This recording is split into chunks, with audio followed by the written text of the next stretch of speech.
and integrity for milestone words question.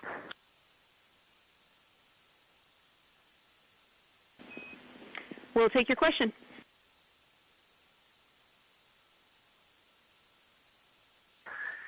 Hey Jenny, are you all okay if we use the AIU and Orion Earth 1 in conjunction with the HHP camera, or would you like a full-on D5 setup for that?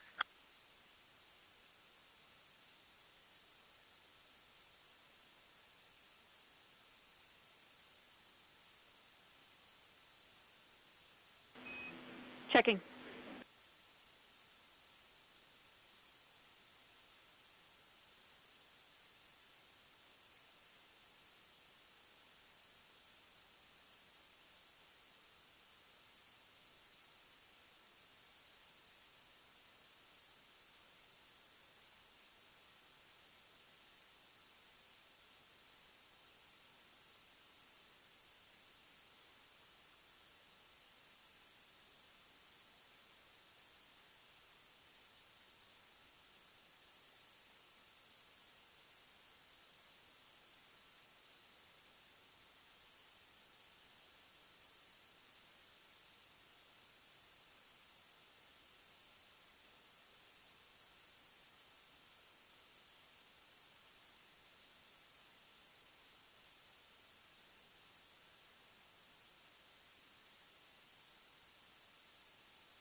Integrity, you can use the OEs and your HHP camera for the milestone words at the Apollo 13 record distance.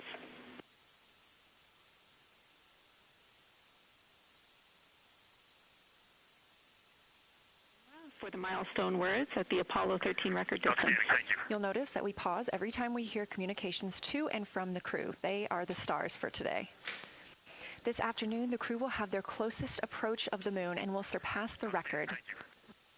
That record just mentioned of the furthest humans have ever flown, set by the Apollo 13 astronauts in 1970.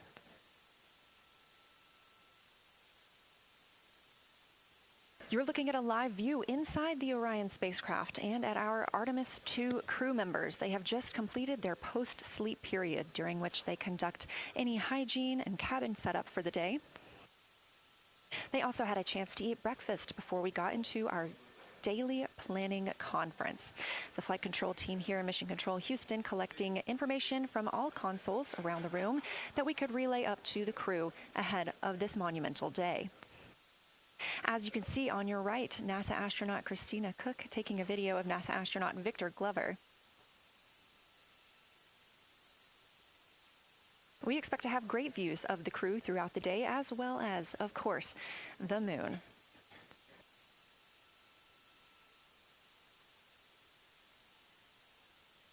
We expect to surpass that Apollo distance record in 55 minutes and 50 seconds. We are now looking live at a camera mounted on one of the spacecraft's solar arrays, pointed to our lunar neighbor. We are currently just 14,200 miles away from the moon and 247,672 miles away from planet Earth.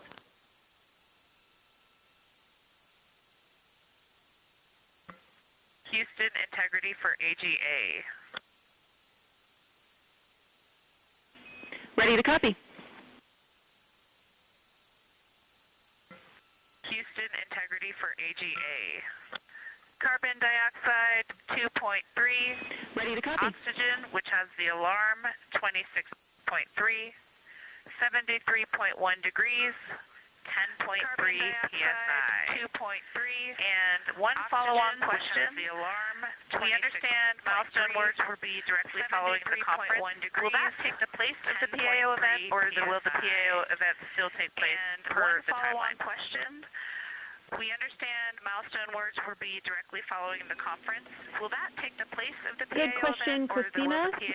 The milestone words that we exchange at the record distance at the end of the conference will take the place of the PAO timelined activity. So that'll be our moment to talk about this occasion, and after that there will be no more expected PAO words, and you can get straight into your flyby. Copy all ATA. So that'll be our moment to talk about this occasion, and after that there will be no more expected PAO Okay, words, thank you. and you can get straight final into your clarification, flyby. Copy all ATA. even though it's taking the place of it, it will all just be on OE1 with HHP camera, no additional video. Is that right? Okay, thank you. And final clarification, even though it's taking the place of it, it will all just be on OE1 with HHP camera, no additional video. Is that right?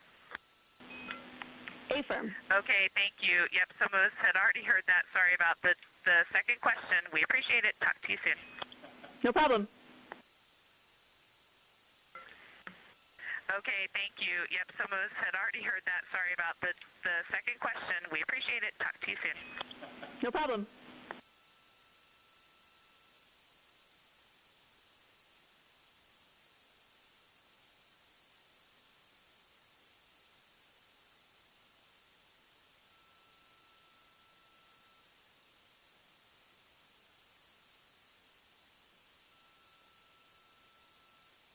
Those communications between NASA astronaut Christina Koch and Canadian Space Agency astronaut and today's Capcom, or capsule communicator, the one person here speaking with the crew right now, that is Jenny Gibbons. She is an Artemis II backup crew member here in Mission Control Houston. We are now 4 days, 18 hours, and 30 minutes into the flight of Orion for Artemis II. The Artemis II crew inside Orion lifted off atop the Space Launch System rocket on Wednesday, April 1st from NASA's Kennedy Space Center in Florida. Those 4 crew members are the first to live and work inside the Orion spacecraft, which they have named Integrity, and have been busy conducting meticulously timelined events. It was a beautiful ascent from Kennedy Space Center. One of those early events was the proximity operations demonstration, during which NASA astronaut Victor Glover, the Artemis II pilot, manually flew Orion after having just detached from the interim cryogenic propulsion stage as if they intended to dock. This was practice for future Artemis missions, during which astronauts in Orion will dock with the lunar lander that will take them to the surface of the moon. About 24 hours after launch, 25 hours actually, Orion then conducted TLI, the translunar injection burn. This 5-minute, 50-second burn committed Orion to departing high Earth orbit and set us up for today's flyby. That translunar injection burn also served as the spacecraft's deorbit burn. It slingshots Orion around the moon and sends the crew on a free return trajectory, with splashdown approximately 7:07 p.m. Central on Friday, April 10th. Last night on Flight Day 5, the crew entered the lunar sphere of influence, the point at which the pull of the moon's gravity will become stronger than the pull of Earth's. We've also been getting some great views inside the cabin of the crew members living daily life, from working out to eating, taking photos, and making memories together. But they've also been taking some beautiful views of our home planet and of the moon, and we expect many, many more of those following today's activities.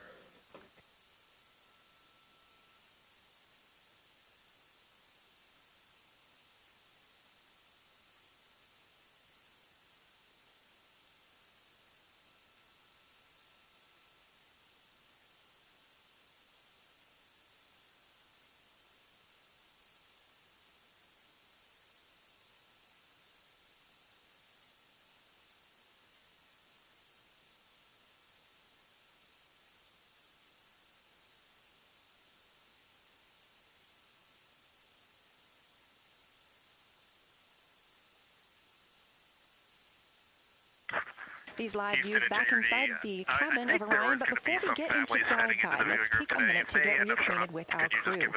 Reid Wiseman is the Artemis II commander and a Baltimore native. He's been in space once before. I think there was going to be some families heading into the viewing room today. If they end up showing up, could you just give us a heads up when they're there so we can just wait for them? If they don't come, you could just lie to us and tell us that they're there. That'd be great. We'll keep that in mind too. And that I'm sure was the they'll be voice here. of Reid Wiseman. He has been in space once before as a flight engineer. If they don't come, you can just lie to us and tell us that they're there. That'd be great. Thanks. We'll keep that in mind, too. And I'm sure they'll be here. Wiseman also has a great sense of humor. He was aboard the International Space Station from May through November 2014 as part of Expedition 41. This was a 165-day mission during which he and his crewmates completed more than 300 science experiments in areas like human physiology, medicine, science, earth science, and astrophysics. They set a milestone for station science by completing a record 82 research hours in a single week. He also served as chief of NASA's astronaut office from December 2020 to November 2022, and here on Earth he has 2 daughters. The Artemis II pilot is Victor Glover, selected as an astronaut in 2013, when at the time he was serving as a legislative fellow in the United States Senate. His first trip to space was in November 2020, when he launched as a pilot of NASA's SpaceX Crew 1 mission. That was the first operational mission of NASA's Commercial Crew program, which resumed launching American rockets from American soil to the International Space Station since the end of the shuttle program. Victor is a U.S. Navy captain and naval aviator who served as a test pilot, racking up more than 3,500 flight hours in more than 40 different aircraft. He also became the first person to pilot Orion the other day when we saw the Prox Ops demonstration shortly after launch. He and his wife have 4 children. Mission specialist Christina Koch is a native of Grand Rapids, Michigan. She was selected to the Astronaut Corps in 2013, the same class as Victor Glover. She served as flight engineer on the International Space Station from March 2019 to February 2020. During that time, Koch set a record for the longest single spaceflight by a woman with a total of 328 consecutive days in space. She also participated in the first ever all-female spacewalk with her friend and colleague, Jessica Meir, now living and working aboard the International Space Station yet again. Before becoming an astronaut, Christina helped build space science instruments and led scientific fieldwork in some of the most remote environments on the planet. Her hobbies include surfing, rock climbing, community service, yoga, travel, and photography, and she is certainly getting a chance to do that. First-time flyer, Canadian Space Agency astronaut Jeremy Hansen is flying to the moon as a mission specialist on the Artemis II mission. The London, Ontario native was selected as an astronaut in 2009. After that, he worked as Capcom at NASA's Mission Control Center here in Houston. Capcom stands for Capsule Communicator and is the single direct voice communicating with the astronauts in space. He also participated in training exercises like living on the ocean floor off the coast of Florida to simulate deep space exploration for 7 days. In 2017, he became the first Canadian to lead a NASA astronaut class, and he also enjoys getting out on a sailboat, rock climbing, and mountain biking. And he and his wife have 3 children.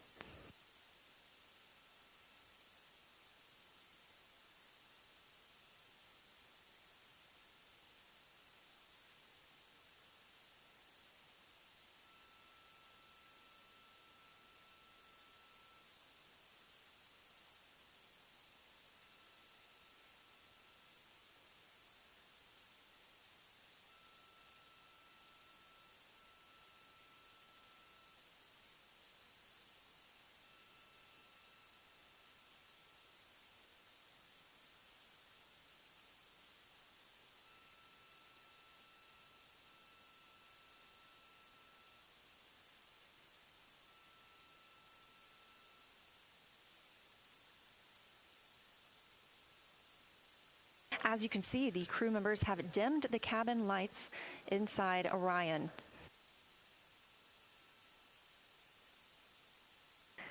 As they prepare for their lunar flyby, they'll be configuring the cabin as they'd like to have it to allow for proper positioning as they move about to and from the windows, taking photos of the moon.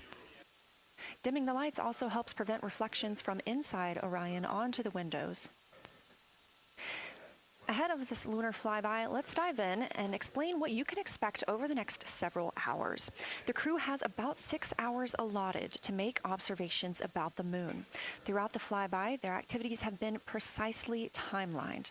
There are five blocks of time during which the crew will be observing the moon from Orion's windows. At any time, 2 members will be at the windows working in a pair. One crew member will be taking photos from window 2 with a blue shroud over the window. This can help prevent that glare or reflection from inside Orion. They have an 80 to 400 millimeter zoom lens to use. The other astronaut will be in window 3 using their portable computing device, you'll hear that referred to as PCD, to make annotations. Both of these crew members will make audio recordings of what they are seeing, and they'll wear headsets connected to those PCDs. Those audio recordings will be sent to the science team at a later date. We will not hear them live. The 2 crew members at the windows will swap roles and positions halfway through their timelined block. The other 2 crew members who won't be at the windows at that time will be serving in the background as support. One will be conducting the science sit reps, or situation reports. This is what we will hear live from the crew. They'll be calling down a few times each hour to discuss what they are observing. Those situation reports include how the crew is positioned, any missed targets, or anything unexpected they saw, lunar target descriptions, any hardware issues, and of course, their emotions and reactions as they fly by the moon. The other support crew member will take pictures of the astronauts at the windows and serve as camera support, providing new SD cards when needed. There's a 15-minute time frame between each observation block, during which the 2 support members switch places with the crew making observations.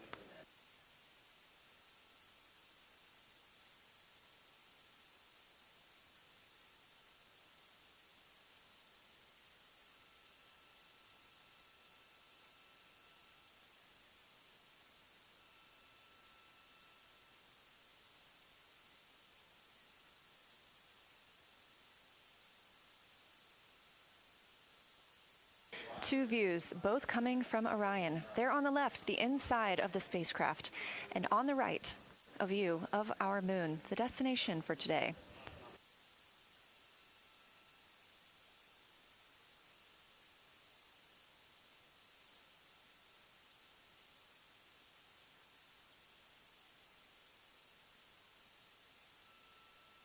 During the lunar flyby today, Orion will provide astronauts with a full disk view of the lunar surface. They'll have a higher vantage point, much farther than Apollo's lunar orbits on average. And these astronauts can observe both holes and large-scale geologic features in a single view. And due to our April 1st launch date and current illumination conditions, the Artemis II astronauts have become the first humans to directly observe certain far-side regions of the moon with unaided eyes.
Great, thank you.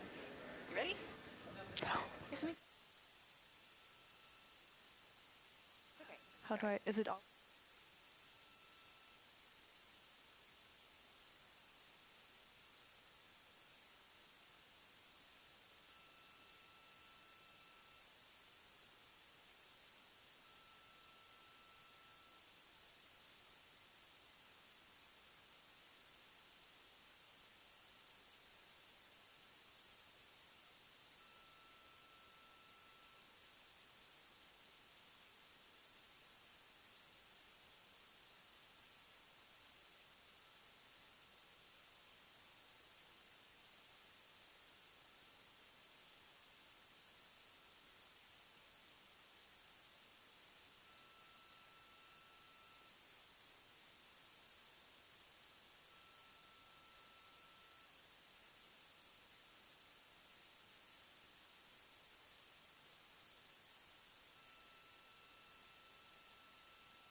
We are now 36 minutes until we see the Integrity crew pass the Apollo 13 distance record. And joining me on console, I have Julian Gross, the Artemis curation lead. Thanks for joining me today.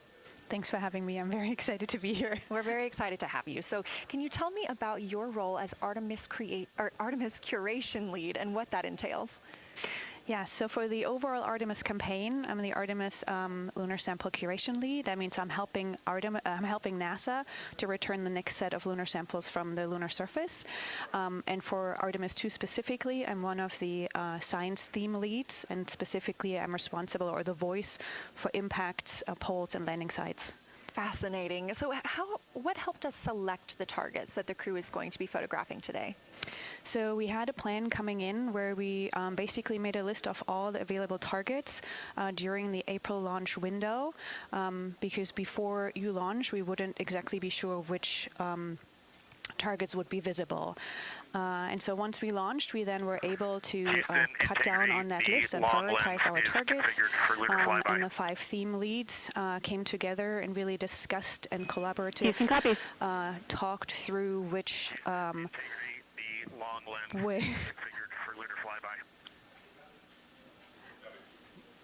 which targets we could then see and prioritize. And so that made it into our plan. We worked then with timeline to make sure that all the targets are visible.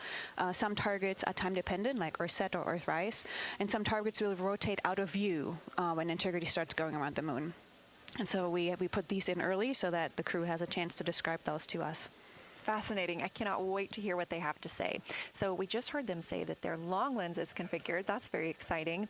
And for us, when we look at the moon from Earth, what features are we seeing that the crew will also fly by today?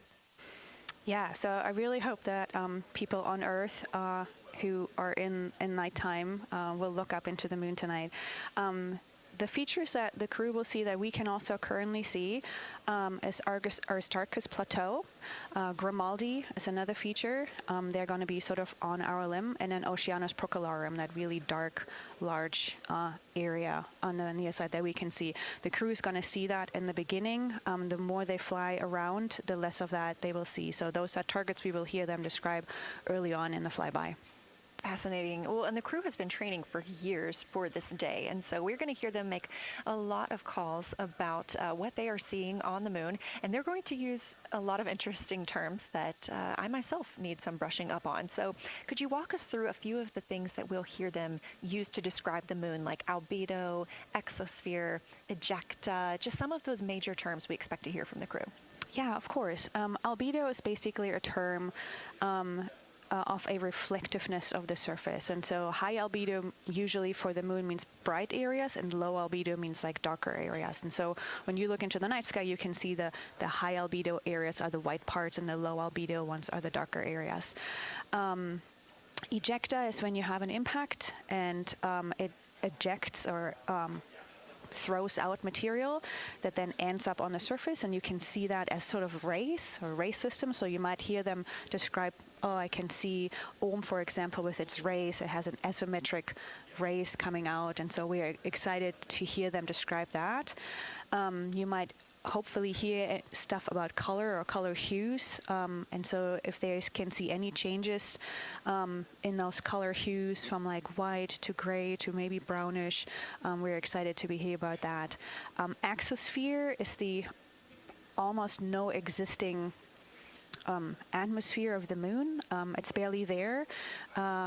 But there is dust on the lunar surface that can get lofted up through electrostatic forces. And when the sun goes behind the moon, it can scatter forward on those dust particles and sort of like create a little glow on the horizon. And so we're really excited to see if the crew can actually see that. This is so exciting. Thank you so much for walking through all of that with us. Julian Gross, Artemis Curation Lead, we really appreciate you joining us here today, and good luck to your team. Thank you. I'm really excited to be here. We are now MET 4 days, 18 hours, and 49 minutes into the flight of Orion. This view of the moon from the Orion spacecraft as we get closer and closer.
We're live here in Artemis Mission Control at Johnson Space Center in Houston, Texas, just about 32 minutes away until the crew surpasses the record set by Apollo 13 as the farthest astronauts to ever leave Earth.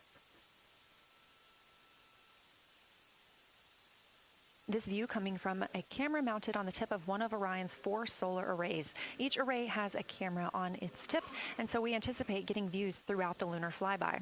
Of course, except during the point of loss of signal when the spacecraft flies behind the moon.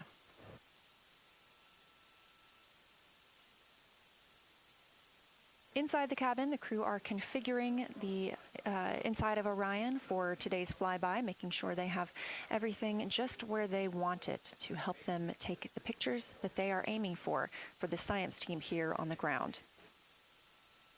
Coming up in just a few minutes, we will have a pre-lunar flyby conference.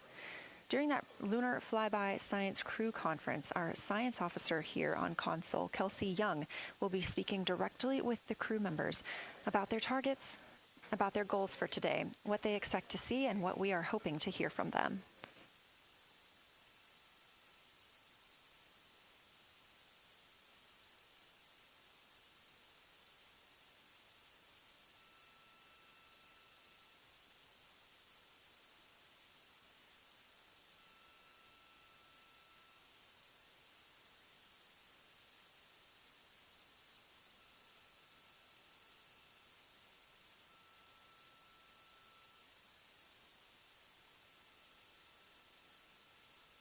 We have a lot of milestones coming up today, so make sure you don't miss them. The first coming up, again, at 1:56 p.m. Eastern Time, the crew will pass the distance from Earth record set by Apollo 13 in 1970. At 2:45 p.m., lunar flyby officially begins. The crew will have that time on their schedules to begin photographing and providing audio recordings of what they are seeing on the moon. At 7:02 p.m., Orion will make its closest approach to the moon, approximately 4,070 miles away. Of course, all of these numbers are going to have to be confirmed following the flyby. These are estimates, and we are working with orbital mechanics. At 7:07 p.m., Orion reaches its maximum distance from Earth, approximately 252,760 miles away from us all. At 8:35 p.m., the spacecraft will enter a solar eclipse. The crew will become the first to see a solar eclipse from the moon.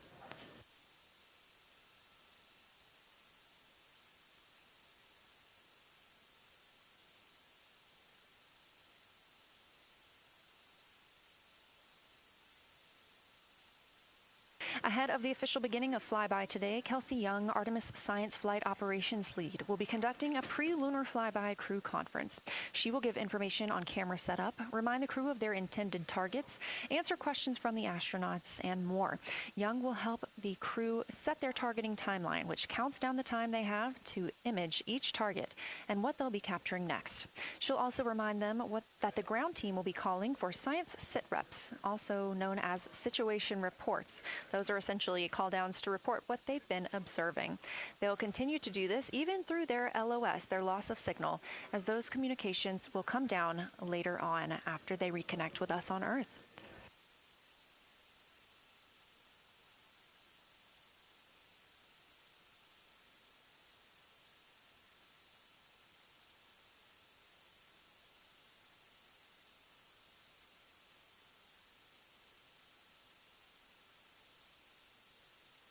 This view in the cabin, you can see the crew members are already using their cameras, getting set up, and they have dimmed the cabin lights to allow them better visibility outside of the windows and fewer reflections.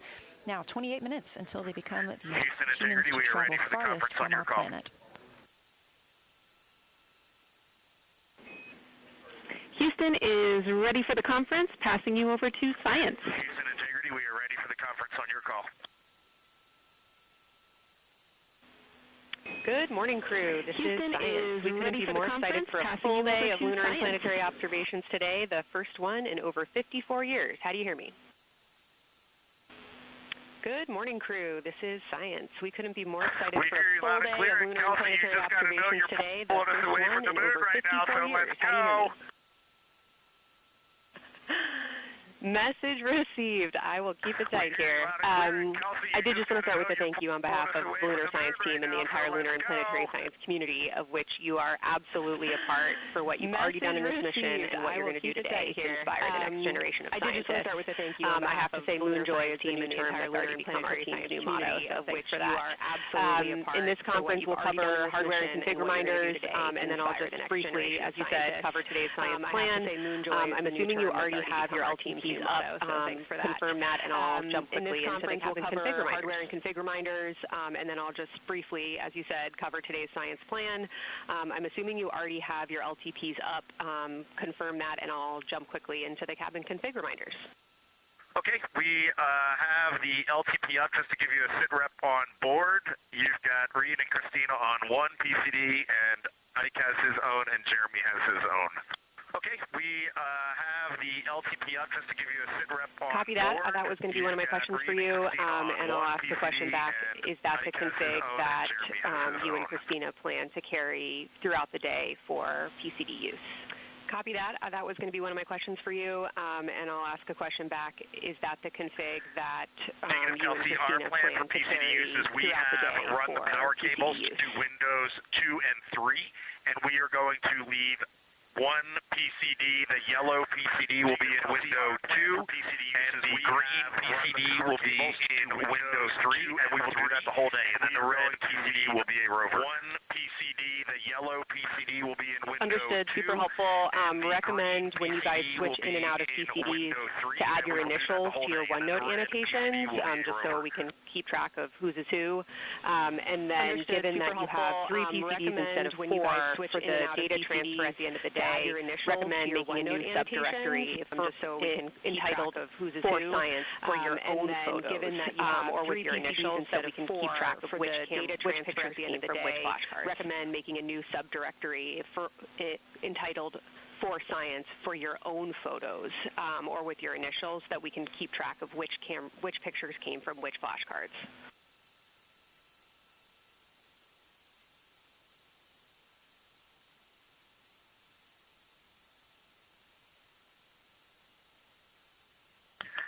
So, Kelsey, I just want to here's what we're doing. We have community cards in all cameras on board, and then when each astronaut approaches their camera, the intent is they will put their card into that camera for photos, and then put the community card back in at the end of the session. But just know it is harder to manage cards than we thought, and we don't want to miss science, so it might end up a bit more disorganized. Into that camera for photos, and then put the community card back. Understood. Thanks for that essay. Just read the flashcard numbers down when you get a chance, and we'll follow your lead on the best thing to do operationally during the flyby. With that, I'll move on to Windows. So the window characterization DFTO you guys did a few days ago confirmed that Window 2 is ideal for imaging, so no change to config of photographer in Window 2, observer in Window 3. So the window characterization DFTO you guys did a few days ago confirmed that Window 2 is ideal for imaging, so no change to config of photographer in Window 2, observer in Window 3. Hang on, Kelsey. The way we have it configured, tell us if this is going to be wrong. Window 2 is the long lens with a shroud. Window coming up on a handover. Be back. Hang on, Kelsey. The way we have it configured, tell us if this is going to be wrong. Window 2 is the long lens with a shroud. Window. As you heard, Science Officer called to the crew. We are now in a handover time period. We will regain communications with the crew very shortly. These are tracked, and we are currently on the Deep Space Network. This is the first time humans have used the Deep Space Network in over 50 years, given that we currently use the Tracking Data Relay satellite systems in for the International Space Station.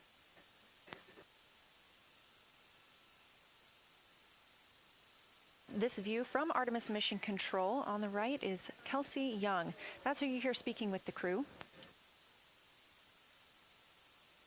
Young is the Artemis Science Flight Operations Lead, and we also look forward to speaking with her here today.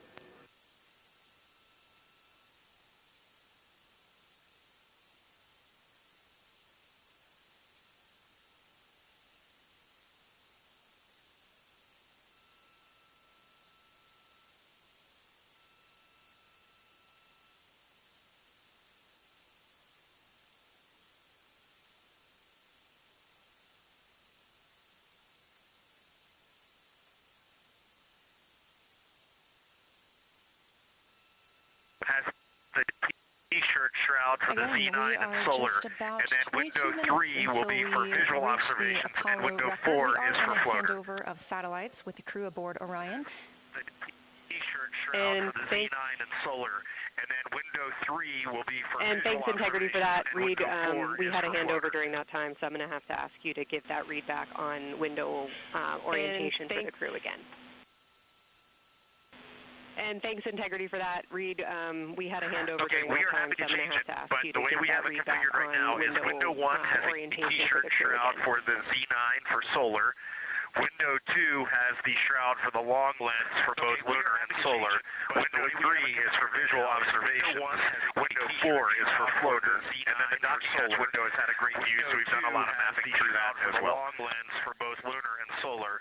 Window 3 is for visual observations. All right, copy all, Reid. A note just on the window 1 T-shirt shroud that you can remove that for the lunar observation block if you want to, if you want that extra view for another floater. Copy all, Reid. A note just on the window 1 T-shirt you shroud are go that you to can use the remove full that 400 millimeter zoom on the long lens, if you want to.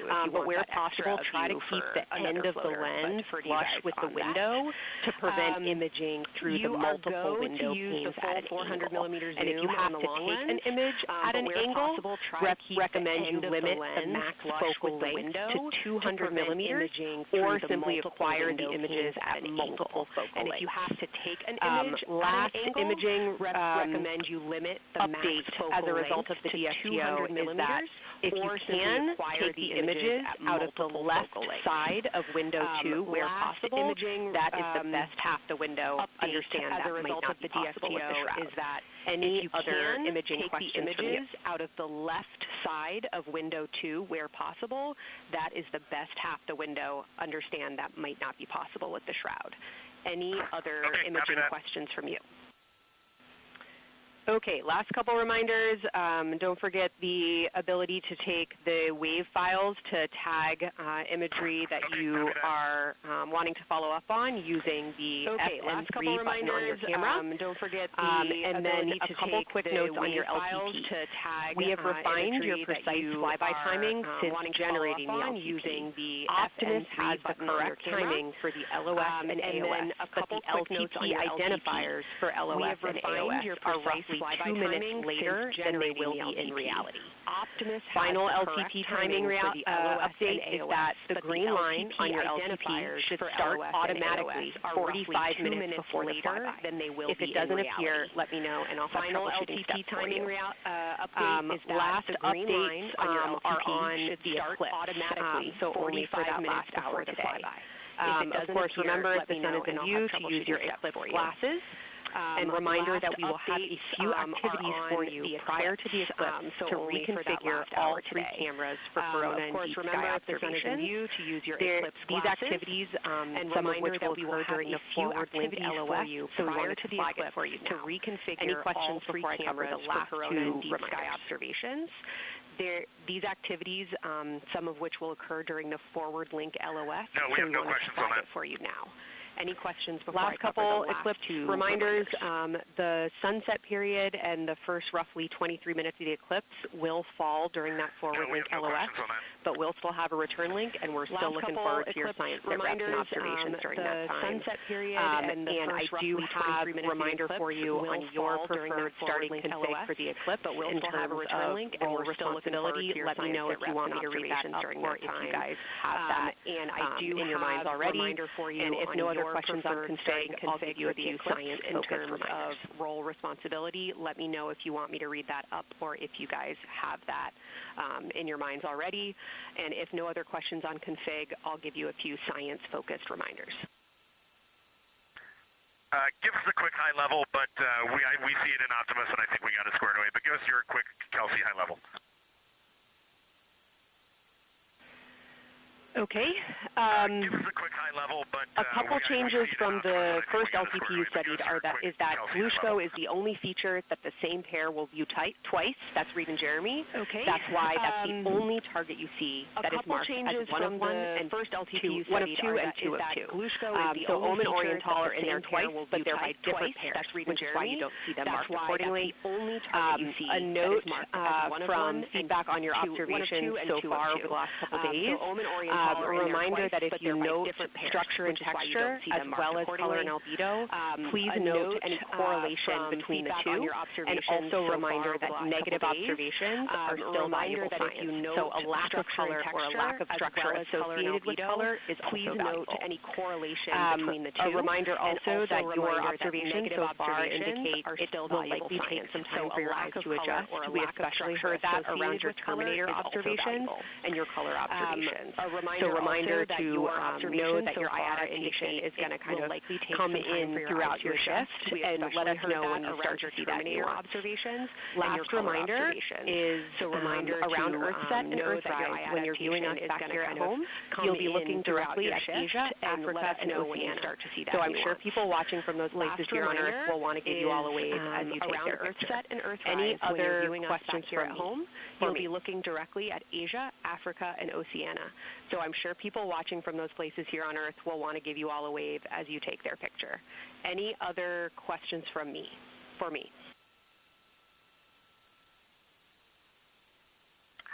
And Kelsey, hey, when you're talking window 2 left and right side, just can you say towards window 1 or towards window 3, and then we'll know that we are talking the same language?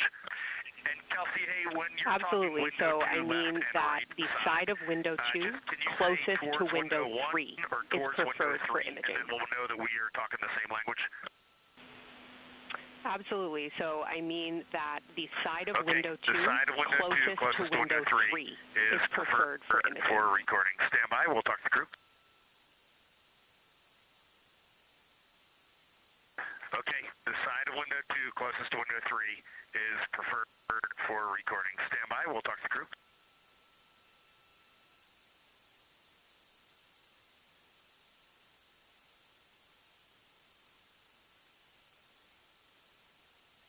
Again, we are in our pre-lunar flyby science conference with Kelsey Young.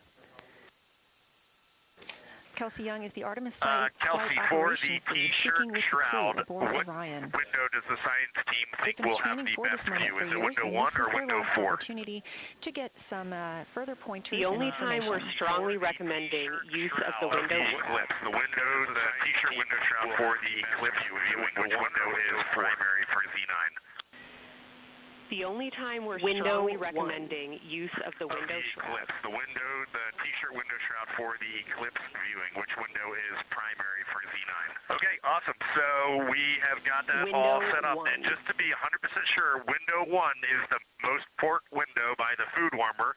Window 2 is right in front of seat 1. Window 3 is right in front of seat 2. And window 4 is on the starboard side by the side hatch. Window 1 is the most port window by the food warmer. We agree on the ground. Window 2 is right in front of seat 1. Window 3 is right in front of seat 2. And window 4 is on the starboard side by the side. Okay, that's awesome. Kelsey, we're going to close with happy words.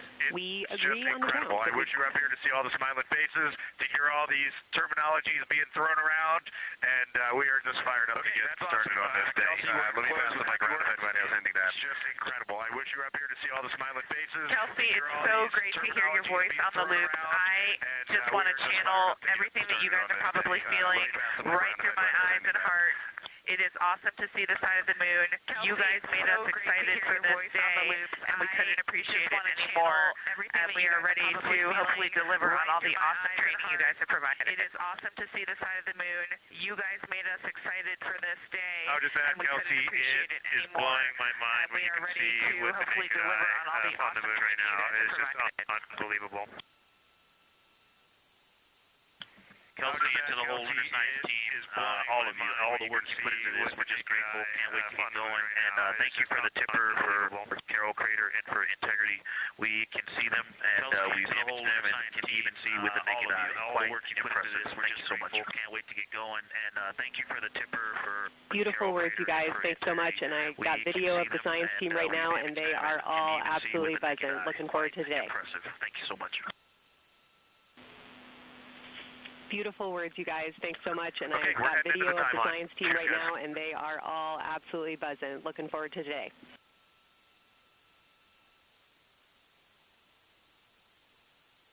Okay, we're heading into the timeline.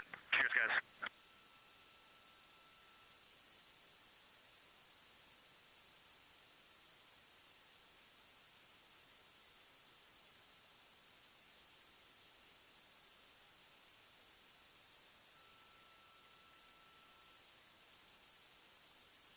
of the Pre-Lunar Flyby Science Conference with Dr. Kelsey Young.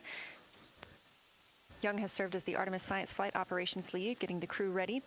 And we're live in Artemis Mission Control in Houston, but we are not the only room monitoring today's flyby. As you heard Young mention, in this same building and just down the hall, a multidisciplinary lunar science team supports the Artemis II crew in real time, including experts in lunar geology, impact cratering, volcanism, polar science, imaging, and visualization.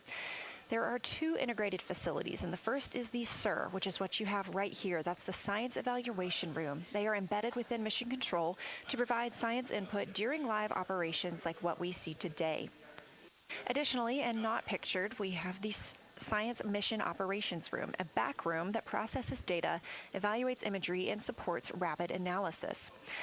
Our science officer on console in Mission Control Houston serves as the primary interface between the science team and the flight controllers, ensuring science priorities are represented during mission execution. Again, today, that's Dr. Kelsey Young, who will be speaking with the crew during the time they're behind the moon.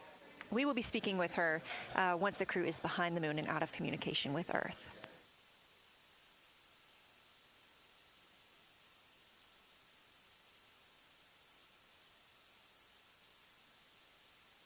Back inside the Orion spacecraft on your left, closest to the camera, NASA astronaut Christina Koch.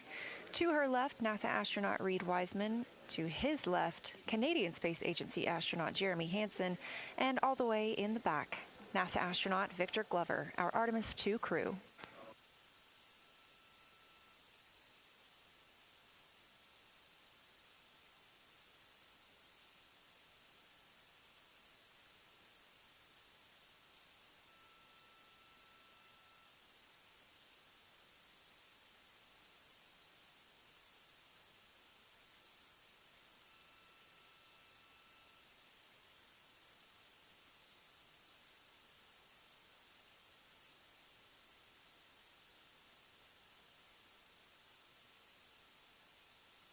We are now approaching 8 minutes until the crew surpasses the Apollo 13 record. Currently 12,599 miles away from the moon, 248,507 miles away from Earth.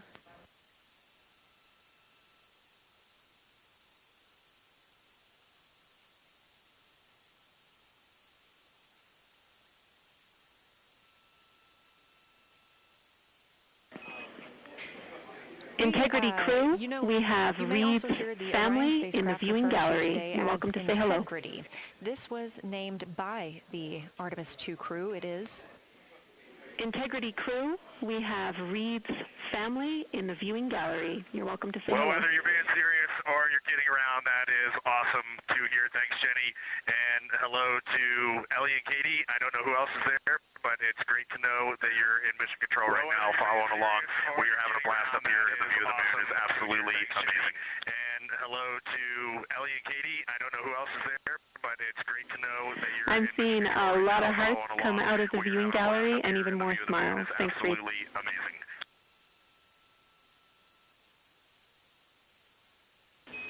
I'm seeing a lot of hearts come out of the viewing gallery and even more smiles. Thanks, Reid. Copy heart, copy bracelet.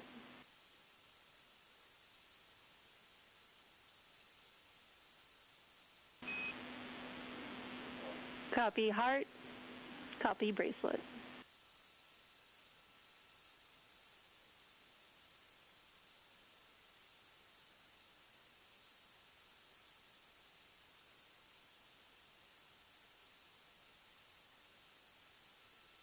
that call from Capcom Jenny Gibbons, Canadian Space Agency astronaut and Artemis II backup crew member, letting Reid Wiseman know that he has family here to support him today in the Artemis Mission Control viewing room.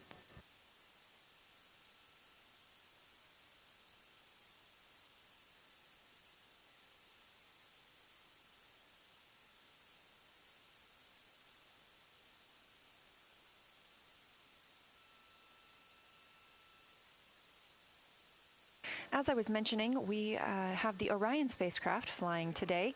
However, the Artemis crew members named their Orion spacecraft Integrity, so you will hear calls to this entire crew with the name Integrity.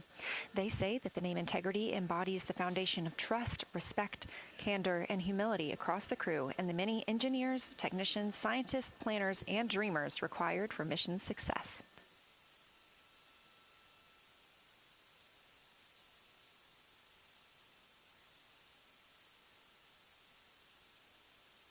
This view live from the outside of Orion as we continue. Preparing for our lunar flyby, now less than 5 minutes from surpassing the record set by Apollo 13 astronauts for the farthest humans to travel from Earth. This will not be the farthest that Integrity travels today. They will continue until they reach approximately a distance of 252,760 miles. That would be about 4,105 miles farther than Apollo 13. However, these numbers are our targets, and we will get confirmation on those numbers as soon as we possibly can and share them with you all.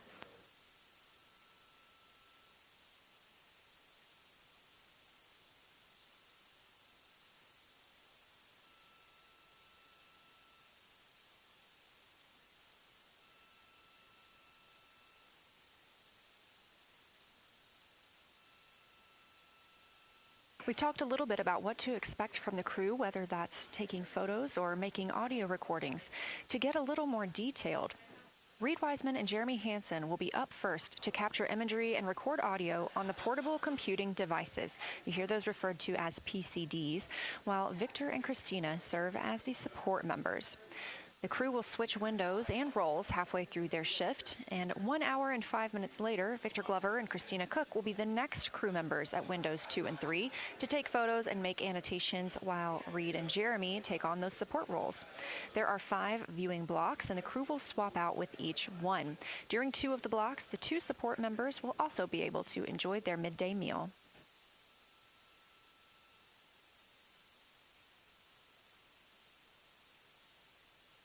At least 3 times per block is a science sit rep. Again, situational report. This is partially an operational status, reporting back if they missed any targets or gotten any specific ones, if they have issues with their camera or any other operational items. The other part is an actual description of the moon. This task is done by one of the support team astronauts, so that's not the crew currently taking photos or making annotations, but they do have windows 1 and 4 that they can float up and provide that information from. If you watch the entirety of the flyby, you'll also notice the crew will be photographing some targets multiple times to get observations in different lighting conditions. This is due to Orion changing their location throughout the flyby.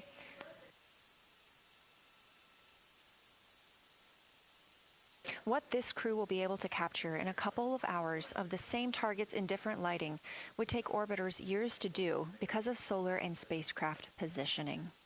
This crew has studied the moon extensively, and they're also familiar with what the science team calls the Big 15.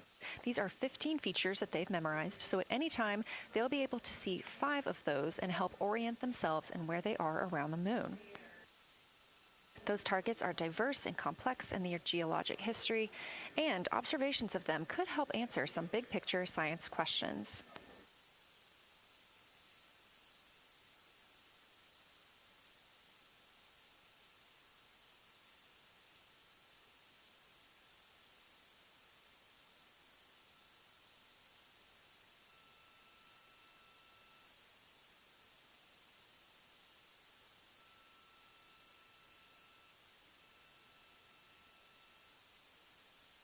If you've been following the mission, you can see that the configuration of the cabin is a little bit different than what it looked like on launch day.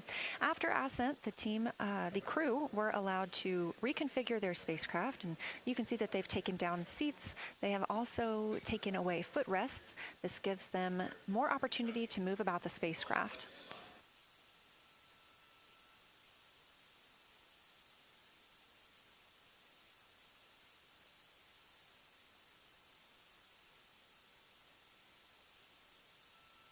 Orion itself has 330 cubic feet of habitable volume. That's about the size of 2 minivans and is 60% more cubic volume than the Apollo spacecraft. We are standing by for the Integrity crew aboard Orion to surpass the Apollo 13 record.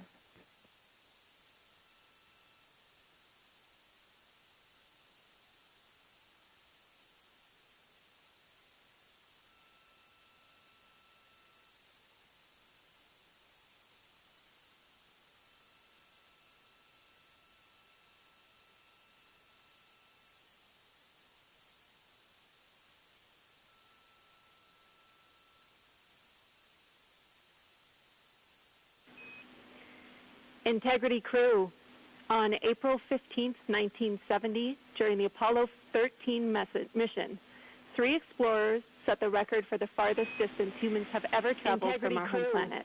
On April 15, at that time, over 55 years ago, Apollo 13 Lovell, Swigert, and Hayes flew 248,655 statute miles away from Earth.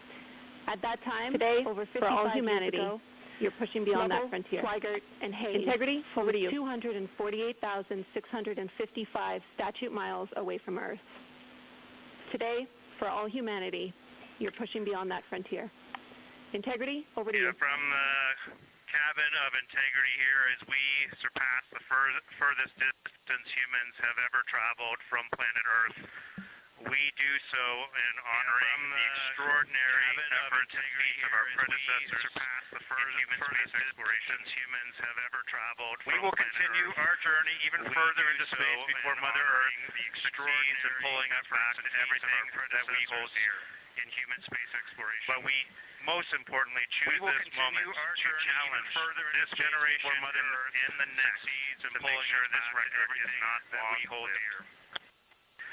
But we most importantly choose this moment to challenge this generation in the next to make sure this record is not. Thank you, Integrity, and congratulations to you and the rest of the Artemis II team.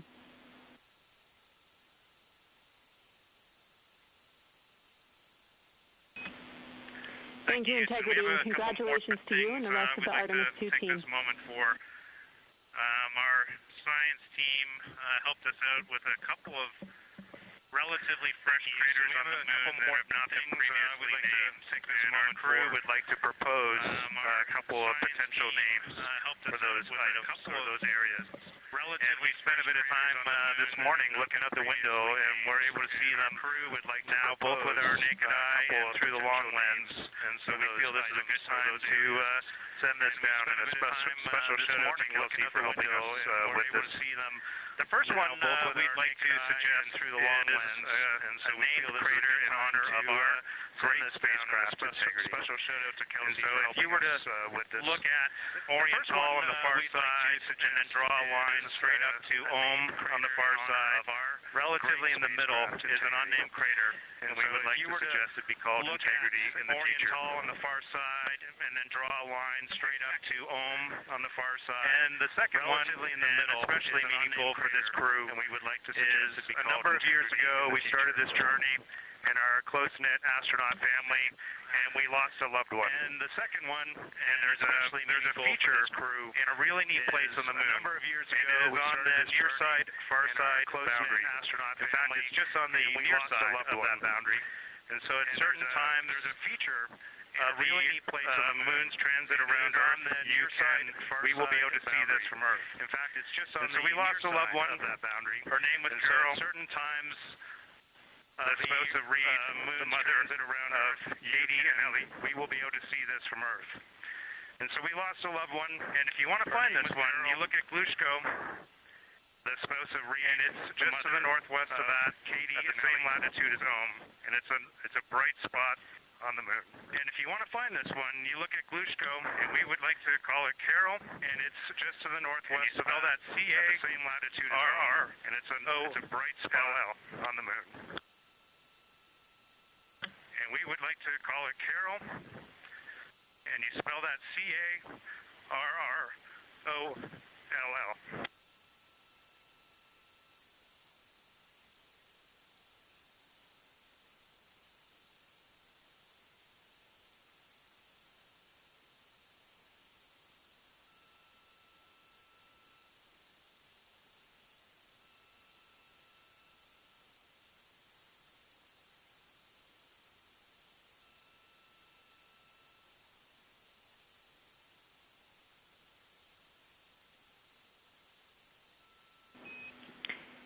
Integrity and Carroll Crater, loud and clear.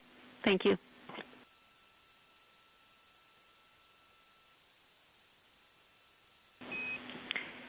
Integrity and Carroll Crater, loud and clear. Thank you.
As the Artemis II crew passed the record set by Apollo 13 for the farthest humans to ever fly from Earth at 12:57 p.m. Central Time, 1:57 p.m. Eastern Time, Canadian Space Agency Sounds good. We're doing Jeremy the same Hansen down here, and you are maneuvering to your observation attitude. We are going to dim the cabin lights and prepare for our science objectives ahead. Thank you. Sounds good. We're doing the same down here, and you are maneuvering to your observation attitude.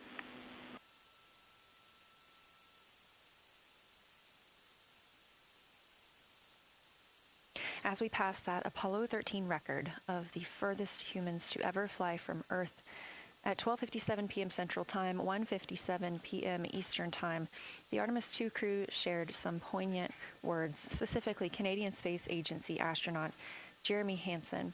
The crew also called down 2 craters not yet named that they would like to name.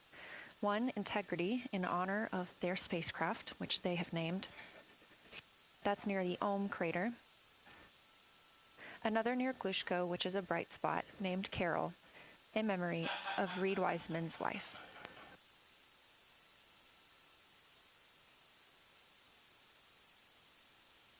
There was a moment of silence here in Mission Control Houston. And now the team and the Artemis II crew are ready to begin their lunar flyby.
We are 4 days, 19 hours, 31 minutes mission elapsed time of the flight of Artemis II, our 4 astronauts aboard Orion. Today is our lunar flyby day. The spacecraft is currently about 12,000 miles away from the moon, and you can keep up with the distance from Orion to the moon and Earth by visiting nasa.gov/trackartemis, or you can just stay with us here because we're going to be telling you throughout the day. They are currently 248,834 miles away from planet Earth.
Coming up next on the crew's timeline today will be their cabin configuration portion.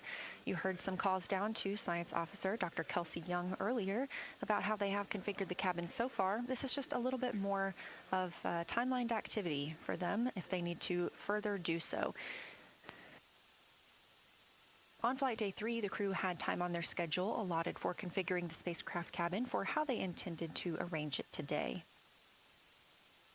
Of course, they had to take down that configuration for another test yesterday of their Orion crew survival system suits.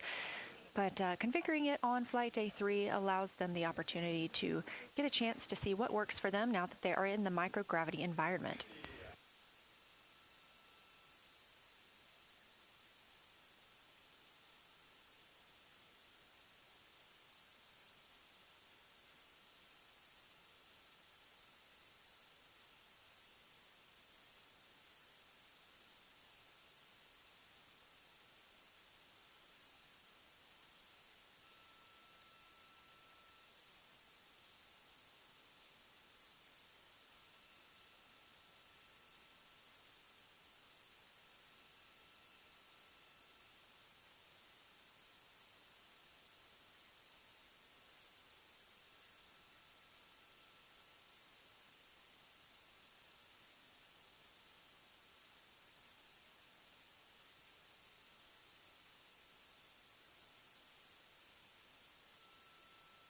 Again, the crew is about to begin their cabin configuration portion of their timeline, though they have been working that already, as well as potentially during their post-sleep period this morning. The official lunar flyby observations are slated to begin in just about 40 minutes. That's when we'll have the crew at the windows photographing the moon, as well as making calls down about what they are seeing.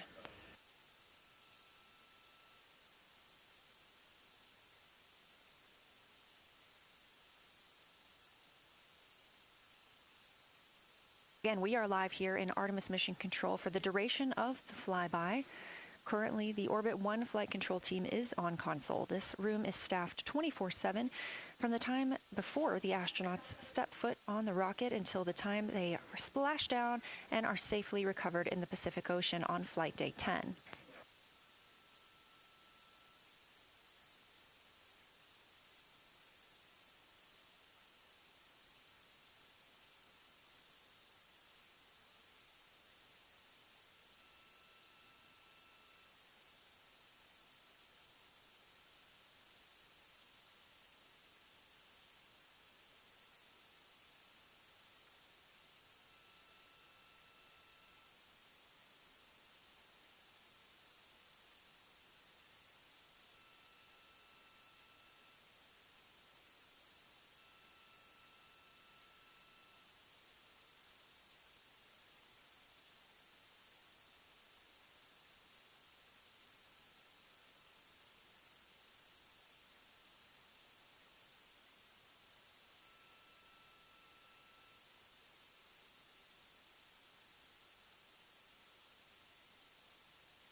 Again, this is Artemis Mission Control here in Houston.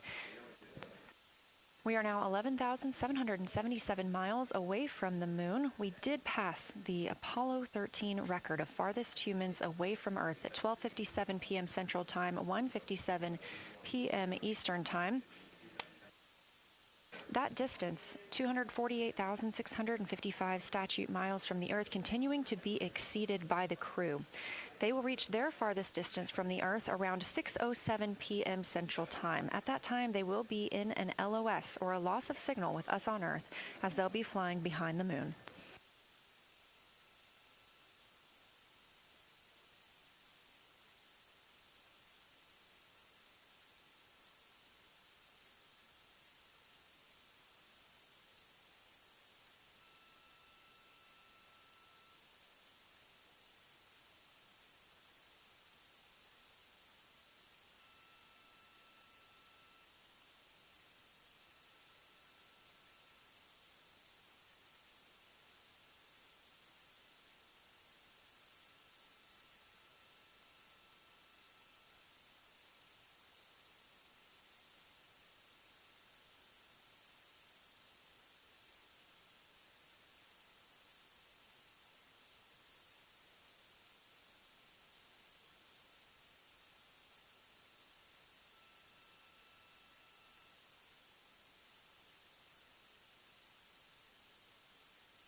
As the crew gets into their cabin configuration preparations, we are joined by Dr. Sarah Noble, the Artemis Lunar Science Lead. Thanks for joining us here today. Yeah, it's quite a day.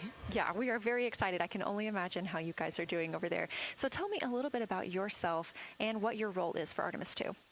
Sure. So I'm the Artemis Lunar Science Lead, so over the entire campaign, and my job is basically to make sure that as we have this big adventure back to the moon, we actually learn new things about the moon. Fascinating. So why is the moon such an important destination today? Yeah, so the moon is a pretty amazing place. It is a great place to learn about basic fundamental processes that happen on like all the planets, like cratering and volcanology. And also it is, part of our Earth-Moon system. And, the Earth recycles its rocks pretty well, right, through plate tectonics and weathering and whatever. Most of the rocks on the Earth are geologically young. But on the moon, we have the entire record that goes back 4.5 billion years since we formed. And so if we really want to learn about what was happening in that period, like moon is really the only place we can go. We're also thinking about going back to the moon, and we want to go to the lunar South Pole. So what makes that such an interesting destination? Yeah, the South Pole is cool, right? It's far away from the places we went during Apollo. It's different kinds of rocks there, some of the oldest rocks on the moon. It's also a place where we think there might be resources like water. There are craters that really never can see the sun because of the low sun angles there, and they get very cold. And we think that water and other things can build up in those craters, and so we're very interested to see what that might do for us. I'm very interested as well. So for some of our viewers who might be new to this, what does lunar science look like during an Artemis mission? Yeah, it's pretty exciting for us as we have sort of built this from scratch to try to understand how we can best use the crew to support our science. And so, we've developed a system. We've got a team in place. We've got a back room here in this building called the SIR, the Science Evaluation Room. And there's in fact a back room to that back room over in another building here at Johnson Space Center where we've got our teams of scientists working really hard.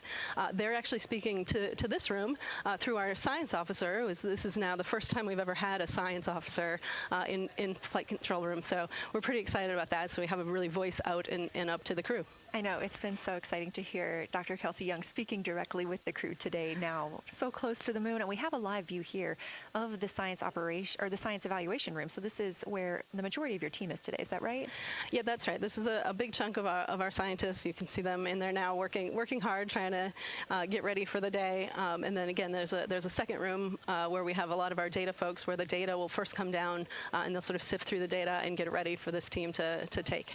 What's the mood like right now in the SIR? It is, I would say, giddy. I think we've worked very hard for this. They have done simulation after simulation. They have worked really hard over the last couple of years to get ready for this moment, and I think everybody's just really excited to see. Even already we've had some descriptions from the crew coming down, and it's so great to see their joy and our joy, our love for the moon come through. Yes, we are in for a real treat today, if it's been anything like their observations the past couple of days. So how are the lunar science teams using this test flight to prepare for future missions to the moon? Yeah, absolutely. This is the way that we are building our foundation for the future, from everything from, how do you train a crew to be a geologist, right? And so, working through that, getting them classroom training, field training, building the science team, building these physical rooms that we are in, designing the software that the teams are using, and then, figuring out what happens to that data. They're going to take this data and it's going to come down, and how do we get it out to not only our team, but out to the world and the rest of the science community? Yeah, that's a great point, because when you hear these crew members talk, you would never know that they're not geologists. Your team has trained them so well. They have been very good students. Who can blame them? It's a pretty great topic. One more question for you. How does the science that we're doing on Artemis help support long-term exploration, and including our sustained presence on the moon? Yeah, you know what? We have a saying in the Science Mission Directorate that science enables exploration and exploration enables science, right? So you need the scientists, because we are the ones who are the experts in, landing site and doing analysis of landing site and making sure we can find a good place to land, to understanding the properties of the soil so we can, design our systems to manage that, understanding the radiation environment, keeping our astronauts safe, all of these things, right? But, in return, you provide us with opportunities where now we're going to be able to collect this data and collect samples and deploy our instruments and all of that. So it's a symbiotic relationship. That makes perfect sense. Well, Dr. Sarah Noble, Artemis Lunar Science Lead, thank you so much for joining us here today. Best of luck to you and your team, and I hope that you get to enjoy today too. Thank you so much. We are now getting closer and closer to our lunar neighbor. This live view coming from the Orion spacecraft and a camera mounted on one of its solar array wings.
Houston, integrity for camera serial numbers. Ready to copy. Houston, integrity for camera serial numbers. Hey, Jenny, these are card numbers for the various positions. Ready to copy. For the long lens on the D5, we will have individual cards. Hey, Jenny, these are card numbers 1008 for the various Jeremy. For the long lens on the D5, Reid will have 1012 cards. Myself, Victor's 1015. Jeremy. For the Z9, we will have one card that is dedicated for today. Serial number 1007-15. For the cabin camera D5, we will have one dedicated card for today. Serial number 1022. For the cabin camera D5, we will have one dedicated card for today. Serial number. All right, Christina, we copy all. Thank you. 22.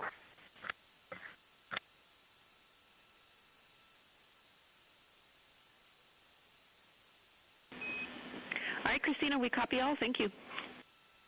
We just realized that we have Earth out window 1 and Moon out window 2, and Earth out window 4 and Moon out window 3, and it gives you the best idea of scale we've had yet. The Moon is about 3 to 4 times the size of the Earth, and it is almost full, and the Earth is just a small crescent out there. It's magnificent. I got a picture of it with the wide lens. Such 3 to 4 majestic view out here. It is almost full, and the Earth is just a small crescent Amaze, out there. amaze, amaze. Thank you, Reid. I got a picture of it with the wide lens. Such a majestic view out here. Amaze, amaze, amaze. Thank you, Reid.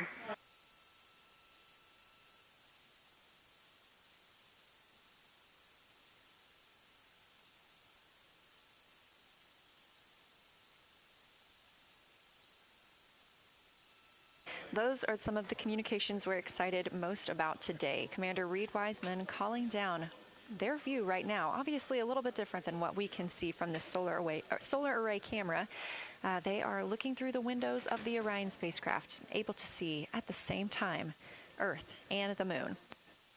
You also heard NASA astronaut Christina Koch calling down some of the cameras that they will be using today. The crew is in that cabin configuration portion, and we expect the lunar flyby observation period to start just about 20 minutes.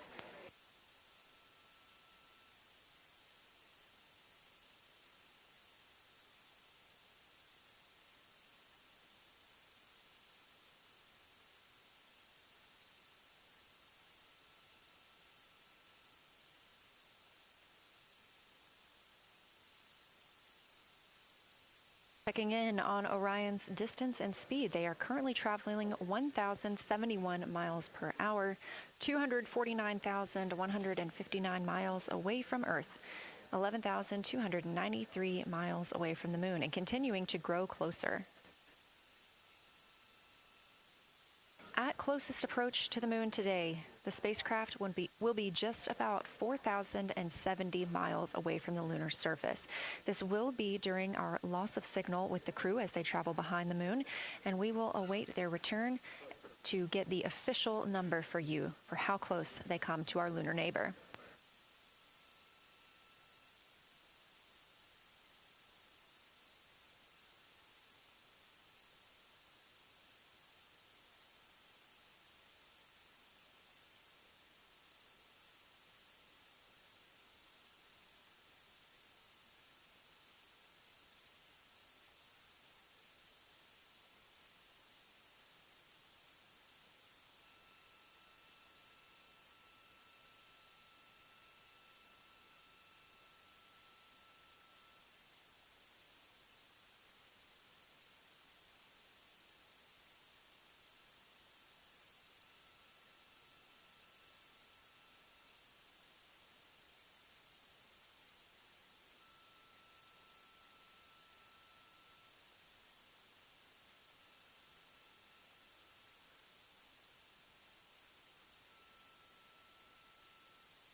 Inside the cabin today, the lunar targeting package is the primary tool guiding the crew observations and consists of two key components. The Lunar Geography Review helped the astronauts study major lunar features in advance and help learn how to orient themselves during the flyby. Because, of course, the moon is not actually labeled like it appears here when we look at this map. The lunar targeting plan provides a detailed timeline of observation targets, background science context, and specific instructions for the pictures the crew should take, as well as the verbal descriptions that will be helpful to the science team reviewing them later. Go ahead. This is a screenshot from their lunar targeting package, and a screenshot specifically of that lunar. Hey, Jenny, understanding we are in final attitude now for the lunar flyby, would it be possible to pitch the vehicle down 5 degrees? That would allow us to get the D5 long lens flush and have the least amount of window distortion. To pitch the vehicle down 5 degrees, that would allow us to get the D5 long lens flush and have the least amount of window distortion. Copy.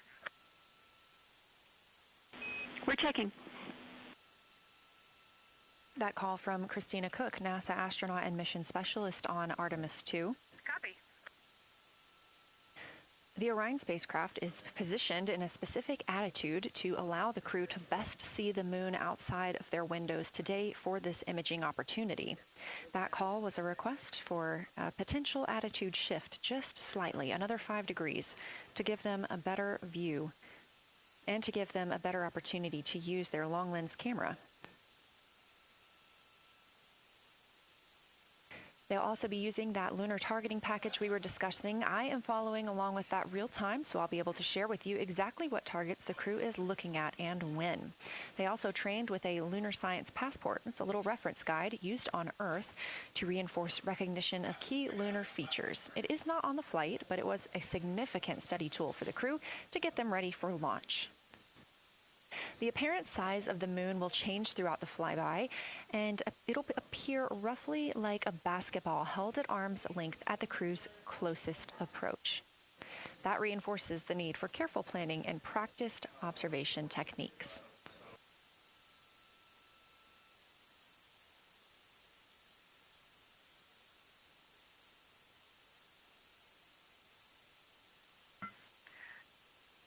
Houston, integrity for timeline. Go ahead.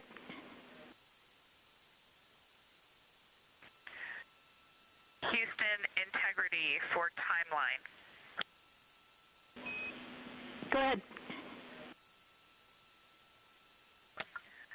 Hey, Jenny, just to make absolutely sure that we start observations when expected, we are showing in Optimus that observation time starts in about 15 minutes, and in LTP that our first target, discussion 1, starts in about 29 minutes.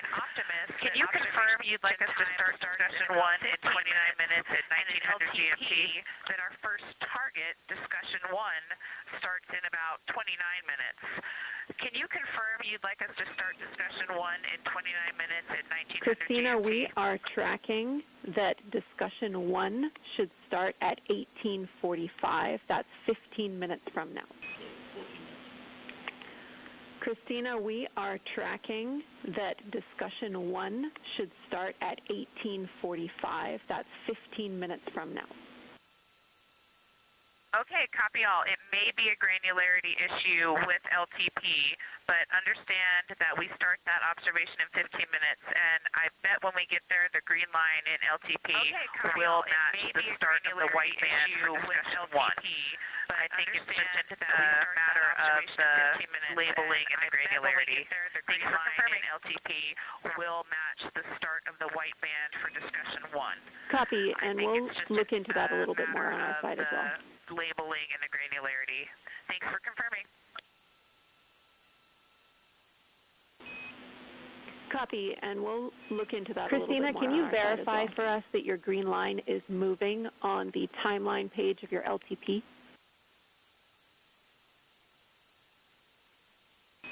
Christina, can you verify for us that your green line is moving on the timeline page of your LTP? Jenny, I do think we're good. Looking closer, I see the labels are just not aligned with start or end times of the white visible bands. It fully makes sense now, so I think we are all set. We'll look forward to starting some observations in about 13 minutes. Are just not aligned with start or end times of the white visible bands. Copy. Thanks, Christina. It fully makes sense now, so I think we are all set. We'll look forward to starting some observations in about 13 minutes. Copy. Thanks, Christina.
As you heard discussed, we are expecting the crew's observation time period to start in about 10 minutes.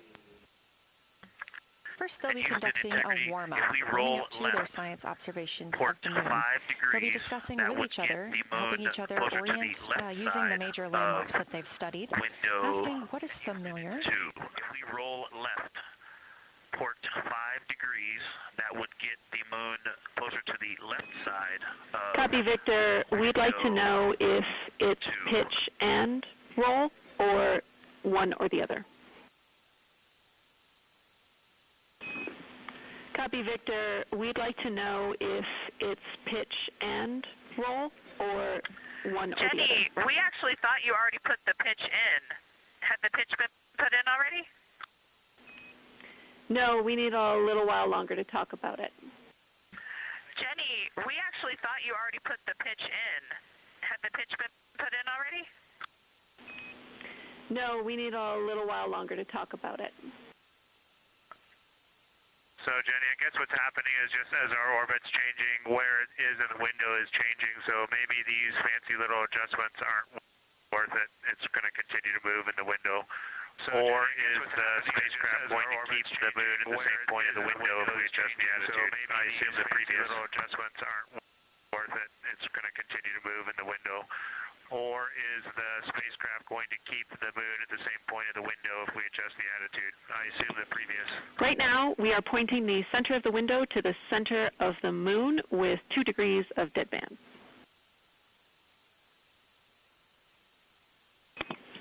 Right now, we are pointing the center of the window to the center of the moon with 2 degrees of deadband.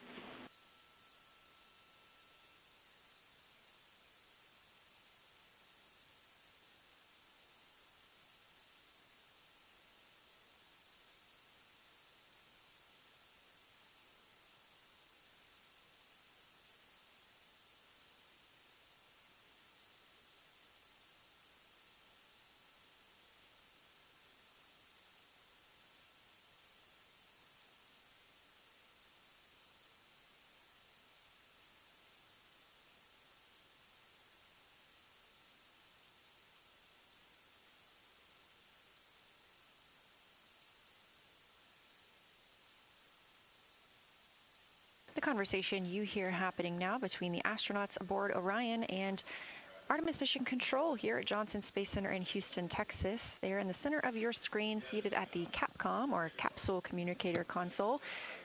That's Jenny Gibbons, Canadian Space Agency astronaut, and Artemis II backup.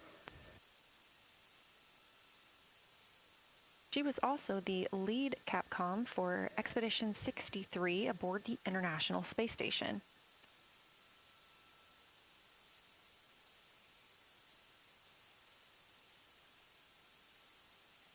The crew is requesting some attitude changes to the spacecraft to allow them to better image the moon, our priority for today.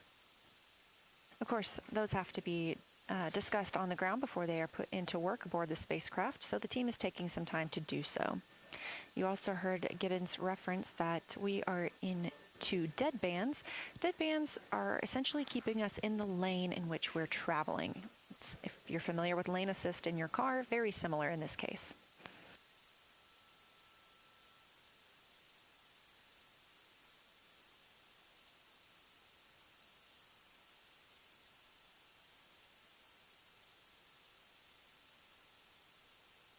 We are now 10,870 miles away from the moon, traveling 1,066 miles per hour and 249,390 miles away from Earth.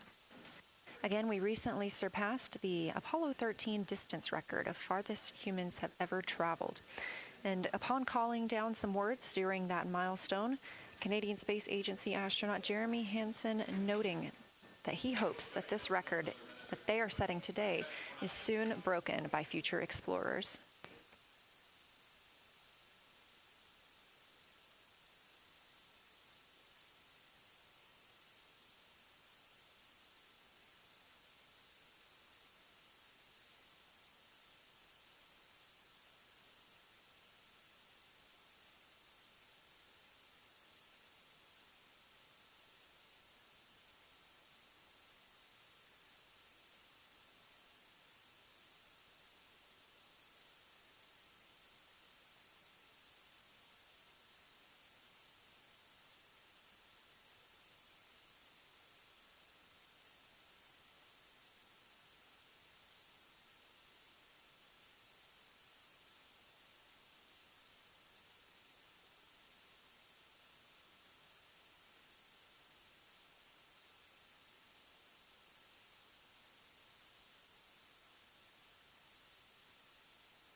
This is Artemis Mission Control. We are standing by for the beginning of lunar flyby.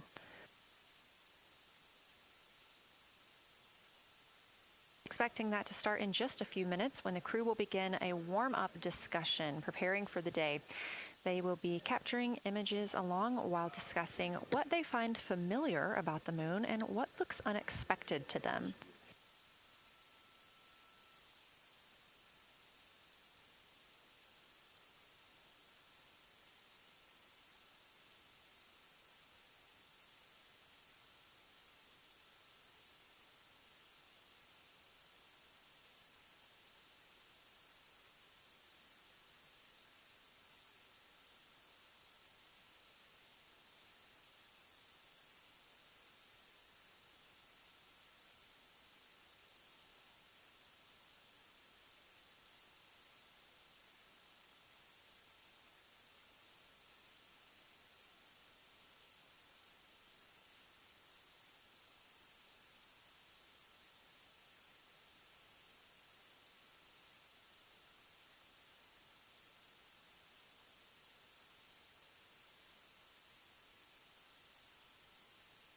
Again, just minutes away from the official start of lunar flyby, or when it is timelined for the crew. We are currently 10,726 miles away from the moon. This view on the left side of your screen coming from the camera on one of Orion's solar arrays.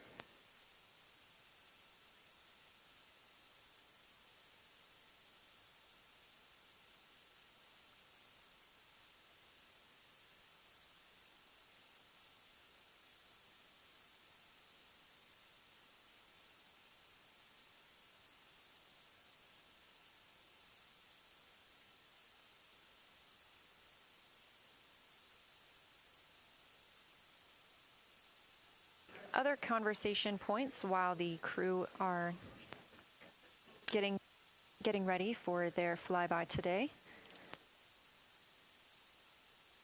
They'll be looking to orient themselves using major landmarks and annotating their observations along with their discussion. They'll have 10 minutes for that warm-up discussion.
Houston integrity. We have two folks at the window deep in discussion talking about all of the awesome features that they're seeing.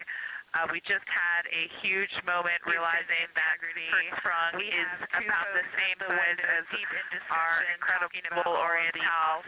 We're really excited about this target that's kind of new to us. We're orienting on things like how we talk about albedo, finding some of the prevalent things that we're used to from all of our training, and just overall taking in this view. We also are noticing that the moon is still getting noticeably bigger as we go, even when you're watching it continuously. It's great to see these two guys get warmed up.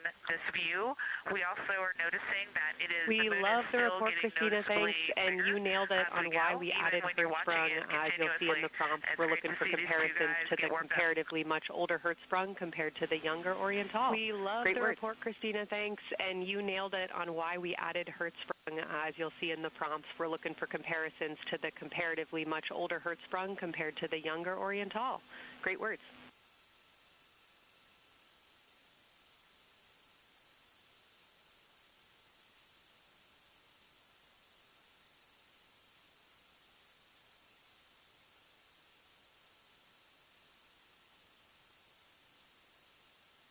This is Artemis Mission Control. That was the voice of Dr. Kelsey Young speaking with the astronauts aboard Orion as they begin their observation period and lunar flyby. NASA astronaut Christina Koch reporting their view of Hertzsprung Basin. The team here is looking for centered images of the basin at a full zoom, and they're hoping that the astronauts can image and describe the inner and outer rings. This is considered a degraded basin with a floor, rings, and ejecta compared to a younger Oriental basin.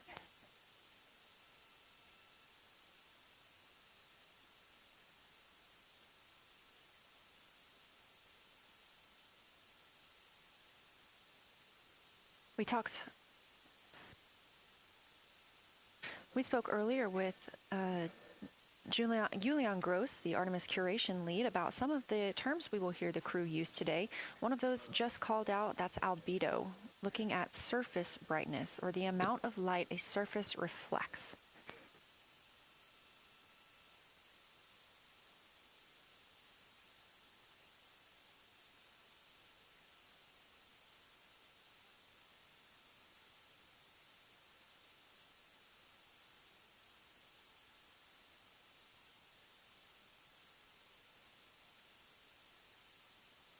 A few more terms that we hope to hear today. Use and integrity, one report from the crew at the windows. We can actually see the moon and Earth at the same time right now. That usually is a higher relief feature. Because the Earth looks way brighter, so the Earth itself seems to have a much higher albedo than the moon.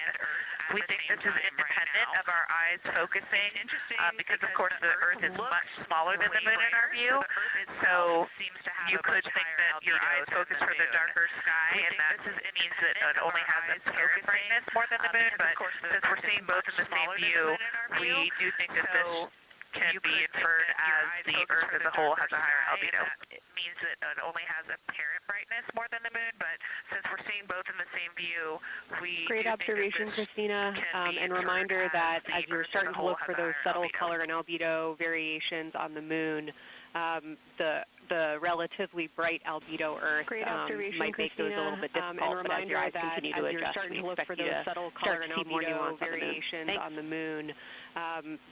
The relatively bright albedo Earth might make those a little bit difficult, but as your eyes continue to adjust, we expect you to start to see more nuance on the moon. Thanks.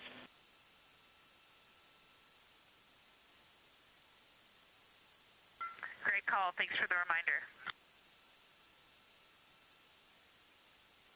You're all going to be experts in lunar terminology by the end of the day. Another one we expect to hear is mare. These are dark regions paved or filled by volcanic deposits. You also can hear them called seas, oceans, lakes, or marshes, or other bodies of water.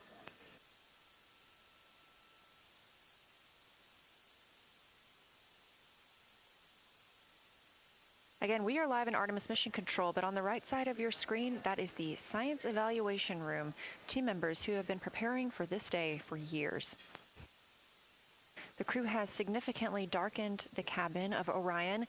This allows them better views outside the windows and fewer reflections from inside. They reported being able to see the moon and the Earth out the same window at this time. We are really hopeful to get those photos. Right now, this view on the left side of your screen coming from a camera mounted on one of the solar array wings on Orion outside the spacecraft. The crew is equipped with 80 to 400 millimeter zoom lenses.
The team continues their warm-up discussion. I should say the crew members aboard Orion continue their warm-up discussion.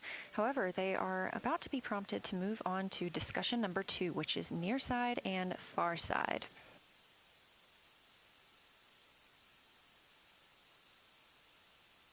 some of the things that they are looking to capture, the ground has prompted them to photograph anything that stands out to them and to compare the near side versus the far side mare in color, albedo, topography, and texture.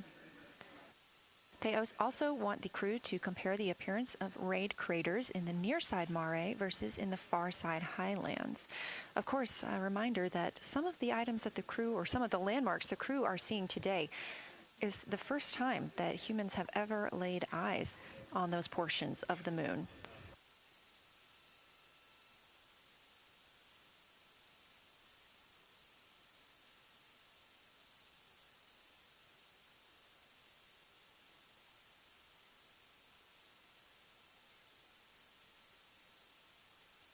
In the targeting package, there are a few reminders of the crew. For the crew, there are time-sensitive observation reminders and science sit-rep reminders. Browns and greens in the Aristarchus plateau and how those disappear as you go toward the North Pole, and then over to the far side, you lose the color. And hearing some great discussion of browns and greens in the Aristarchus plateau and how those disappear as you go toward the North Pole, having a great discussion to the far side. Under window, green is window 3. Christina's under window 1. You've got documenting Jeremy in window 2, Reid in window 1. Like having a great discussion. Christina's under window. There are some LEDs that we cannot put out that Christina's under window 1. Like documenting the discussion. And have all of the internal lights off in the cabin. There are some LEDs that we cannot put out, letting our eyes just provide as best we can some light scattering. But window 4 view, you only get about a third of the moon. And Tycho is going to go over the horizon soon, and you can see Aristarchus, and then you only get to lose the view as you go to the west. Tycho is going to go over the horizon soon. So far, the team is on the plant, and you start to lose the long view as you go to the west. And those views and recordings are being made. And so far, internal documentation of the configuration and the observations is ongoing. Are being made. Science, do you have any questions for us? This documentation of the configuration. Integrity Science, Victor, very glad that you provided the first formal science sit-rep, as these were indeed your idea. One follow-up question, any relationship between those browns and greens you described? Do you see them blending into one another, and do you see any topography associated with either your idea? One follow-up question, any relationship between those browns and greens you described? Do you see them blending into one another? I don't want to bother the window team. I just heard that, overheard that, and so I'm sorry I don't have that detail yet. I will eavesdrop and see if I can pick that up.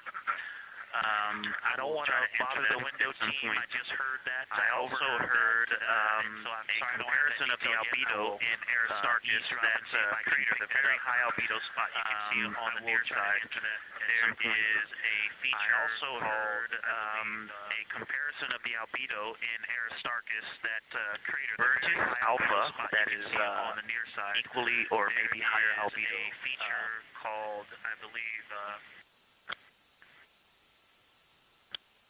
Burgess alpha. I apologize for the gaps. I'm trying to listen or talk at the same time, but I will try to get some more information to correlate those colors from Aristarchus for you. I apologize for the gaps. I'm trying to listen and Understood, talk Victor, at the same time, and good call to not bug the window team. Really like the brightness comparisons to Burgess A. Really helpful for the science team. Keep them coming. Thanks. Understood, Victor, and good call to not bug the window team. Really like the brightness comparisons to Burgess A. Really helpful for the science team. Keep them coming. Thanks. Grimaldi being a 10, and how many of us, when we were a little further away, saw that as the darkest albedo, and that the bigger Mari off to the west or to the east was being a 10, and how still dark when we were a little further away saw that as the darkest albedo. We still think that, but you are seeing color variation, albedo variation inside of Grimaldi as well, and that even on the west side there's still a very dark part of it, but it is still the darkest. It is just not as uniform as it looked when we were farther away. We're starting to differentiate the striations of albedo inside of Grimaldi. Still a very dark part of it. but it is still the darkest. Copy all, Victor, and you read our mind. Superlatives like darkest, biggest are really, really helpful for us, so keep those coming. Copy all, Victor, and you read our mind. Superlatives like darkest, biggest are really, really helpful for us, so keep those coming.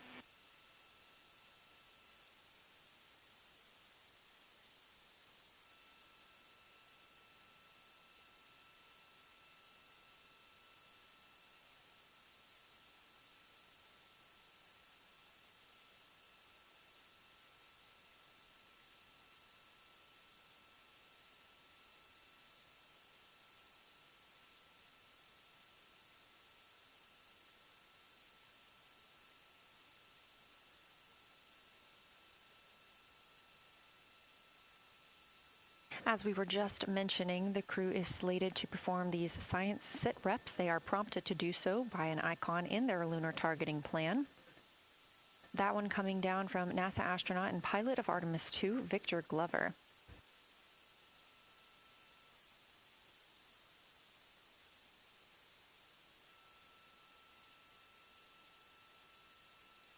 As we discussed, the Capcom is usually the only person in the room speaking with the crew, the capsule communicator. However, today, the science officer, Dr. Kelsey Young, she is the Artemis Science Flight Operations Lead, is speaking with the crew during the flyby to ask any questions that the team may have. To her right is Trevor Graff. He is one of 3 science officers. Those would be Kelsey Young, Trevor Graff, and Angela Garcia, who will also join us later for an interview.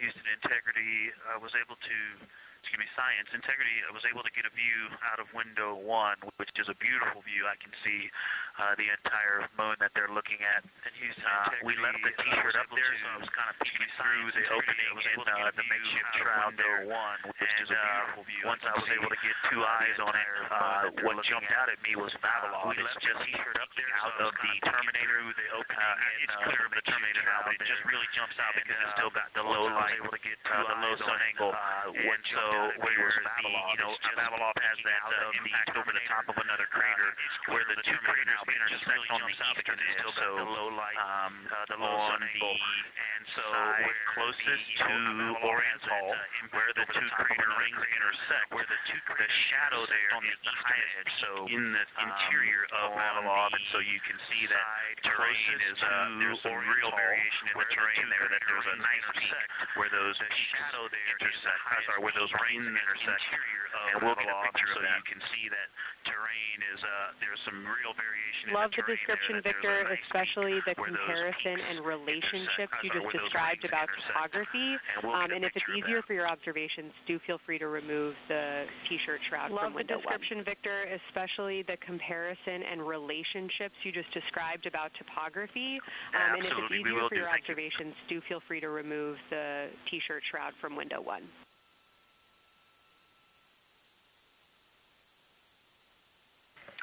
Absolutely, we will do. Thank you.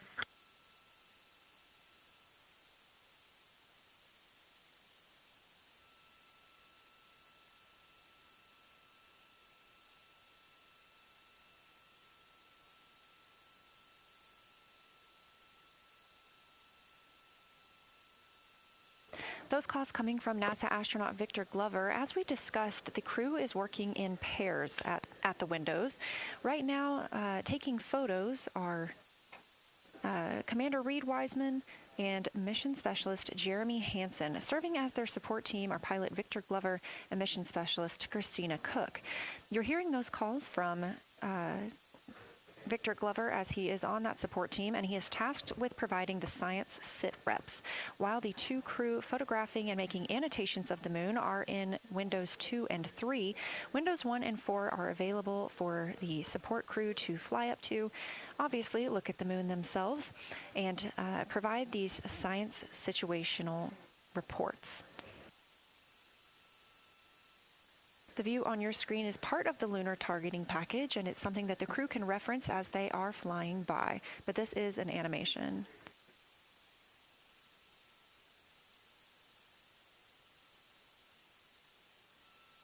You also heard Glover mention Oriental. Oriental is a major feature that the team is interested in today, and it's known as the Grand Canyon of the Moon.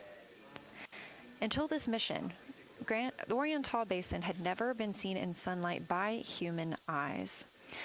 Oriental Basin and its surrounding ejecta could fit within a straight line distance from NASA's Johnson Space Center, where we are at today, to Kennedy Space Center.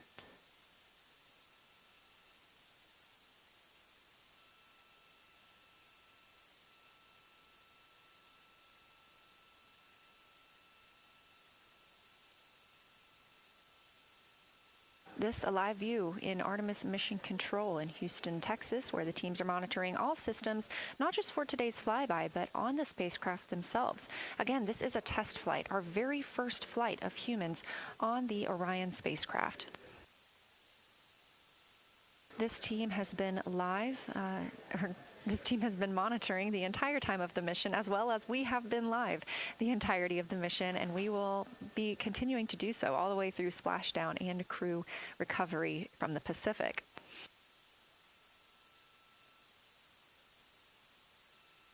This is a visualization from ARROW, the Artemis Real-Time Orbit website that you can also access at any time by visiting nasa.gov/trackartemis, showing us that we are now under 10,000 miles from the moon, 9,948 to be specific, and continuing to count down.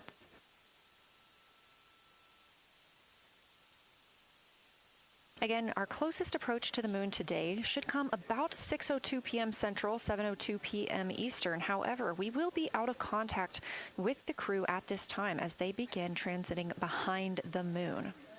At that time of closest approach, the distance from Orion to the lunar surface will be about 4,070 miles. Of course, these are estimates at this time, and we'll be sure to provide you with the official numbers once that closest approach has been reached.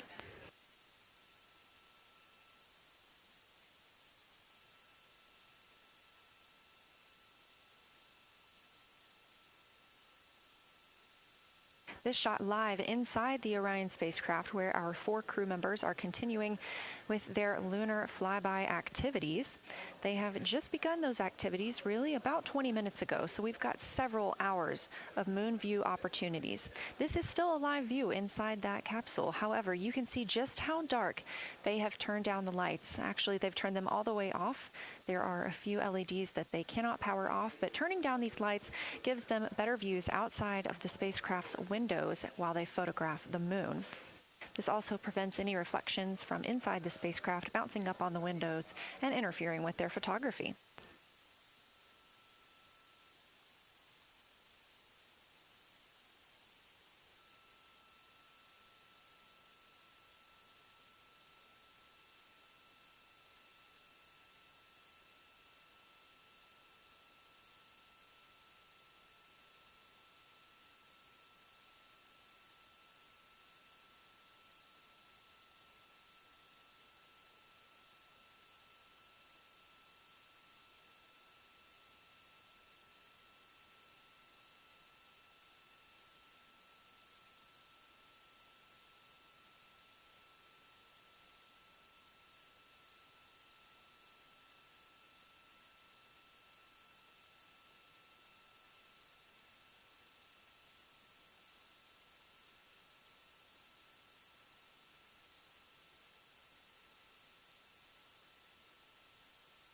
As we were previously discussing, the crew members are serving on teams, the first team being Commander Reid Wiseman and mission specialist Jeremy Hansen at the windows photographing what they see. We heard reports earlier that they could see both the moon and the Earth in the same view, and we are looking forward to seeing the moon and the Earth in the same view as well. That Earth set coming up in just a few hours. While Wiseman and Hansen are at the windows photographing, Glover and Cook are serving as support crew. They are able to assist with cameras. They are also providing those situation reports, letting us know how the team is working inside the spacecraft, what they're seeing, and how they're feeling about it. Those first blocks of teams will last about an hour, and the crew members are approaching the halfway point into their first observation block. A reminder, we have 5 of those blocks today. So they're approaching this halfway point, during which the crew at the window will switch roles. One will begin taking pictures, and the other will be making annotations on their PCD, that's portable computing device.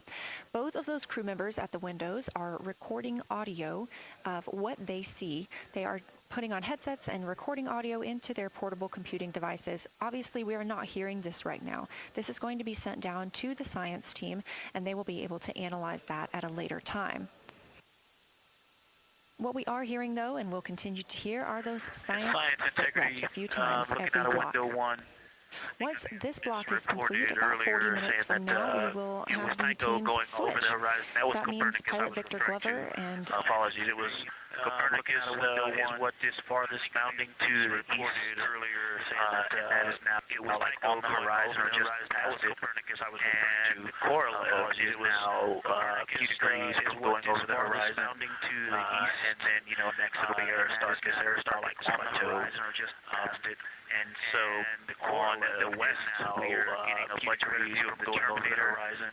Looks like we have about next it'll be Aristarchus illumination of the moon, and so on Vavilov, we are getting a one Vavilov diameter to the west is where the Terminator is right now, illumination, and so other features are starting to peek out there. And Vavilov, the one Vavilov, the center of the illuminated part of the moon is to the lower part is Oriental, and just around Oriental, a lot of light structure. The center is starting to show up. To the lower part, a lot of high albedo, similar to. And just around Oriental, the feature structure Burgess alpha is starting to show up. Aristarchus type high albedo in the ring. So when you look at the interior ring and the external ring, it's almost as if the edges are starting to dry up and turn white. It was something that was wet and dry. So when edges would be the part to dry first, external ring, you just kind of outline all the topography in the interior of that wall is turn white. It was something that was or is starting to dry, or maybe dusted with snow. If this was the Earth, I would say there was snow dumped on some of the ridges on the interior of the ring of Oriental.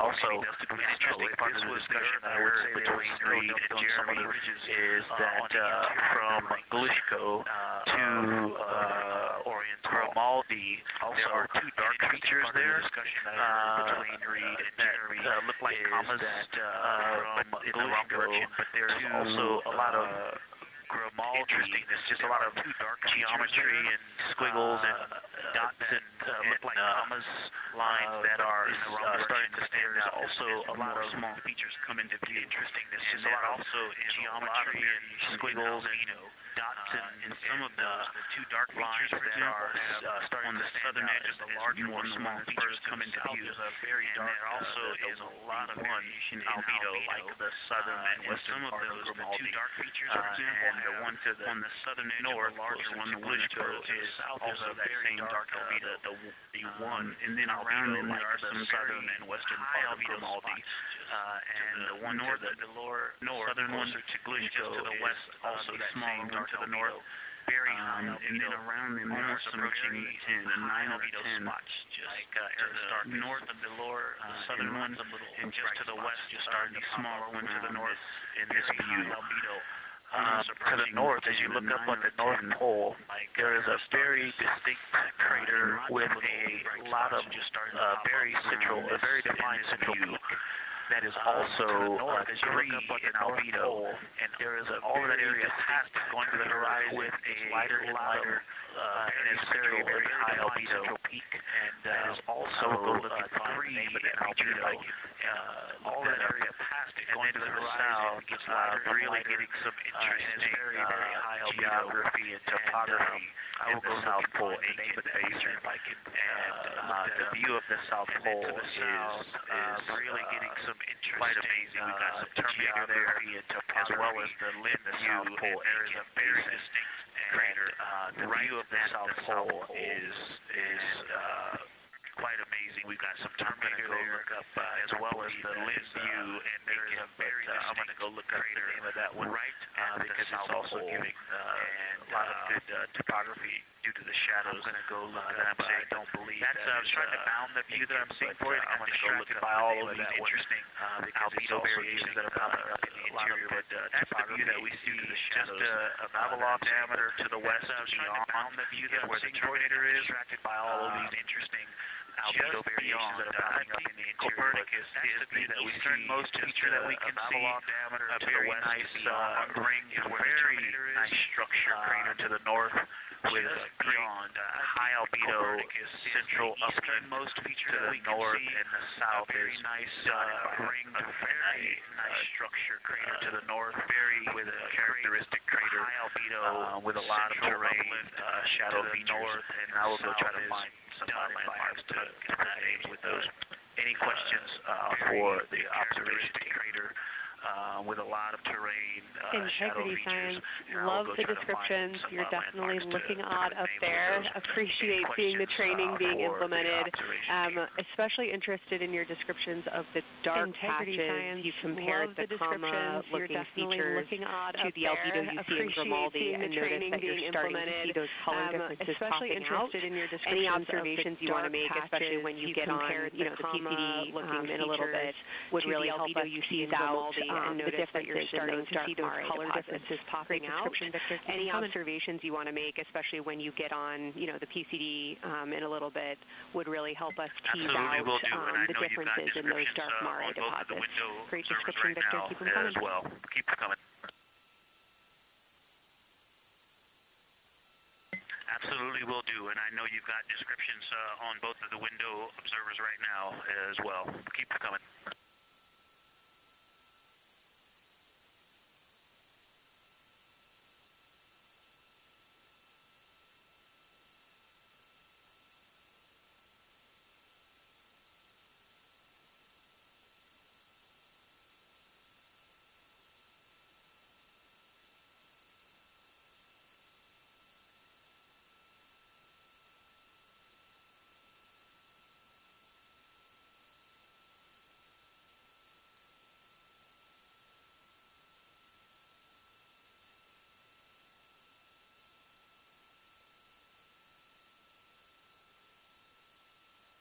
Great evidence of how well trained this crew is by the science team.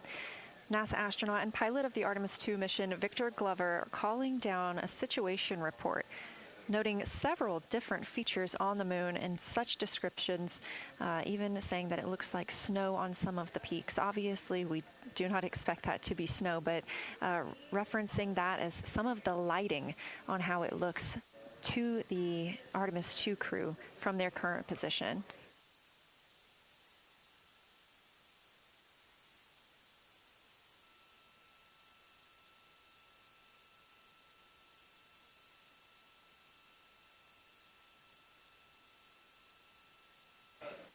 The team is slated to be switching their positions at the windows now. Both Reid Wiseman and Jeremy Hansen have been at windows 2 and 3, one taking photos, one making observations and annotations on their portable computing device. At this time, we also anticipate that they are looking at a crater duo. One of those is Glushko, and the other is Ohm. The team is looking to know the extent of Glushko's ray system and how its rays differ in the Mare versus the highlands. They also want the team to compare the ray systems of Glushko to Ohm.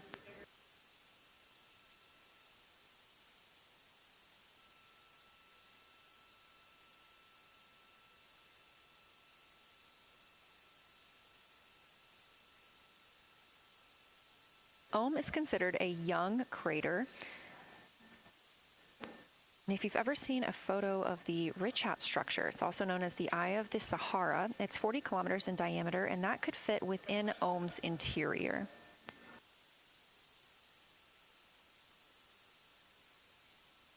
The team is specifically interested in descriptions of that ray visibility, including the color, albedo. Remember, albedo is the brightness or the surface reflection, and the reach.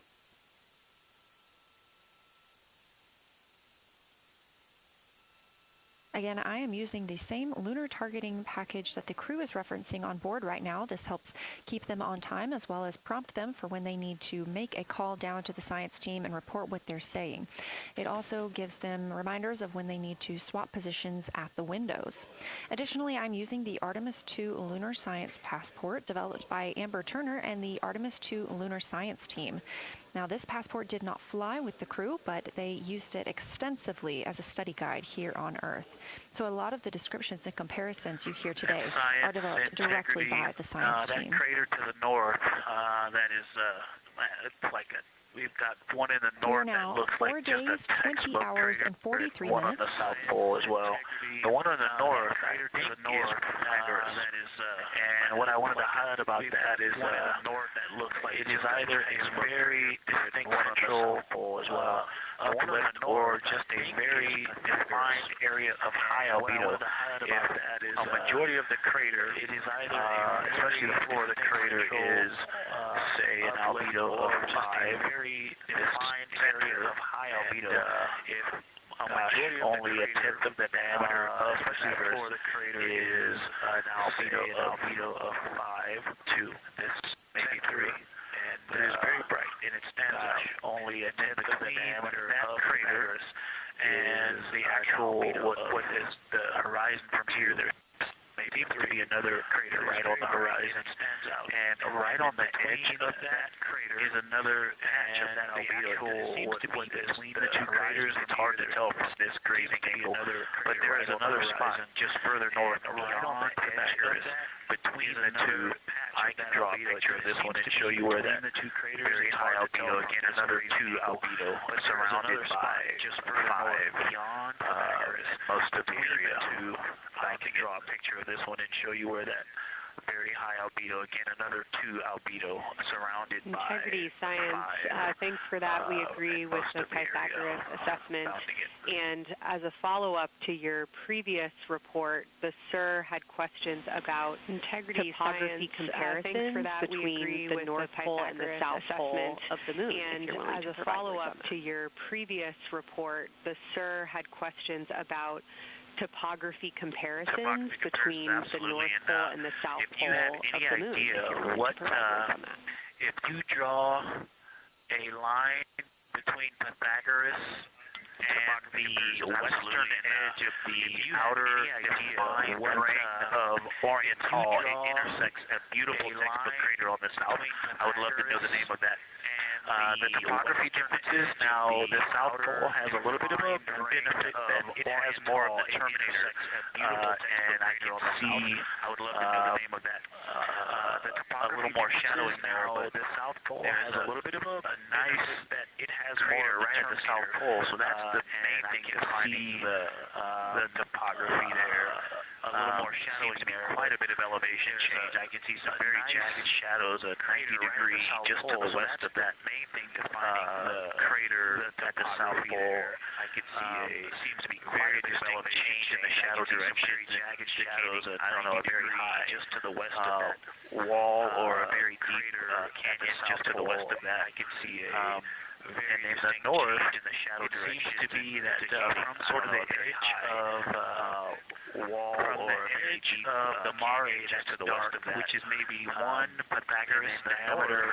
It seems to be that from sort of the edge of ring about that, from maybe the top of the mare, that's 7 degrees of the moon, and just draw a ring around that. The near side is an albedo of 5, and that looks quite smooth here. And then along the same edge of the moon, the mare, just edge of the mare, that kind of Grimaldi is just outside of, is an albedo is just outside of, and Carol Crater is just outside of. And you start to see the stark differences between the darker 7/8 and the 5 and 6s just outside of Blue. If you follow that line up to the north, that line is also where the change in topography happens at the North Pole. The line defining the light and darkness on the edge of the mare that you can see to the north, that drawn is also roughly the midpoint of all that straight to the North Pole. And on the side facing the Earth, you see smoother topography dotted by Pythagoras and its next door neighbor crater. And then on the far side, you see a lot more cratering and a lot more topography. You see smoother topography far side Pythagoras and its next door neighbor crater. But and on the far side, you see a lot more topography. It seems to be more jagged and a more challenging place to find a place to land and to even traverse in the south. It seems to be more all around the South Pole. And at the North Pole, more challenging it would be more challenging to translate on the far side of the North Pole compared to the near side all around the South Pole. And at the North Pole, it seems to be, it would be more challenging to Copy all, Victor. You really help paint a contextual picture of what you're looking at. We really appreciate the way that you're guiding us into the areas you're seeing by drawing comparisons between recognizable features. You really help paint a contextual picture of what you're looking at. We really appreciate the way that you're guiding us into the areas you're seeing by drawing comparisons between recognizable features. Thanks for that. And Kelsey, another little science sit-rep moment, something I just heard from the window team is the more I look at the moon, the browner and browner it looks. I thought that was an interesting observation. Kelsey, the two observers have been on timeline, no hardware issues. They did start to talk a little bit about another feature that you'll hear more about on the recordings that they call the handprint. That was at the end of their Glushko and before they moved into their current target. They thought that was worth chatting a little bit more about. And they're preparing to switch. You'll hear more about on the recordings that they call the handprint. That was at the end of their Glushko and before they moved into their current target. They thought that was worth chatting a little bit more about. And they're preparing to switch after this. Houston copies and concurs. Hey, Houston Science, actually Houston and Science Integrity, another just observation from the human. My eyes have shifted a little bit since I've been up here. I've been wearing my reading glasses to look at the PCD. Well, this is a very taxing event on the eyes, looking out the window and seeing the very bright moon. My eyes have shifted a little bit since I've been up here. I've been wearing my reading glasses to microphones and PCD. Well, this is logistics and lunch and those guys looking out the window and seeing the very which is dimly lit. It's just been an exercise. It is a difficult thing to manage, and I'm up and down on the glasses and then lunch and those kinds of things. Just when I'm looking at the PCD, which is dimly lit, from looking out the window, I can feel my eyes adjusting to manage to work through it as they adjust on the glasses, and then having to wait as my eyes adjust when I come back in. As soon as appreciate that report, Victor, and know that we are prepared to read you up targets from the ground if that would give you the ability to keep your eyes focused on the moon and not having to swap between that. Appreciate that report, Victor, and know that we are prepared to read you up targets from the ground if that would give you the ability to keep your eyes focused on the moon and not having to swap between that and the PCD. Just let us know. Yeah, we appreciate that, Science, and we will also do that for the window teams, and we'll back each other up that way as well. But we appreciate that. We may take you up on that. Thanks. Yeah, we appreciate that, Science, and we will also do that for the window teams, and we'll back each other up that way as well. But we appreciate that. We may take you up on that. Thanks.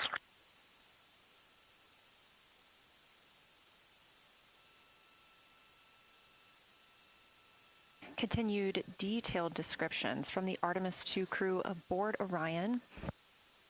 Again, this is a test flight, the first time we've flown humans aboard this spacecraft, so every detail, even that it's difficult to look outside the window and then back at the PCD, that portable computing device, every single detail is appreciated as we prepare for future missions.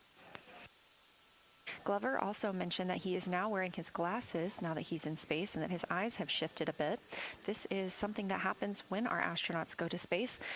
There is a fluid shift from the lower half of your body up into your head, and that can cause changes in your eyes. It's something that we have seen over time for some crew members, especially now that we have been living and working on the International Space Station for over 25 years.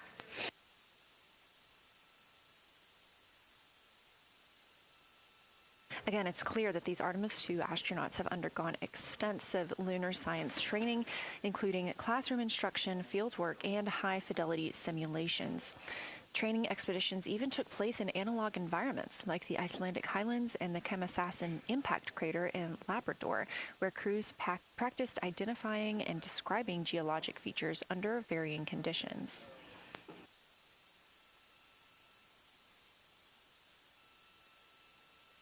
Additionally, here at Johnson Space Center, Orion mock-ups were used to rehearse crew choreography, including three-dimensional space management with an inflatable moon globe to simulate the flyby. And while on Earth, the crew also used that small lunar passport that I mentioned with descriptions, photos, and prompts to help them study the features we hope they'll see. Now, this is a view from their lunar targeting package at this time, helping them determine what they're seeing on the moon, as well as on the left, keep up with what their next target will be. As you can see, we have got a long list and an exciting day ahead of us.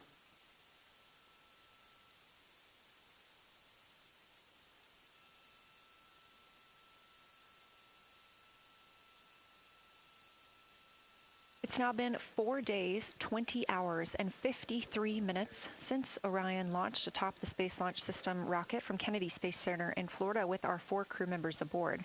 NASA astronauts Reid Wiseman, Victor Glover, and Christina Koch, and Canadian Space Agency astronaut Jeremy Hansen.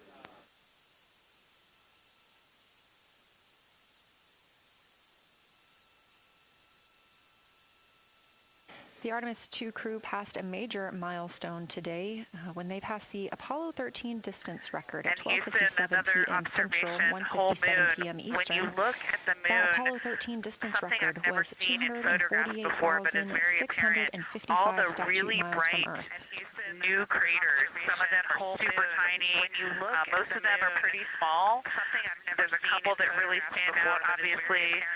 All the really bright, what it really looks like is like a lampshade with tiny pinprick holes and the light shining through. They are so bright compared to the rest of the moon. And what it really looks like is like we copy, Christina. Thank you. Looks like you guys might be doing it, but remind you to swap positions at the window and take your SD cards with you. We're loving everything that you're calling down. Copy, so keep it up. Christina. Thank you. Looks like you guys might be doing it, but remind you to swap positions at the window and take your SD cards with you. We're loving everything that you're calling down, so keep it up.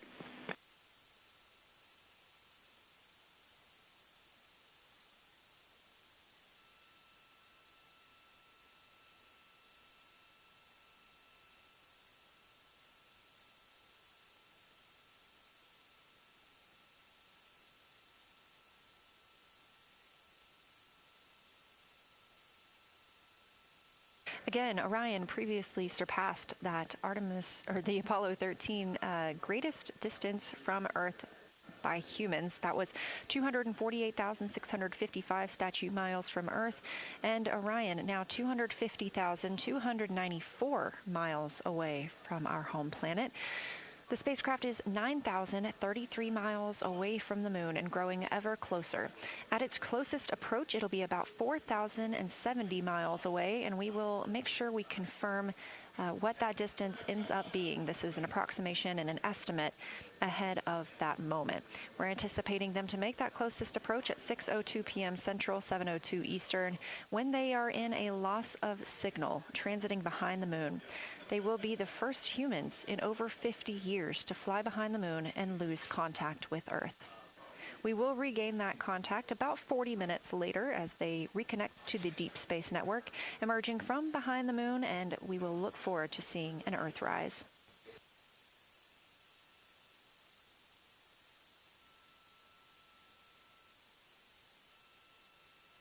Again, the crew is currently in their position swap portion on their timeline.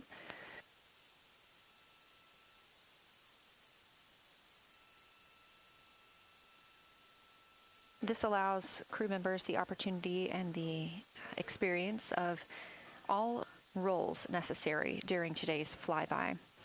Right now, those two crew members at the window have swapped positions.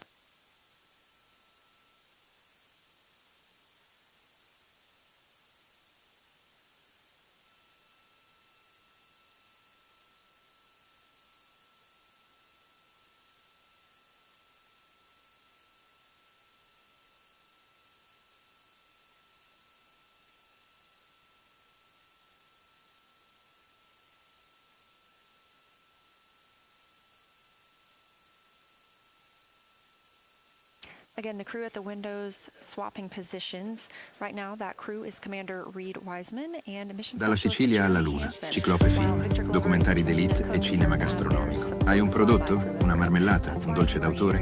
Lo renderemo iconico con la nostra tecnologia tabletop. Prezzi terrestri, qualità spaziale. Scrivici ora in DM su WhatsApp o via mail. Ciclope Film. La tua visione prende il volo.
Houston, integrity.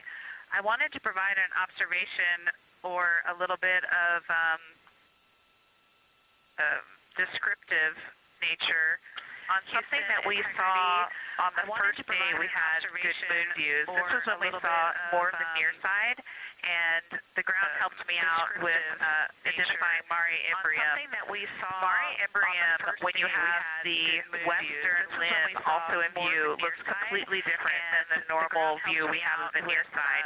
It is the most striking feature of the western limb view that we had, and its entire completely changed and form its eastern side are very prominent, but they actually stand out more than I'm used to seeing even on the western side, and the whole thing just feels like a big bump.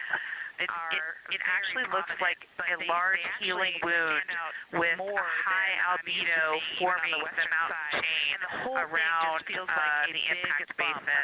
And I just don't think I had enough chance to describe how striking it was on that western limb view as we were coming in a couple days ago. The impact basin. And I just don't think I had Christina, enough chance science, to describe absolutely love that, especially since that's a feature that all of us here on Earth can observe from home. So I'm sure tonight everyone's going to be going out and looking for evidence of that beautiful topography you just said. Thanks absolutely love that, especially since that's a feature that all of us here on Earth can observe from home. So I'm sure tonight everyone's going to be going out and looking for evidence of that beautiful topography you just said. Thanks for those words.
The view on your screen coming from Orion, a camera mounted on the spacecraft's solar array wing. Houston integrity, Toward the right of your screen, the near side is the hemisphere we see from Earth. Question that is possible identifiable by that those we're dark seeing splotches, which are Schrodinger ancient lava flows. From this mandatory science integrity in the Terminator at the South Pole. And the comment is possible that we're seeing Schrodinger base we are not seeing from this vantage point. The bright in the Terminator is coming out of the South Pole. The sort of 9 o'clock wedge that is formed by the change in albedo. The rays coming out of interior portion that is to the northeast, to the surroundings coming out of lighter mare to that's 270 degrees to the west. That 90 is very distinct interior. You got some great descriptions from the two at the window about the colors in there, but in that darker part in that wedge, you've got some really interesting colors, even though the rays, the distinct difference in the albedo almost look like rays, but it's not the rays coming out. It's the just changes in albedo color, even though the rays, the distinct integrity science, that is very intriguing, those color rays coming out of Ohm rather than sort of albedo.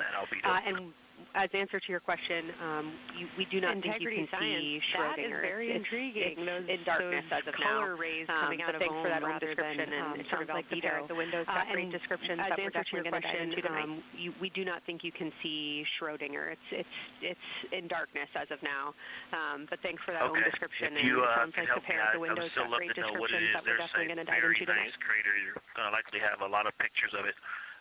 What would be right in the Terminator at the South Pole or close to the South Pole? I would still love to know what it is where it's intersecting the Terminator right now. You're going to likely have a lot of pictures of it.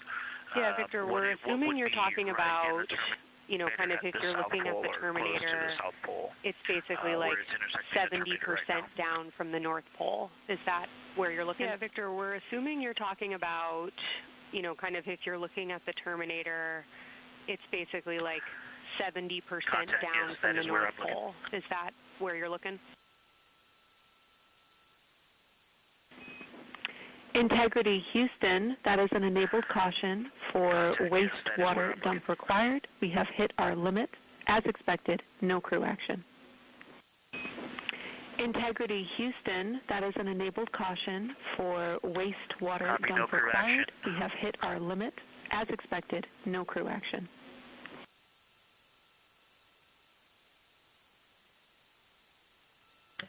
Copy, no crew and action. integrity science, we're trying to figure out what you're looking at there. Is it like right on the Terminator, or is it in the eliminated portion next to the Terminator? You are. And integrity science, we're trying to figure out what you're looking at there. Is it like right on the Terminator, or is it in the eliminated portion next to the Terminator?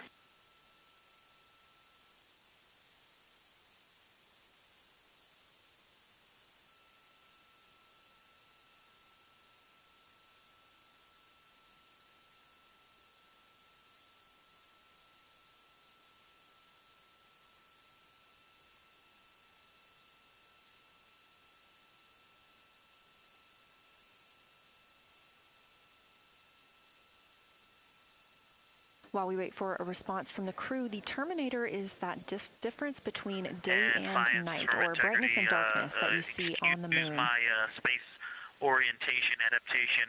If you see draw this a from the line International between Space Station as well, through looking the down at Earth. center of Oriental, and then another line from Blusko through the southern tangent of Oriental. That line would almost perfectly intersect tangentially the crater that I'm talking about, and it is on the Terminator. So yeah, I think I'm not looking at the South Pole. I was a little line would almost perfectly intersect. That line description was really helpful. I have eyes on the SIR right now, and they are actively discussing lunar geography. We will be back with you shortly. That line description was really helpful. I have eyes on the SIR right now, and they are actively discussing lunar geography. We will be back with you shortly.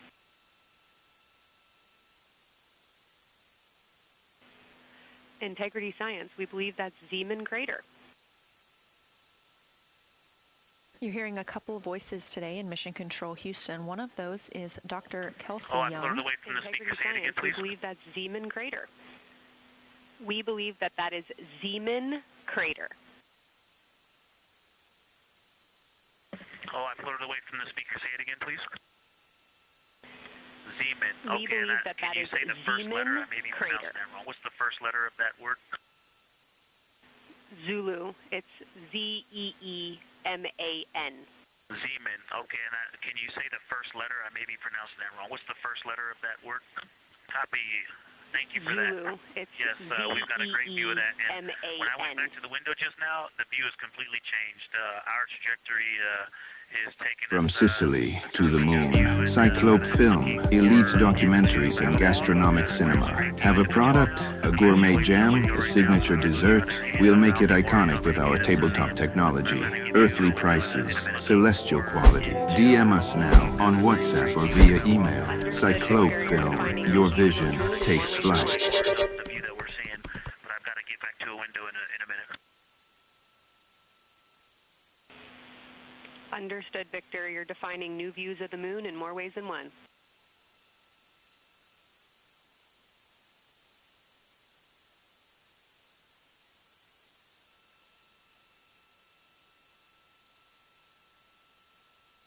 Again, when you hear calls down to science or from science, that's Dr. Kelsey Young, the Artemis Science Flight Operations Lead here at a console in Mission Control. You also hear communications with the crew from Canadian Space Agency astronaut Jenny Gibbons. She is the Capcom for today. She is a backup Artemis II crew member. Those calls from pilot Victor Glover asking about a feature he was seeing, specifically a crater on the moon. Meanwhile, the team here in the science evaluation room was actively working together to determine which feature he was describing.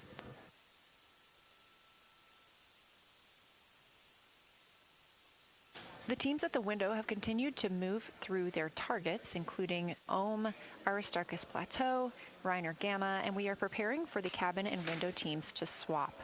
That's when we'll hear more from Reid Wiseman and Jeremy Hansen when they take on these support roles, while Christina Koch and Victor Glover are at the windows photographing and annotating.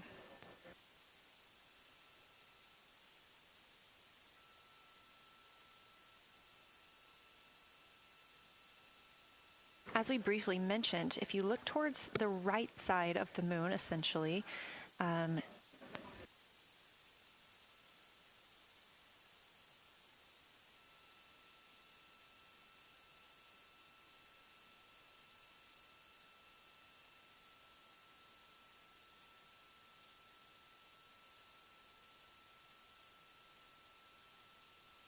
Science integrity, wow, yeah, this live view coming from the camera outside the Orion spacecraft. And if you look on the right side of the moon where you see those dark patches, it is the most rugged that I've seen it.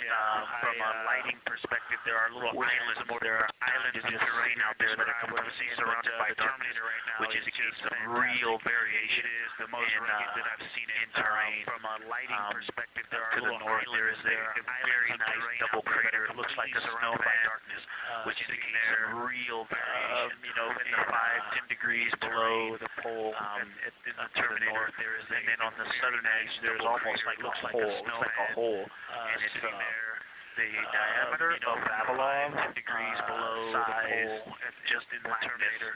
And then on the southern edge, there's almost like a wall, looks like a hole, and then it goes back to the black thing on the Terminator. So there's just, it looks like there's just a gigantic hole right there, blackness.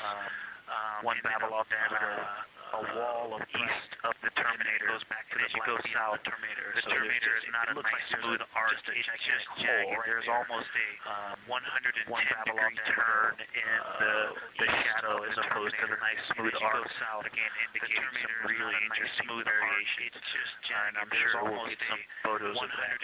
And then one of the craters, so as opposed to the smooth arc, again indicates some really interesting variations. Maybe halfway down to the south pole. And then one of the not only a very looks like further off to the south, and then there's like 2 island rays, maybe halfway down to the west pole. That is very not only very looks like there's a deep hole coming up out of that crater. So there's like just some really interesting visual illusions going on with the shadows there. Like I said, they look to be high ridges and islands out beyond the Terminator crater. So because there's some really interesting visual, maybe even illusions going on with the shadows there. Into the Terminator, they look like they're catching sunlight on the peaks, islands up to beyond the Terminator. It's very, very interesting to see.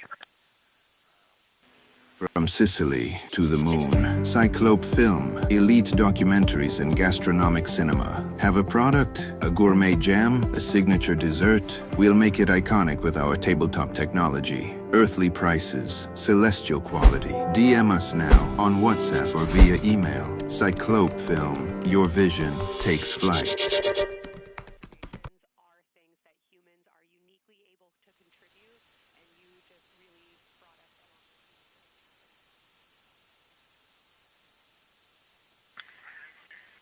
That's awesome, Kelsey. Did you get a sit rep updating you on a slight change in logistics for PCD use? Christina, this is Houston. We did not, but we will take it now.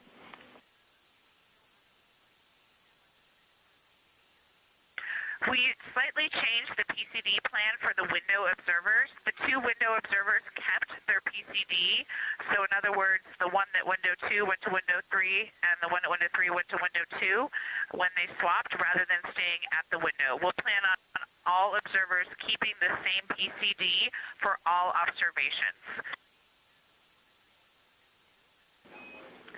Copy, Christina. That makes sense to us, and good plan. We are coming up here on a cabin and window team swap. Let me know when you're ready for a quick vehicle status. We are coming up here on a cabin and window team swap. Let me know when you're ready for a quick vehicle status.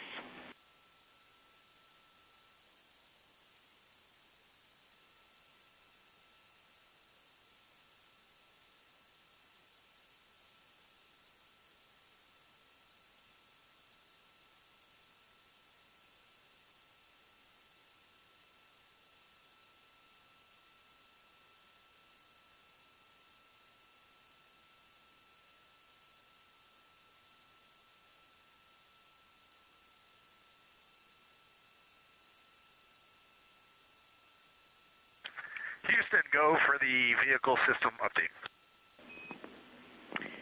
Howdy, Reid. We don't have much for you. We just wanted to let you know that toilet right now is no-go for use as we stick with the predetermined limit for now.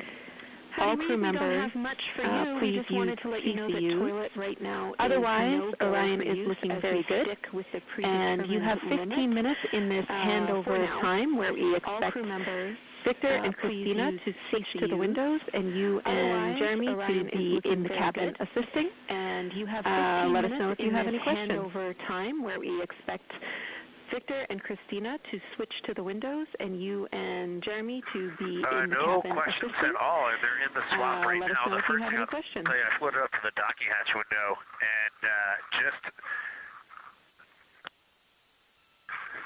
no questions at all, and they're in the swap right now. The first thing I'll tell you, I floated up to the what I'm going to call the Mare around Orion just looks so different out the docking hatch right now. It's quite a bit darker. It's the same darkness, if not a little darker than Grimaldi, but it's cool after just being in the 400 mil for the last half hour. Looking up close, I got pictures of everything Mike was just describing on the Terminator. It really is a fascinating Terminator. It's cool after just being in the Orion just looks so dynamic right now. It's very three-dimensional out the docking hatch compared to what I was just looking at through the 400 mil. It really is a fascinating Terminator. We love it. We are getting a sneak preview from one of our SAW cameras of what you're looking at, and we see some of what you're describing. We cannot wait to see your photos. Thanks. We love it. We are getting a sneak preview from one of our SAW cameras of what you're looking at, and we see some of what you're describing. We cannot wait to see your photos. Longer lenses on the solar array so you can see the whole moon, but man, it is, or the up-close moon, not the whole moon, but it is just fascinating, and it's so cool. All right, MPO and INCO, take notes. We want a zoom lens on those SAWs next time. Thanks, Reid. It is, or the up-close moon, not the whole moon, but it is just fascinating here. It's so cool. All right, MPO and INCO, take notes. We want a zoom lens on those SAWs next time. Thanks, Reid.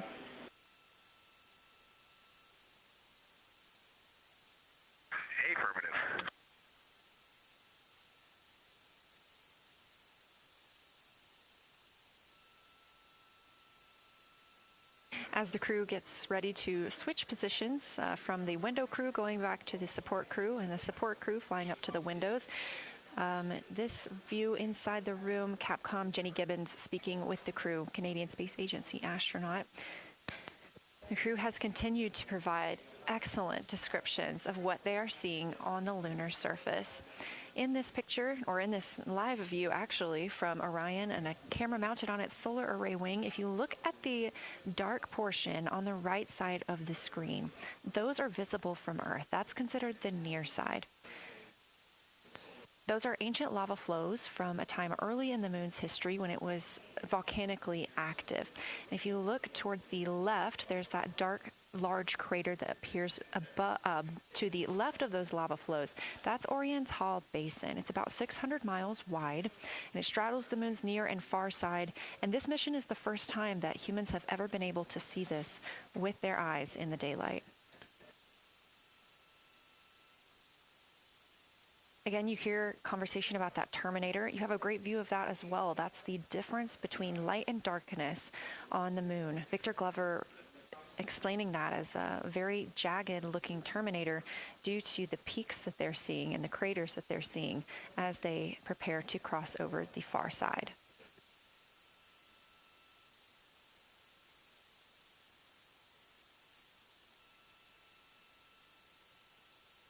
You also heard science officer, the Dr. Kelsey Young, Artemis Science Flight Operations lead, sharing with Victor Glover that his responses are truly something that only human eyes can discern or provide.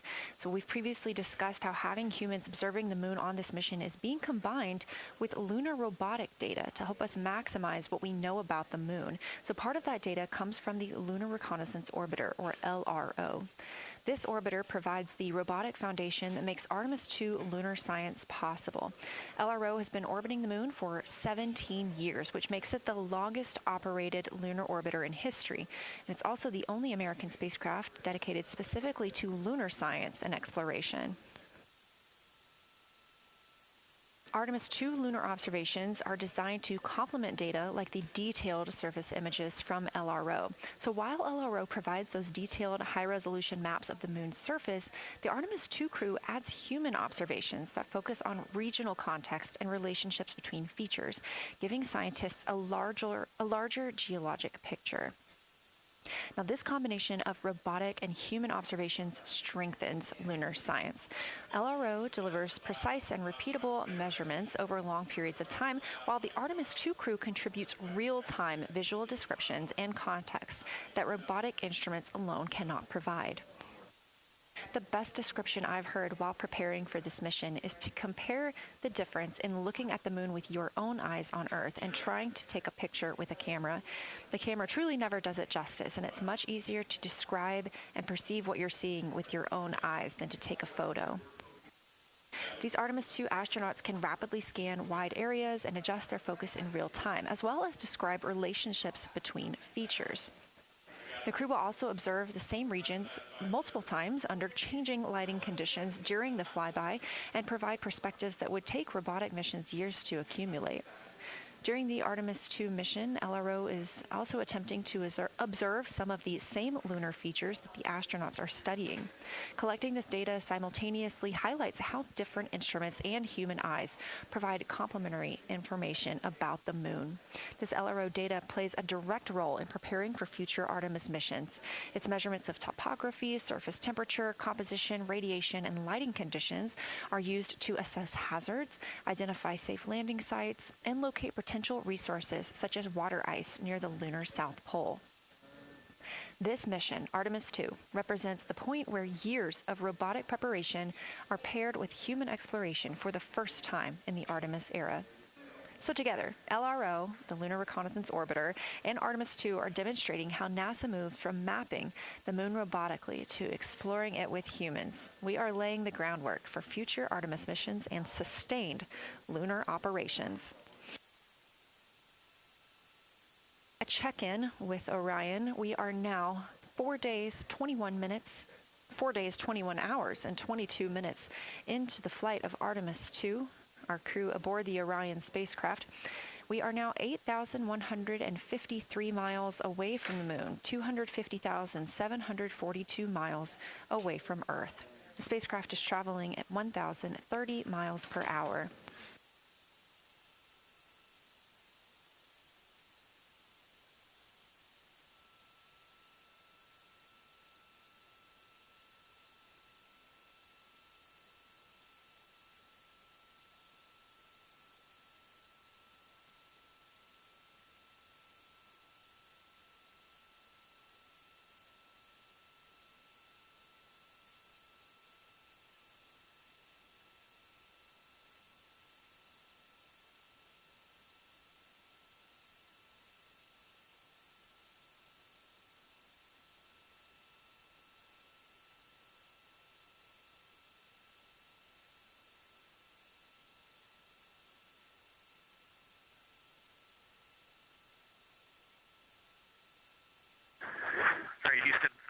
The professional science update giver is now in seat 2. That is where Victor is, and Christina is nestling into seat 1 with the long lens, and we're just getting ourselves oriented here.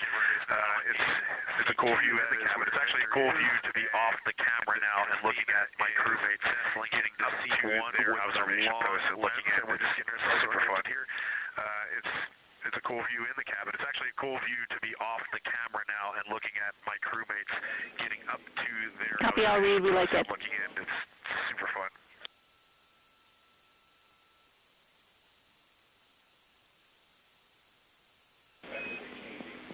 Copy, I'll read. We like it.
As we heard confirmation from NASA astronaut and commander of Artemis II, Reid Wiseman, they are now switching positions of the support teams and the observation teams. So initially, Reid Wiseman and Jeremy Hansen were at windows 2 and 3 in the Orion spacecraft, taking photos and making annotations in their PCDs, portable computing devices.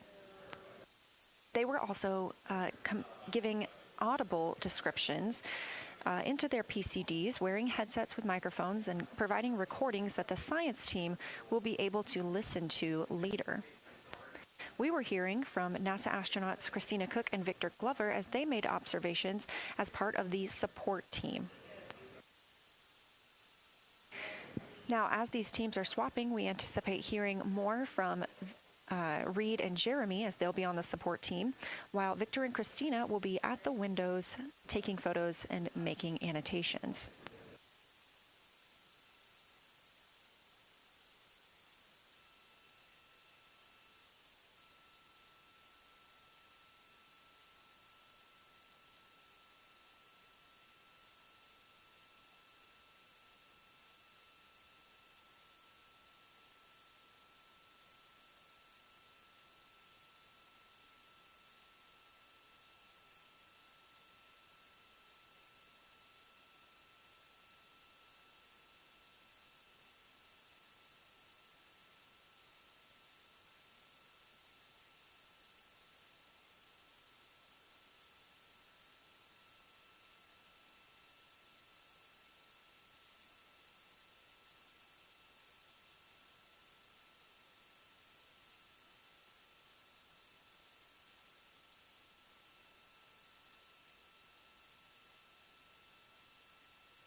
Jenny for the science team, if they can mark this time, I just covered up window 4 to block out the ambient light from a very bright planet Earth.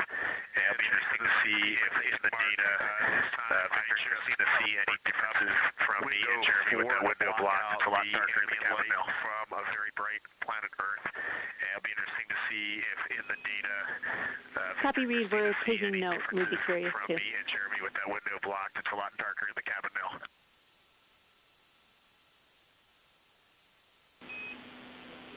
Copy, Reid. We're taking note, and we'd be curious too.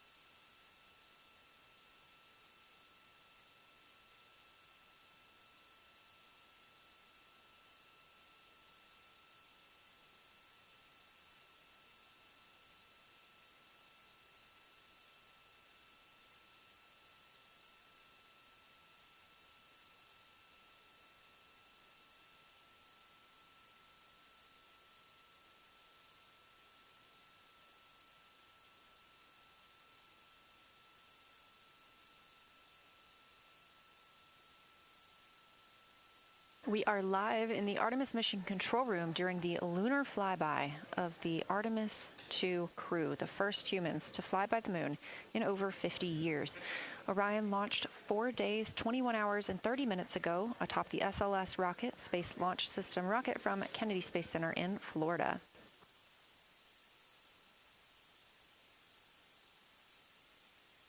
Our 4 crew members inside the spacecraft are transitioning their positions. The cabin and window teams have swapped. Currently at the window, we have Victor Glover and Christina Koch, NASA astronauts, and serving as support, Reid Wiseman and Jeremy Hansen.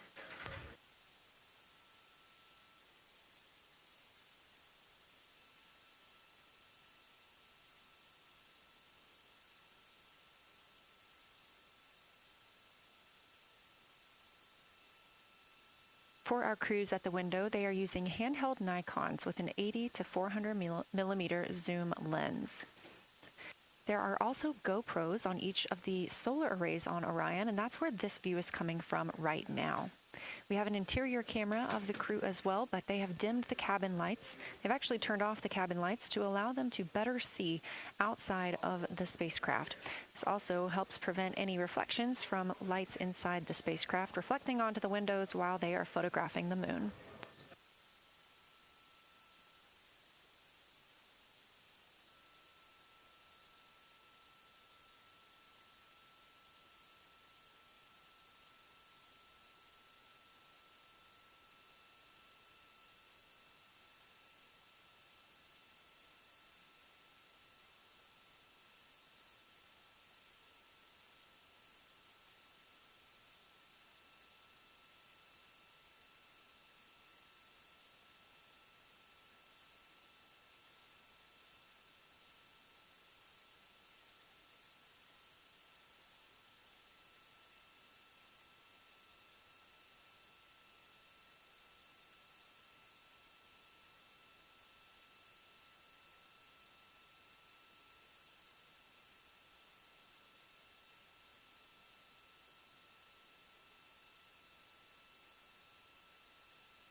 We talked a little bit about the views and the cameras being used on the Orion spacecraft.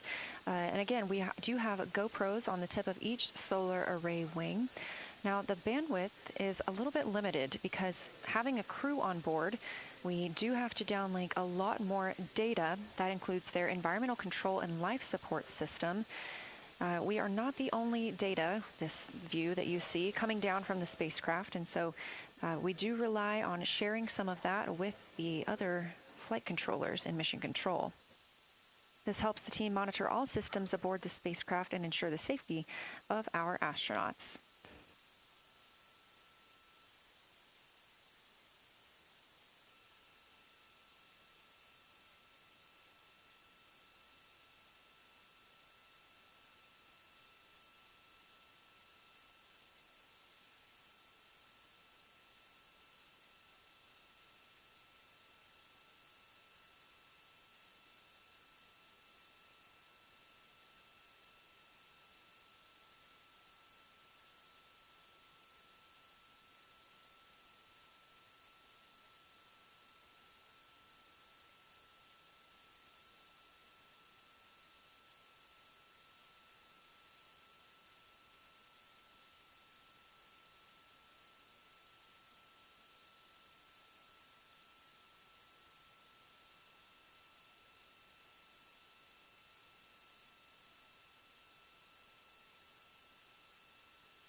We are standing by for a situation report from the crew aboard the spacecraft. They've been imaging the whole moon. There is now a new crew at the window. That would be Victor Glover and Christina Koch, and so being it's their first time since they have moved up to the window positions, they have a chance to orient themselves and describe and take pictures of any color or albedo variations across the surface. Reminder, albedo is the brightness or reflectiveness. Integrity science for a science sit rep when you're ready.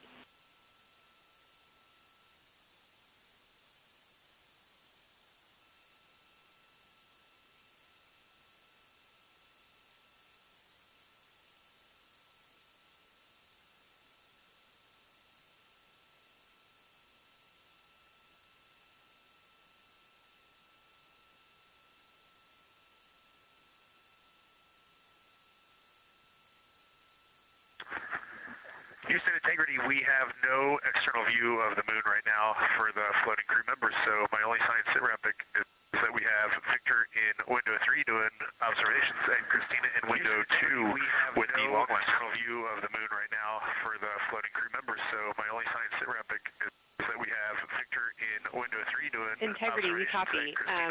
Are the shrouds still on windows 1 and 4? And if so, would you consider trying to get a view through one of those windows? Integrity, we copy.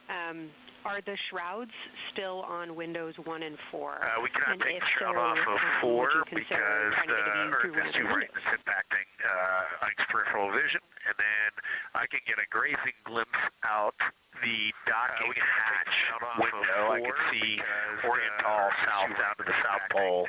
And the primary thing that I see from Oriental right now is just the long trenches that come out. You know, when you come out the north side of Oriental, you check the kind of boulders across the northern half of the far side.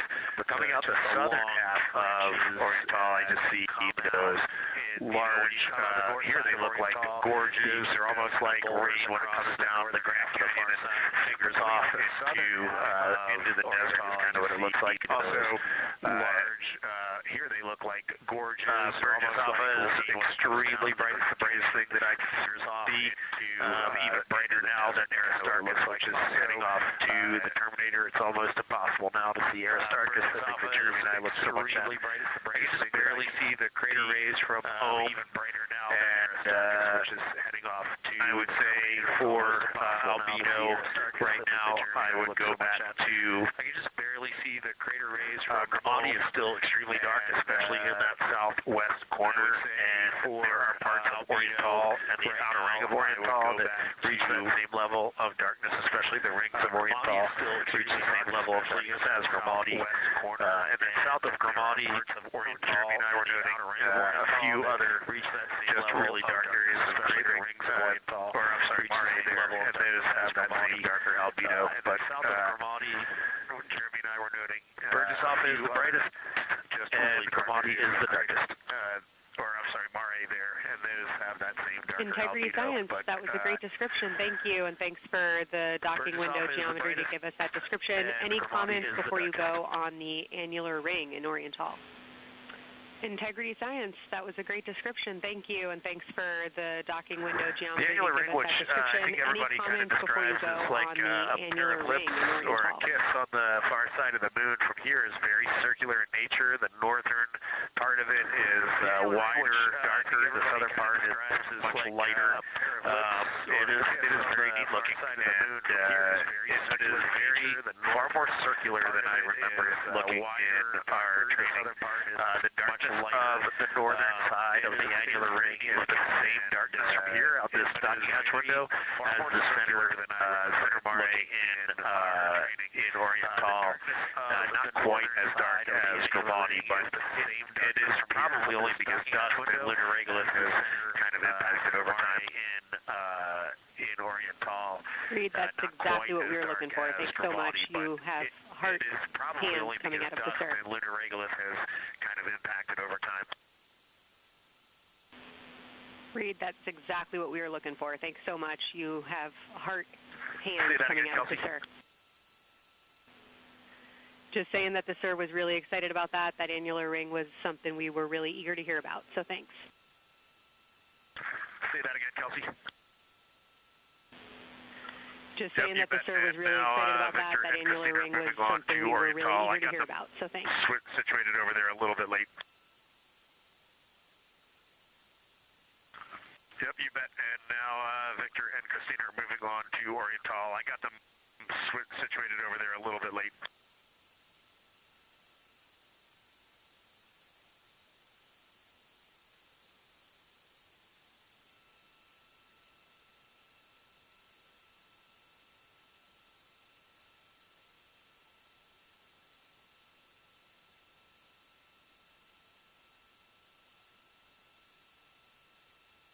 That was NASA astronaut Reid Wiseman, now providing a science sit rep as he is away from the windows most of the time. He is working as the support person along with Jeremy Hansen in the spacecraft, as Victor Glover and Christina Koch are now at windows 2 and 3, able to photograph the moon.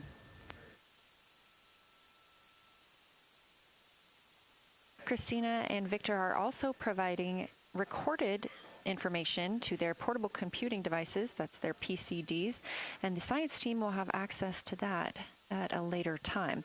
They will then review it and compile all of this data to help further our understanding of the moon. One of the items you heard mentioned was Oriental Basin. This has been a very exciting opportunity for the crew. They have all been very excited about seeing Oriental, as well as the science team has been looking forward to it. It is known as the Grand Canyon of the Moon, as we discussed earlier.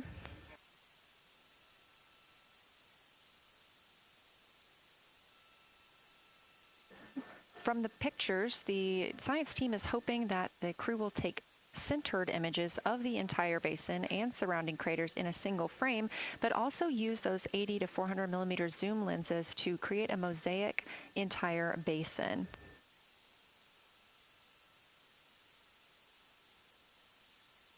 With their unaided eyes, the science team is hoping the crew will describe southern dark annular ring, which you heard Reid just describing, as well as any color, albedo, texture, or topography across the Mare patches and ring mountains.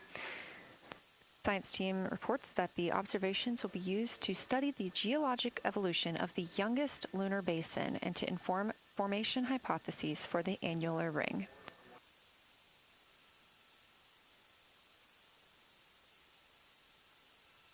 And again, another fun fact about Oriental is the diameter is the same distance between Johnson Space Center, where we are today, and Kennedy Space Center, where the crew launched on April 1st.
This live view from the Orion spacecraft on the Artemis II mission, now 7,373 miles away from the moon, 251,130 miles from Earth.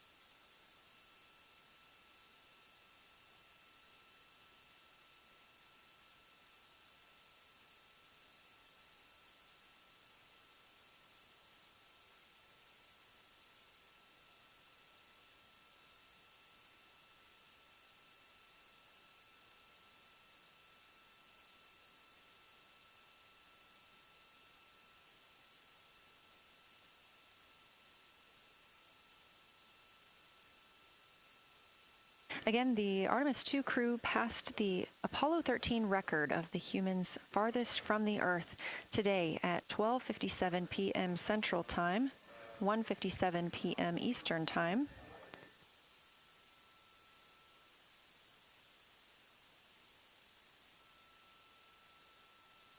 That distance set by Apollo 13 was 248,655 statute miles. We have clearly passed that, and we expect to pass that by about 4,105 miles. That will be when the spacecraft reaches its farthest distance from the Earth. It could be around 252,760 miles, but again, these are approximations and our targets, and we will make sure to report back the final numbers once we have them.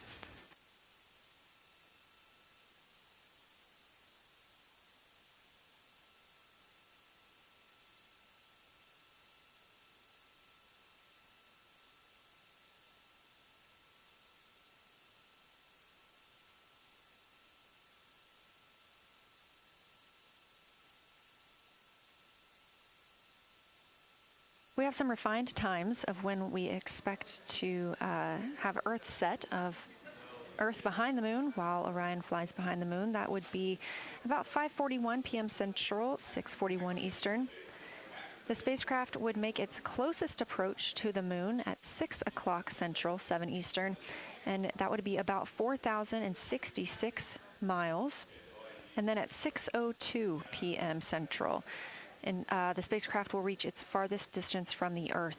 We anticipate that'll be about 252,755 miles, which would be 4,111 miles farther than Apollo 13.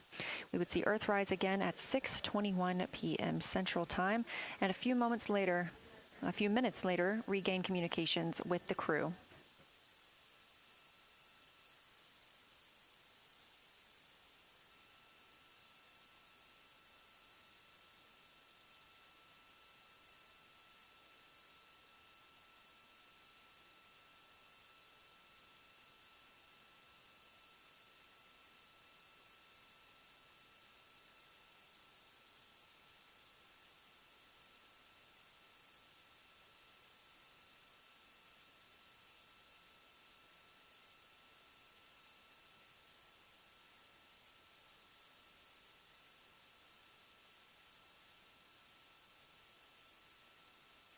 Currently aboard Orion, Victor Glover and Christina Koch are the two team members conducting lunar flyby observations, meaning they are using the Nikon cameras to photograph the moon, and their PCD, or the portable computing device, to conduct annotations. They are both recording information that will be downlinked to the science crew, and tomorrow morning the science team will have a conference with the team while the information is so fresh. They'll be speaking with the crew about their observations and their data collection.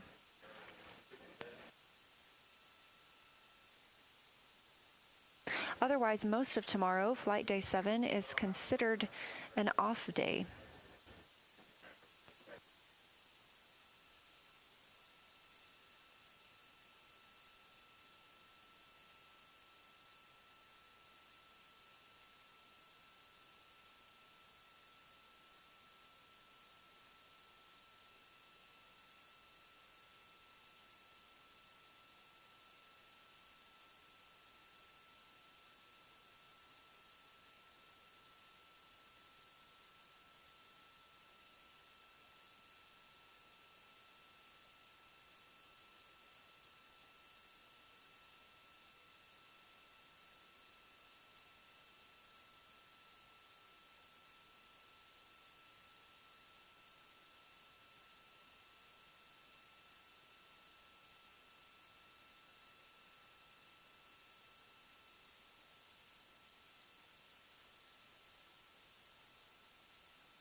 We are on flight day 6 of the Artemis II mission, the first time in more than 50 years that humans will observe the moon directly, providing a critical opportunity to practice how lunar science will be conducted during future Artemis missions. If you're just joining us, the crew is well into their lunar flyby observations, and we anticipate that we will hear from them soon.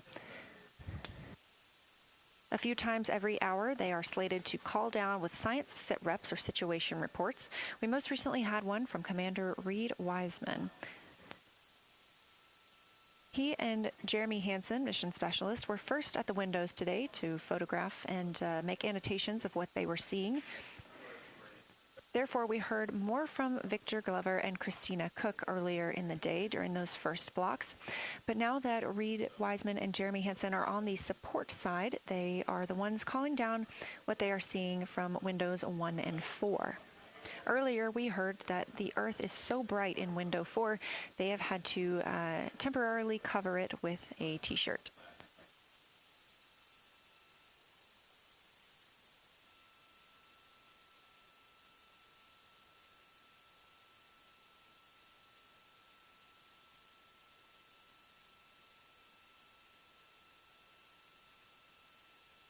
The moon preserves a near-continuous record of solar system history that has been erased on Earth because the moon doesn't have an atmosphere. So things that we experience on Earth, like weather or plate tectonics, don't really apply. So the lunar surface retains evidence of ancient impacts, volcanism, and solar activity that scientists can study today. And studying the moon helps scientists understand how planets formed and evolved, how the moon influenced our own planet Earth's history, and how the sun shaped conditions across the inner solar system. The moon also serves as a unique platform for studying the broader universe. Artemis science is designed around questions best answered by humans, working alongside robotic systems, combining decades of robotic lunar data with real-time judgment, context, and adaptability that only humans can provide. This mission, Artemis II, is serving as a proving ground for lunar science operations, which allows NASA to test how science is planned, executed, and supported during a crewed deep space mission ahead of our future Artemis flights.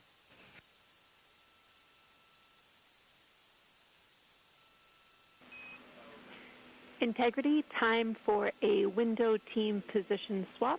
So Victor and Christina, please switch places if you've not done so already, and remember your SD card for the camera. Integrity, time for a window team position swap. So Victor and Christina, please switch places if you've not done so already, and remember your SD card for the camera.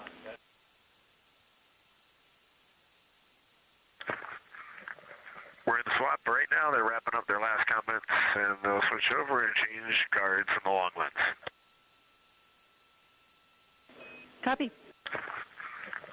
We're in the swap right now. They're wrapping up their last comments, and they'll switch over and change guards. From Sicily to the moon, Cyclope Film, elite documentaries and gastronomic cinema. Have a product, a gourmet jam, a signature dessert? We'll make it iconic with our tabletop technology. Earthly prices, celestial quality. DM us now on WhatsApp or via email. Cyclope Film, your vision takes flight.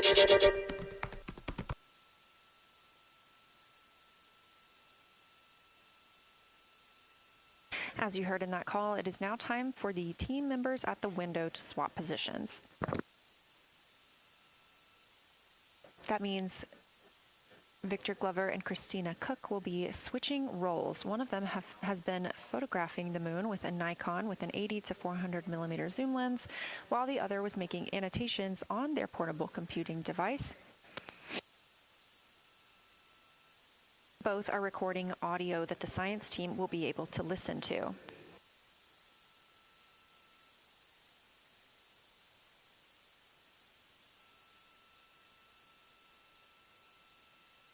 We are now 2 hours and 10 minutes until we expect to lose signal with the spacecraft as they fly behind the moon.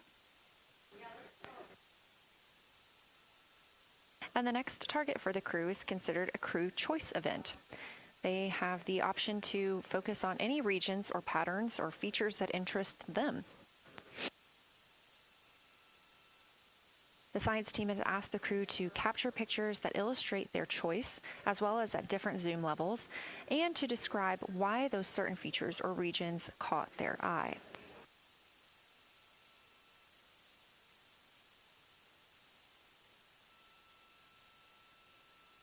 Those recordings are part of what are being saved on their PCDs, portable computing device, that will be sent to the science team for analysis.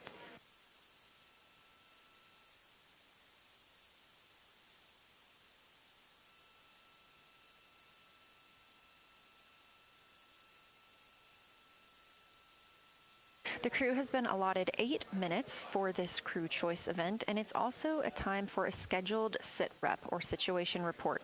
So we expect to hear them calling down what they are seeing soon.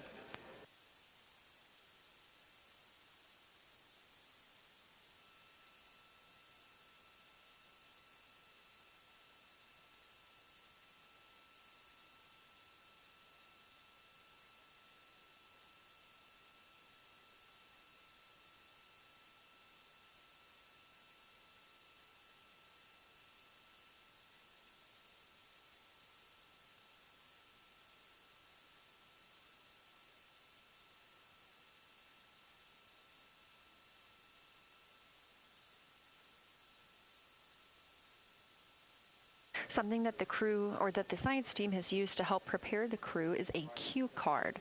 These ask for a feature ID if they happen to know the type or name, and if it is a target. Of course, in this situation, when they have a crew choice, they do not need to, it may or may not be a target. They want to know the location and the observation style. They've also asked for the geometry of what's being captured, the size, shape, boundary, and preservation, as well as the color and shadow. So the color tone, the albedo, that reflection or brightness, and any shadows or illumination. Next, they're interested in structure and texture. That includes slopes, structures, and textures, of course, and geologic relations, like association to other features, any contact to those features, and of course, their thoughts, impressions, or interpretations. They are interested even in emotions and excitement that the crew may be having.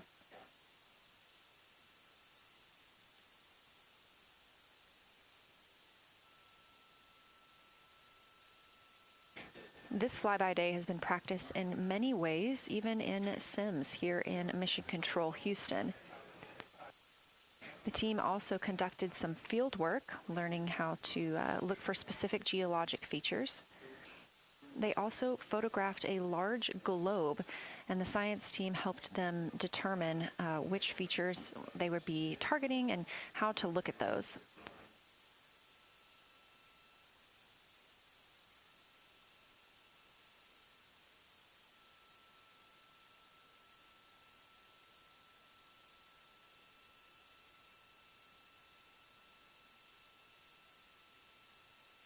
We have a few more minutes that the crew would be photographing their crew choice. Again, this is NASA astronauts Victor Glover and Christina Koch at the windows.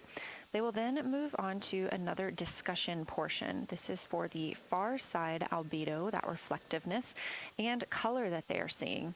We heard earlier about some browns seen on the moon, which is very interesting, especially here from Earth, where we are just seeing whites, grays, and maybe even black at some points.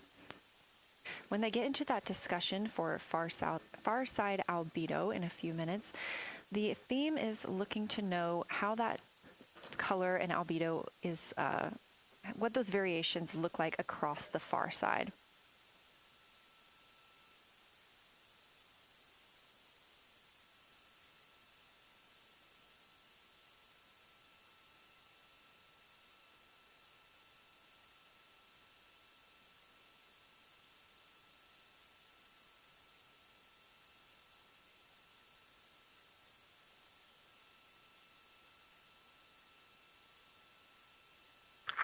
Houston Integrity, you ready for science zero?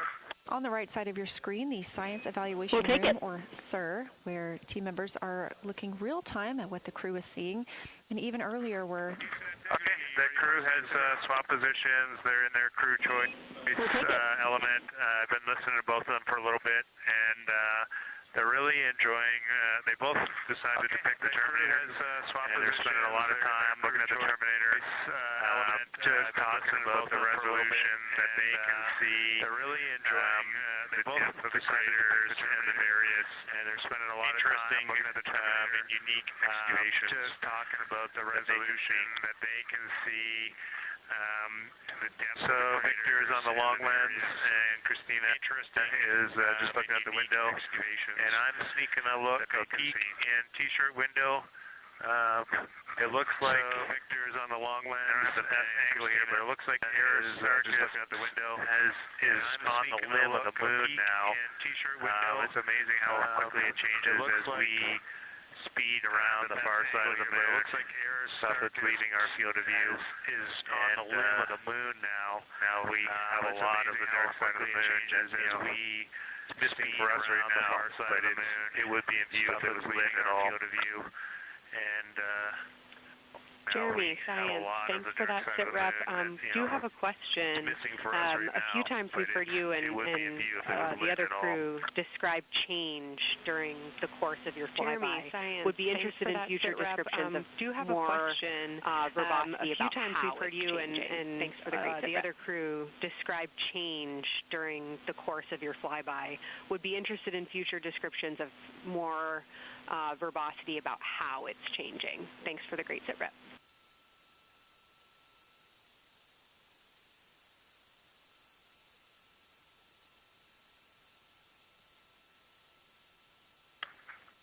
Yeah, Kelsey, sounds good. We are definitely keeping an eye on that. My eyes are just not readjusted. The moon is so bright when you come back to the window. I was just in the interior of the cabin. Yeah, Kelsey, I've come back to T-shirt window, and it's just overwhelming brightness. My eyes and my viewing angle is not really challenging. The moon is so bright when you come back to the window. Great observations from this window, but I will talk about something that I always talked a lot about in my recordings earlier, which was challenging.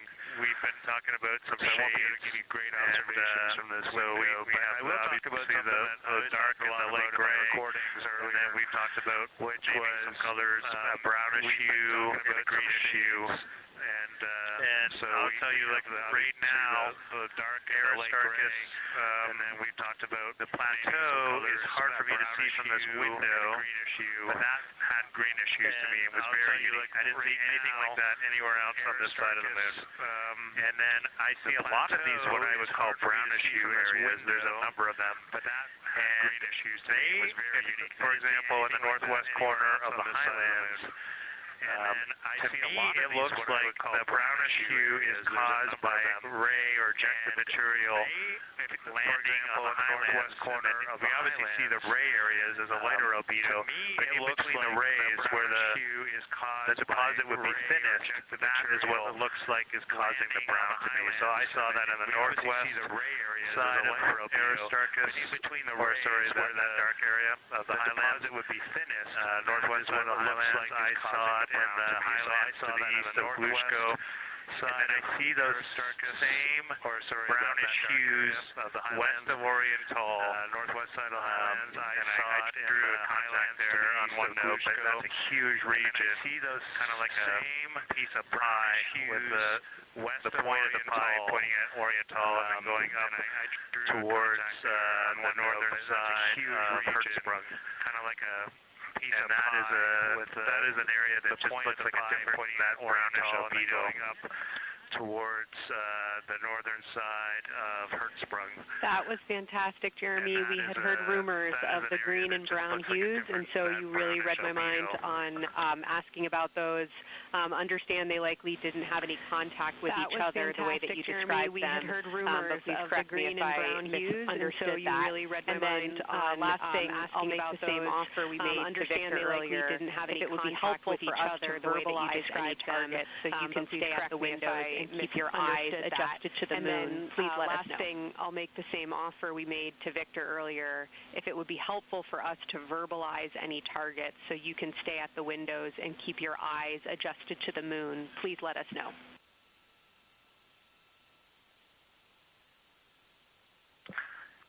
If you got something you want us to look at, Kelsey, you can send it on up.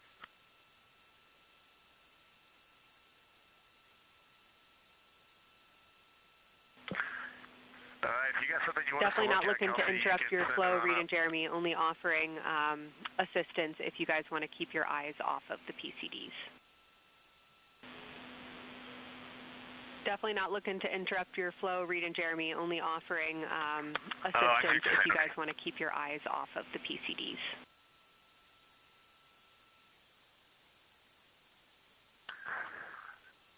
Not really science related, and we definitely learned this at Apollo, but the thing that is just most fascinating, I think, to me and Victor right now is even as rugged as the far side looks, when you look at Oriental and home, it's rugged, but the thing that when you look at the Terminator, it is just like impossibly rugged, and it reminds you that the whole far side is that way, and just the Terminator is really bringing out the shadows and the hills and the valleys, and it is just, it's unbelievable. It's like no surface of the Terminator is not marked by meters impact, and it's just, it is very impressive to look at that, and you realize that is true across the whole far side. You just no surface of due to sun illumination right now marked by meteor impact, and it's just, Reid, Houston copies, and we were commenting on the same thing. Even from our view, the Terminator looks absolutely alien because there's just so much texture in there that we're just not used to seeing. So thanks for sharing that with us. We were commenting on the same thing. Even from our view, the Terminator looks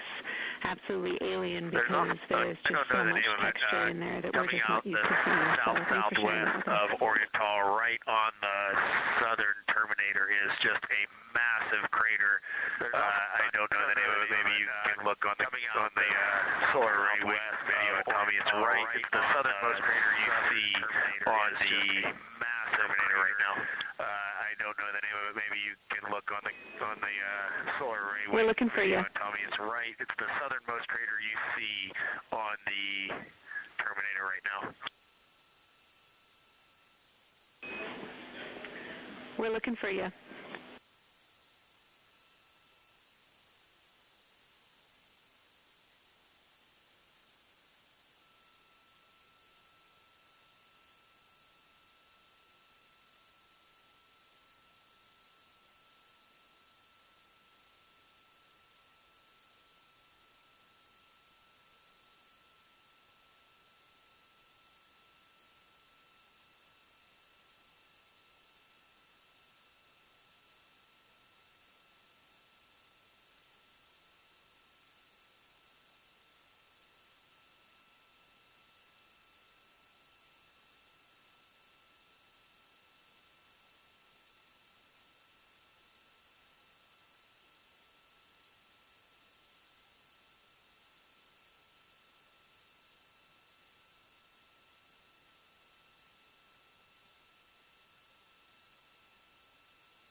We're loving that picture. Thanks for showing us. And Reid, as an answer to your last question, we believe that that is Chebyshev crater. And the sir agrees with that. We're loving that picture. Thanks for showing us. And Reid, as an answer to your last question, we believe that that is Chebyshev crater. Okay, that picture I was just showing you is an 8X iPhone out the docking hatch with a high grazing angle. It's just amazing. We love it. Okay, Thank that picture you. I was just showing you is an 8X iPhone out the docking hatch with a high grazing angle. It's just amazing. We love it. Thank you.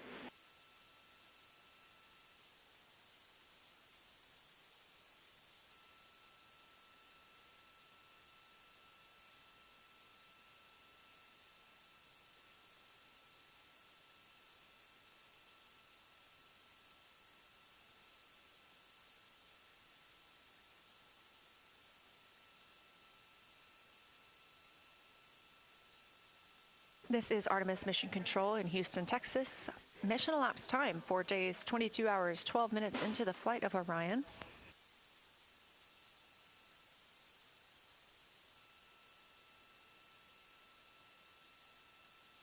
This is lunar flyby day for the crew aboard the spacecraft.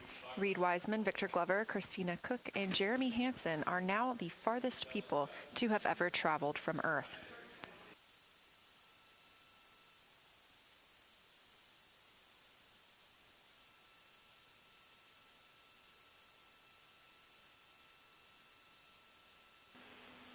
This a live view from inside the spacecraft. They have turned off the lights so they're able to see what you're outside and photograph the moon better with no reflections from inside.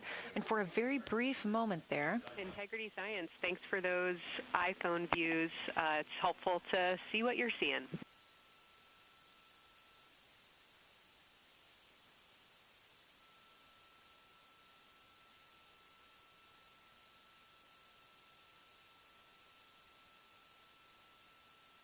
We very briefly saw NASA astronaut Reid Wiseman showing a picture he took on his phone of the moon. We do expect to get all of the photos that the crew is taking today, and we cannot wait to share some of those with you. But pretty cool in the meantime, just to see one quick shot from what the crew is seeing. And this view from outside the spacecraft on Orion's solar array wing. Orion is now 6,643 miles away from the moon and continuing to grow closer. Again, their closest approach will be about 4,066 miles.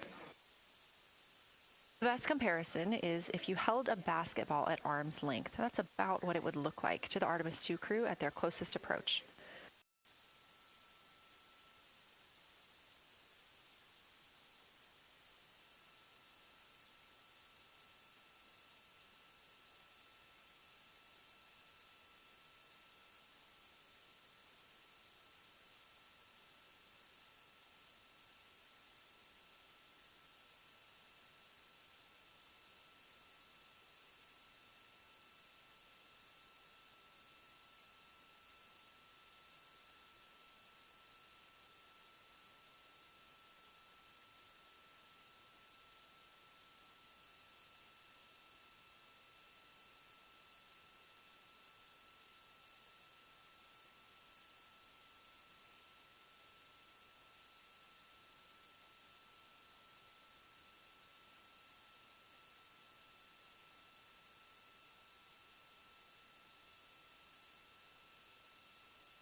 This view showing at the very top, a camera coming from Orion, continuing their flyby of the moon. We have 3 more flyby observation blocks after the completion of this one. Down on the bottom left of your screen, that's the SIR, the Science Evaluation Room, where team members are continuing to work through all of the targets that the crew is photographing today, and they've helped identify some of the craters and some of the other items that the crew has seen on the moon's surface. Down on the right is Artemis Mission Control here in Houston. Those two rooms down at the bottom are just down the hall from each other.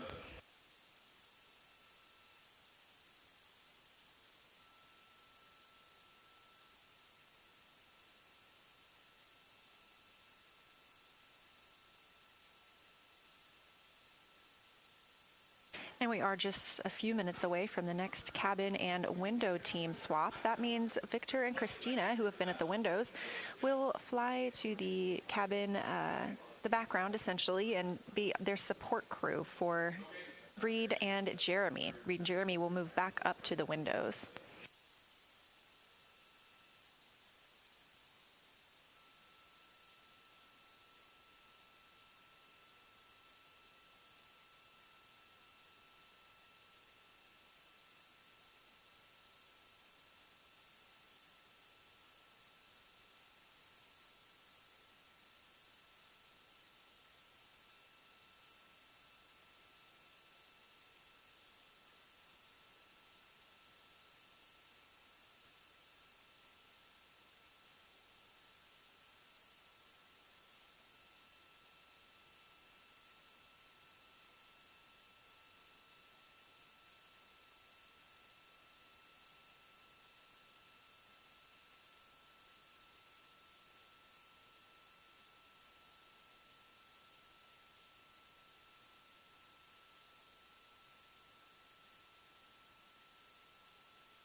The crew is continuing their discussion portion of the flyby in the lunar targeting package, where it says far side albedo / color. They are looking, the science team is looking to get a good understanding of what the crew can see on the far side at this point, and its brightness as well as any colors. We did hear earlier Canadian Space Agency astronaut Jeremy Hansen reporting that they could even see browns and even greens on the moon. I'm really looking forward to seeing those photos. And in just a couple of minutes, the teams will swap from the cabin to the window.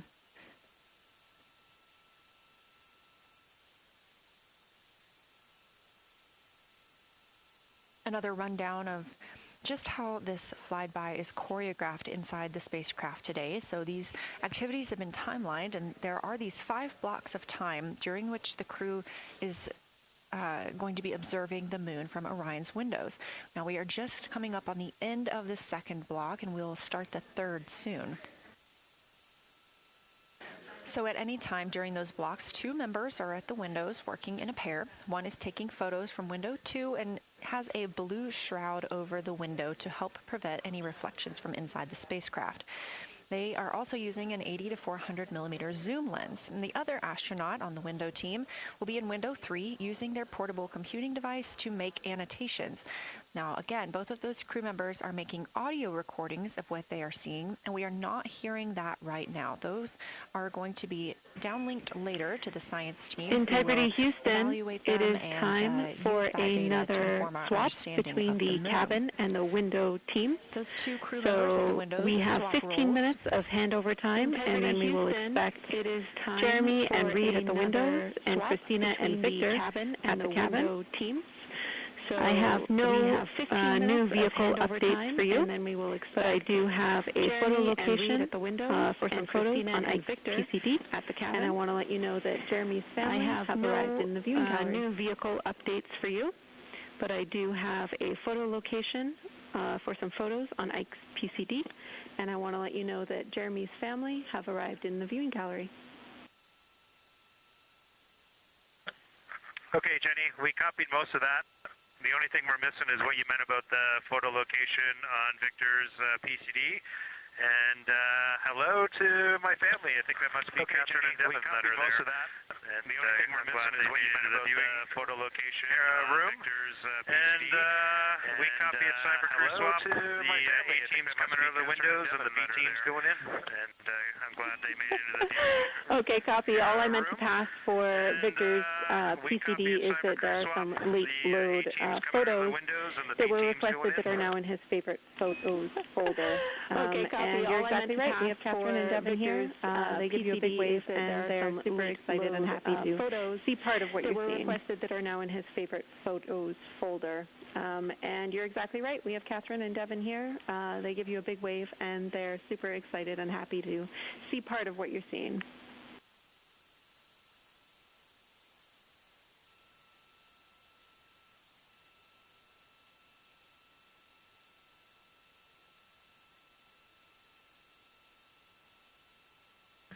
Okay, copy, Jenny. We're not sure what we're looking for in the PCD, but we're going to poke around, and we may be calling you back about that one. All right, that's no problem, and it's unrelated to Copy, flyby. Jenny. We're not sure what we're looking for in the PCD, but we're going to poke around, and we may be calling you back about that one. All right, that's no problem, and it's unrelated to flyby.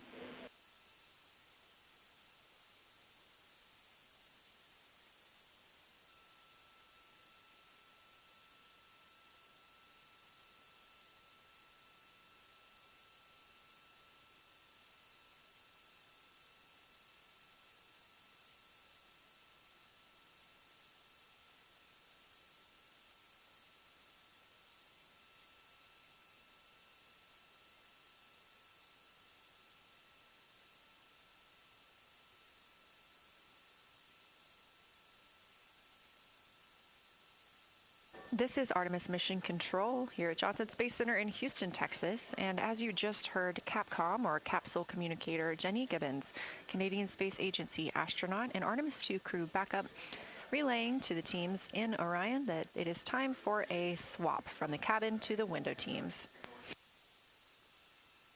We're now at the tail end of the second lunar flyby observation block. Again, we have 5 of these today. Most recently, Victor Glover and Christina Koch were at the windows photographing and making annotations, while Reid Wiseman and Jeremy Hansen were in the cabin providing support, whether that is SD card help, but also science sit reps, calling down any situation reports for what they are seeing on the moon or anything about the vehicle status. With that call to make a swap, Reid and Jeremy will be back at the windows, making observations for what they see at the moon and taking photos.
Houston, a little preview of what's to come, but something that's really awesome up here is we now have the moon and the Earth in window 3 simultaneously. Again, you're watching live coverage of NASA's Artemis II. And the Earth is a crescent. It's really awesome up here. And I'm guessing in about 45 minutes we'll have 2 identical crescents as we change our position in the universe. And the Earth is a crescent. is pretty darn cool. Thank you. We'll have two identical crescents as we change our position in the universe. That is pretty darn cool. Thank you.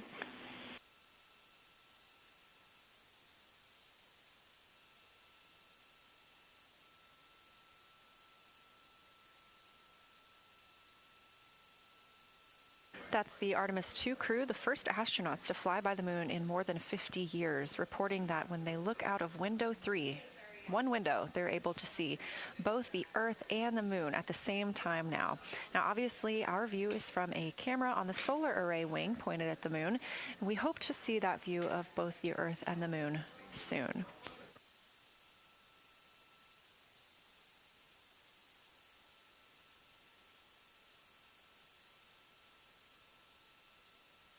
Some upcoming times for what you can expect. In about an hour and 40 minutes, we will have Earth set. And during that time, we will have a view of Earth going behind the moon.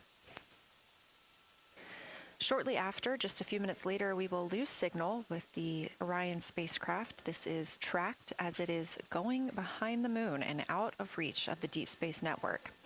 At 6 o'clock p.m., the spacecraft will make its closest approach to the moon at a distance of about 4,066 miles. At 6:02 Central, the spacecraft will reach its farthest distance from Earth at about 252,755 miles. Of course, these are approximate, and we will make sure to provide you with the final distances once those are confirmed. At 6:21 p.m., we will have Earthrise from the Orion spacecraft, but we will not have communications with the spacecraft until 6:25 p.m. Central, when we expect to acquire signal with them after they've emerged from behind the moon.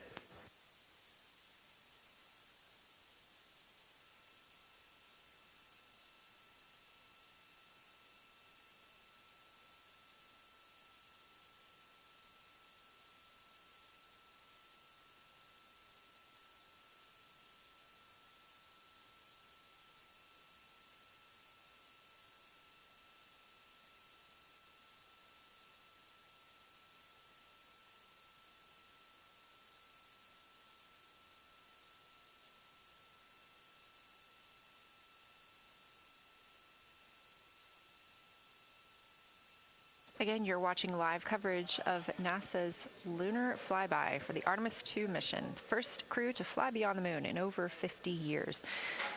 The astronauts inside the spacecraft are switching positions, 2 at the windows and 2 serving in support roles, before they start their third timelined flyby observation for today.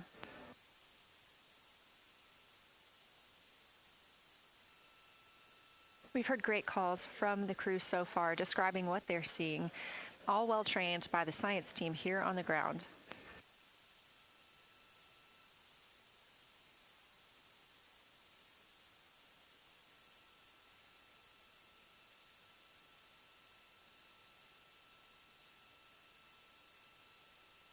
Another major milestone for the crew today will be to experience a solar eclipse from their capsule. No one on Earth will experience this solar eclipse. To the astronauts, this will look a lot like a total solar eclipse on Earth, except the moon will be huge compared to the sun. Whereas if you're standing on Earth and looking at a solar eclipse, the moon and the sun appear to be about the same size in the sky. As the moon begins to cover and then uncover the sun, the astronauts will see a partial solar eclipse, so that's before and after totality, and during that time frame they will have to wear eclipse glasses so they can safely view this phase. They also intend to capture images of the sun's corona during the eclipse. This is a rare glimpse at the innermost corona that will only be captured by the astronauts' cameras. During the eclipse, we also look forward to the crew members describing what they will see, which includes unique light features like the shape and size of the corona and potentially even lunar dust.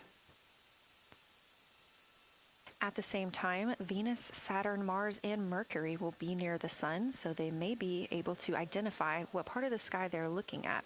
This can help train future Artemis astronauts on what part of the sky they're seeing, which is useful knowledge in challenging situations when they may need to rely on that information instead of instruments for navigation and orientation. That eclipse window will last about an hour, and it'll happen near the end of the day today, closer to 7:35 p.m. Central, 8:35 Eastern.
As you can see in this live view from Orion, the spacecraft is maneuvering From Sicily around to the moon, moon, Cyclope Film, elite documentaries and gastronomic cinema. Have a product, a gourmet jam, a signature dessert? We'll make it iconic with our tabletop technology. Earthly prices, celestial quality. DM us now on WhatsApp or via email. Cyclope Film, your vision takes flight.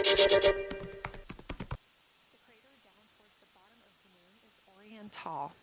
And this is a crater that was previously never seen before by human eyes until this mission.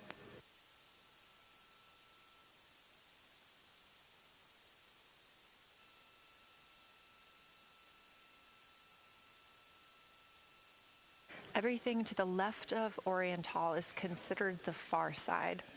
And this is what we typically do not see from Earth.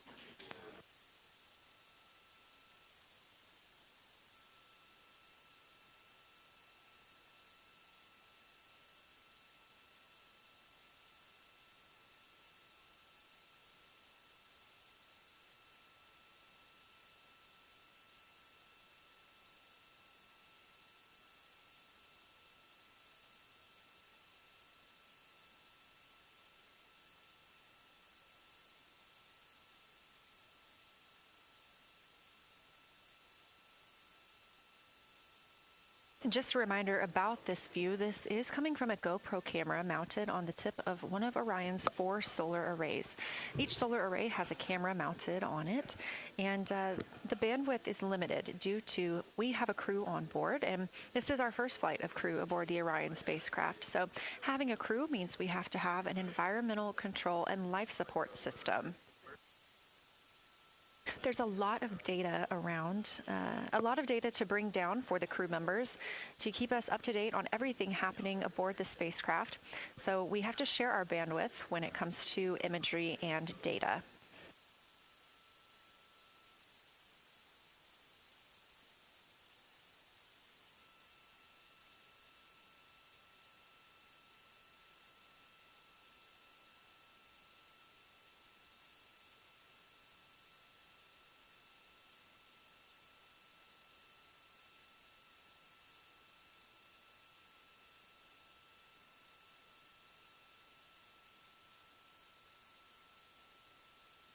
Inside the Orion spacecraft, the astronauts have completed their cabin and window team swap, meaning we have moved into the next block of lunar flyby observations.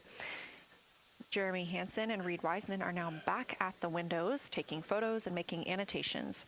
About halfway through this block, they will switch positions at the windows and will be prompted by the ground to do so.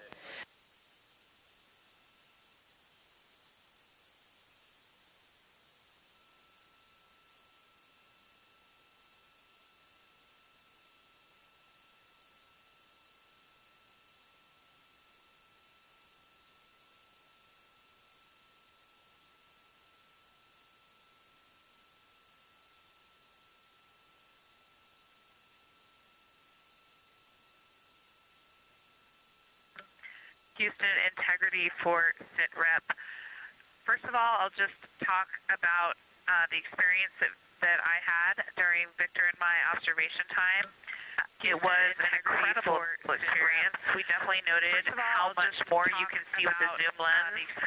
Even though we have a great visible eye image, there's just a lot of texture that just pops right out at you when you can zoom in. So almost as using it like a telescope, the camera lens. We really enjoyed our discussion time. That was a great innovation on the lunar targeting plan.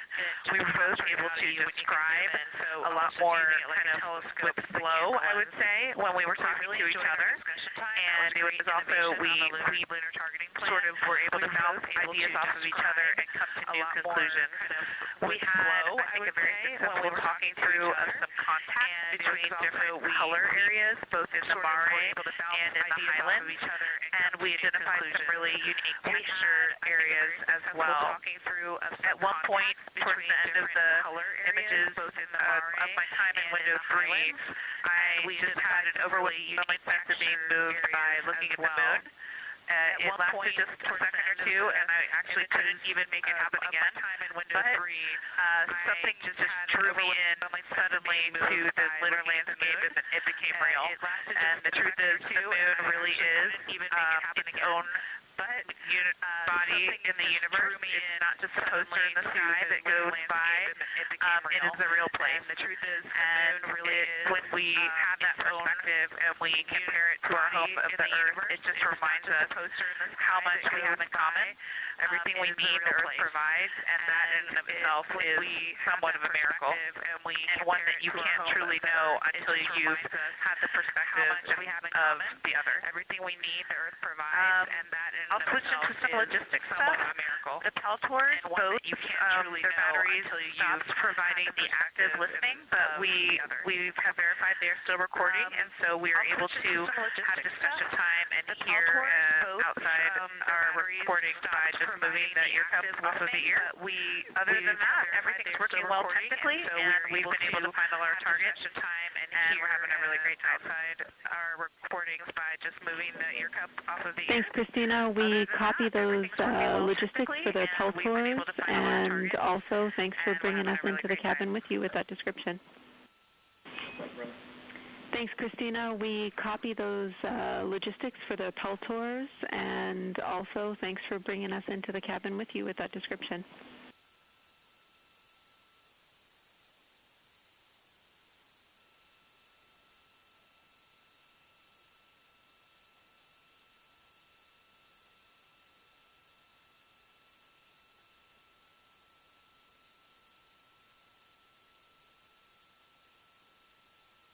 Right on time, NASA astronaut Christina Koch, a mission specialist for Artemis II, calling down a science sit rep, a situation report. Good news, reporting that she and her teammates have been able to capture all targets that were listed.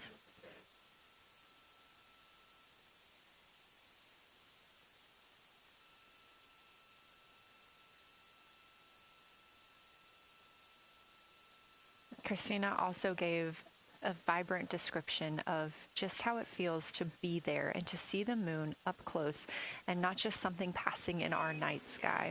Integrity cabin team for window shroud. Currently, the team members at the window are Reid Wiseman and Jeremy Hansen. Meanwhile, Integrity cabin team for window shroud.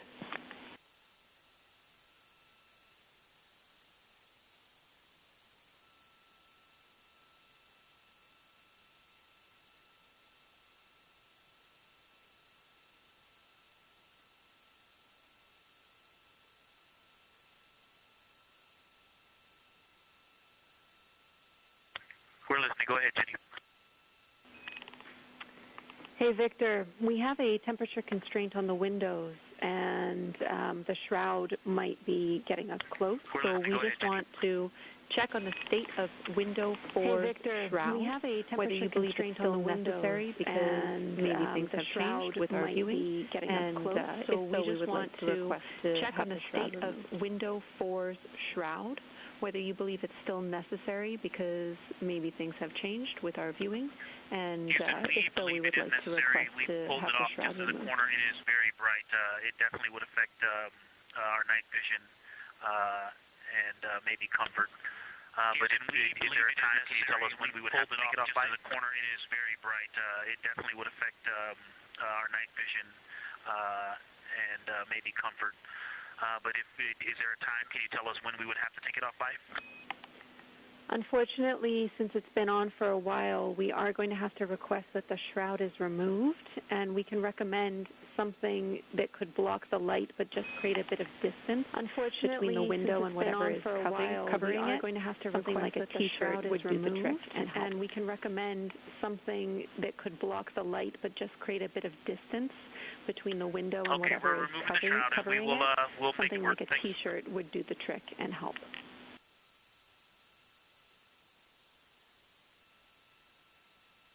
Okay, we're removing the shroud, and we'll make it work. Thanks. Thank you, Victor. We know it's pretty bright in there now with that window uncovered. We will also offer that airflow on the window would be helpful. So if you want, you can also retrieve the condensation hose, which should be friction fit onto one of the diffusers. And that on the window would also be helpful. So if you want, you can also retrieve the condensation hose, which should be friction fit onto one of the diffusers. Diffuser at the window, so we're going to start with that. On the window would also help. Pointing at the window now.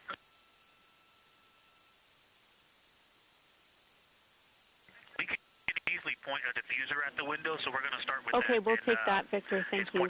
Please keep us updated.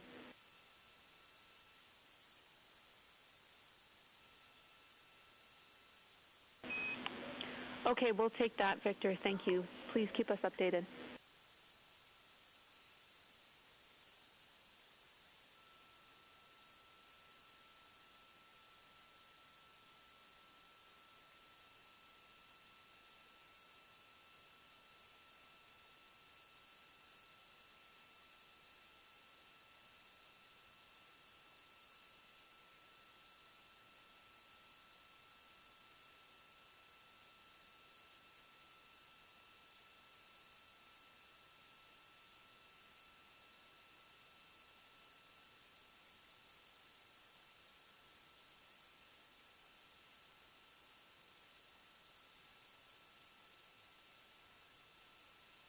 That call from Capcom, Jenny Gibbons, CSA astronaut and Artemis II crew backup to the crew aboard Orion, letting them know that they will need to remove the window shroud they had placed on window 4.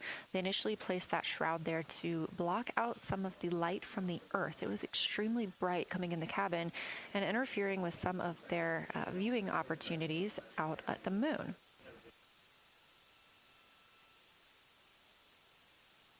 This was a request from ground teams to ensure that they are protecting other systems, and the crew has been offered the opportunity to use something else to cover the window.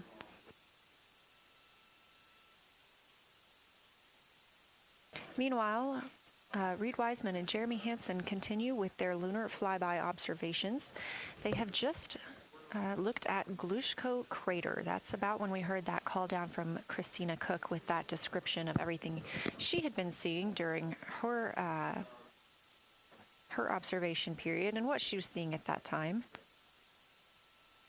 The science team asked this crew to take centered images of the entire crater and their ray system in one frame. They're also interested in knowing the brightness, texture, and extent of Glushko's rays and how they differ in the mare, or that sea area, versus the highlands. Glushko is considered a young lunar crater, and these observations can help understand material properties of those craters.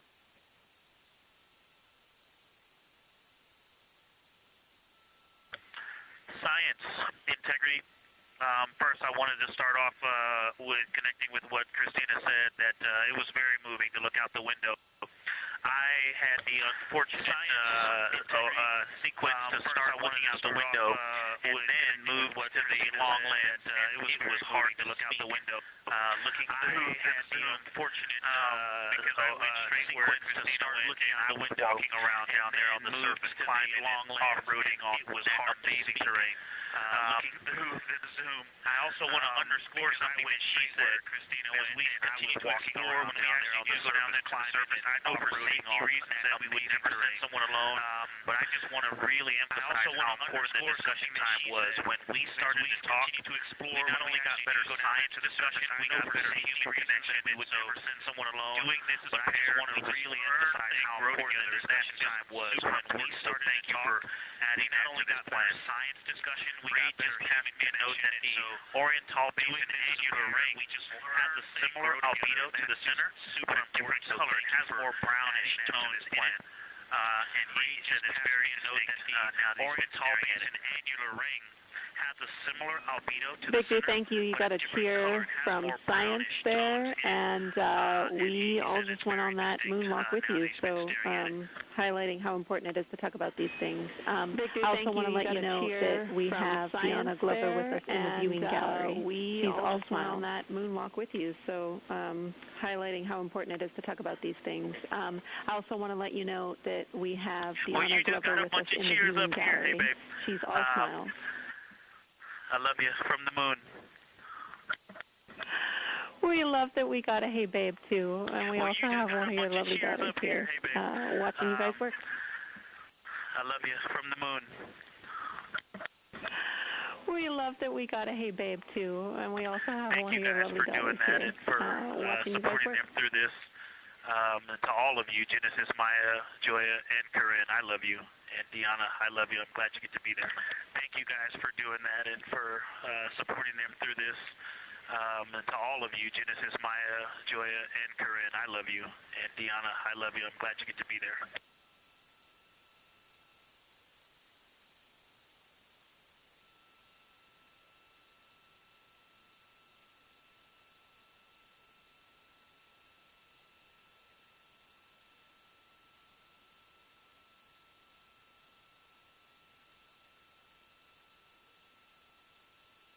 We've had some really sweet words from the crew members aboard Orion today, as their families have been able to filter in and out of the viewing room here at Artemis Mission Control at Johnson Space Center in Houston.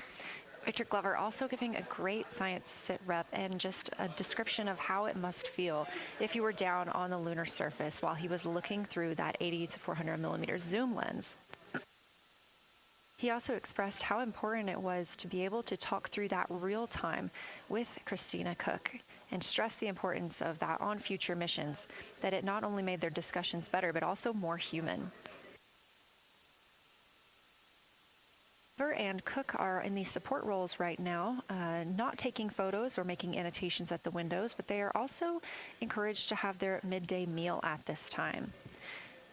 For lunch today, those two crew members have options of beef ravioli, salmon, butternut squash, sweet and savory kale, pickled beets, cherry blueberry cobbler, tuna noodle casserole, tomatoes and artichokes, broccoli, and chocolate peanut butter bar. From Sicily to the moon, Cyclope Film, elite documentaries and gastronomic cinema. Have a product, a gourmet jam, a signature dessert? We'll make it iconic with our tabletop technology. Earthly prices, celestial quality. DM us now on WhatsApp or via email. Cyclope Film, your vision takes flight.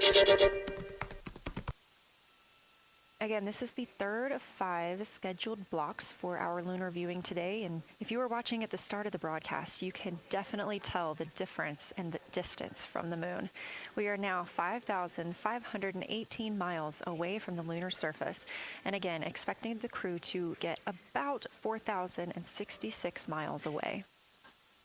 They are currently 252,050 miles away from Earth, and every mile is a new record, having surpassed the Apollo 13 milestone for furthest distance earlier today.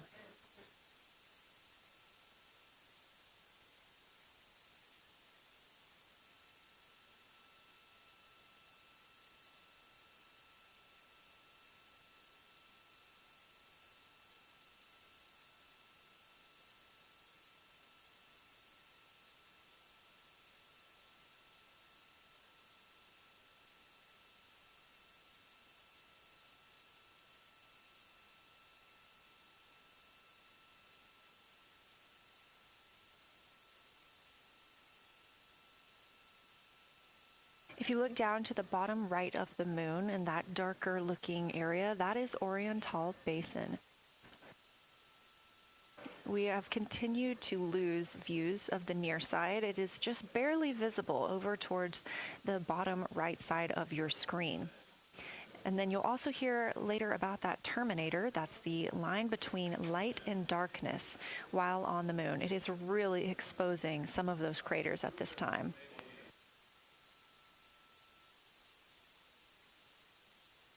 A couple of the other features in view right now are Hertzsprung Basin and Vavilov Crater. Hertzsprung Basin is nearer to the center of the moon, closer to that terminator line right now, and Vavilov Crater is just on the outskirts of it, closer again to the terminator.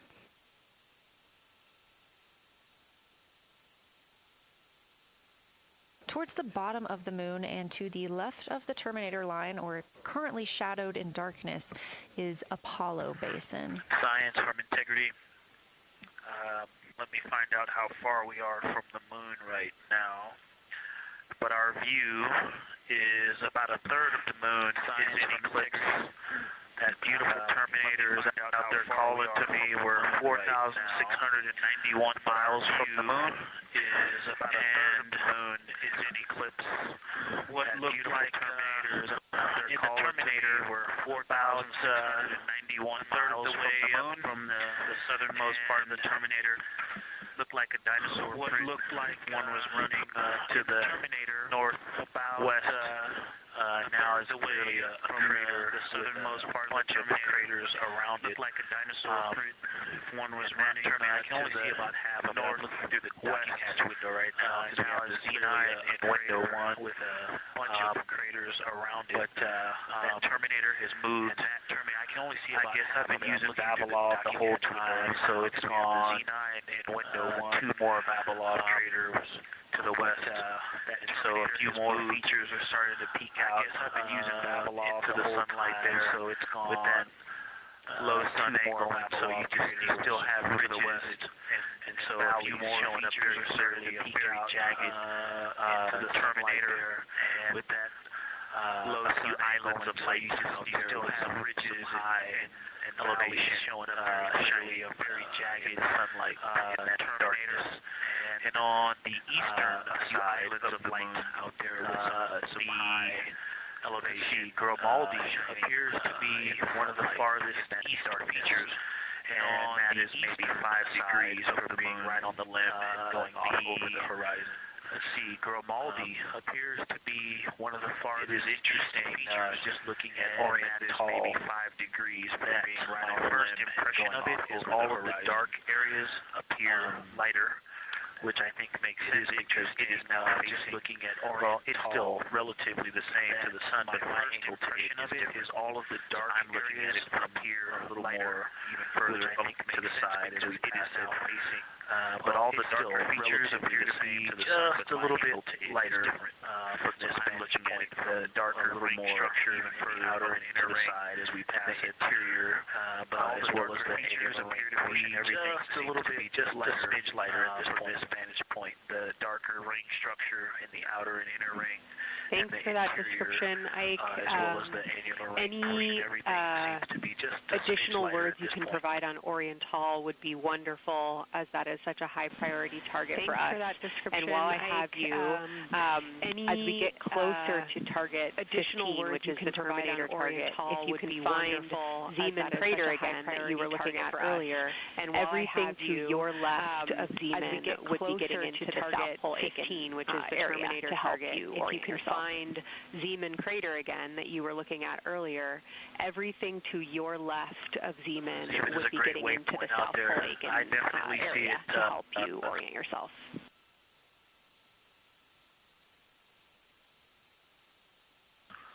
Zeeman is a great way to point out. Zeeman is very easy to find, and that is awesome. Thank you for pointing that out. Feel free to do that as often as you think of things. Let's see, looking back at Orion tall. Okay, another thing, after looking through the zoom camera, man, you guys are smart. You probably did this on purpose, but after looking with my plain eyes and then going to the 400 millimeter zoom, now looking at it, I see the cliff faces. You probably were standing in the center, and looking with my planar and outer ring, and then going to the 400 millimeter zoom, some real terrain to the, and now I can see that terrain. Now that I look at it even with my naked eye, I can tell that there's a lot of elevation and definitely some, like I said, a cliff real terrain to on that eastern edge with all the darker terrain. Now that I look at even with my naked eye, and it's just the scale. There's a lot of looking at it from far away before cliff face. On that like with all the darker with color painted on it, but now that I look at it, I can definitely see that there is, you know, looking at it from far away before darker some other material with like some shadowing with color painted on it. But now that I look at it, I can definitely see that there is, you know, different depositional characteristics. So the darker is some other material, but there's also great description, Victor. Thanks, and really interesting to hear now the distinction between shadow and color. Before I let you go back to other observations, great description, you mentioned that Reid saw a browner hue to the annular ring and the rest of Oriental. Are you seeing that from your vantage point? I let you go back to other observations. You mentioned that Reid saw a browner hue to the annular ring than the rest of Oriental. Are you seeing that from your vantage point? The way that I'm looking at Oriental, again, I'm still in the docking hatch window. There's like the way that I'm looking at the window, again, I'm still in the docking hatch window, orange Kapton tape color, and so it is unfortunately. It's like trying to look at stars, you know, next to a window. I think it's drowning out any color that I can pick up from the moon. I am so able to see that color, unfortunately, but I have not looked at it through one of the forward-facing stars, you know, next to a window metropolis. I think it's drowning out any color that I can pick up from the moon. I would be able to see that color, but I have not looked at it through one of the forward-facing, from one of the windows 1 through 4. Operationally. Thanks, Victor. I think when I get away from this Kapton tape strip that I would be able to see the variation that Reid's talking about. That is great feedback operationally. Thanks, Victor. I'll leave you to it.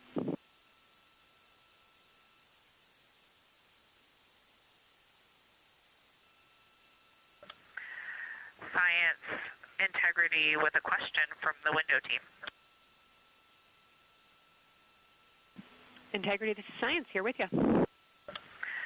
Science integrity with a question from the window team. Yes, they have a question to help inform a theory that they're sort of tossing back and forth. What is older, the Mare seas of the near side or Oriental? Have a question to help inform a theory that they're sort of tossing back and forth. What is older, the Mare Stand by, Integrity. We're going to get you a little geologic history here.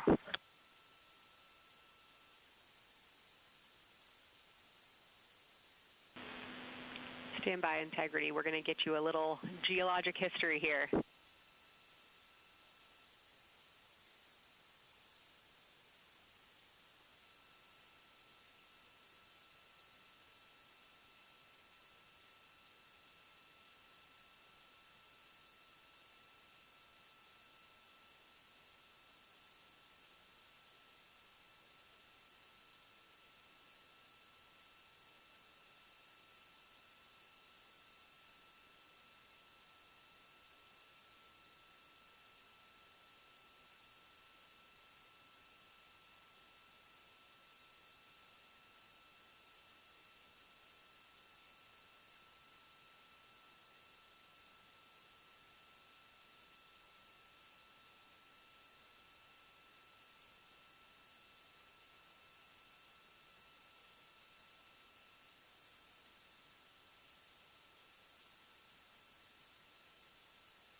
Integrity Science back with you for some lunar volcanism when you're ready.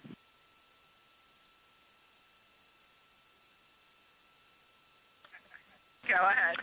Integrity Science back with you for You're some making lunar our day down here, volcanism getting when to you're talk ready. about Lunar volcanoes. Oriental, as far as Mare go, is younger than almost all of the Mare on the near side. The exception are features like Aristarchus, which really pop out to you guys and really pop out to us here on Earth. That is younger, but other than that, Oriental on the near side is pretty young as far as Mare are features like Aristarchus, which really pop out to you guys and really pop out to us here on Earth. That is younger, but other than that, Oriental is pretty young as far as Mare go.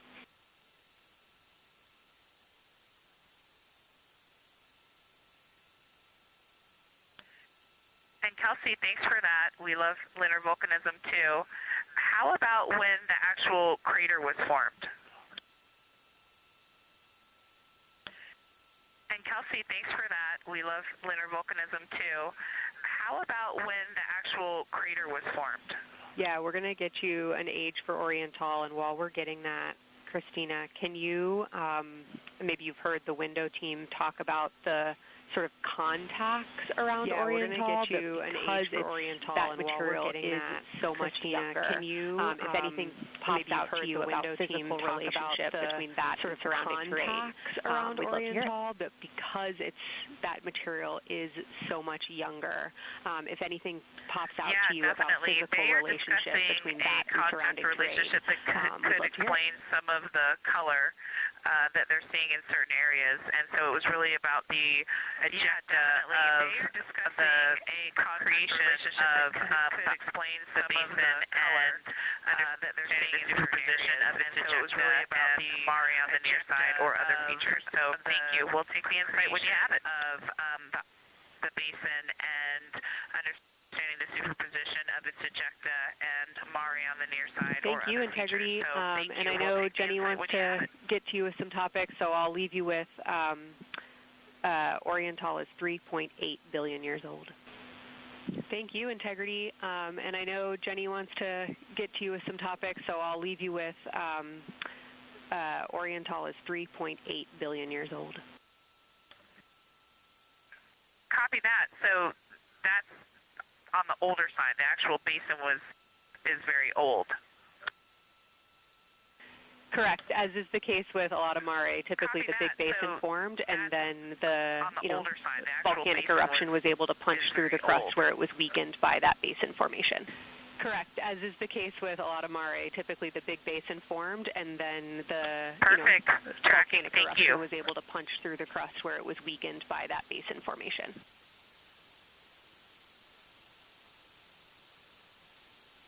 Perfect. Tracking. Thank you.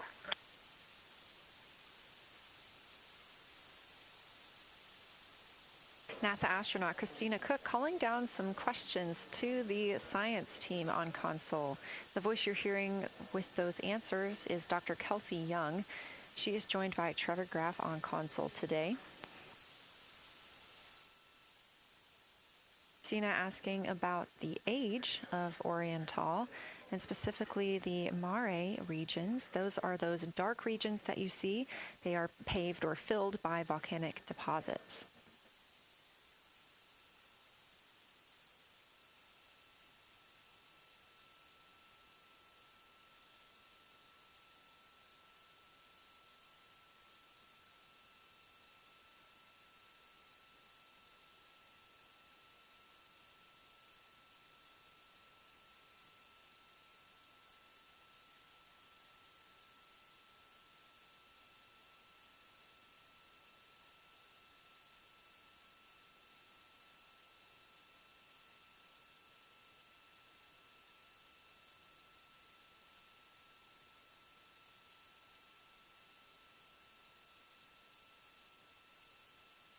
Better answer.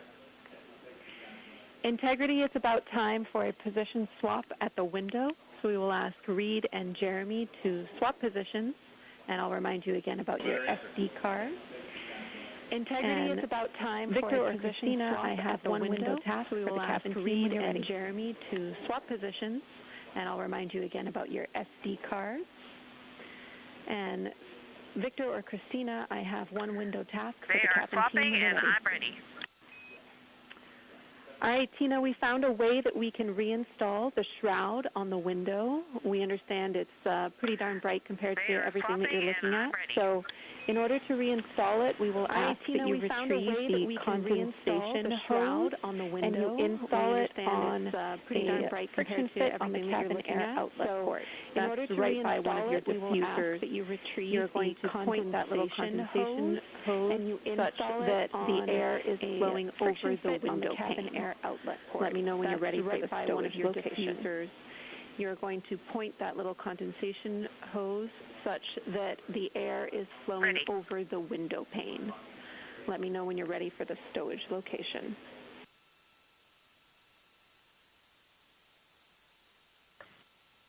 Ready.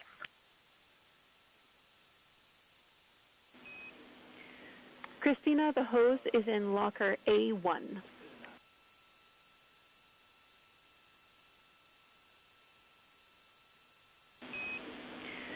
Christina, the hose is in locker A1. Copy. The crew has gotten a go to reinstall that window shroud they were using to block some of the earth shine. Copy. This view coming from inside the Orion spacecraft as the crew members are swapping windows, specifically Reid Wiseman and Jeremy Hansen. They've been our crew members at the windows taking photos, making annotations, and making recordings that'll be downlinked later to the science team for review. The science team will have a conference tomorrow morning with the crew to get any fresh perspectives or things that they learned during the flyby.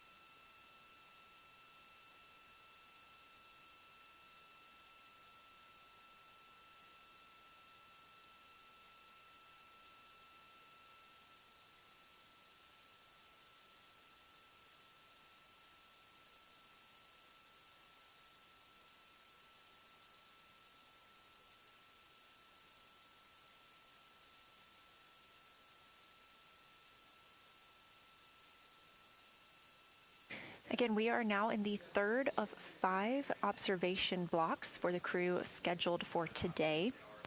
During this flyby, Orion is passing around between 4,000 and 6,000 miles from the moon and providing the crew with a full view of the lunar surface. It's a higher vantage point and much farther than Apollo's lunar orbits on average. So from this view, astronauts can observe both the North and South Pole and large-scale geologic features in one single view.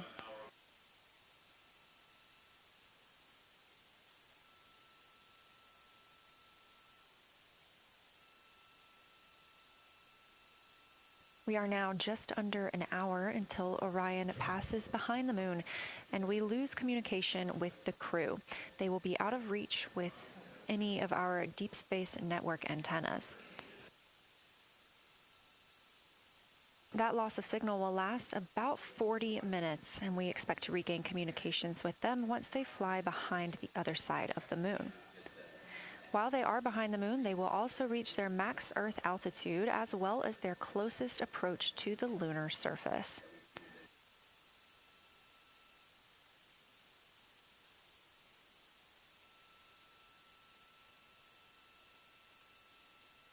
The view you have right now is a live stream from a camera on Orion's solar arrays.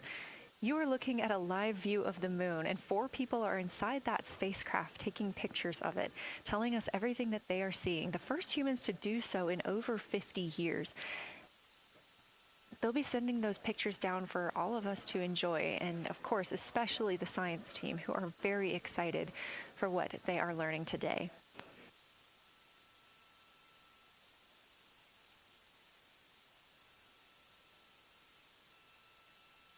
It appears the Artemis II spacecraft, Orion, is now under 5,000 miles away from the moon. Again, we expect their closest distance to the moon be about 4,066 miles.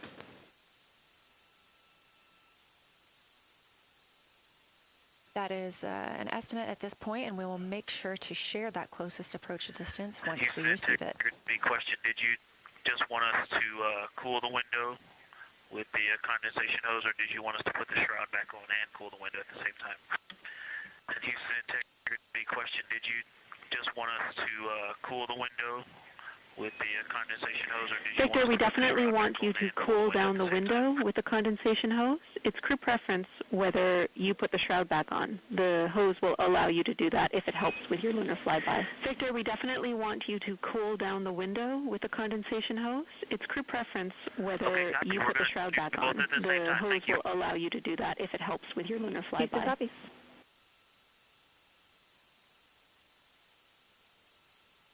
Okay, copy. We're going to do both at the same time. Thank you. Houston, copies. Houston, thank you for that suggestion. The cabin is darkened again, and that makes a big difference for the imagery. And for science, we are now seeing a half moon. Houston, thank you for that suggestion. The cabin is darkened again, and that makes a big difference for the imagery. And for science, thank you, Victor. We're happy to hear it, and we see half moon. Full moon joy still.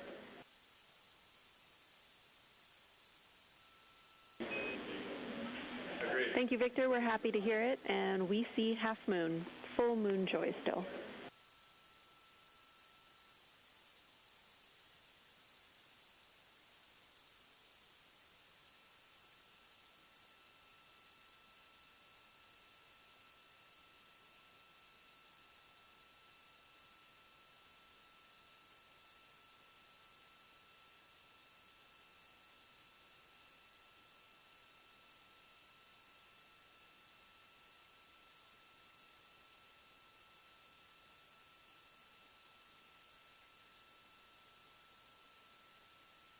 Crew reporting from Orion that they are seeing half the moon, which is about what it looks like here from this view from the spacecraft.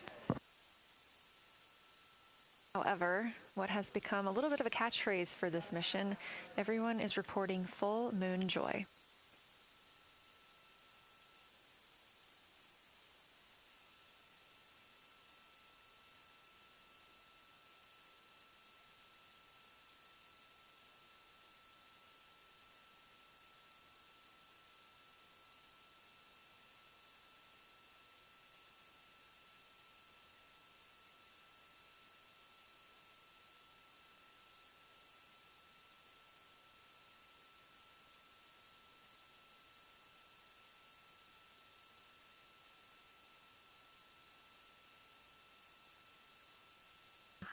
In science, integrity, another observation, we are keeping up with which targets the crew is tracking through their lunar targeting package. They are just wrapping up their second solid and intact crater is very smooth. The window team, if you get on in Christina Koch road, it is very hard packed, and then you go outside of it, and that outer crater, that's solid and intact crater, is very smooth.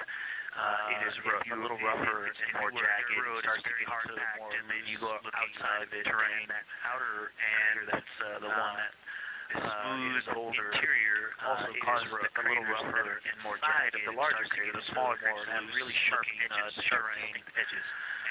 And just a general comment on that area, from that whole area, the average albedo there is the larger area. The smaller craters have really sharp edges. Three. And the average albedo around Orion, the whole area, the average albedo there, excluding the wedge, the darker wedge, 6 is more on the 6-7. And the average albedo, they also seem to be different texturally. Christina described it earlier. Around her wedge, the darker wedge, from her sprung toward more on the 6-7, toward Oriental, there appears to be also frozen different texturally. Christina described it earlier, frozen her sprung, and then from her toward like choppy waves when it's toward choppy water, and it appears to be a frozen texture. It if you walk down there barefoot, it looks like it would be hard frozen, or like choppy waves when it's cool. It's choppy water, and then it freezes instantly. Except for right there's the texture. If you walk down there barefoot, it looks like it would be hard on your face, nice and smooth, like lava. After it's cooled, it would be pooky. Victor, that's a wonderful description. Going from a paved road to lava reminds us of the Icelandic highlands. Thanks for that. Victor, that's a wonderful description. Going from a paved road to lava reminds us of the Icelandic highlands. Thanks for that. The interior of the intact crater at Hertzsprung is albedo variation. I think I heard one of the window crew maybe say color variation, but definitely albedo variation. There's lighter patches, the intact crater at Hertzsprung. It's not swirling, is albedo variation. I think I heard one of the window crew maybe say color variation, and I would say a predominantly darker average area, slightly darker patches. It's not swirling. Great description, Victor. Thanks. Not swirly, just patchy is really helpful for us. That are lighter, and I would say a predominantly darker average area. Great descriptions, Victor. Thanks. Not swirly, just patchy is really helpful for us.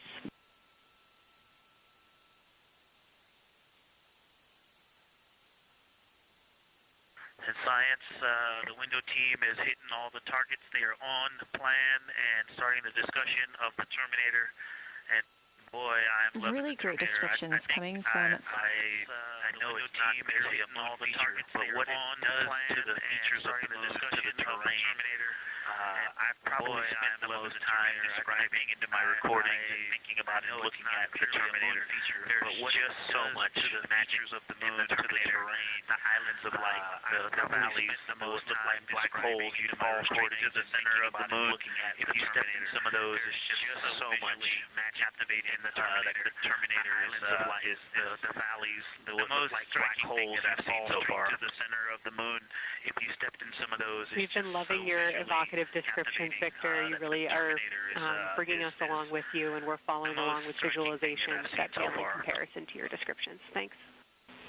We've been loving your evocative descriptions, Victor. You really are bringing us along with you, and we're following along with visualizations that pale in comparison to your descriptions. Thanks. Integrity Science, one more question on a status of what the window team chose to observe for crew choice. Integrity Science, one more question on a status of what the window team chose to observe for crew choice.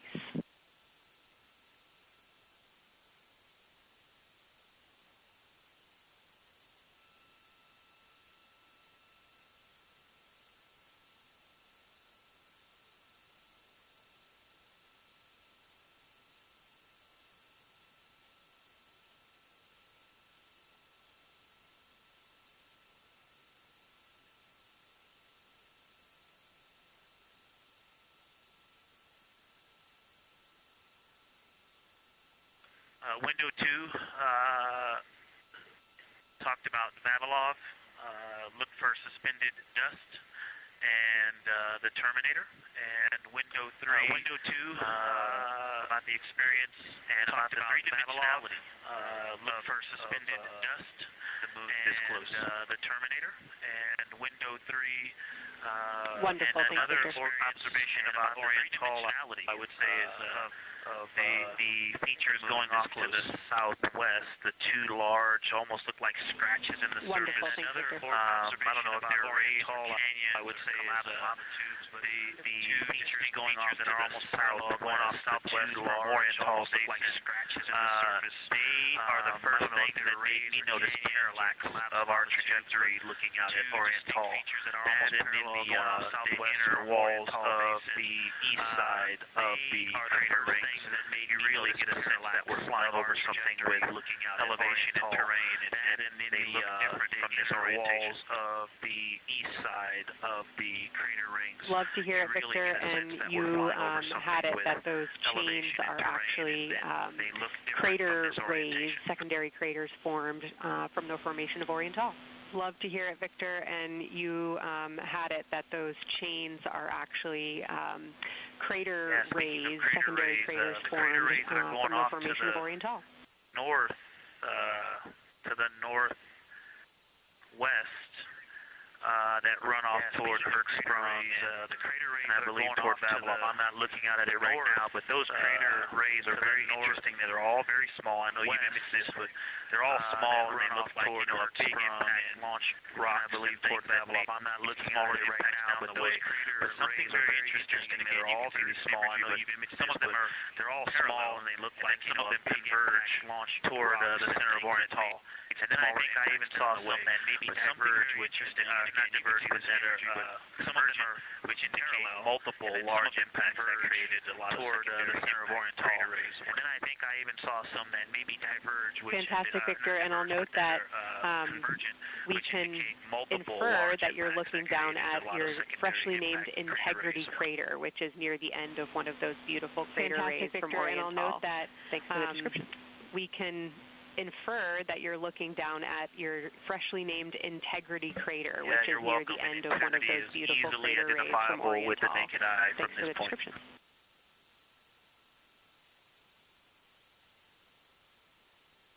Yeah, you're welcome. And Integrity is easily identifiable with the naked eye from this point.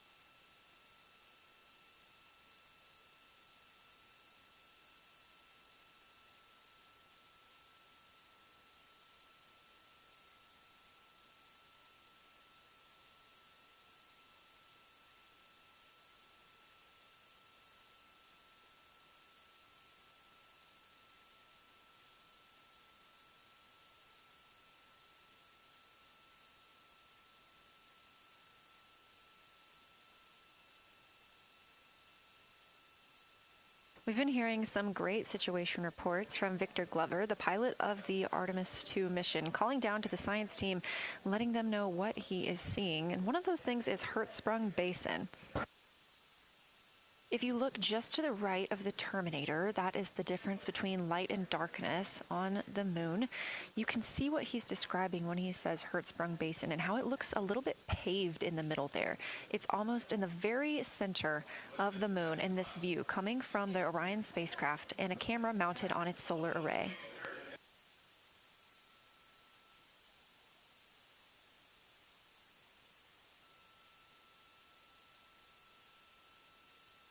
We are now 4 days, 23 hours, and 23 minutes into the flight of Artemis II, and we are standing by for their lunar loss of signal in about 43 minutes. Again, the spacecraft will fly behind the moon, and during that time, we won't have communication with them. They will be out of reach of our deep space network. However, we will regain communication with them approximately 40 minutes later when they come around the other side of the moon.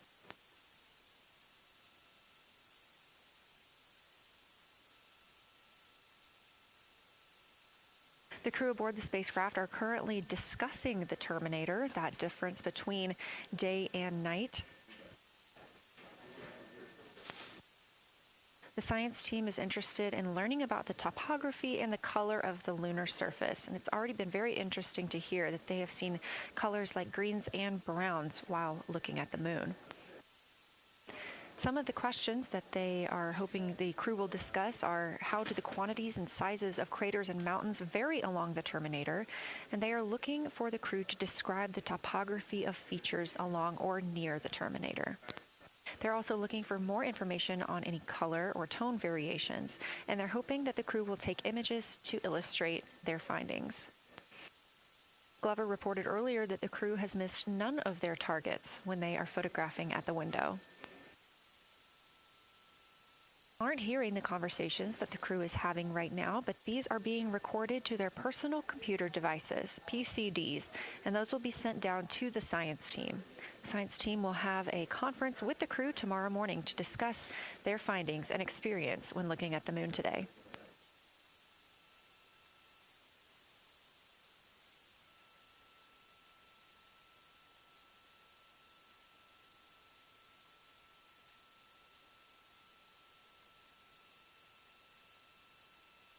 We have a few minutes left while the crew is discussing the Terminator. And if you're just joining us, you're looking at a live view of the moon, our moon, from the Orion spacecraft and a camera on its solar array. Inside that spacecraft, 4 astronauts, Reid Wiseman, Victor Glover, Christina Koch, and Jeremy Hansen, the first 4 people to fly around the moon in over 50 years.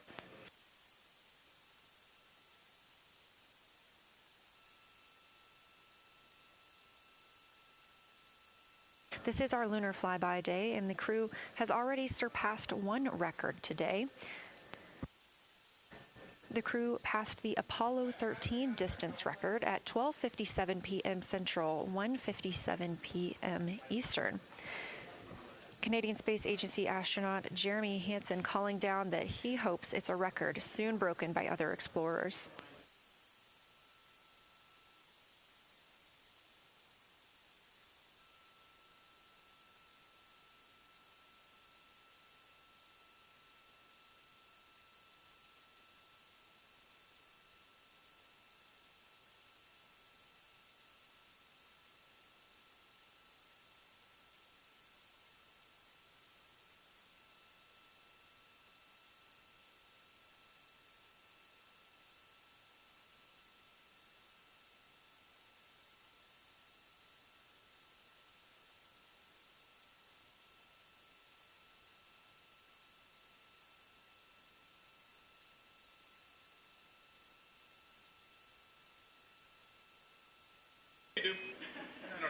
We are live in Integrity Houston. We are ready for our cabin and window teams to swap again. We have a 15-minute handover time here, and I have a couple of items I want to read up to you. They'll require you to write something down on your kneeboard.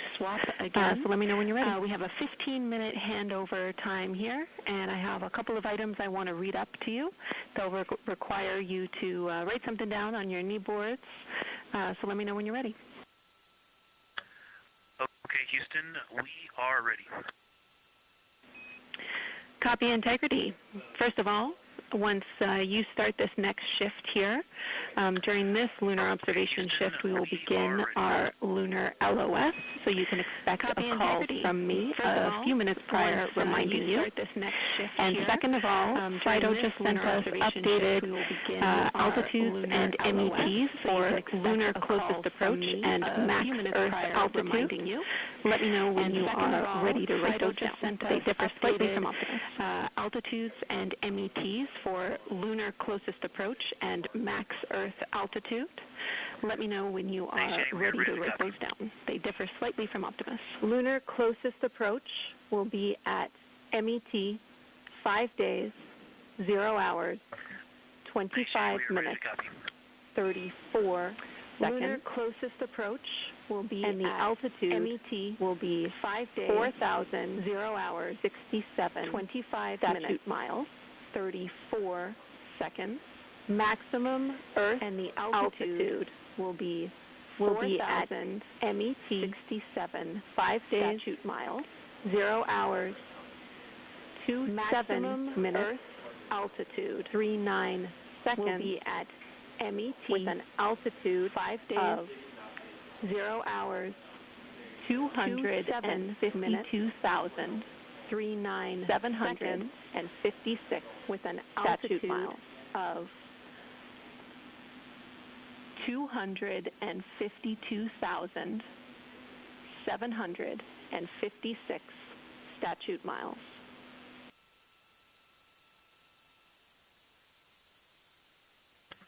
The crew really wants to ask for that in kilometers and in parsecs, but thank you for those.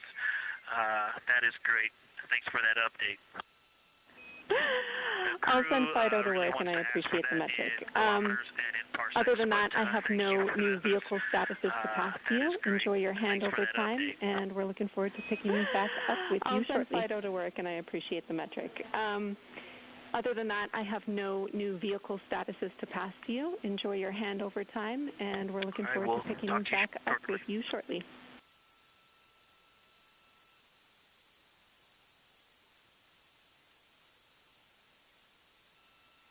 I will talk to you shortly.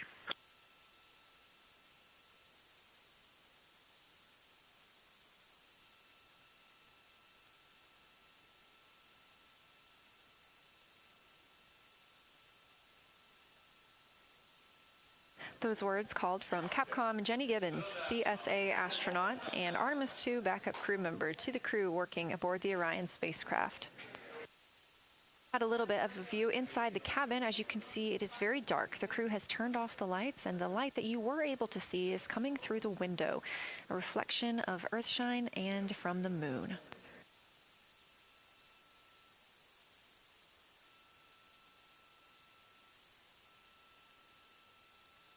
The crew is moving into their next observation block, meaning they are taking time to switch cabin and window teams. We've had Reid Wiseman and Jeremy Hansen at the windows taking pictures and making annotations and recording some audio files that will be downlinked later to the science team. Meanwhile, Victor Glover and Christina Koch were in the background serving as support. They were also timelined to enjoy a little bit of their midday meal. Now that we are swapping positions, the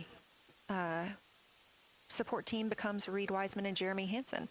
They will be in the background helping with SD card swaps, as well as providing those situational reports to the science team.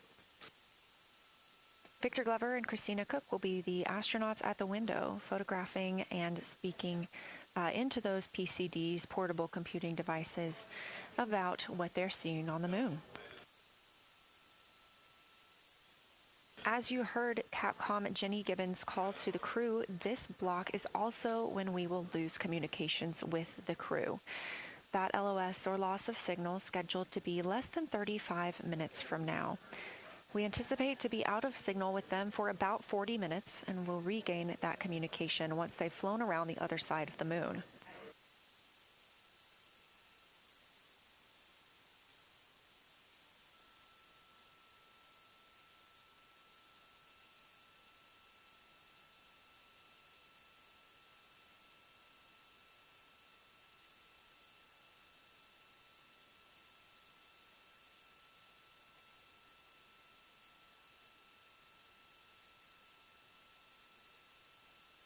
Now, even though the crew will be flying behind the moon, their observation period does not stop. They will still be taking pictures and making annotations of what they are seeing. They'll be looking for the limb of the moon, Earth set, and then Vavilov crater, which we have previously seen. They'll swap positions at the window before moving into a crew choice option. They will get to pick things that are interesting to them on the surface, take pictures, and explain why they find them that way. They'll also be looking for any impact flashes. These are short-lived flashes on the lunar surface caused by impact bombardment.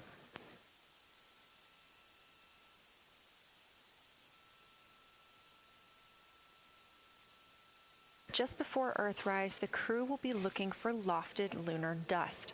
This may be lofted just above the lunar surface, and we could only see it just before Earthrise along the dark western limb. Any Earthshine would illuminate potential lofted dust. But once the crew is all the way around the Earth, the brightness of the Earth will wash out any of that dust they might be able to see. These were based on observations from Apollo missions and orbital spacecraft, and so we're very interested to see if the crew might be able to capture some of that lunar dust today.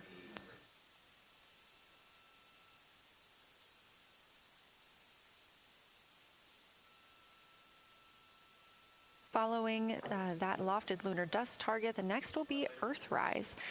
We will regain communications with the crew shortly after Earthrise.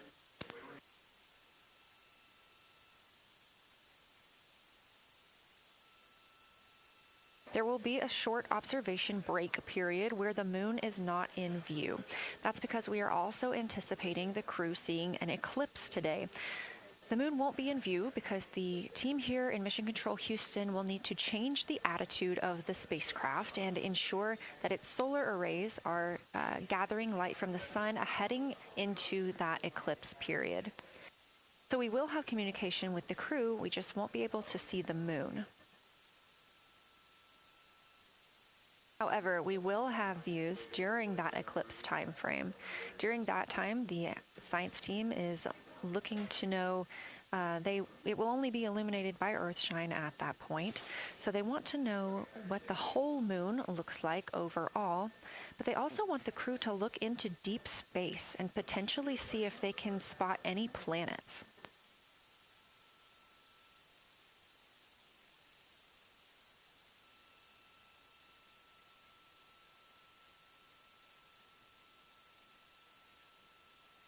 Once the eclipse is over, the lunar flyby period will have ended. You got a moment? We are live through the whole thing. Go ahead. Even once flyby is over today, we remain live 24/7 on NASA's YouTube. I don't know if Catherine and Devin are still there, but if they are, just wanted to just let them know how much fun we're having out here. It's extraordinary to be on the far side of the moon right now, just hanging out there at the back of the Earth. Devin are still there, but if they are, just want to know you're back in Canada, but if you happen to be watching too, just wanted to say hi to all you guys. Love you guys. And on the far side of the moon right now, we'll be heading back your way shortly on the back of the Earth. And Ashley and Kaylin, I know you're back in Canada, but if you happen to be Thanks, watching Jeremy. too, I hear they are watching, and your family is still here. So thanks for passing that along. We'll be heading back your way shortly. Thanks, Jeremy. I hear they are watching, and your family is still here. So thanks for passing that along.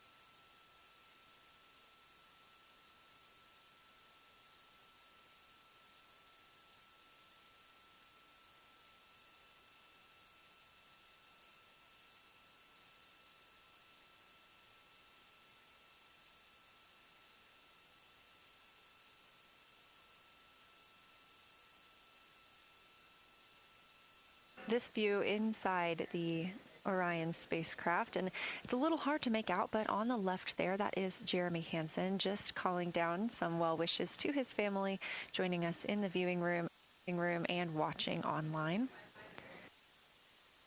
Currently in the window are Victor Glover and Christina Koch. They are taking pictures outside of the window as they are now in their flyby observation block. At this time, Reid Wiseman and Jeremy Hansen are serving as support crew members, and they are also going to have an opportunity to enjoy their midday meal at this time.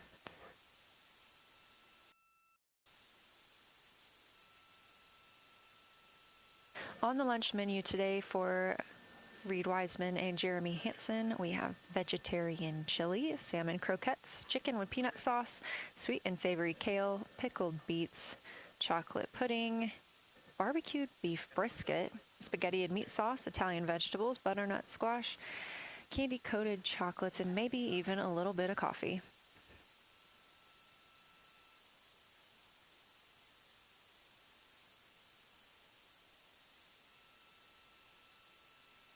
And if you look closely, you can see it looks like they are getting into some of their food for the midday meal.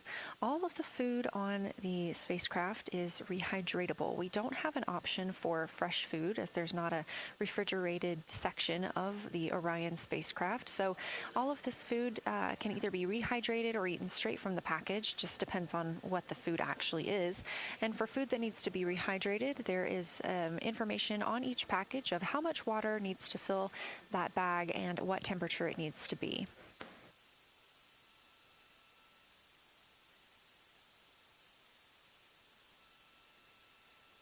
We are now 4 days, 23 hours, and 39 minutes, 40 minutes actually, into the flight of Artemis II, the spacecraft now under 4,500 miles from the moon.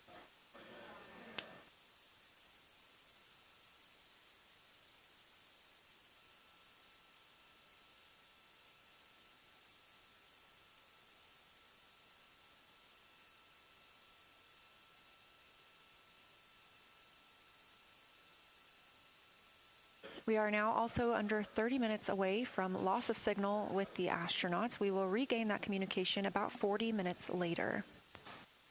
They will still be photographing the moon and documenting what they're seeing while they're behind the moon. And we especially look forward to potential Earthset and Earthrise views.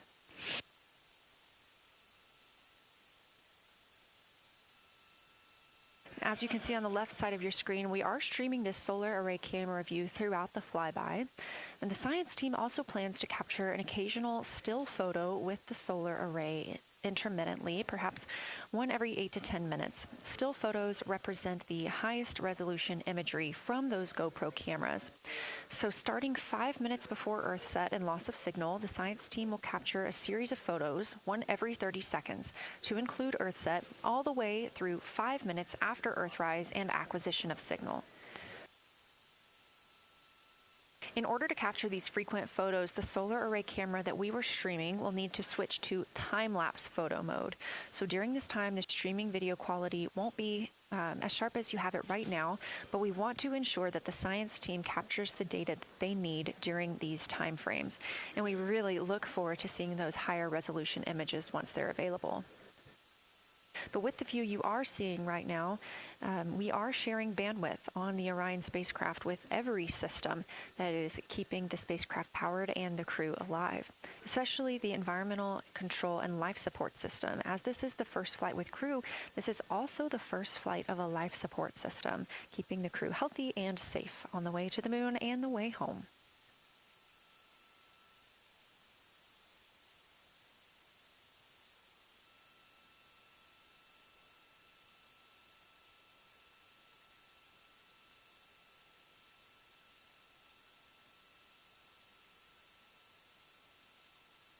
On the timeline, we're getting towards the end of the cabin and window team swap period, but it looks like our astronauts, Victor Glover and Christina Koch, are already photographing the moon outside of those windows. Next target is Ohm Crater, and this is something that they have photographed previously during the flyby. This is a small, complex crater with a prominent ray system, and as referenced earlier, it's the size of the Eye of the Sahara. That Eye of the Sahara is a feature in Mauritania. Seeing this crater more than once throughout the flyby allows the crew to photograph it at different lighting conditions.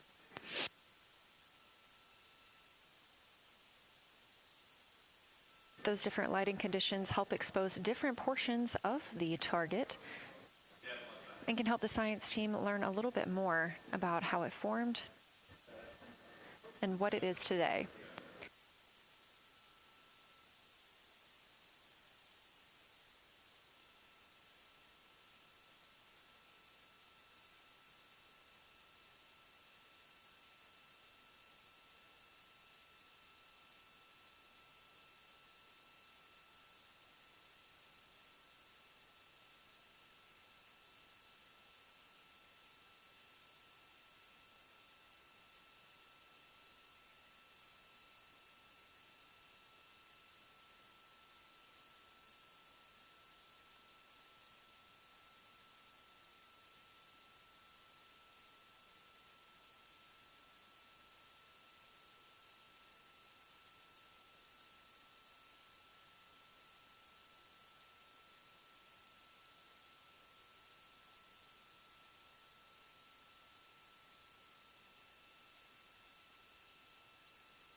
Again, this view inside the spacecraft as the crew continues photographing the moon outside their windows.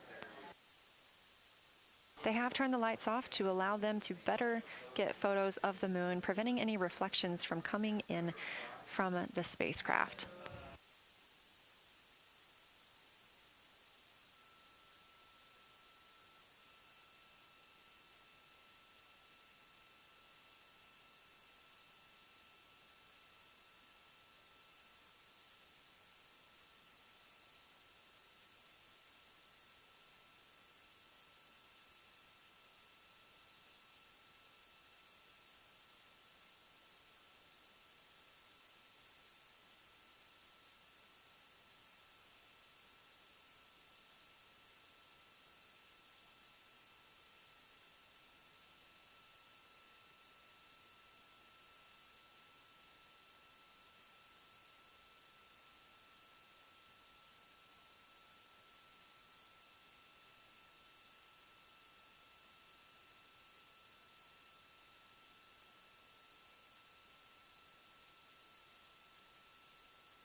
We expect the crew to be targeting Crater for another 6 minutes or so before they move into a discussion of the limb.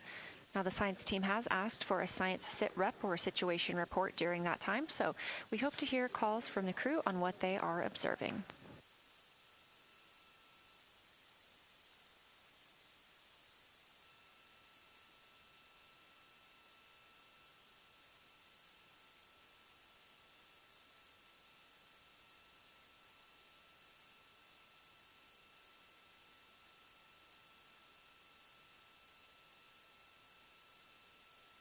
If you've been following along, at the start of the day, we did have much more of the moon visible. And even just an hour or so ago, we could see about half of the moon. We are now continuing to see more of the far side and that darkness where the moon is not reflecting light from the sun.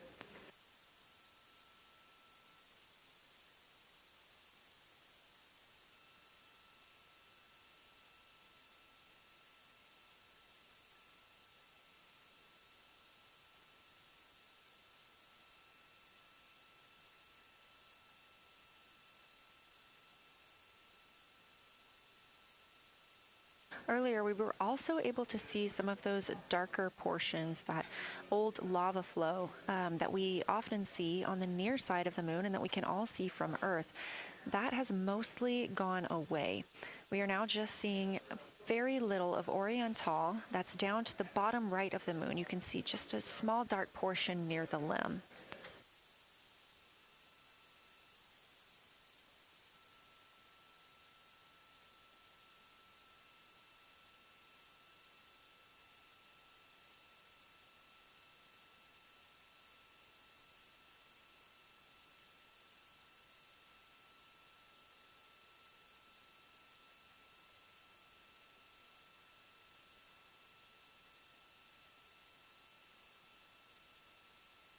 We are now about 18 minutes away from loss of signal with the Orion crew. We use the Deep Space Network to communicate with the crew members when they are this far from Earth. This is the first mission since Apollo when we have had humans on the Deep Space Network.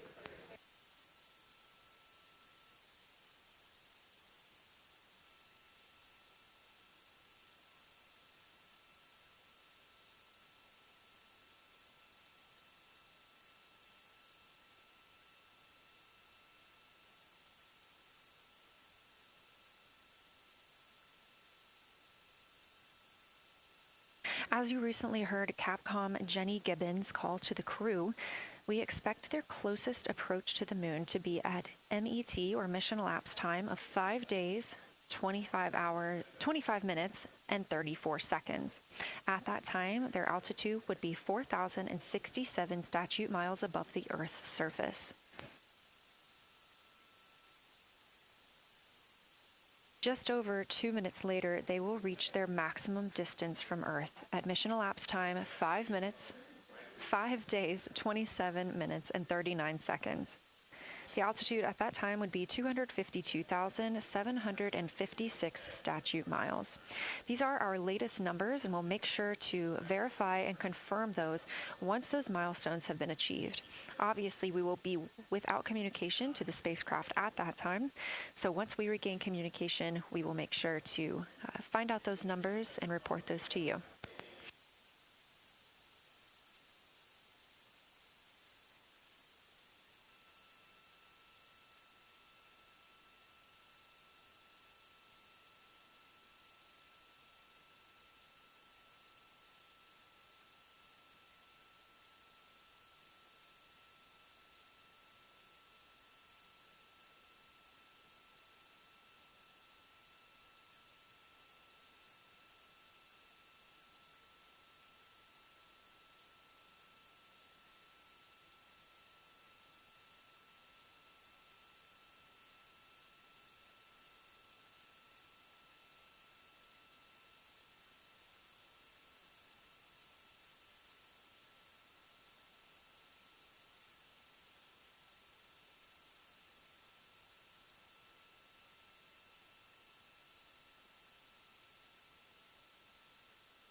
Checking in on the lunar targeting package, the crew is now in their discussion of the limb, seeing the limb of the moon, that illuminated part. Currently at the windows taking photos and making annotations are Victor Glover and Christina Koch. We are expecting loss of signal in about 13 minutes. We will regain that signal with the crew about 40 minutes later.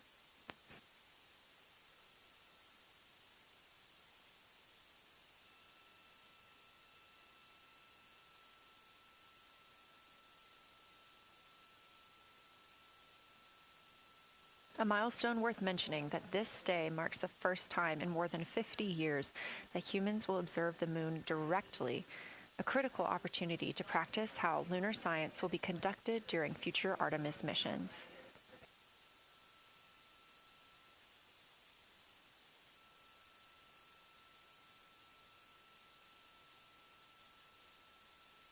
I've continued to reference the lunar targeting package throughout this broadcast, which is the primary tool guiding the crew observations, and that consists of two key components. The first of those is the Lunar Geography Review, which helped the astronauts study major lunar features in advance. That also helped them learn to orient themselves during the flyby.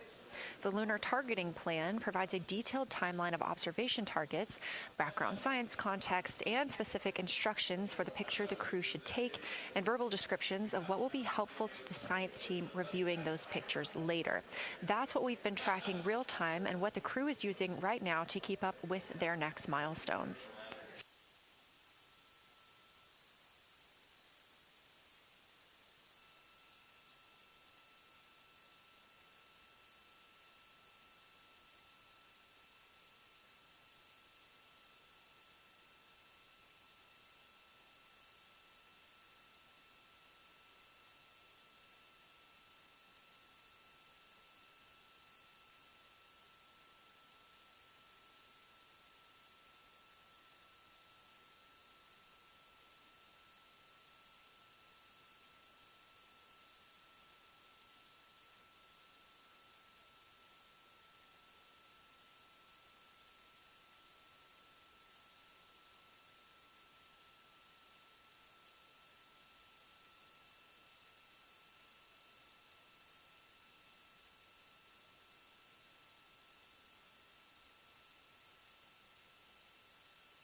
Integrity Houston, 10 minutes till the LOS. We'll take a snappy sit rep from the cabin if you have one.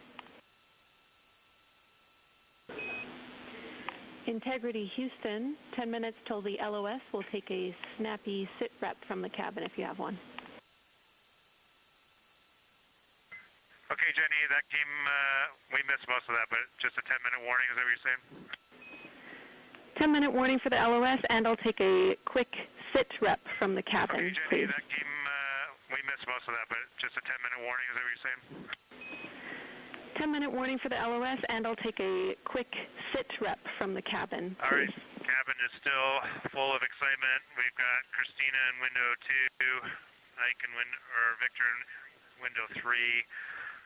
Reid's actually been trying to get some images out of the docking tunnel. We can see the Earth and the moon and part of the moon out of the docking tunnel, which is pretty good. Window 3. And I'm just grabbing some footage right Reid's now. actually been with our interior cameras out of the docking tunnel. We can see the Earth and the moon and part of the moon out of the docking tunnel, which Copy, is pretty Jeremy. good. We'd like to know what camera Reid is using and also the status of window 1. Looks like there might be a shroud removed. Copy, Jeremy. We'd like to know what camera Reid is using and also the status of window 1. Looks like there might be a shroud removed. Okay. Reid was using the Z9, and the T-shirt shroud is still on window 1, but we took the camera out of it, so maybe that's what you're noticing. But when I looked in there, I saw a lot of sunlight reflecting around. The T-shirt shroud is still on window 1, but we took the Copy. camera That makes a lot of sense to us, so Jeremy. I want to remind you, coming up on this LOS, that we'll take sit reps in the blind, and as more and more of the moon is that makes a lot of darkness, Jeremy. We will take any report you have on this LOS on impact flash in the blind, and as more and more of the moon is in darkness, we will take any report you have on impact flashes. All right, Jenny, you have to say again your last. There's a lot of conversation here, and I was on the other side of the cabin, so I missed all of it. Look out for impact flashes, and we'll take sit reps in the blind. You have to say again your last. There's a lot of conversation here, and I was on the other side of the cabin, so I missed all of it. Look out for impact flashes, and we'll take sit reps in the blind. Sit reps in the blind. We got it. And yeah, just so you understand what's going on with window 1, there is light coming through the outer hall from window 2 into the inside of window 1, if that makes sense. Like I can see the inside of the vehicle when I look between the two panes of glass. Through the outer hall from window 2 into the inside of window 1, if that makes sense. Like I can see the inside of the vehicle when I look between the two panes of glass. Copy.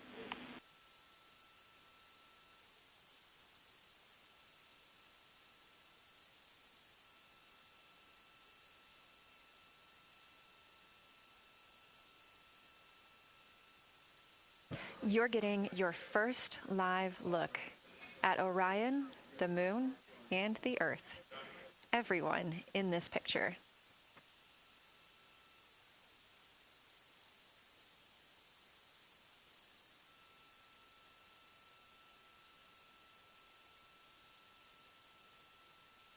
This is a live view from the Orion spacecraft.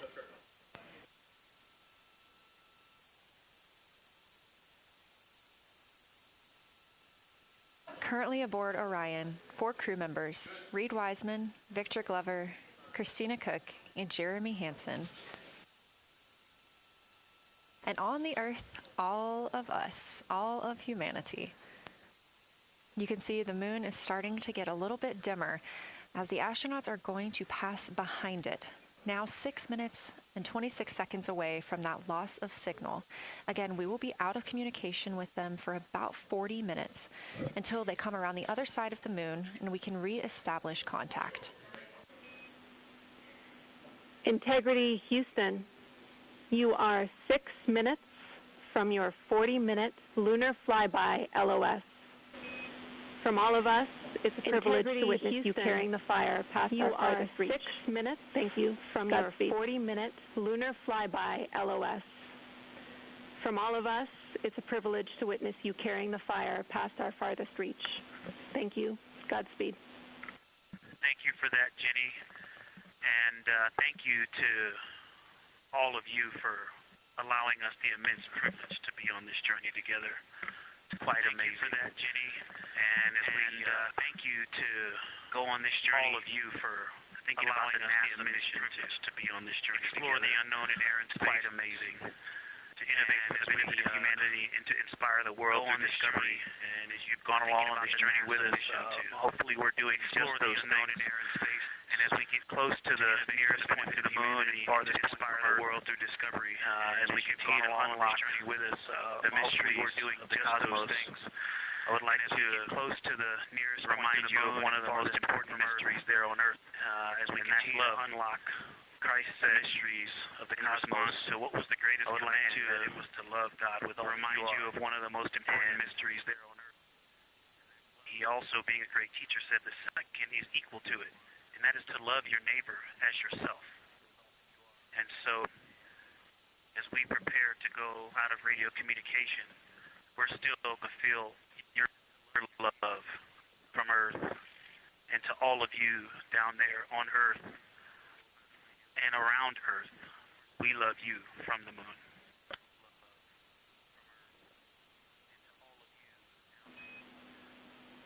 Houston copies. We'll see you on the other side.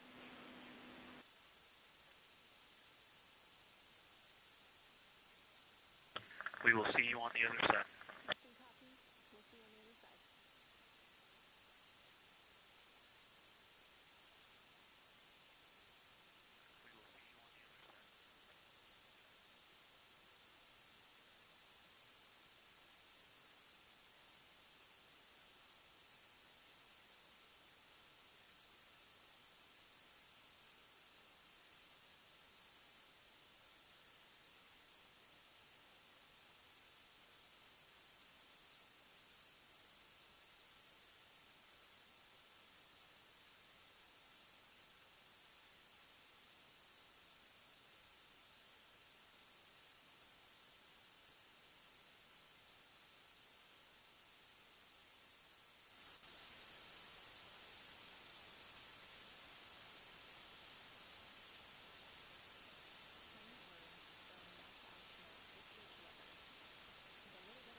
At this very moment, the signal has gone dark.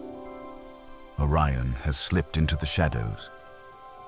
Between us and the 4 brave souls on board lie 3,000 kilometers of lunar rock and the absolute silence of the cosmos. For the first time in over 50 years, humanity is back there, where the Earth's light does not reach. In this cone of shadow, there are no screens, no social media feeds, no telemetry. Above all, there is only them. The deep dark, and a gaze turned toward the unknown. It is in these minutes of waiting that we realize how small we are, and yet how great we can be. While we wait for Orion to emerge from the other side, let us remember that this silence is not absence. It is the breath of history unfolding. Stay tuned. Soon, the first beat of telemetry will speak to us again. The signal will travel 400,000 kilometers to tell us they made it, that the moon has been bypassed. You are on Cyclope film. Stand by. The signal is coming back.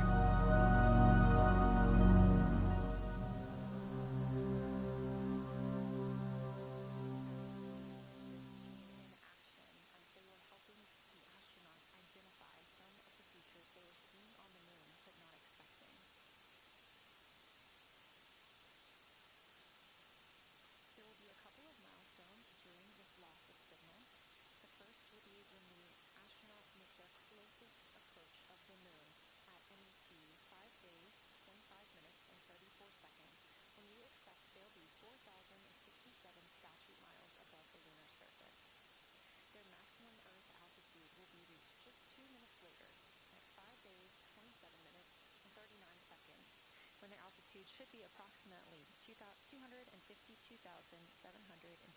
statute miles. Once those milestones are reached and we have confirmation, we will report the official numbers.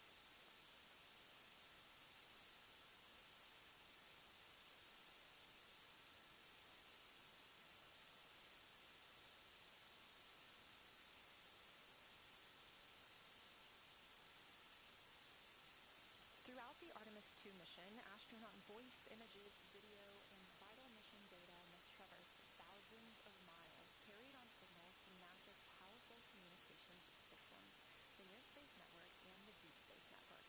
Let's learn a little bit more.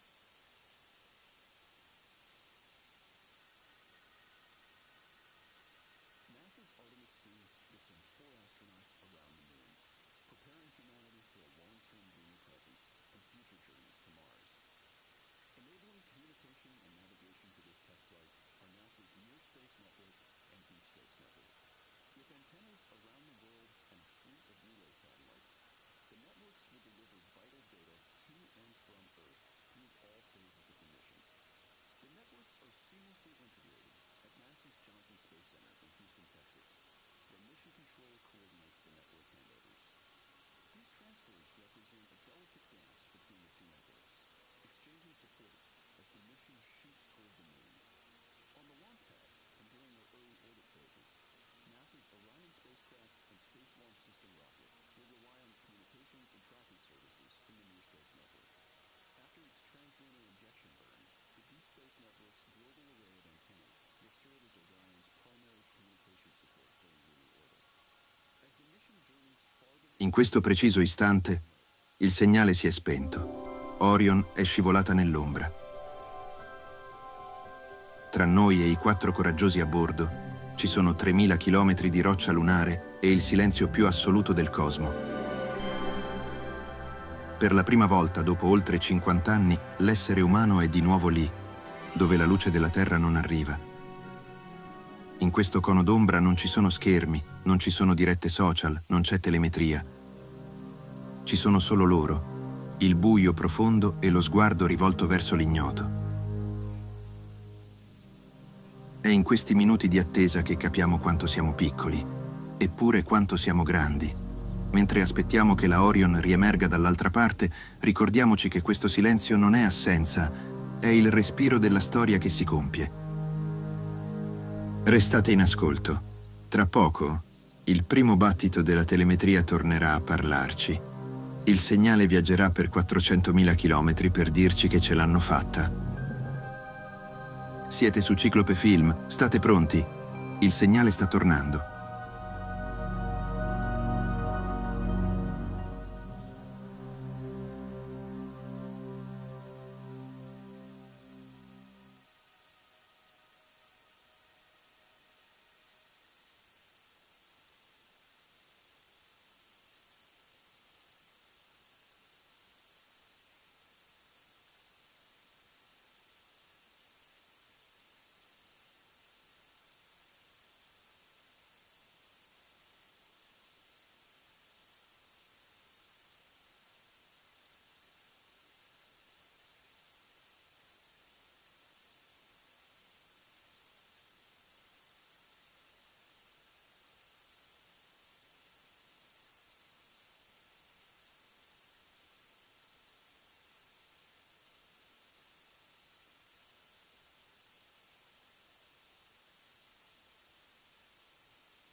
into the picture, bring different planetary bodies into the picture while still literally keeping the moon in center stage. Fascinating. So what differences are we looking for at each site? We're hearing a lot of different terms. We're looking at craters. We're looking at mare. What are the differences that you're hoping to see? We do have, as you highlight, kind of different prompts for each target. That's what they're looking at in their lunar targeting plan, which I know you've been showing. And we have even different prompts for the person with the, the really long lens on the camera versus the people with the unaided eye. And you've heard the crew talk about, oh my goodness, when I go from one to the other, I can really detect different nuances. And that's something that we experienced in simulations, but hearing them actually, see it for real has been really gratifying. But we're looking for different things based on the target. Sometimes we're looking for color. Sometimes we're looking for texture. For the Terminator, we're looking at kind of what texture and morphologies pop out to you and what kind of diversity you see along the Terminator. You've heard, Victor especially make some comments about future impacts for exploration. So already I think that their descriptions in this first part of the flyby have told us something scientifically, but also about future surface missions. Well, it was so interesting to hear Victor talking about he was imagining in his mind's eye being down on the surface and walking around. That was very cool to hear. And when we're thinking about targets, I know some of them are determined based on the launch day because that determines the lunar illumination. So the ones that we're looking at today, how and why were these selected? Such a wonderful question. This really gets at at the heart of some of our really highest priority science questions. Illumination conditions is a big one, right? So of course we need the targets that we're interested on the lunar feature to be illuminated by the sun in order to view them, but the timing in which they see them during the flyby enables us to ask different questions. So you heard in the pre-flyby crew conference talking about, well, the same pair, Reid and Jeremy, will get to actually look at Glushko crater twice. Us to understand that feature better and connect color and albedo with topography and morphology. Then you have other craters where you want to look at it with the sun shining on it obliquely versus straight on, and that tells you something different about the scientific objective that drove the target being on the targeting plan in the first place. We've talked a little bit with the viewers today about what the crew is able to capture in this short time frame of those craters in different lighting conditions. Could take years for something robotic to be able to do based on attitude maneuvers and where the sun is at. So can you just talk a little bit about the importance of having both the robotic operation and having the crew?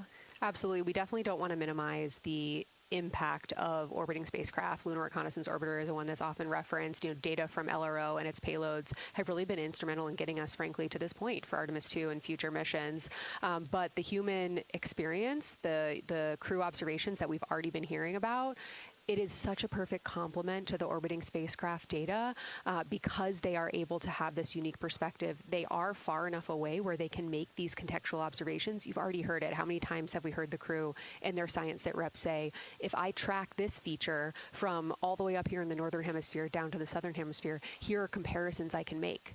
That right there is not something we had the ability to do with the Apollo missions, and it allows just at this very moment, the signal has gone dark. Orion has slipped into the shadows. Between us and the 4 brave souls on board lie 3,000 kilometers of lunar rock and the absolute silence of the cosmos. For the first time in over 50 years, humanity is back there, where the Earth's light does not reach. In this cone of shadow, there are no screens, no social media feeds, no telemetry. Above all, there is only them. The deep dark and a gaze turned toward the unknown. It is in these minutes of waiting that we realize how small we are, and yet how great we can be. While we wait for Orion to emerge from the other side, let us remember that this silence is not absence. It is the breath of history unfolding. Stay tuned. Soon, the first beat of telemetry will speak to us again. The signal will travel 400,000 kilometers to tell us they made it, that the moon has been bypassed. You are on Cyclope film. Stand by. The signal is coming back.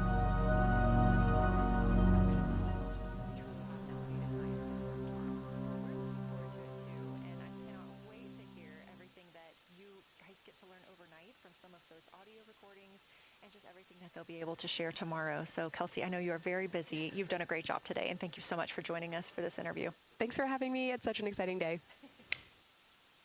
We are now expecting acquisition of signal in about 24 minutes. As a reminder, the Orion spacecraft has flown around the other side of the moon, where they are out of contact with our deep space network.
And we just heard confirmation here in Mission Control Houston that we have reached the closest point of our destination to the moon.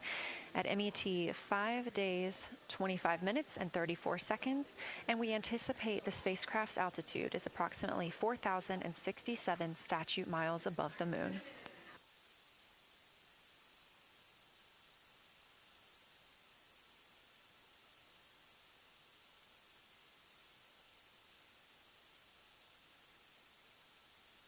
Continuing to track what the crew is doing while around the other side of the moon.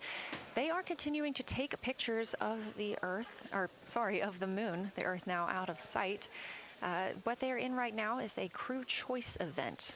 The science team has encouraged them to find interesting features on the surface, to take photos of those, and describe why they were interesting. Something else that they'll be looking toward next, just momentarily, will be impact flashes. They've got a few minutes allotted to look at the darkest portions of the moon. They're interested in short-lived flashes on the lunar surface because these would be caused by impact bombardment. After their impact flash targeting, the team is interested in if the crew can see lofted lunar dust. This would only be visible just before Earthrise. Now 20 minutes until we expect to regain communications with integrity and the astronauts for Artemis II.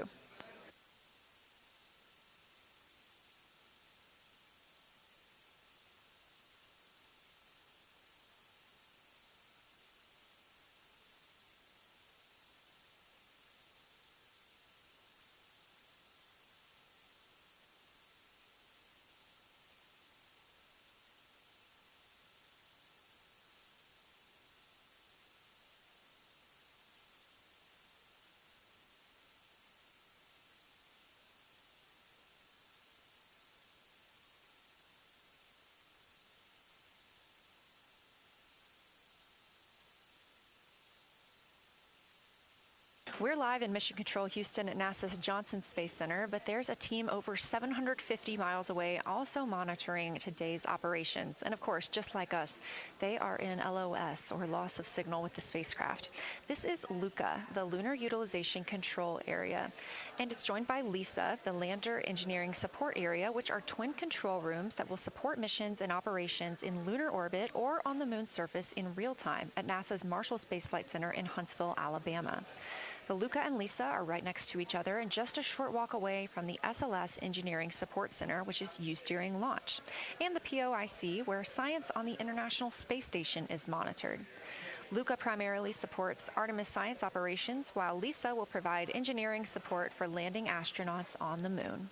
During this mission, Artemis II, teams in the LUCA will use the facility to support first-of-its-kind science operations to better understand the deep space effects of microgravity and radiation on the crew's physiology, immune systems, and ability to complete various tasks.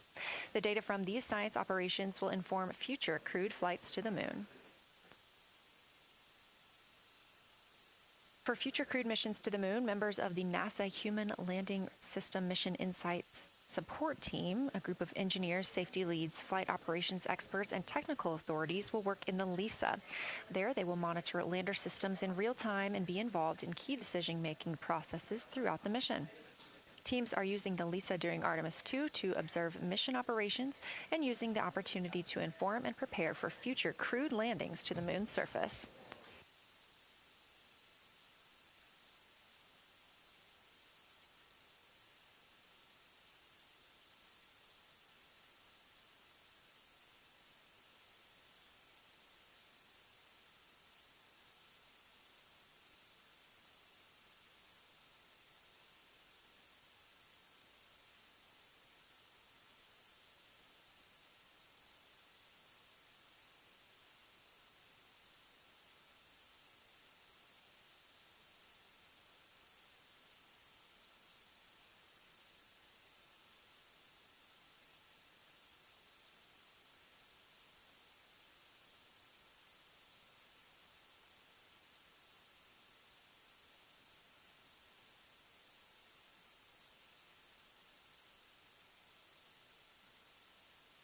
Now expect to regain communications with the astronauts aboard Orion in about 17 minutes.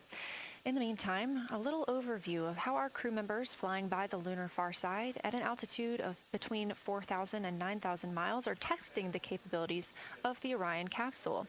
Artemis II visualization lead Ernie Wright has simulated views of the flyby using detailed topographic maps of the lunar terrain and photorealistic lighting scenarios.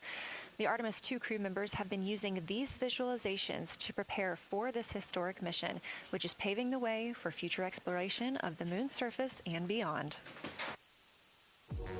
So the most exciting thing to me about Artemis II is just the return to the moon. We haven't been there in 50 years. Human eyes are going to see parts of the moon that haven't been seen by anyone before. It also recommits us to exploring the solar system in a way that we haven't in a long time. And I think it provides an opportunity for younger generations to understand the excitement of doing that kind of exploration.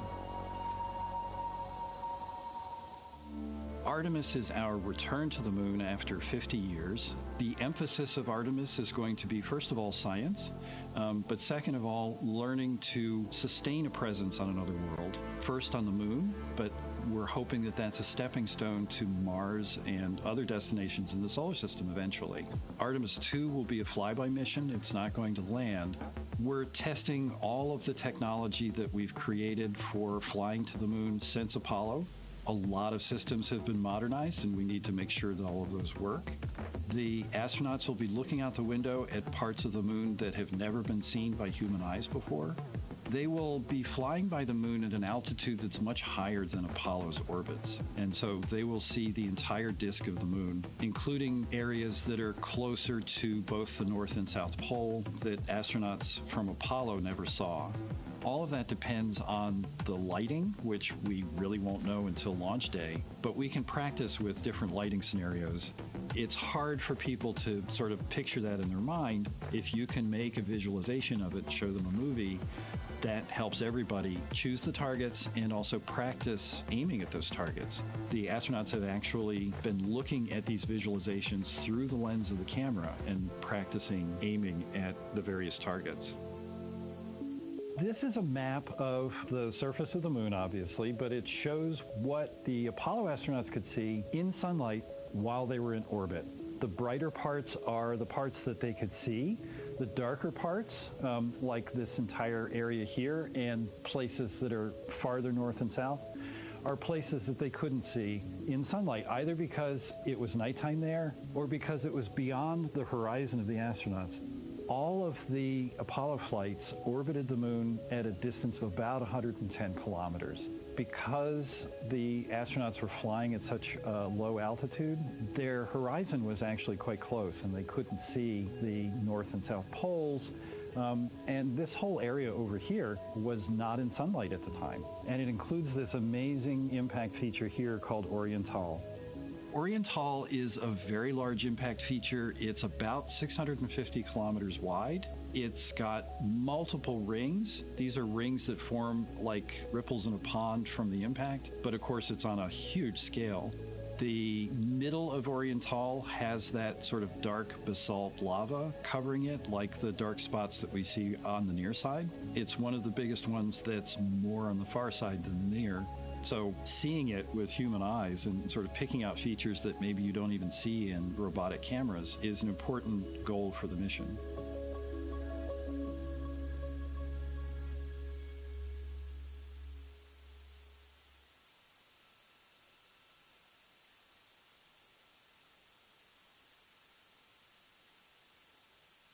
This live view in the Science Evaluation Room, or the SIR, here at Johnson Space Center in Houston, Texas, just down the hall from where we're at in the Artemis Mission Control Room. Teams continuing to monitor the flyby.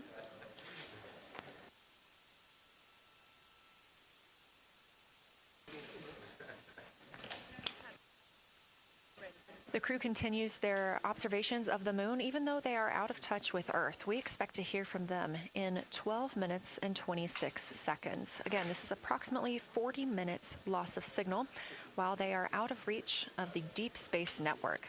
Right now, they are imaging or attempting to image lofted lunar dust. Throughout our coverage, we've talked a lot about the science and engineering behind today's lunar flyby, but we also spoke to the crew about what the moon means to them and how they see its place in human history.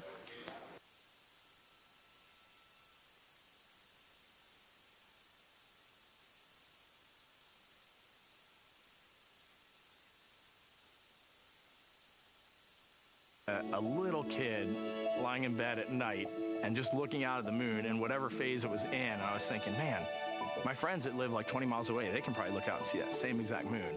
And then when I was in the Navy and I would look out at the moon and I'd be halfway around the planet and I would think, man, my brother can see that moon where he is and he's halfway around the planet from where I am. And it's a connection of life on Earth. We can all look up and see that moon. It represents history. It is a witness plate. Everything that's ever happened to the moon is still written on the moon. There's no processes of wind or change in the Earth, geologic processes like we have here that change it. And something that's been telling and can read out the story of its own evolution, there's something beautiful about that.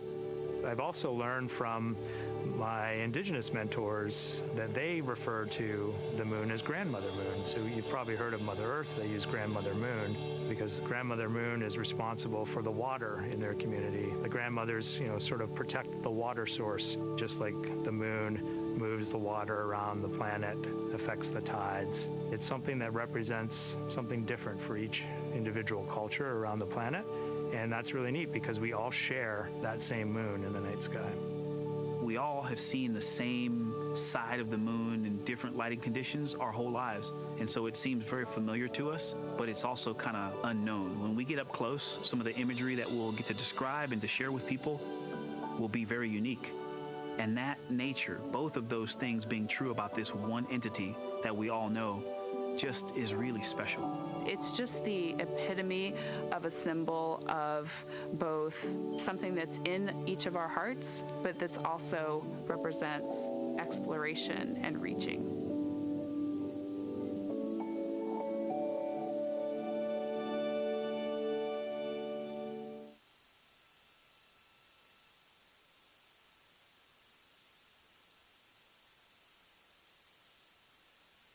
You're looking at a live view inside Artemis Mission Control here at Johnson Space Center in Houston, Texas. We are currently out of contact with the Artemis II crew. This was a planned, or not really a planned, but a tracked loss of signal that occurs when the crew flies behind the moon. We use the Deep Space Network to communicate with the crew, and when they are behind the moon, they are out of reach of that Deep Space Network. And when you consider our nonstop communications during the time in which we live, this is even more striking. For the Artemis II crew, they're only currently communicating with each other. Now, we expect to regain those communications in under 9 minutes from now, and we also are hopeful for a view of Earthrise. Despite being out of communication, the crew is continuously capturing imagery of their predetermined lunar targets.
Now about 7 minutes, 25 seconds until we anticipate regaining communications with the Artemis II crew aboard Orion. In the meantime, Artemis II lunar science deputy lead Marie Henderson is trained these astronauts to capture and document their views of the lunar surface for all of us to enjoy back here on Earth. I cannot wait to hear their voices when they get to the far side of the moon and I can hear them talk about seeing the moon out their window. I try to imagine it now and just I tear up thinking about it. Ooh, now I gotta hold on a second. We have human eyeballs connected to wonderfully smart brains our astronaut friends have. They are going to be able to observe the moon in multiple different ways. They can use their eyes, they'll look through their camera and snap pictures, and just looking out the window getting that human experience. But during Apollo, the astronauts were so much closer to the lunar surface. Our astronauts are going to be doing a flyby at a higher altitude, so they're going to be able to see the whole moon as a lunar disk on the lunar far side. That's a brand new, unique perspective that humans haven't been able to look at before. We are doing a lot of lunar geography training with them. They have study sessions and quizzes they can do that are assigned to them. You know, even if you're an astronaut, you still get homework. We actually get in the mock-up. In that enclosed physical space, we have to think through the hardware that they have, the cameras, the computers, their microphones to make these observations. There's 4 windows up front. Through one of those windows, one of our astronauts will be using a Nikon D5 camera with an 80 to 400 millimeter lens. So something that allows them to zoom in really far and actually take more detailed observations of the surface. It's almost like looking through a pair of binoculars as well. It's just like being a geologist out in the field. They're telling us what they're seeing, looking for colors, textures, different morphologies, and comparing the region that we're having them look at to the regions that are around them.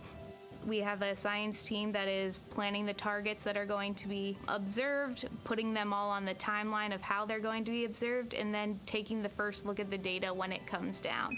The Apollo astronauts were only on the moon for 300 hours total, and they only went to the equator.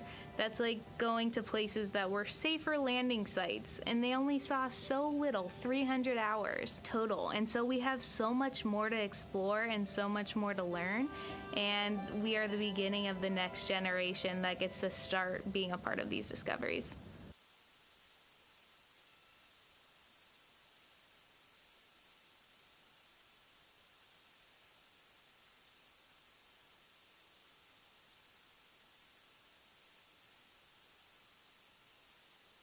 4 minutes and 28 seconds until we expect to regain communications with the astronauts flying aboard Orion on the Artemis II mission. They are now flying behind the moon. While behind the moon at an MET, or mission elapsed time, of 5 days, 25 minutes, and 34 seconds, we expect this was the point in which they made their closest approach, 4,067 statute miles above the lunar surface.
We're live in the Artemis Mission Control Room in Houston, but we are not the only room monitoring today's flyby. As you can see, this is the SIR, the Science Evaluation Room. It's in the same building and just down the hall.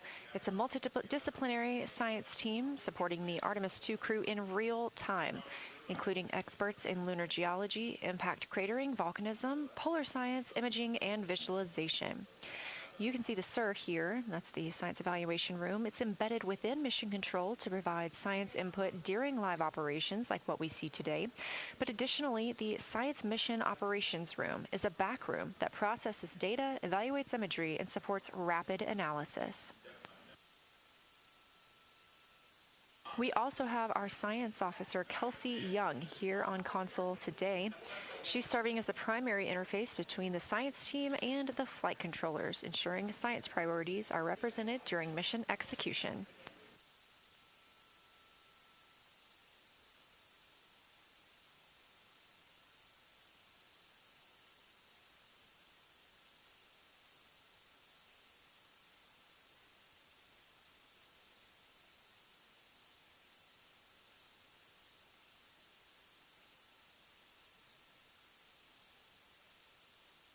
Coming up on 1 minute and 36 seconds until we contact Orion.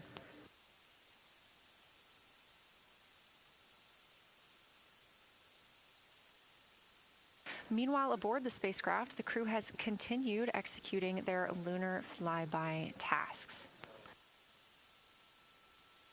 As we discussed earlier today, these activities have been precisely timelined, and this is the fourth of 5 blocks of time during which the crew will be observing the moon from Orion's windows. At this time, pilot Victor Glover and mission specialist Christina Koch are observing the moon at windows 2 and 3. Crew member is in window 2 with a blue shroud over the window, taking photos and using an 80 to 400 millimeter zoom lens, while the other astronaut is in window 3 using their portable computing device, also known as a PCD, to make annotations. And both of those crew members are making audio recordings of what they are seeing. They are wearing headsets connected to their PCDs, and those audio recordings are being sent to the science team tonight. We are not hearing those live. However, we have been hearing quite a lot of great descriptions from the crew who have been serving as the support. Right now, the support team members are Reid Wiseman and Jeremy Hansen. Those team members are providing science sit reps, situation reports, calling down a few times each hour to discuss what they're observing. And even though we're out of contact with them right now, they are still conducting those science sit reps as they'll be available once they come back around the moon. The situation reports include how the crew is positioned, any missed targets, or anything unexpected they saw. They're also including lunar target descriptions, any hardware issues, and their emotions and reactions.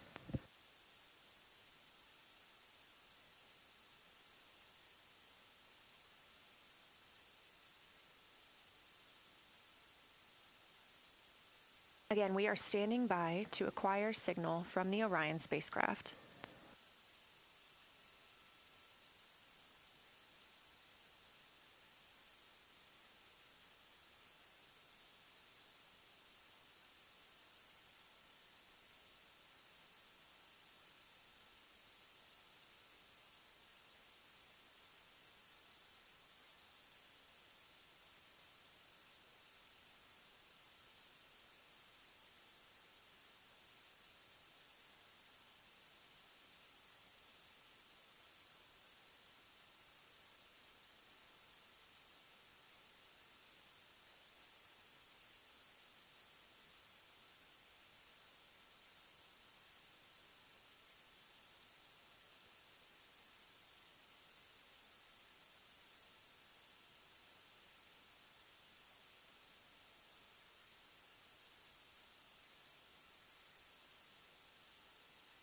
We're in the Artemis Mission Control Room at Johnson Space Center, getting our preliminary contact with Orion, that acquisition of signal coming after a 40-minute loss of signal, during which the crew was flying behind the moon, out of contact with anyone on Earth.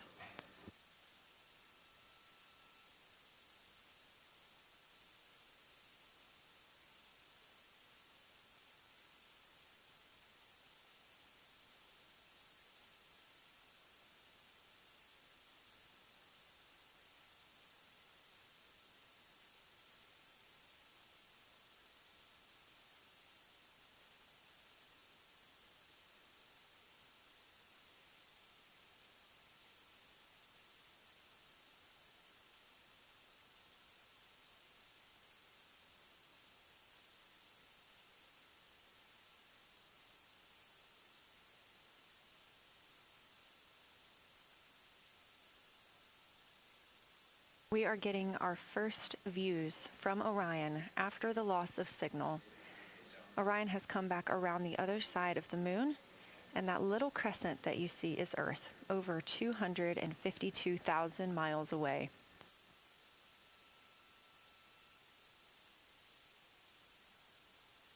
With this transit complete, lunar flyby continues, but Orion has also technically begun its journey home.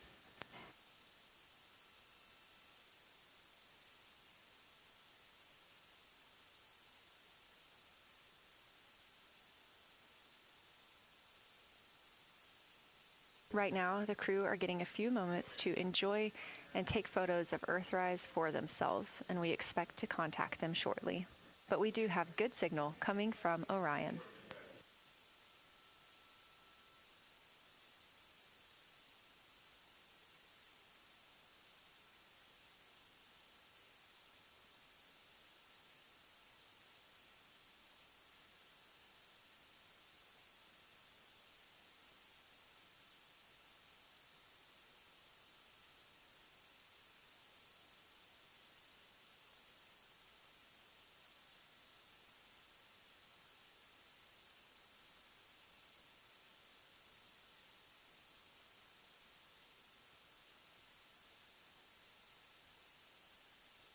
From inside the Orion spacecraft, all 4 astronauts now back on the other side of the moon and in contact with us on Earth. Their tasks for lunar flyby did not stop as they went behind the moon and out of contact with us.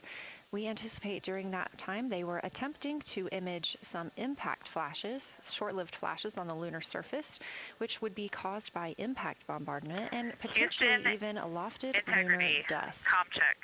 Right now, of course, they are getting Integrity, pictures of we have you loud and Earthrise. clear. How many? After this target, they will get a short observation break. It's about an hour long, actually. Houston, we have you the same, and it is so great to hear from Earth again. To Asia, Africa, and Oceania, we are looking back at you. We hear you can look up and see the moon right now. We see you too.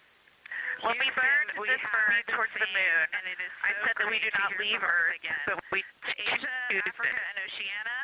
We are looking true. We will explore, we will build ships, we will visit again.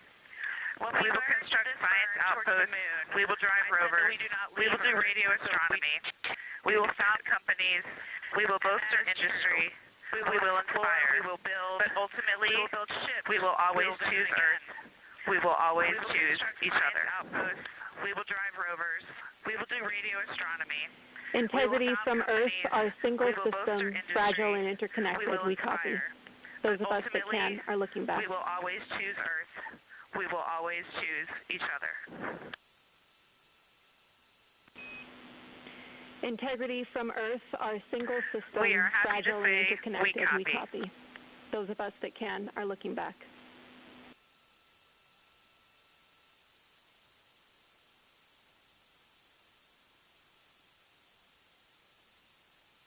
We are happy to say we copy.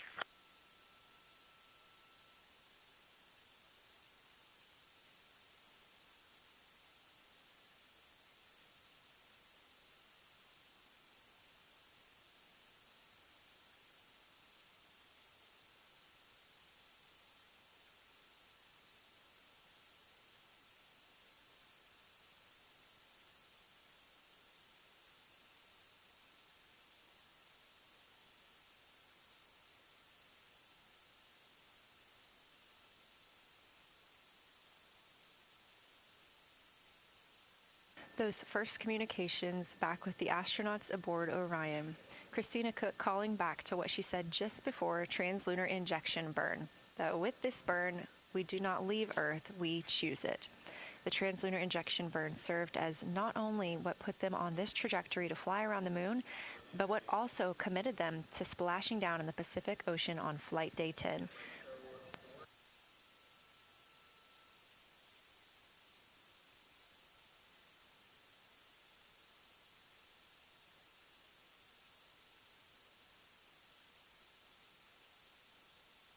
At this time, the crew is entering an observation break.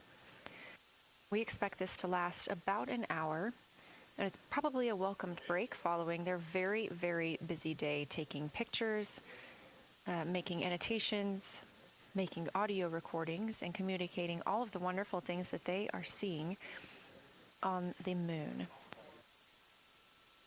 This observation break is also partially due to the fact that we will be entering an eclipse later. This will be the first solar eclipse that humans have seen from the moon. The astronauts will need to wear eclipse glasses for the first 2 minutes until the sun is completely covered by the moon, and then they have additional targets that the science team is hoping that they will photograph. We will have communications with them during that eclipse time frame. Because of that eclipse, Orion's attitude must be changed right now so that its solar arrays are in the sun. This will help it charge the batteries needed to power it through that eclipse time frame. This view on your screen is a visualization. The spacecraft now 4,224 miles away from the moon, and that number will now continue to grow, while the number of distance from Earth, 252,699 miles, will continue to shrink all the way until our crew is back home.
And we are MET, mission elapsed time, 5 days and 58 minutes since the launch of Artemis II.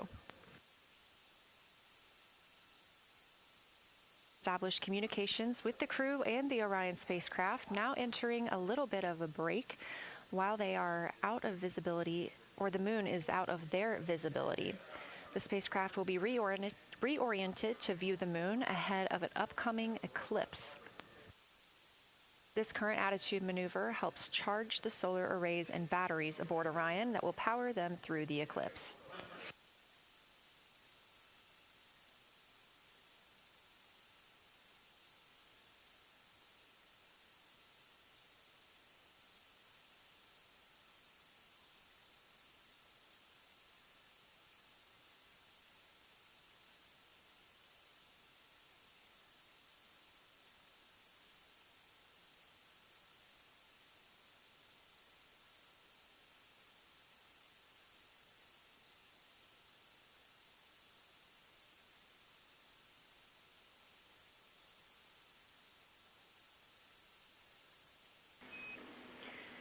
Integrity, Houston. In mission control, all of your flight controllers and your flight director have flipped their Artemis II patches around. We are earthbound and ready to bring you home. Integrity, Houston. In mission control, all of your flight controllers and your flight director have flipped their Artemis II patches around. We are earthbound and ready to bring you home. That's great.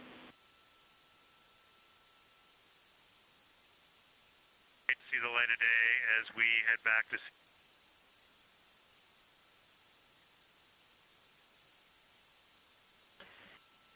that's great.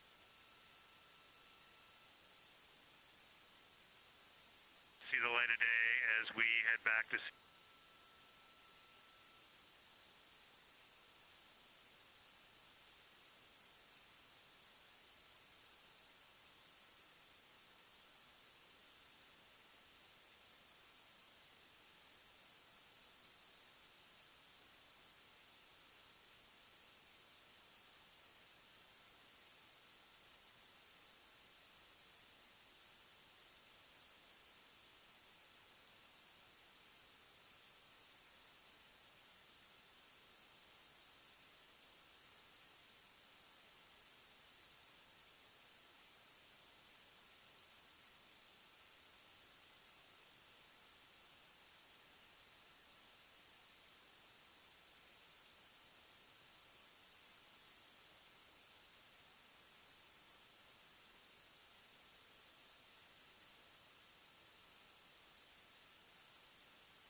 A very special moment just now in mission control ahead of the crew's flight to Kennedy Space Center, and during one of their last sims or simulations here, they visited the mission control team in Artemis Mission Control in Houston and brought us each a patch. Everyone in the flight control room has had these on their signifiers at their console. On one side of the patch that you've probably seen is the moon with the Earth behind it. Now that we've passed behind the moon and we are returning home, the flight control team has instructed everyone in the room to switch their patch around so that the Earth is closer and the moon is behind us. We are really looking forward to seeing the Artemis II crew, and the Capcom Jenny Gibbons did call that update up to the crew that the flight control team here has turned their patches around as was instructed by the crew during that last sim, and we are counting down the days until they get home. They are now 5 days, 1 hour, and 3 minutes mission elapsed time into the Artemis II mission.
Integrity Houston. Joining me for here another in the check. room, Artemis Mission Control, I have Angela Garcia, Artemis II Science Officer. Thanks for being here, Angela. It is an honor to be here. What a day. Everyone's been buzzing. I can't contain myself. So it's been a really awesome day. So you're All right, sitting Integrity, on we hear you. That was a little clip, Have you been but in the SIR earlier today? I think we have a better There's a link lot going now. on. So We I experienced went some here first, blockage and I'm from going to a go solar there array. after. We moved it, and we are in bias tail to sun. All right, Integrity, we hear you. That was a little clipped, but I think we have a better link now. We experienced some blockage from a solar array. We moved it, and we are in bias tail to sun. Affirm and Integrity, just so you know, we did not hear your response once we flipped our patches. Jeremy, we heard you call down, but you were clipped, and then we briefly lost comm. Clapper back.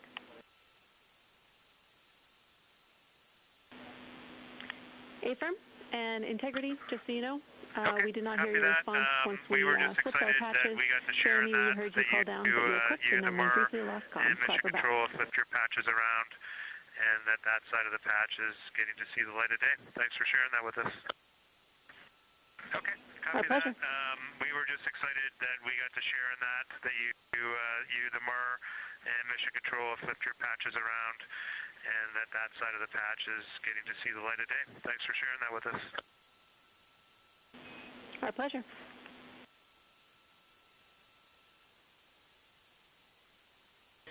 Okay, Angela, so can you tell me a little bit about your role supporting Artemis II and the science preparation for the mission? Yes, so I'm one of the 3 science officers. So Kelsey's been on console all day. I'll take over kind of closer to the end of the day. And then Trevor Graff is on the planning shift. And so it's the 3 of us in this 24-hour cycle supporting the mission. And so the science officer console is a brand new console to Mission Control. And it's not every day that you get a new discipline incorporated into Mission Control. So it's been such a significant milestone for us. And it's just a testament to the commitment that the Flight Operations Directorate and NASA have, that they're going to be integrating science and maximizing science throughout Artemis. So it's really exciting. And then the science preparation. So I'm on the operations team, but I'm also on the training team. So all the incredible training and shout-outs that you've gotten today, it warms my heart. It warms everybody's heart in the science evaluation room. I promise you that. But so all the classroom training, the field training, the mission simulations, right? We were part of all of it, and that is what we did to get the crew to be. They are a part of the science team, and they are the forefront, that nice edge, and they're just been doing such a great job today. I know. I imagine that you have to be pretty proud of them. Their reports have been fantastic. So I would like to know a little bit about how you have developed procedures for this crew. What kind of science activities are they carrying out inside the spacecraft?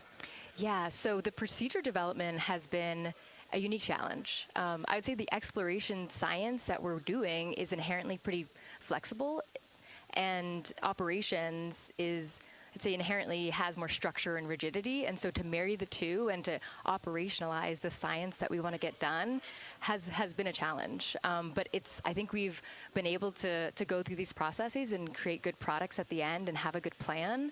And yeah, it's been really great. What was the second part of your question? Just what kind of these science activities that they're performing, which of those have you really had a hand in? Yeah, so a lot of the procedures help organize what the crew is doing in the cabin. And I know we've talked a lot about, what they've been doing, and they've been doing a lot, and it's been a little dark, so I can re-explain what some of those things that they're doing. So the observation blocks are about an hour long, and the crew is organized, the 4 crew members are organized into 2 pairs of 2, the window team and the cabin team. And the lunar targeting package that you've been showing up and that the crew have on their handheld tablets is really the instructions for the window team. So the window team, the 2 crew members are looking out the window. One has the camera with the long lens. One has, they're just looking out the window with their unaided eye, and they're taking these detailed observations. And then halfway in that observation block, they do the window team position swap. So that's what Capcom's been calling out, and they'll switch positions, so each crew member has a chance to have that long lens. And then that's just what the window team is doing. There's also the cabin team, where they also have duties that they're doing. We're asking a lot of the crew in this time. And then the cabin team, they have the interior camera, and they're taking images inside the cabin. They're also supporting the window team, where, you've heard some call-outs where looking out at the bright moon and then looking inside the dark cabin and looking at their LED screen is a lot. So the cabin team is also helping support, target, and guide the window team into specific targets on their plan. They're also helping call out these science situational reps. So they're looking out a different window and listening in to what the crew who are really down and in the science on the window team are doing, and they're giving us insight. And those recordings that the window team is doing are going to be uplinked or downlinked overnight, and we're going to be able to chew on that data. But yeah, they're helping. They're doing a lot. And so making sure we have a plan that's flexible, but also make sure that we check off all those boxes was really important. So tell me a little bit more. You talked earlier about the analogs that the crew has done. What kind of analogs or environments were really useful for this? Yeah, so for procedure development, right, you have so many different environments that you can do. You have classroom, like we said, you have the Orion mock-up, you have simulations, and at least for developing the plan, we kind of did it in a tiered approach, because each of those different analog environments helps us answer a slightly different question and has a little bit of a higher fidelity. So we would start with the classroom. So we would get we would just get into a classroom, we would put all the hardware on the table, Houston, and then we'd for almost role play. A tag up, like you be Victor, you be Reid, you be forward Jeremy, link, LOS, and I'll be Christina, and let's just do the plan, conference. how we think we should do it, write that down, and then just keep iterating on that, and then... Integrity Houston, for a tag up, forward link, all right, crew, I'm going to roll through a couple of topics here. The first 2 are for timeline. First of all, Reid, for your toilet maintenance. It is a shortened toilet maintenance where you do not have to do the oxone change-out.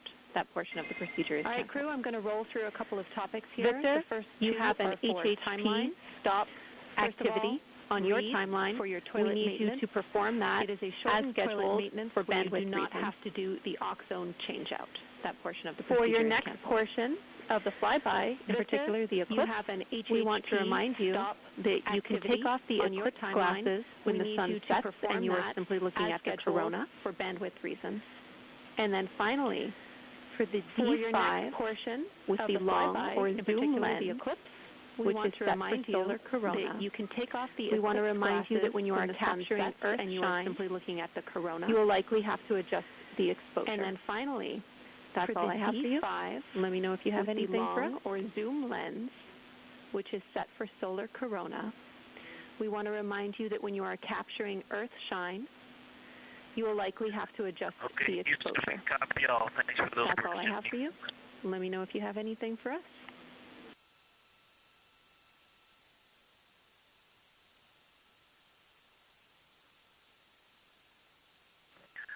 Okay, Houston, we copy all. Thanks for those words, Jimmy.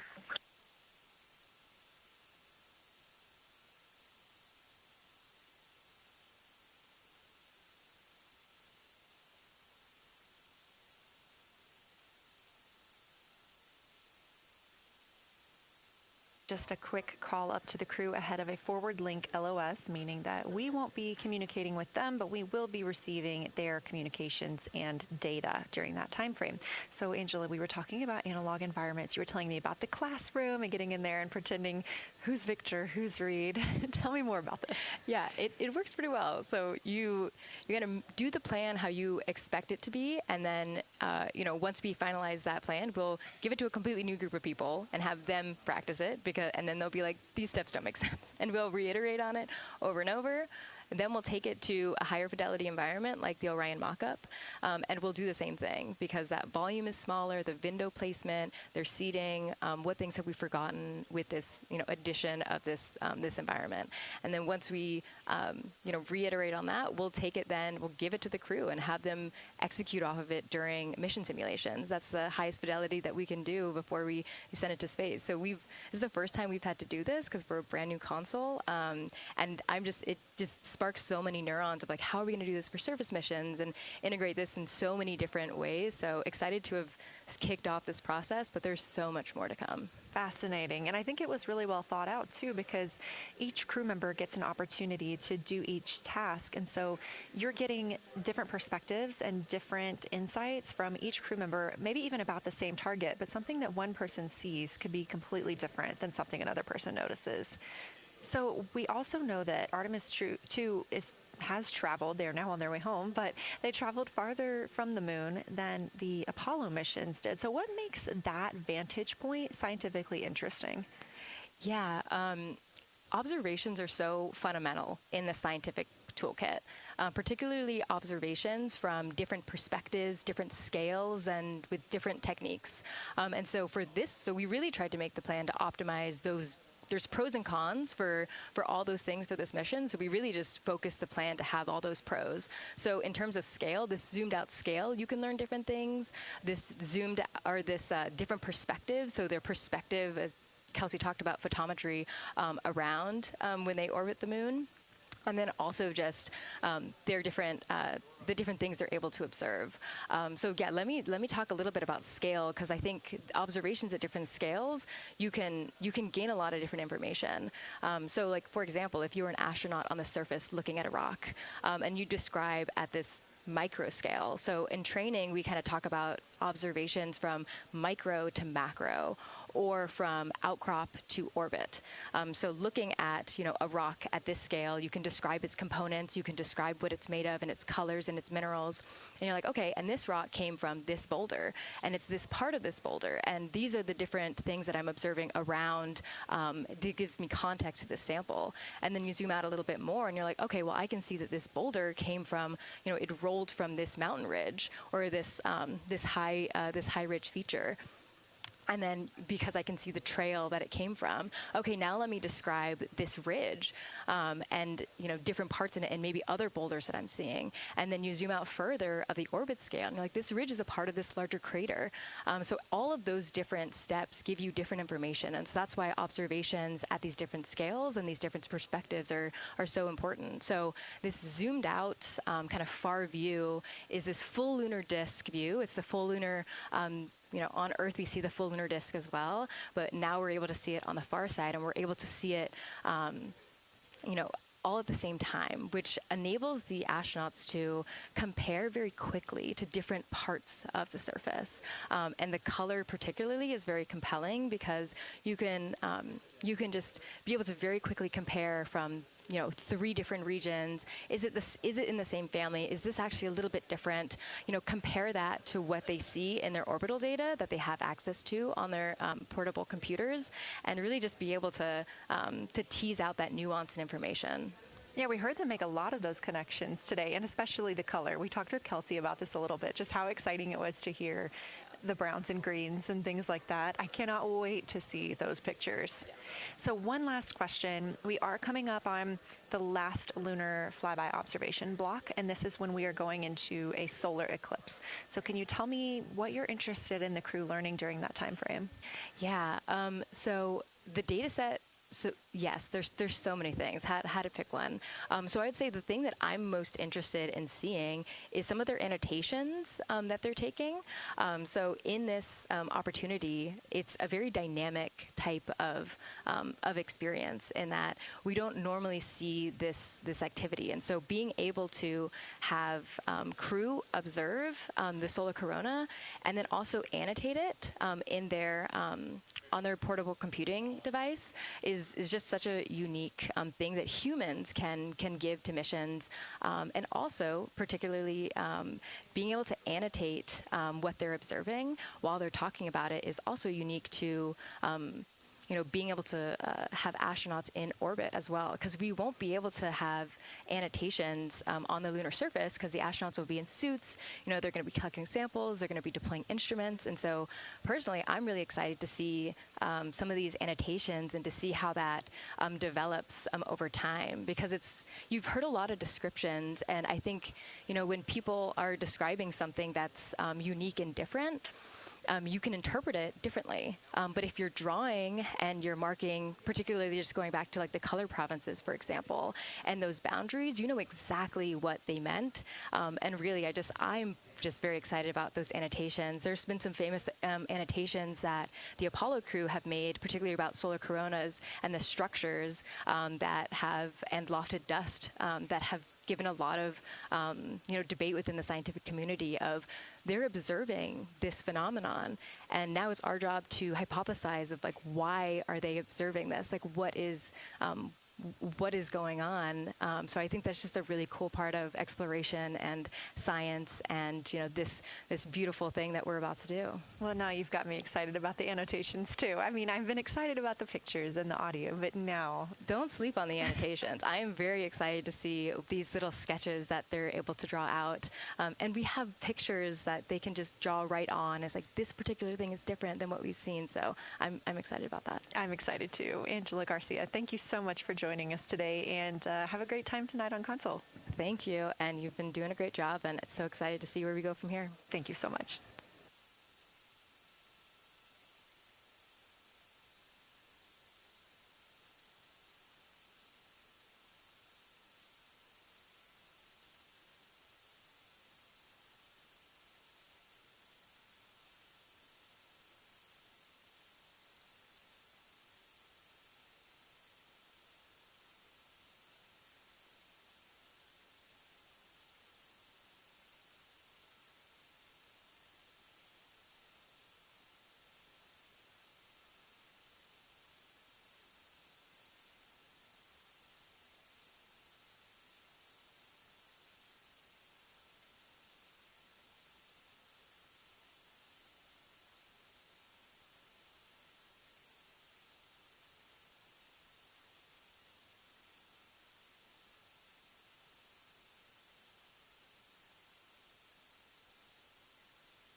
Integrity Houston, you have 3 minutes until we go into a forward link LOS.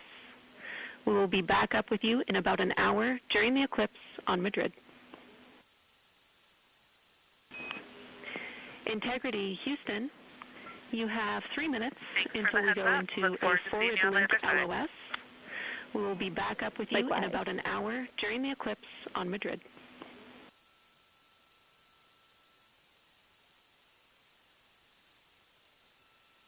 Thanks for the heads up. Look forward to seeing you on the other side. Likewise.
We're live in Artemis Mission Control at Johnson Space Center in Houston, Texas. This a live view from the Orion spacecraft with our Artemis II crew inside.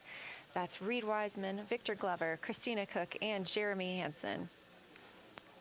We are still live for our lunar flyby coverage. The crew is in a short break while the spacecraft is pivoted away from the moon. We are going to be going into a solar eclipse. This is the first time anyone has ever seen a solar eclipse from the moon. So it's going to be a unique vantage point for our crew. But ahead of heading into that solar eclipse, we need to charge the batteries on the Orion spacecraft. Therefore, we have positioned the solar arrays into the sunlight to allow time for those batteries to charge. We will get back pointed at the moon just in time for that solar eclipse. We are also in a forward link LOS. What that means is essentially we cannot send calls or commands to the crew right now from the ground. However, we clearly get all of their data and communications.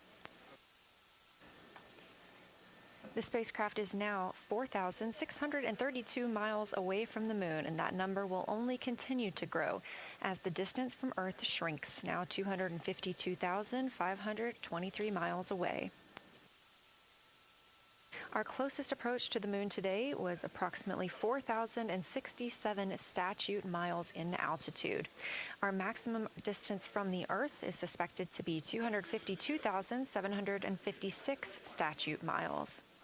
Both of those moments came while Orion was flying in their loss of signal time frame behind the moon. The crew also set that new record today, beating the Apollo 13 record of distance from Earth. This is an animation or a visualization that you can track anytime, day or night, by visiting nasa.gov/track-Artemis. This shows you how the spacecraft is positioned as well as their distance and velocity, now traveling 930 miles per hour.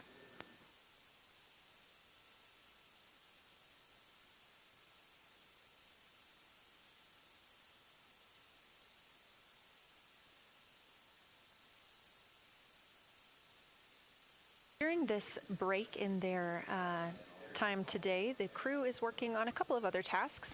Some of those include their National Geographic timeline test. National Geographic was selected through a competitive process by NASA to help tell the story of Artemis II. So you've seen the crew with some GoPros inside the cabin, taking videos and pictures, and with other cameras as well. National Geographic plans to leverage its portfolio of media assets, including magazines, social and digital content, and television programming for engagement opportunities. Throughout the flight, the crew has been timelined a little bit each day to film from a shot list provided by National Geographic, and that includes their morning routine, talking with their families, exercising, and just their overall thoughts about the mission. And I cannot wait to see that footage.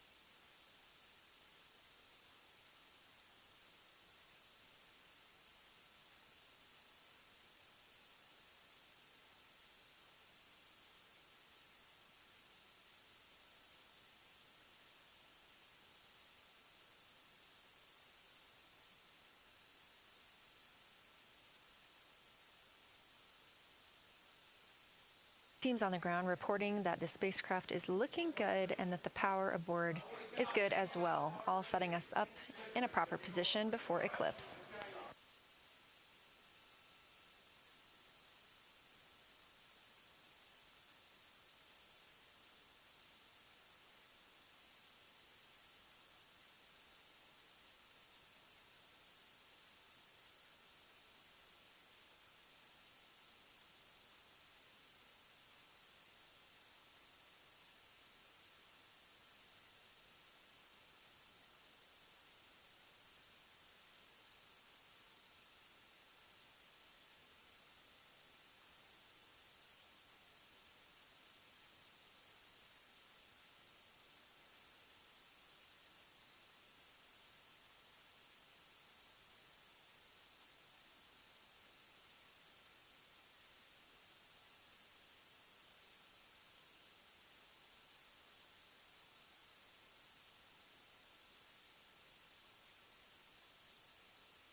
is in a little break during our flyby coverage for today. They will resume their flyby momentarily in about 30 minutes once they get into their observations during that solar eclipse. Now, the moon is our nearest celestial neighbor, orbiting Earth at less than 250,000 miles on average. When our astronauts venture there for future Artemis missions, they'll target landing sites near the lunar South Pole. There, ancient rocks, minerals, and trapped water ice will not only provide resources for human explorers, but they may also contain clues to the formation and evolution of our planet and the solar system. Let's learn more about the lunar South Pole with this video featuring Dr. Kelsey Young, Artemis Science Flight Operations Lead.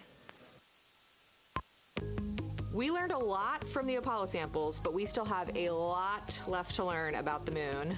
The Apollo missions visited only a pretty narrow swath of the moon. All the missions were concentrated near the near-side equator. Really interesting and really critical insights were unlocked with the Apollo samples, but we have so many questions still to answer about the moon and the evolution of the moon.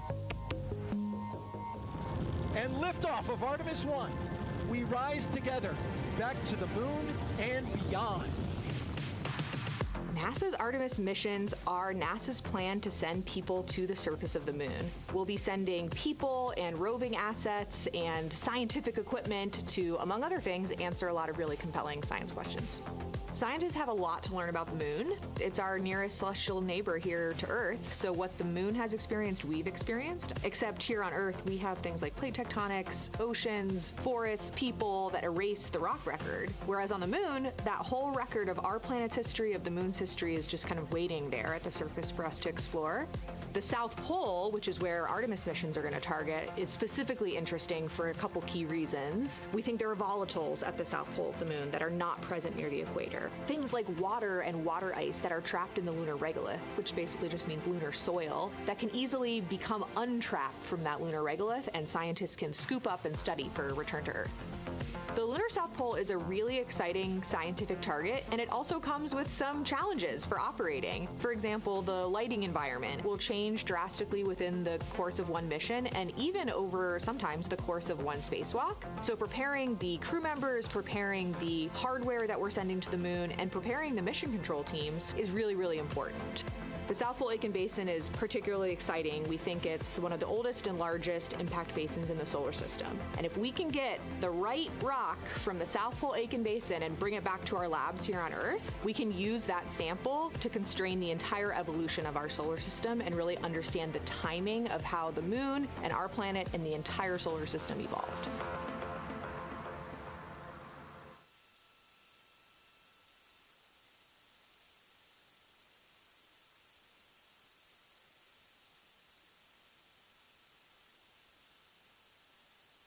We're looking at a live view aboard the Orion spacecraft of the Artemis II crew, working in the middle of one of their breaks, or really their only break today during this lunar flyby period. Coming up next will be that solar eclipse.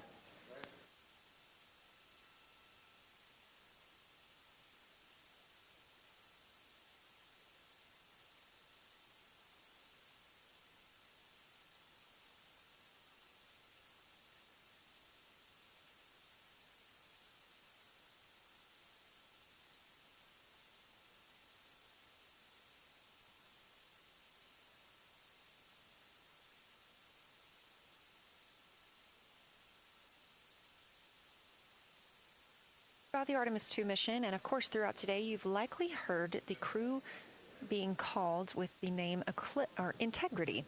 The Artemis II crew members named their Orion spacecraft Integrity during a news conference September 24th, 2025.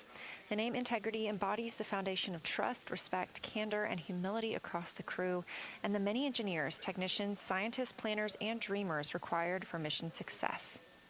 They said this name is also a nod to the extensive integrated effort from the more than 300,000 spacecraft components to the thousands of people across the world that must come together to venture to the moon and back, inspire the world, and set the course for a long-term presence at the moon.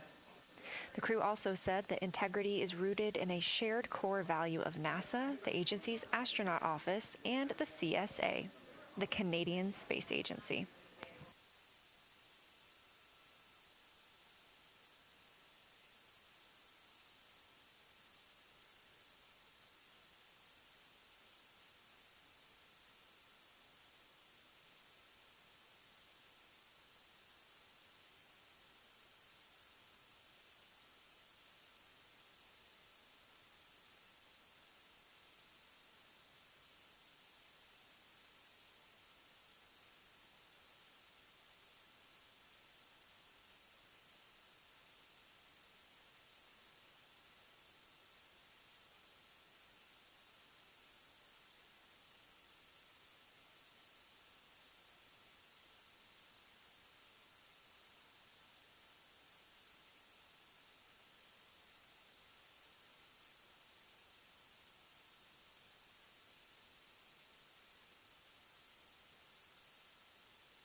We are 5 days, 1 hour, and 38 minutes mission elapsed time into Artemis II. In this view on the screen, you can see the crew starting to even look through some photos that they may have captured today. We really look forward to sharing these photos with you as soon as we possibly can. And the best way to keep up with those is to follow NASA on social media. You can do so at NASA, and for this mission specifically, at NASA Artemis.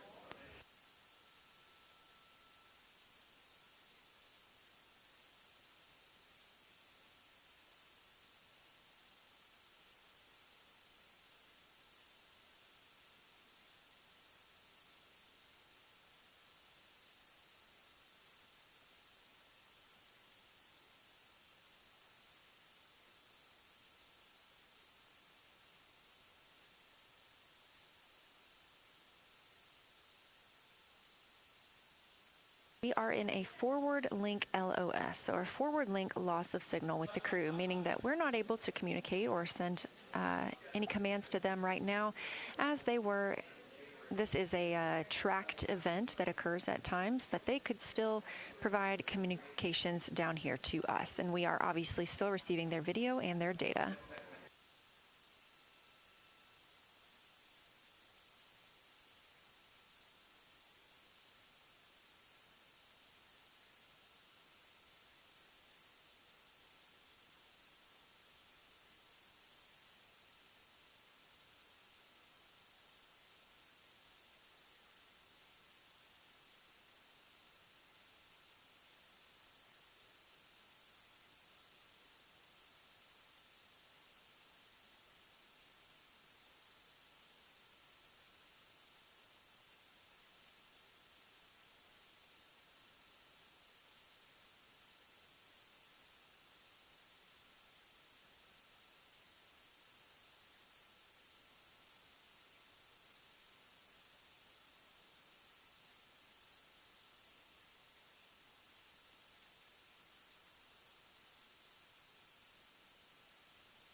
Houston integrity in the blind. High priority PAO activities on Reid's timeline are on PCD1 in a folder imagery for downlink, and then high priority standby imagery for downlink, and then lunar flyby for PAO, and then high priority PAO.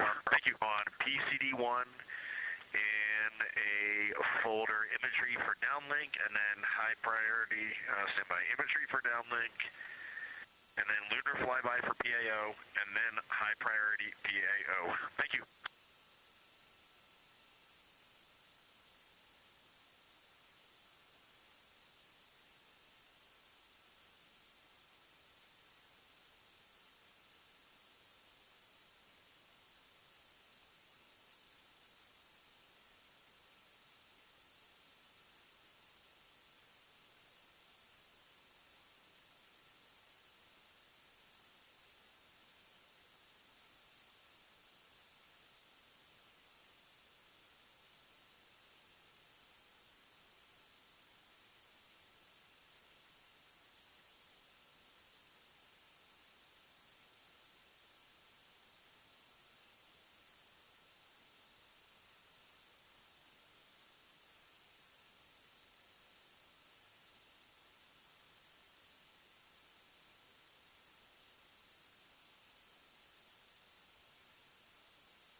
This is Artemis Mission Control. You heard Reid Wiseman, commander of the Artemis II mission aboard Orion, make a call in the blind. This means he knows we cannot call back and that he knows we may not receive his call. However, we have good communications with the spacecraft. They just cannot hear from us right now due to a forward link loss of signal.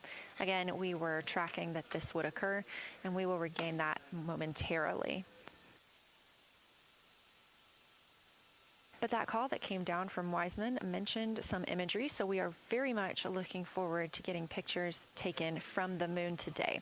Again, to see those images, make sure you follow NASA on our social media at NASA and at NASA Artemis.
The view on your screen right now is an animation. This is called Arrow, or Artemis Real-Time Orbit website. You can visit this for yourself at nasa.gov/trackartemis, and you can watch as we continue to grow closer to Earth and farther away from the moon. It's all seemed to happen so fast so far, and we're coming up on splashdown now in 3 days, 23 hours and 31 minutes.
This is Artemis Mission Control. We are in a forward link LOS with the spacecraft. We're not able to send commands or communications to them right now. However, they could send them to us, and we do get spacecraft data.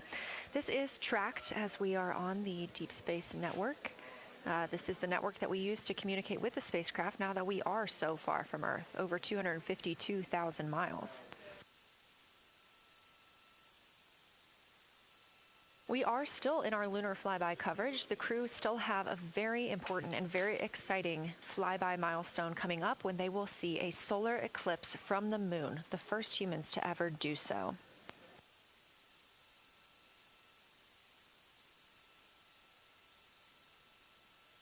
Something that we also have to consider when it comes to our missions and launches is space weather. So since the Apollo 16 and 17 missions, there were some solar eruptions near that time frame that could have been dangerous to our explorers. Over those 50 years since those storms, the data, technology, and resources available to NASA have improved, enabling advancements towards space weather forecasts and astronaut protection, which is key to NASA's Artemis program to return astronauts to the moon.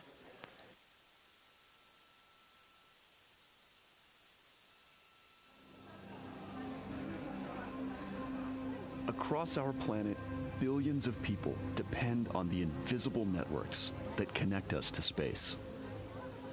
Every day, those networks are at the mercy of our temperamental sun and the space weather that it unleashes across our solar system. That's why NASA's space weather program tracks solar storms from the moment they erupt, modeling their paths, anticipating their impacts, and leading the research that the world's industries rely on.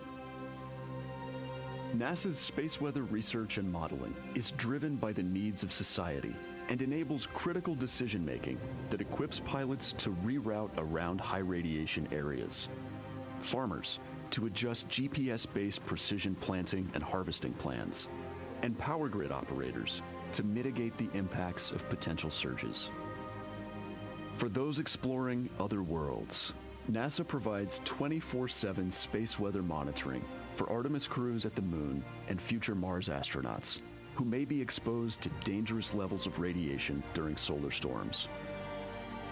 Whether you're a pilot or a passenger, a farmer or a consumer, a power grid operator or energy customer, a satellite controller or GPS user, space weather impacts us all.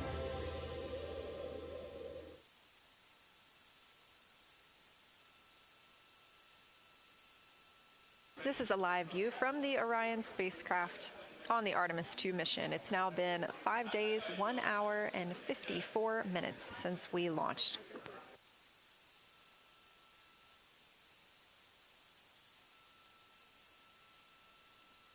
We are still in our flyby coverage, and the crew is on a short break right now as we have changed the attitude of the spacecraft to help charge the batteries aboard. We use the solar arrays to gather energy from the sun and store it in the batteries. That way, when we are not in the sunlight, we have those batteries to continue powering Orion. Now we're doing so because the Artemis astronauts are about to experience a solar eclipse from their capsule. And this is a solar eclipse that no one else on Earth will experience. This eclipse is about 54 minutes, and to the astronauts it'll look a lot like a total solar eclipse on Earth, except the moon is going to be huge compared to the sun, unlike when you watch one on Earth and the moon and the sun appear about the same size in the sky. Interested to learn if they see the outer corona when the sun is fully obscured by the moon. And because of how big the moon will be from their perspective, the total phase of the eclipse will last nearly an hour. The astronauts will see a partial solar eclipse as the moon covers and uncovers the sun, which is before and after totality. So, much like us on Earth, they will have eclipse glasses so they can safely view that portion. The astronauts will also be using cameras to capture images of the corona during the eclipse.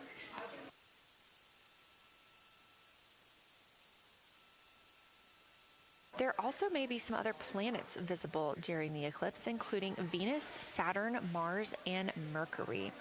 If they can identify what part of the sky they're looking at, this can help train future Artemis astronauts on what part of the sky they're seeing. This provides useful knowledge in challenging situations when they may need to rely on that information instead of instruments for navigation and orientation.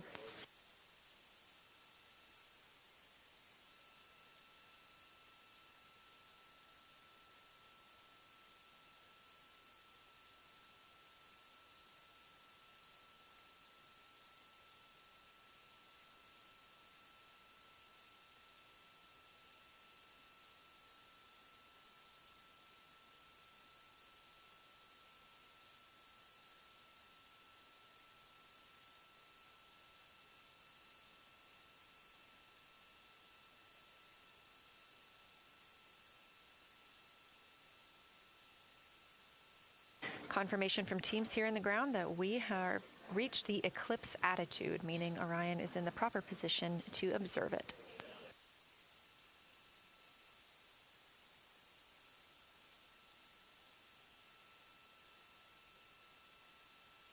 The astronauts' break during this observation period is now over, and we are resuming their lunar flyby observations.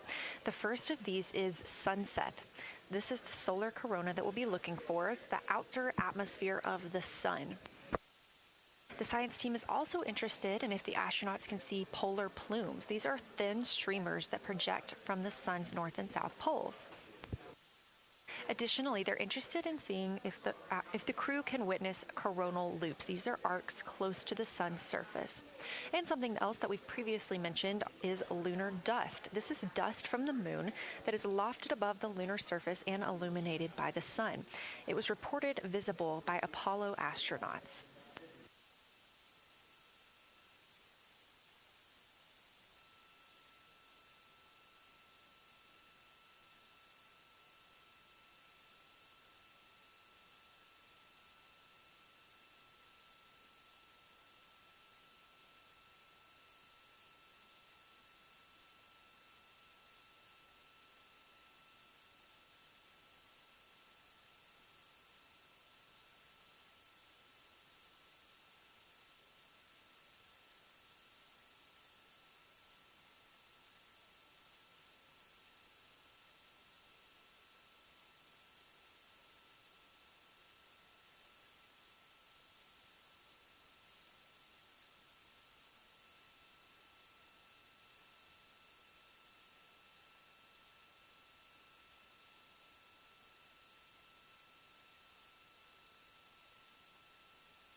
You're getting a live look from Orion as the crew observes a solar eclipse from the moon.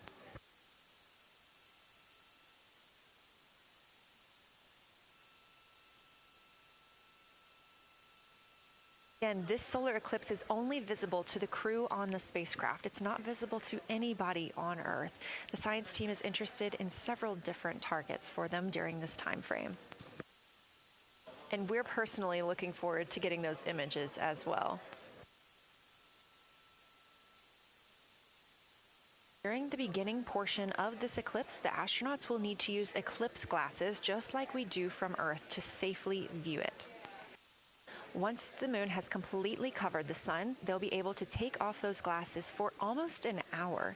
Totality on Earth during a solar eclipse lasts only a couple of minutes. So this opportunity gives them a chance to look out into deep space and to look into see if there are other planets nearby.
What you're seeing right now is the solar corona. That's the outer atmosphere of the sun. And the science team is very interested in any images that the crew can capture of this. They're hoping that they'll take pictures and describe the visibility, color, and shape of the solar corona as a whole and its substructures, those plumes and streamers.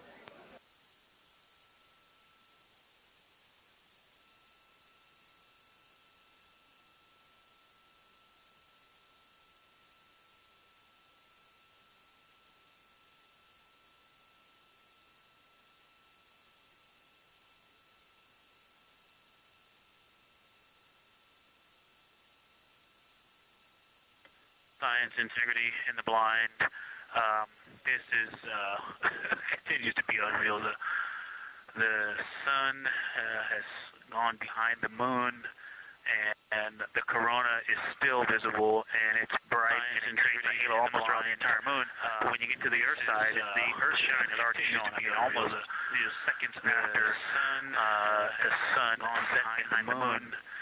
You can see Earth shine. The Earth is so bright out there, and the moon is just hanging in front of us. When you get to the other side, the Earth shine black orb almost in front of us, in front of now, not the blackness, but the gray, and the moon blends and drifts into the blackness. We can see stars and the planets behind us hanging in front of us.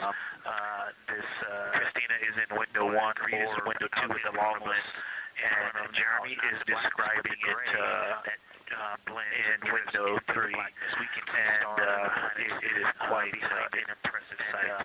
You can still see Horizon 1 of brighter window 2 with the long lens on that side of the moon. Is describing it, and Earthshine window 3, and it is quite an impressive visual illusion.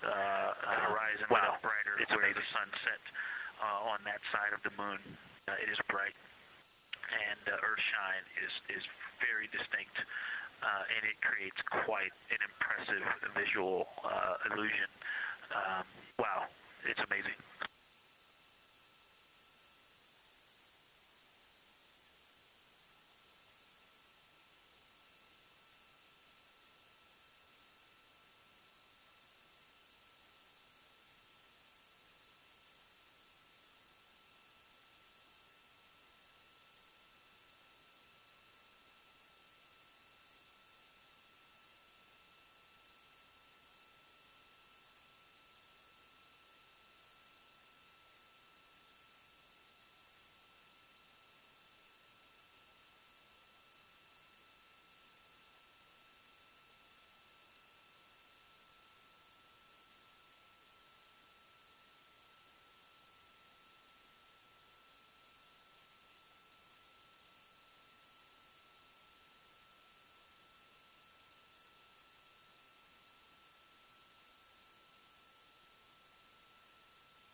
Again, you're looking at a live view from the Orion spacecraft on the Artemis II mission.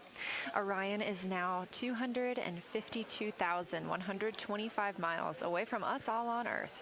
We're here in the Artemis mission control room in Houston, Texas, and what you had just before we lost that view quickly was the corona of the sun peeking around the moon as the astronauts are entering a solar eclipse for this portion of the lunar flyby.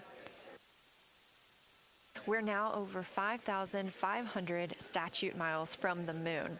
That closest approach today was just about 4,067 statute miles away.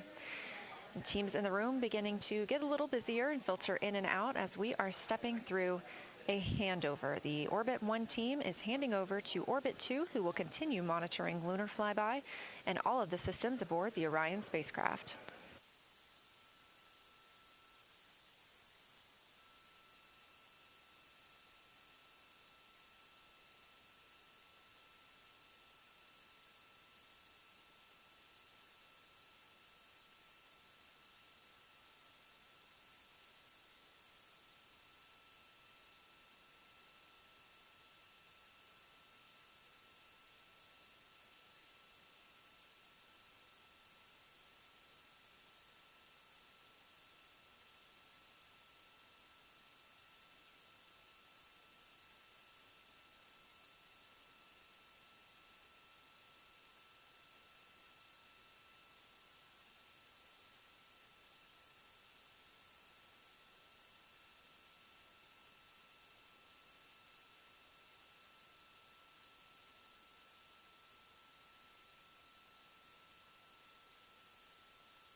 You're getting your last few views of the solar corona as the moon begins to take center stage and completely cover the sun. If you see that bright dot up near the top left of your screen, we think right now that that may be a part of the spacecraft, but we'll be sure to correct that if we end up figuring out later that it is something else entirely.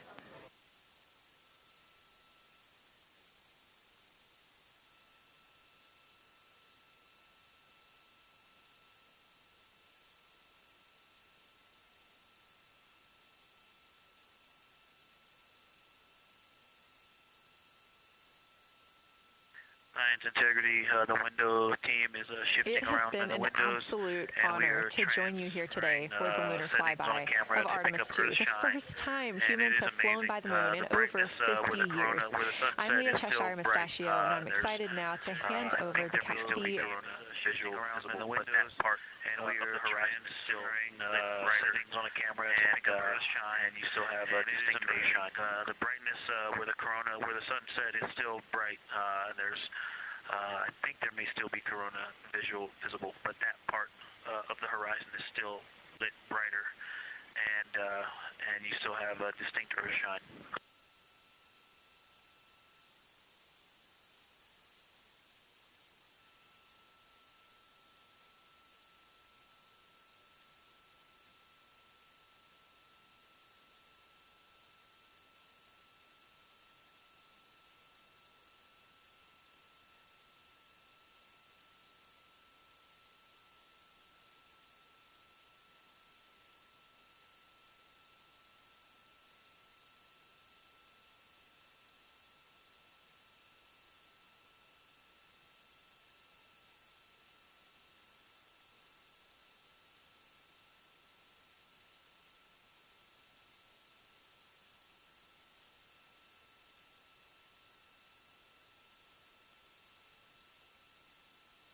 You know our rules that we don't talk when the crew is talking, so wanted to give Victor Glover a moment there to call down what he was seeing now that the moon is covering the sun.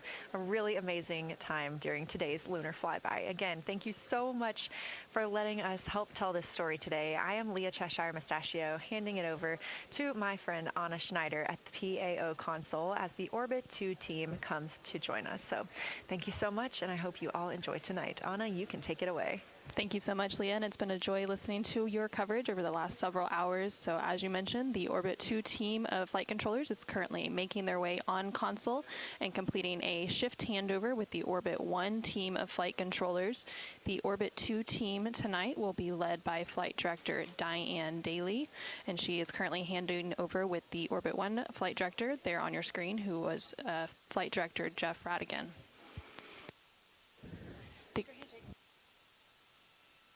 The Artemis II crew currently on board the Orion spacecraft. It continues to observe the eclipse that they are witnessing. There's about 43 minutes remaining in that eclipse period.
This is Artemis Mission Control. You are currently seeing a live view of the solar array wing cameras on the Orion spacecraft. We spoke with our science team, and they did determine that that dot in the distance is Venus.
science integrity.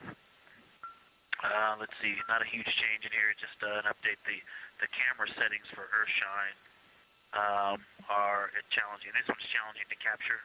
What we're seeing, we're just not picking up on the cameras. And after all of the amazing sites that we saw earlier, here, just an update. The camera settings for Earthshine sci-fi. This is challenging. It just looks unreal. What we're seeing, we're just not picking up on the cameras. You can see after all of the amazing surface of the moon that we saw earlier. I guess the Earthshine is, I guess Earthshine, you can actually see a majority of the moon. Just looks unreal. It is the strangest looking thing you can see. That you can see so much on the surface of the moon between. I guess the Earthshine. I guess Earthshine. You can actually see a majority of the moon. It is the strangest looking thing that you can see so much on the surface.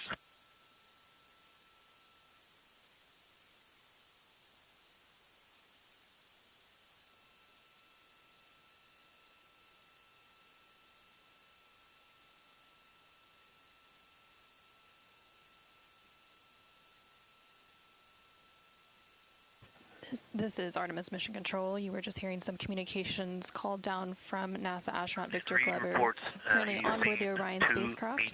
They are currently observing an eclipse. There's about 39 minutes remaining in that eclipse period. Currently, we are in a forward link LOS, or loss of signal, so the crew can communicate down with... He's seen 2 meteors, science.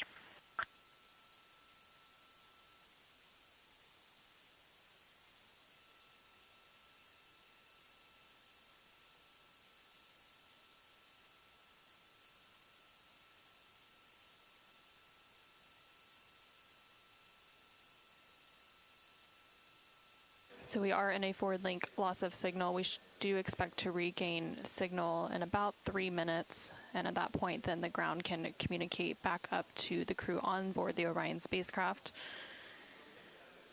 In the meantime, the crew can continue to communicate down to the ground. The ground is just unable to respond, so they are continuing to provide some science observations during this eclipse period. They've made some comments about Earthshine, which is the sunlight reflected from Earth when they come around towards the moon's near side late in this flyby window.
Science, integrity, and the blind. The glow around the moon is beginning to become a little bit more even. It's not so much distinct just where the sun set on the moon's horizon. Is where flying through the trajectory and the blind. The glow around the moon is beginning to become a little bit more even. We're starting to see not so much distinct just where the sunset glow around the moon's horizon get balanced out. This is where see Earth shine flying through the trajectory and the sun's going to come up out of the other side. I think it's quite a we're starting to see the Integrity Houston, we have that sit rep loud and clear, and we are back with you. How do you hear me? Earth shine, and the Earth is very bright out there. Still quite an unreal sight. Hey Jenny, we have another. Integrity Houston, we have that sit rep loud and clear, Copy. and we are Victor, back with we're you. handing How do over you hear to me? science for some critical questions. Thanks for your report.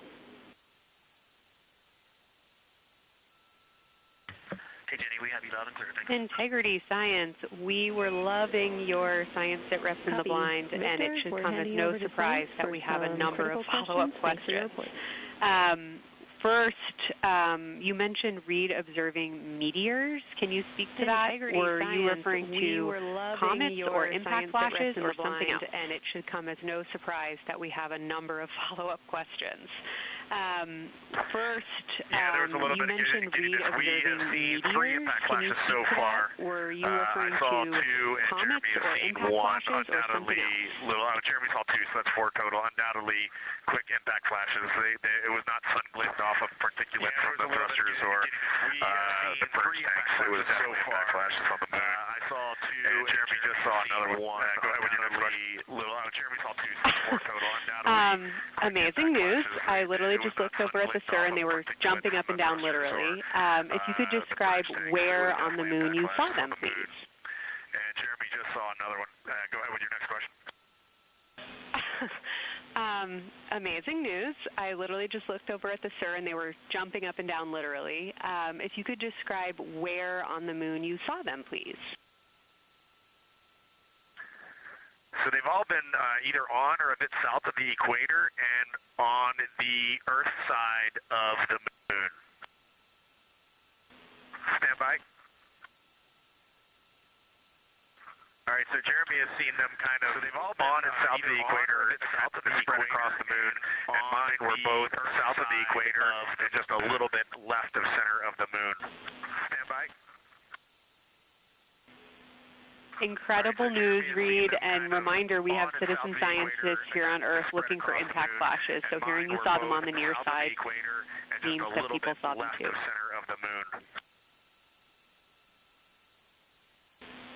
Incredible news, Reid, and reminder, we have citizen scientists here on Earth looking for impact flashes, so hearing you saw them on the near side means that people saw them too.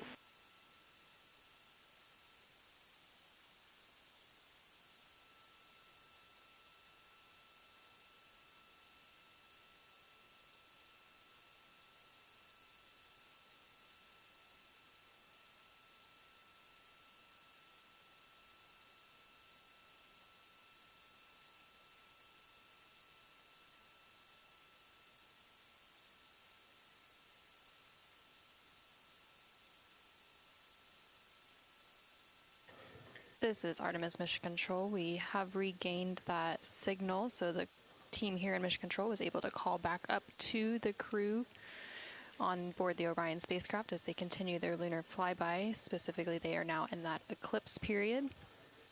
So the science team here in Mission Control was able to ask some questions about some of the situational reports they were providing during that loss of signal. Specifically, they were interested in some of the meteors that they mentioned seen and those impact flashes, and they did provide confirmation that they did see at least 4 impact flashes during that loss of signal. One of the other things I wanted to describe, which was surprising to me, but the entire moon is lit up. It's glowing behind the entire moon. I thought it would look, dark against the black sky One of the other things or deep space, but the sun is lighting up the entire limb of the moon. You can see the entire perimeter of it, and even even now with the sun far behind the moon, you can still make out little bits of topography around the entire limb, just bumps as you go around it. And there's about the glow around the moon perimeter of it.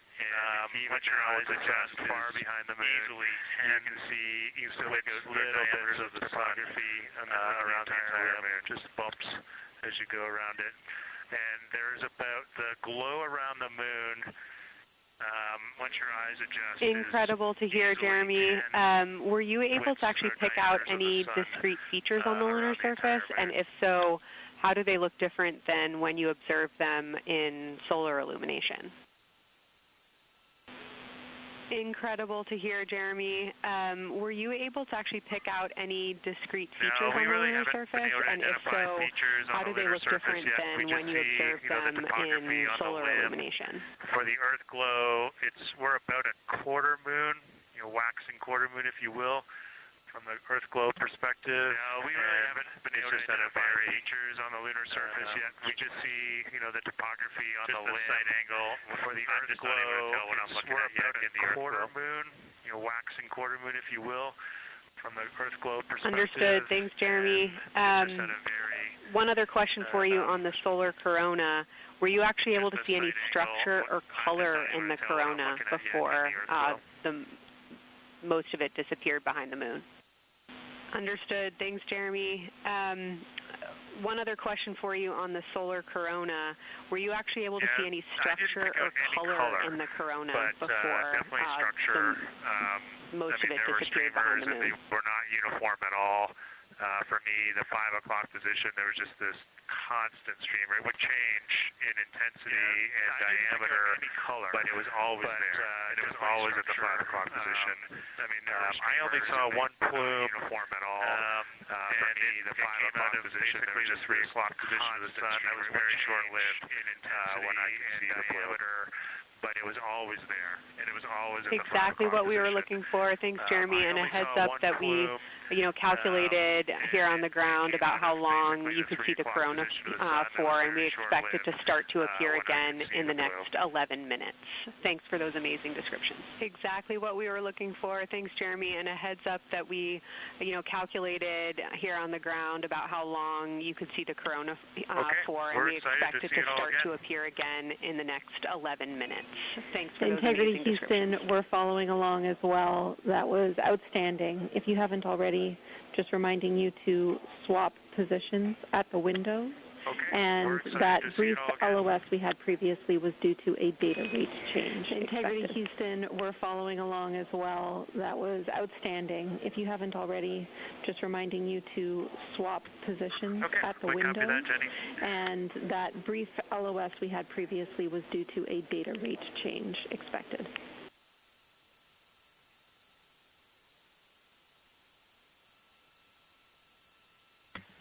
Okay, we copy that, Jenny.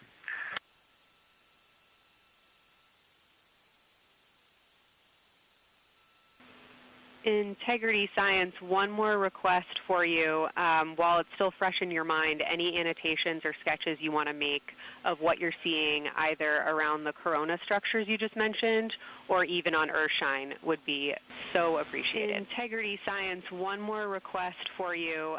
While it's still fresh in your mind, any annotations or sketches you want to make of what you're seeing either around the corona structures you just mentioned or even on Earthshine would be so appreciated. Okay, Kelsey, it's going to be pretty hard to go look at a PCD right now, but we'll definitely try and annotate what we saw. And if the annotations come in the next block where you're cleaning up your documentation, that sounds like a good plan to me. Okay, Kelsey, it's going to be pretty hard to go look at a PCD right now, but we'll definitely try and annotate what we saw. And if the annotations come in the next block where you're cleaning up your documentation, that sounds like a good plan to me.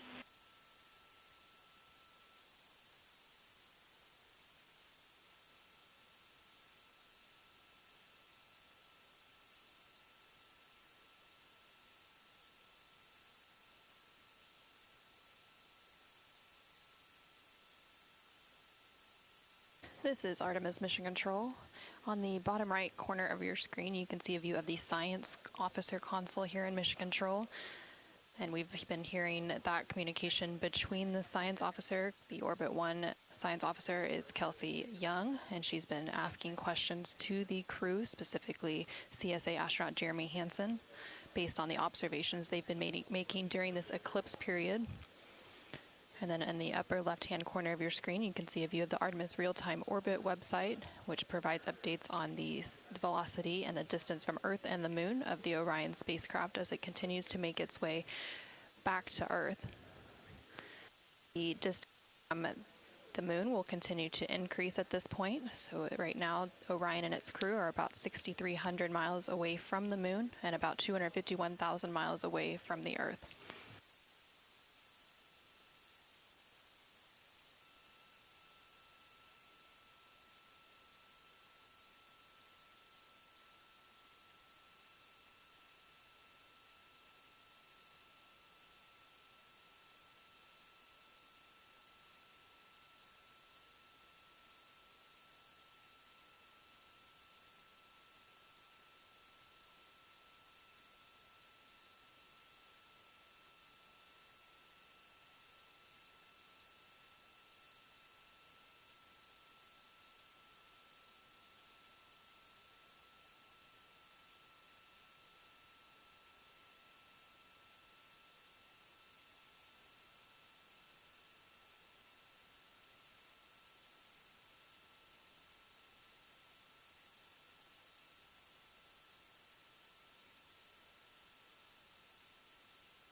Okay, science, we're getting set up for sunrise. The window teams are, Christina is supporting and also Z9 and window 1.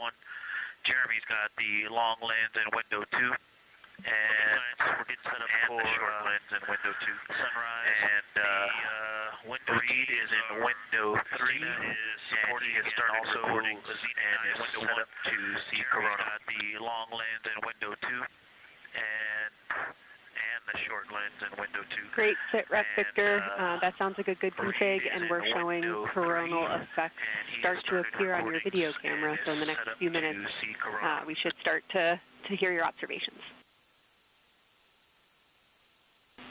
Great, sit rep Victor. That sounds like a good config, and we're showing coronal effects start to appear on your video camera. So in the next few minutes, we should start to hear your observations.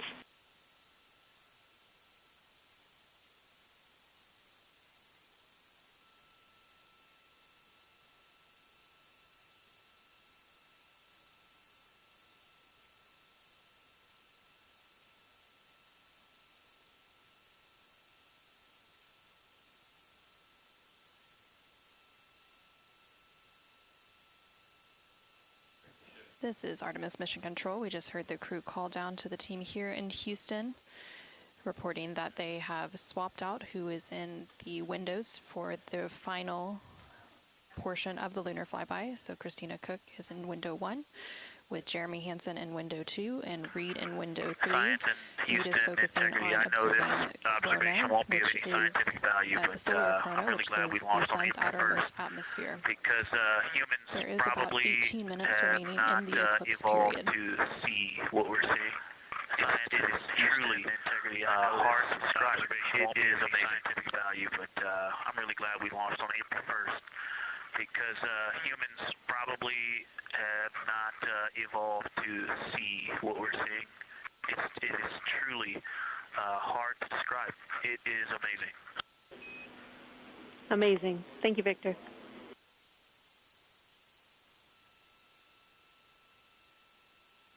And just one more logistics note, we have gone as dark as we can in the cabin. We have turned the DUs all the way as dim as they can go, so there's you can't see anything on the screens. Every bit of light in the cabin affects the view. We're just one more logistics note, definitely seeing the brightness go closer, the DUs all the way brighter on the Earth shine side, and so we're expecting to see some corona here soon. The view. We copy all. Excited for what you see next. Closer, it's definitely brighter on the Earth shine side, and so we're expecting to see some corona here soon. We copy all. Excited for what you see next. I'm not sure if we talked much about the star field, but we've got lots of stars. You've got the nice glow around the moon, but right off the well, we're upside down now, but from upside down 4 o'clock, right off the edge of the moon, looks like a planet. That line of planets, there's something a moon diameter to the left. We've got something right off the limb of the moon to the right, and then right off something orange. Well, we're upside down now. It looks orange right off the edge of the moon, to the right of that, about half the moon diameter. So. But anyway, there are definitely stars. I think something around some of those planets that you said we might see. We're seeing something. So in unreal view, the moon in the foreground, it looks orange, the darkest thing we see out the window to the right of that, about half the moon diameter. So, but anyway, there are definitely kind of dark blue, like it looks from Earth. Some of those planets, we can also still see stars. It's so in unreal view, the moon in the foreground is one of the darkest things we see out the window. He's doing the best job, and I'm not going to try to add on to what he's doing. It's indescribable. No matter how long we look at this, our brains are not processing this image in front of us. It is absolutely spectacular, surreal. There's no adjectives I'm going to need to do to describe what we are looking at out this window. When we look at this, our brains are not processing this is just absolutely beautiful and inspiring to hear. And Victor, we suspect what you're seeing is Saturn and Mars. That reddish object is likely Mars. Good opportunity to look to the future of where we're going. This is just absolutely beautiful and inspiring to hear. And Victor, we suspect what you're seeing is Saturn and Mars. That reddish object is likely Mars. Good opportunity to look to the future of where we're going.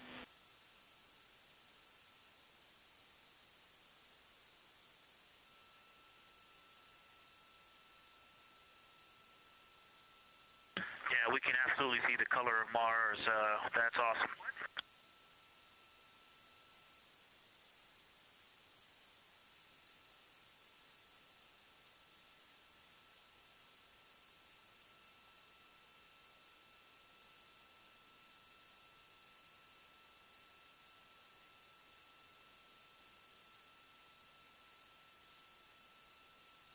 Okay, and from this vantage point, the 4 o'clock on the Earth-shine side is definitely getting brighter, still no coronal structure.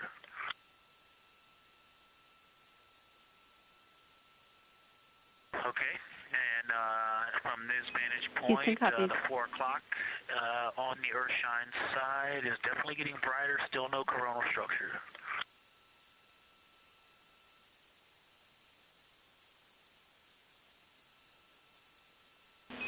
Houston copies.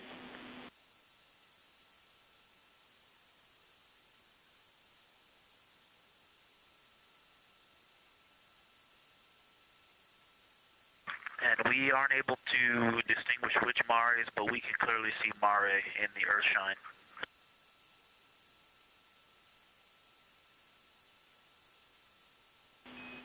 We copy.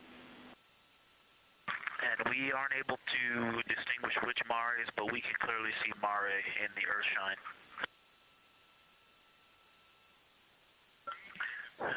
We have not seen an impact flash in the last 5 minutes. Sounds unlucky, but you had a pretty strong start, so we'll take it. This is Artemis Mission Control in Houston, Texas. We have not seen actually, right after I said that, right at the South Pole, near the South Pole on the terminal. Sounds unlucky, but you had a pretty strong start, so we'll take it. Amazing. Actually, right after I said that, right at the South Pole, near the South Pole on the Terminator, Reid just saw one. Amazing.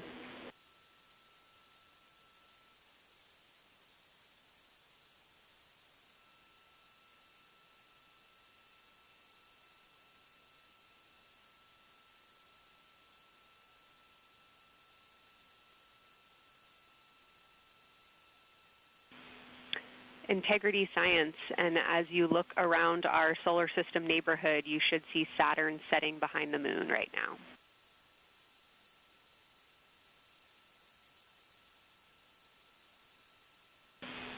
We've been Integrity Science, and as you look around our solar system neighborhood, you should see Saturn setting behind the moon right now.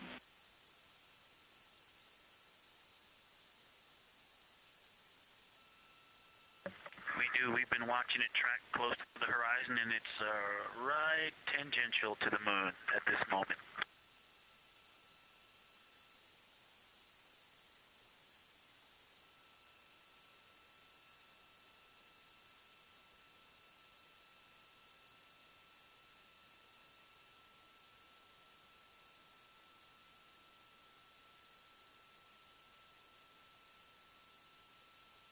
This is Artemis Mission Control in Houston, Texas. We are currently 5 days, 2 hours, and 44 minutes into the Artemis II mission, and we have about 11 minutes remaining in the eclipse as at the latter half of the lunar flyby that the Artemis II crew is experiencing on board the Orion spacecraft.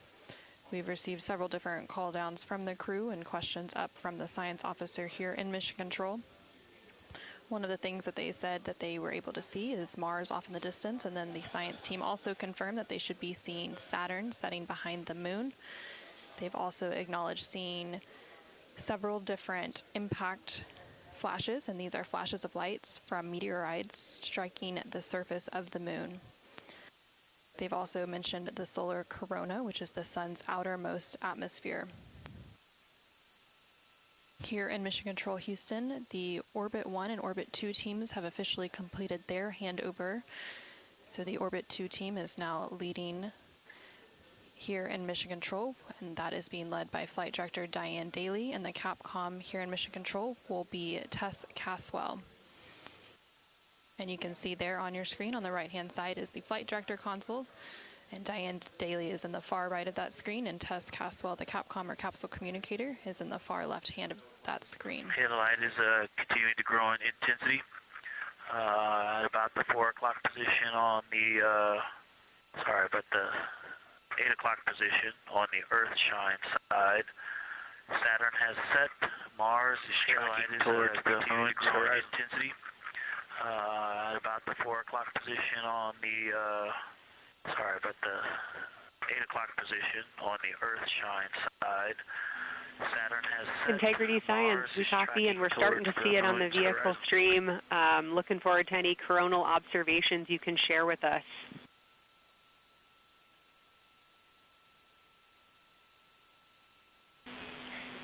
Integrity Science, we copy, and we're starting to see it on the vehicle stream. Looking forward to any coronal observations you can share with us.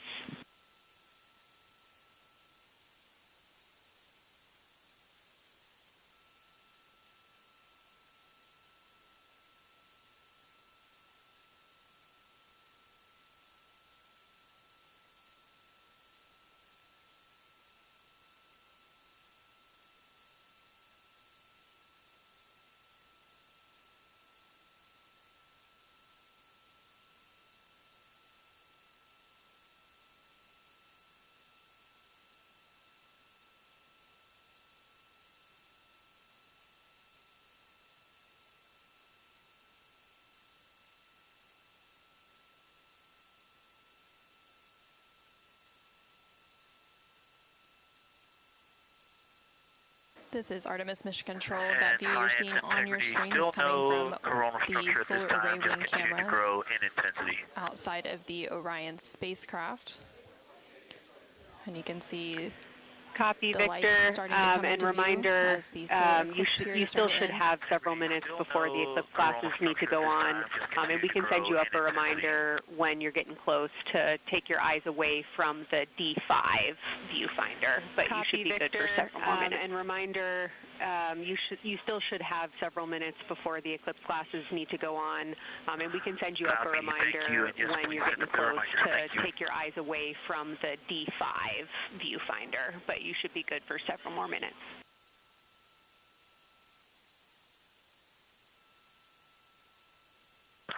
Copy, thank you, and yes, please send up the reminder. Thank you.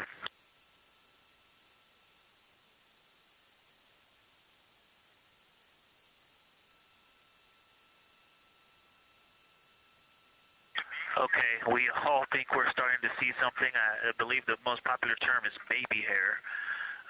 As the light grows in intensity and the horizon on this side becomes very distinct, you can still see Earth shine.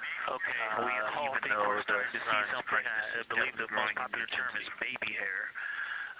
As the light grows in intensity and the horizon on this side. Love the description, Victor. I'm sure as the next couple minutes progress, more of those structures will continue to pop out. The sun's brightness is definitely growing in intensity.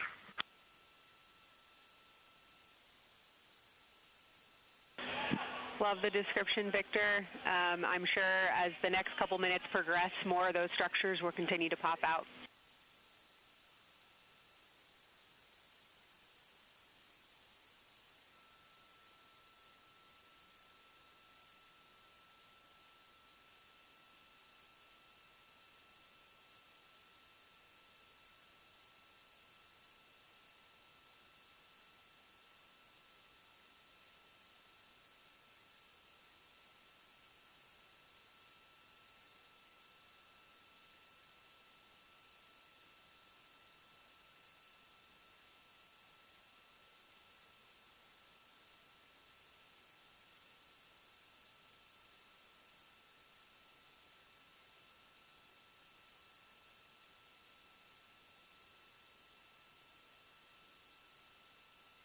This is Artemis Mission Control in Houston, Texas.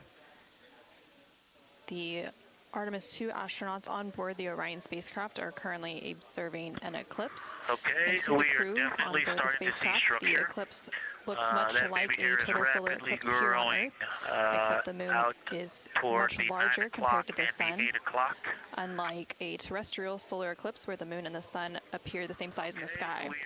It's almost as if it were reaching out for Venus is rapidly growing out toward the 9 o'clock and the 8 o'clock.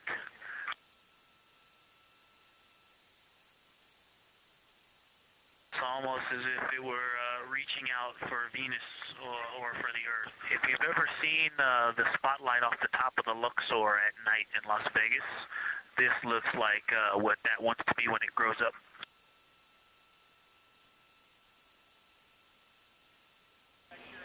Integrity Science, glad to hear you're following your training of tell it like you see it. In Las Vegas, this looks like what that wants to be when it grows up.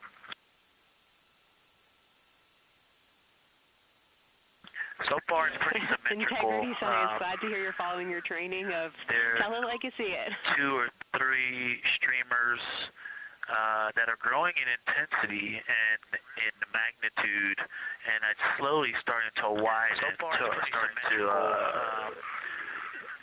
spread out across the horizon. 2 or 3 streamers, pretty amazing view, that are growing in intensity and in magnitude, and it's slowly starting to widen, starting to spread out across the horizon. Pretty amazing view. And Integrity Houston, great words. Reminder for you, we are approaching the brightness level at which you should no longer be using the viewfinder on the D5. And Integrity Houston, great words. Reminder for you, we are approaching the brightness level at which You should no longer be using the viewfinder on the D5.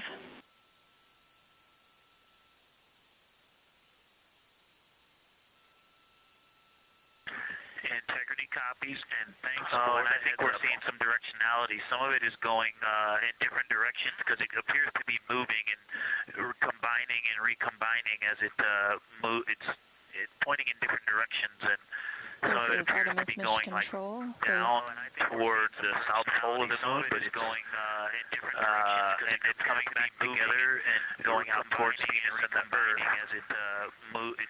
It's pointing in different directions, and depending on how I stare at it, it looks like one down toward one large structure, but then it definitely has wisps, and you can see 3 or 4 structures inside it. It's like watching a flame. It's like looking at a flame, and stand by, and depending on how I stare at it, it looks like one, and so it has one large structure inherent in movement. Now there's a very bright spot. There's a very bright spot inside it. It's like watching a flame. In the center of it, looking at a flame, and towering light of, and so there's a towering light inherent, and then there were like 2 streamers that were going 30 degrees out from it, and there's a now it is just extremely bright. There's a towering light, and then there were like Houston, copies all. Going 30 degrees out from it, and now it is just. And we copied all. We wanted to remind you at this point on the eclipse glasses. Should be about time for those. Houston, copies all. Get a little warm.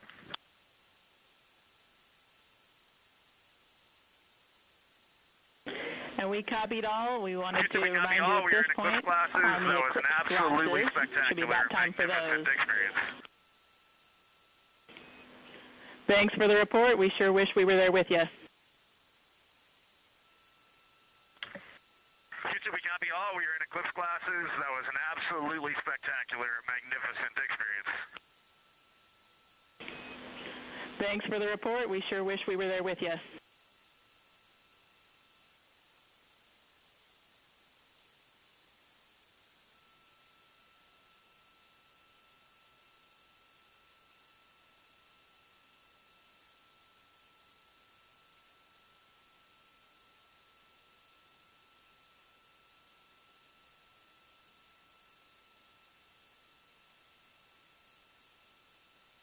This is Artemis Mission Control.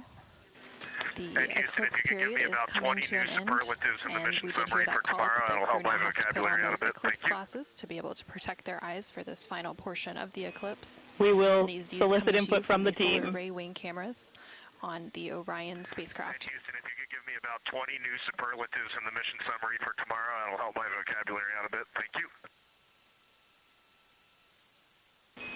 We will solicit input from the team.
Integrity Houston, back with you after a data rate change. Regarding the SAW-3 camera T low caution, no action for you. It just got a little cool during the eclipse. From the Artemis Flight Control Room. Integrity Houston, back with you after a data rate change. Regarding the SAW 3 camera T low caution, no action for you. About 20 new superlatives to help my vocabulary out. Appreciate it. We copied it fantastically.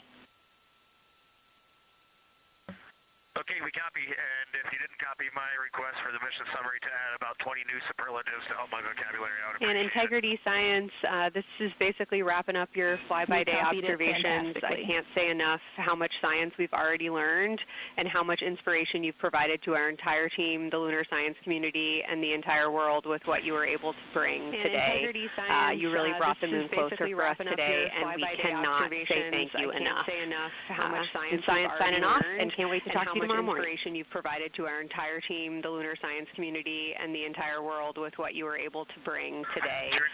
You really brought the moon closer for us today, and we cannot say thank you enough. Really turned to when we shipped the launch Science signing off, and can't wait to talk to you tomorrow morning. Incredible package together for us to go do some great science and some great, truly human experience moments here. And we were well prepared, and we appreciate all of you. And this is what we do best when we all come together and work as a team. So y'all knocked it out of the park. Thank you for giving us this opportunity. And some great, truly beautiful words, Reid. Thanks so much. Moments here, and we were well prepared, and we appreciate all of you. And this is what we do best when we all come together and work as a team. So y'all knocked it out of the park. Thank you for giving us this opportunity. Beautiful words, Reid. Thanks so much.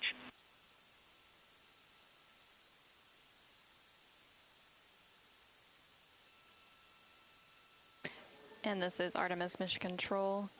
The lunar flyby observation period is starting to come to a close following that eclipse. And there on your screen you can see a look into the Science Evaluation Room, or the SIR, which is embedded within Mission Control to provide science input. And they provided that input throughout the live flyby operations today. They also have a back room called the Science Mission Operations Room that processes data, evaluates imagery, and supports rapid analysis. And then, of course, we have the science officer on console here in the Artemis Flight Control Room, which you can see a view there on the bottom right-hand corner of your screen. The science officer throughout the flyby operations today has been Kelsey Young, who is the Artemis Science Flight Operations Lead. And then to her left is Angela Garcia, who will be the science officer taking over for Orbit 2.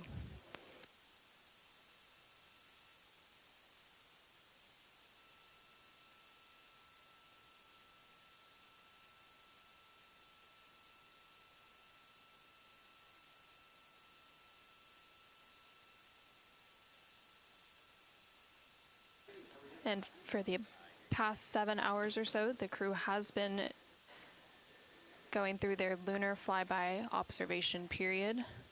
And now they will wrap up that period and complete some final tasks and begin downlinking some of the amazing imagery that they've captured throughout the day, as well as some of the observations that they've recorded.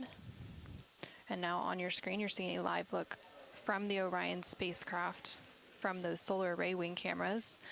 The solar eclipse period ended just a few minutes ago, and during this eclipse, towards the end of the flyby window, it lasted about an hour, and it was when the sun was hidden from view behind the opposite side of the moon from the perspective of the Orion spacecraft and its crew. And during that time, the crew saw a mostly dark moon, and they used the opportunity to analyze the solar corona, which is the sun's outermost atmosphere, while it was visible. And then once the sun was completely out of view behind the moon, the crew looked for impact flashes, which they reported seeing multiple impact flashes, and those are flashes of light from meteoroids striking the surface of the moon. They also looked for dust lofting above the limb or the edge of the moon, along with some deep space targets, including planets, and they noticed Mars off to the distance, and we also saw Venus on one of the solar array wing cameras early on in the eclipse period. The crew also looked at parts of the moon illuminated by Earthshine, which is the sunlight reflected from the Earth when they come around toward the moon's near side at the very end of that flyby window.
Integrity Houston, understand that you are still reflecting upon and consolidating your lunar observations. At your convenience, I have 2 items related to the upcoming VIP event. Integrity Houston, understand that you are still reflecting upon and consolidating your lunar observations. At your convenience, I have 2 items related to the upcoming VIP event. All right, first we wanted to let you know that the message for that upcoming event is on board for review at your convenience. That's message 3.06.04. The second item is that we've seen a couple of video blips in previous events. So during the HDPAO setup activity, we're wondering if Jeremy could please confirm for us that the TS rate is set to 1300 when you get to step 10. The second item is that we've seen a couple of video blips in previous events. So during the HDPAO setup activity, we're wondering if Jeremy could please confirm for us that the TS rate is set to 1300 when you get to step 10. For all the PAO events, we've been tracking that when we swap between the HHP and the D5. We copy, Jeremy. Thanks. And for the record, the phenomenal Jenny has gone on to her next appointment of the day, and you've now got Tess with you. We've been tracking that when we swap between the HHP and the D5. We copy, Jeremy. Thanks. Great to have you on board. And for the record, the phenomenal Jenny has gone on to her next appointment. No worries. Happy to be here. Got Tess with you.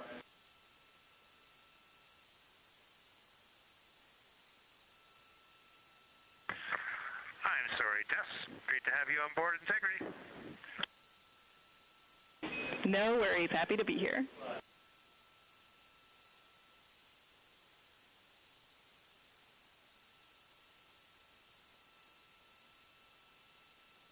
This is Artemis Mission Control. We heard some communication there between the Capcom and Integrity 3-minute warning for the maneuver back to bias tail to sun. Tess Caswell and the CSA, or Canadian Space Agency astronaut on board the Orion spacecraft, Jeremy Hansen. They were discussing an upcoming public affairs event. And Integrity 3-minute warning for the maneuver back to bias tail to sun.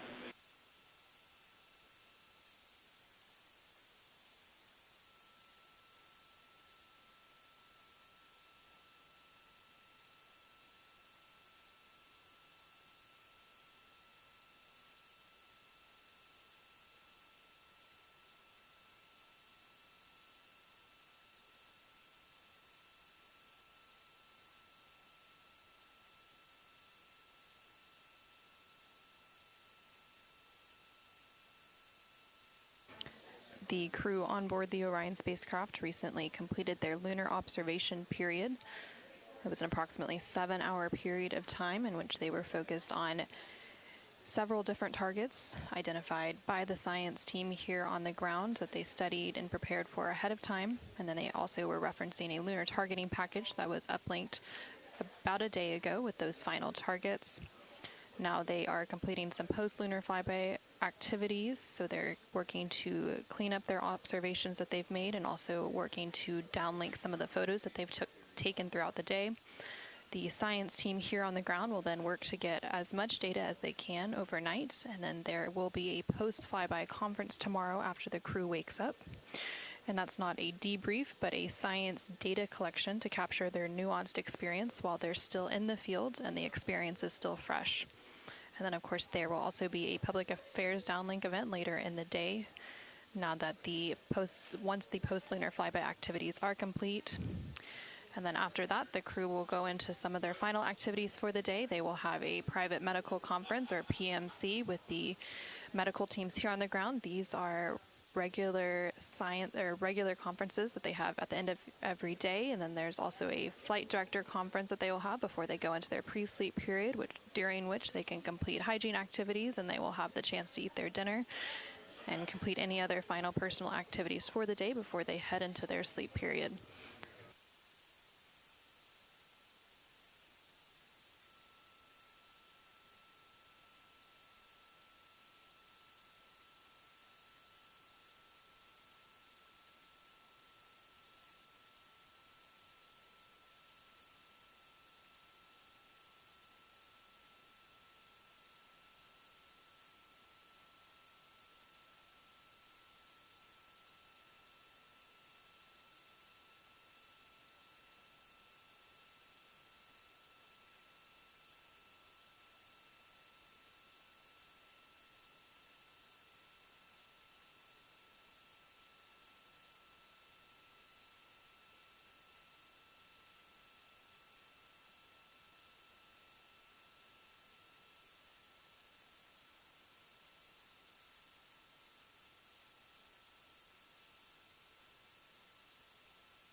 Houston, integrity. We're curious if you're ready for us to start the stream a bit early and to test scene and voice.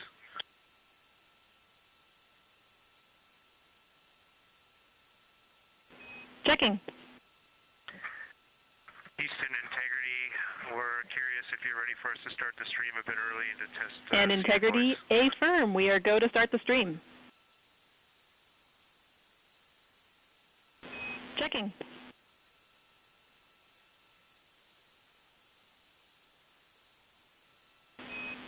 And integrity, affirm. We are go to start the stream. The stream has started. We checked the TS rates 1300 and audio is true. So I will give you a voice check now on the mic. Okay, Houston, we copy good settings and we've got a good view. We checked the TS rates 1300 and audio is true. So I will give you a voice check now on the mic. We copy good settings and we've got a good view.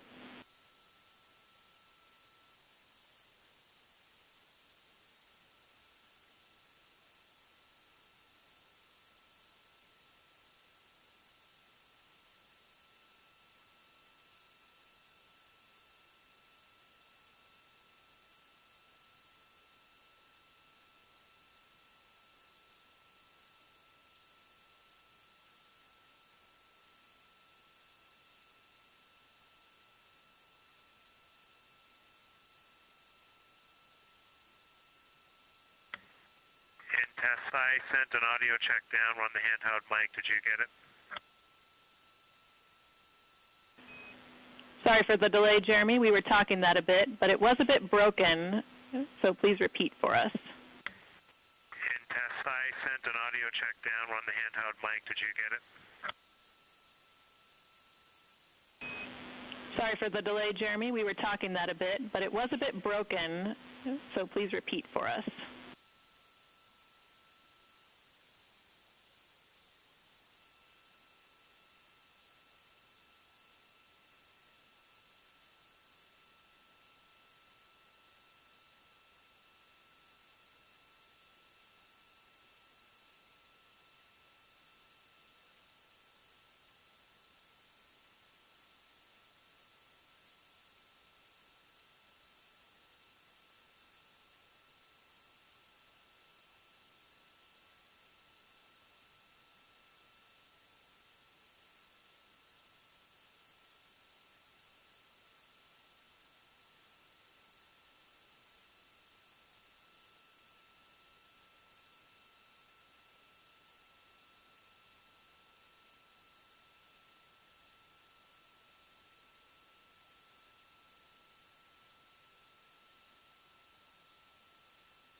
Integrity, Houston. We like the scene.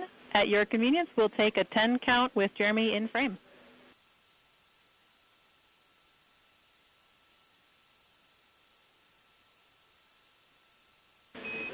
Integrity, Houston. We like the scene. At your convenience, we'll take a 10 count with Jeremy in frame. Copy.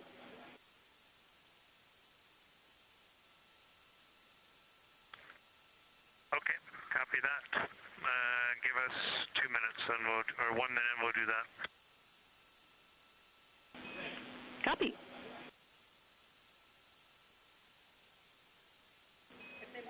Great voice check and good words. We like the scene.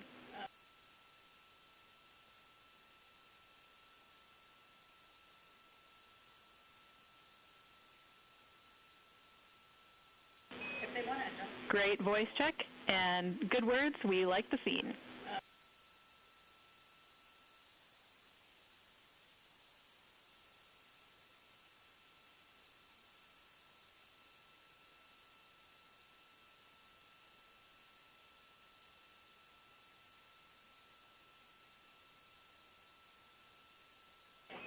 And Integrity Houston, we are seeing a black cable going right through the middle of the scene. At your convenience, if you would please move that, PAO would appreciate it.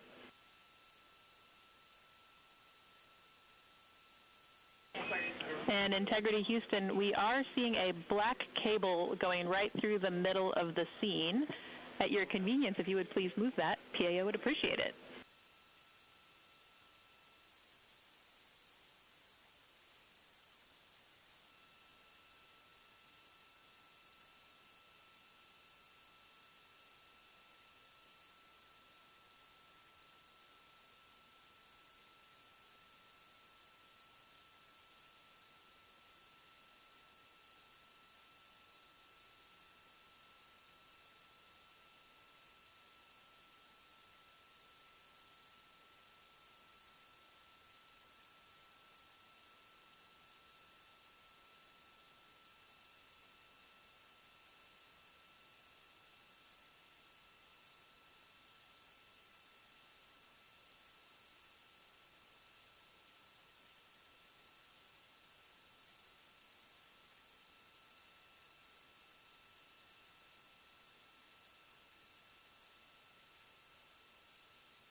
This is Artemis Mission Control. We're currently 5 days, 3 hours, and 21 minutes into the Artemis II mission following liftoff from NASA's Kennedy Space Center in Florida on Wednesday, April 1st.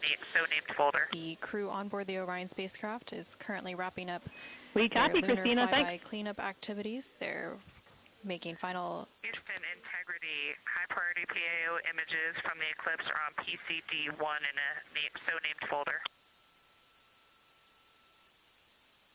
We copy, Christina. Thanks.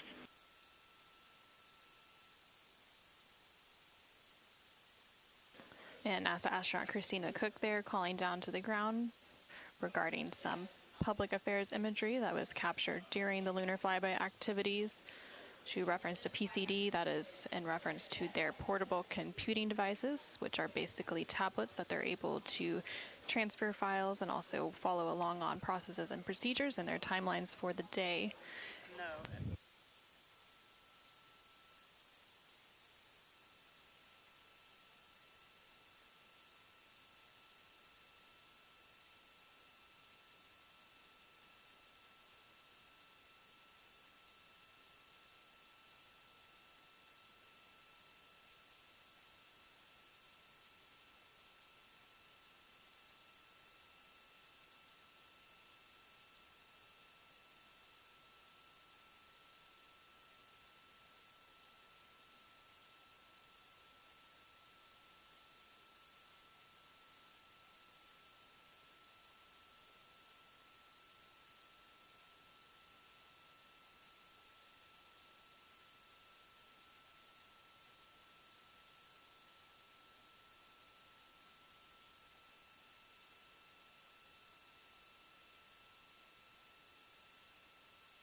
This is Artemis Mission Control in Houston, Texas. Currently on console here in Mission Control is the Orbit 2 team of flight controllers being led by Flight Director Diane Daly and the Capcom or capsule communicator who serves as the single voice link up to the crew is Tess Caswell.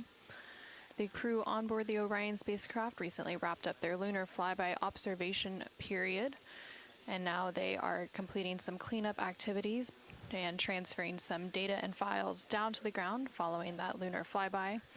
Many of these files will be analyzed by the science team overnight in advance of a post-lunar flyby conference tomorrow once the crew wakes up. The crew is also preparing for an upcoming public affairs downlink event.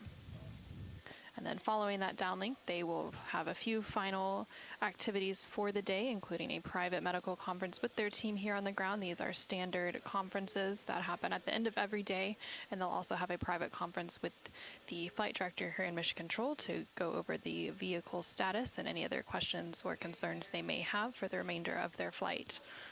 We are currently in flight day 6, and we have a splashdown expected on Friday, April 10th. That splashdown expected in about 3 days, 21 hours, and 49 minutes from now. During the lunar flyby, and as part of Artemis II, it marked the first time in more than 50 years that humans were able to observe the moon directly and provided a critical opportunity to practice how lunar science will be conducted during future Artemis missions. The moon preserves a near-continuous record of solar system history that has been erased on Earth, and with no atmosphere, weather, or plate tectonics, the lunar surface retains evidence of ancient impacts, volcanism, and solar activity that scientists can study today. Studying the moon helps scientists understand how planets formed and evolved, how the moon influenced Earth's history, and how the early sun shaped conditions across the inner solar system. The moon also serves as a unique platform for studying the broader universe. The science on Artemis is designed around questions best answered by humans working alongside robotic systems, combining decades of robotic lunar data with real-time human judgment, context, and adaptability. Currently on your screen, you're seeing a look at the Artemis real-time orbit website. You can access this website at any time throughout the mission at nasa.gov/trackartemis. Provides updates on the velocity as well as the distance from Earth and the distance from the moon of the Orion spacecraft and its crew. The crew currently on board the Orion spacecraft includes NASA astronaut Reid Wiseman, who is the commander for the mission, NASA astronaut Victor Glover, who is the pilot, alongside the 2 mission specialists, who are Christina Koch and Jeremy Hansen of the Canadian Space Agency. Currently, the Orion spacecraft is about 250,000 miles away from the Earth, and that distance now will continue to close down ahead of that splashdown on April 10th. And they are now about 8,100 miles away from the moon, and that distance will continue to increase as they are now in the return leg of their journey.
ready for ARS.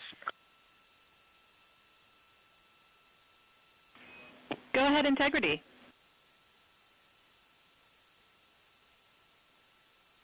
Hey, Tess, great to talk to you.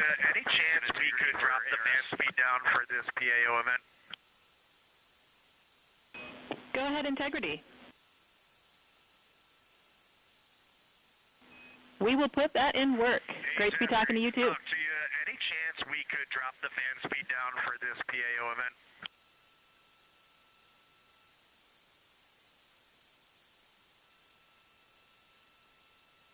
We will put that in work. Great to be talking to you, too.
This is Artemis Mission Control in Houston, Texas. We're currently 5 days, 3 hours, and 37 minutes into the Artemis II mission.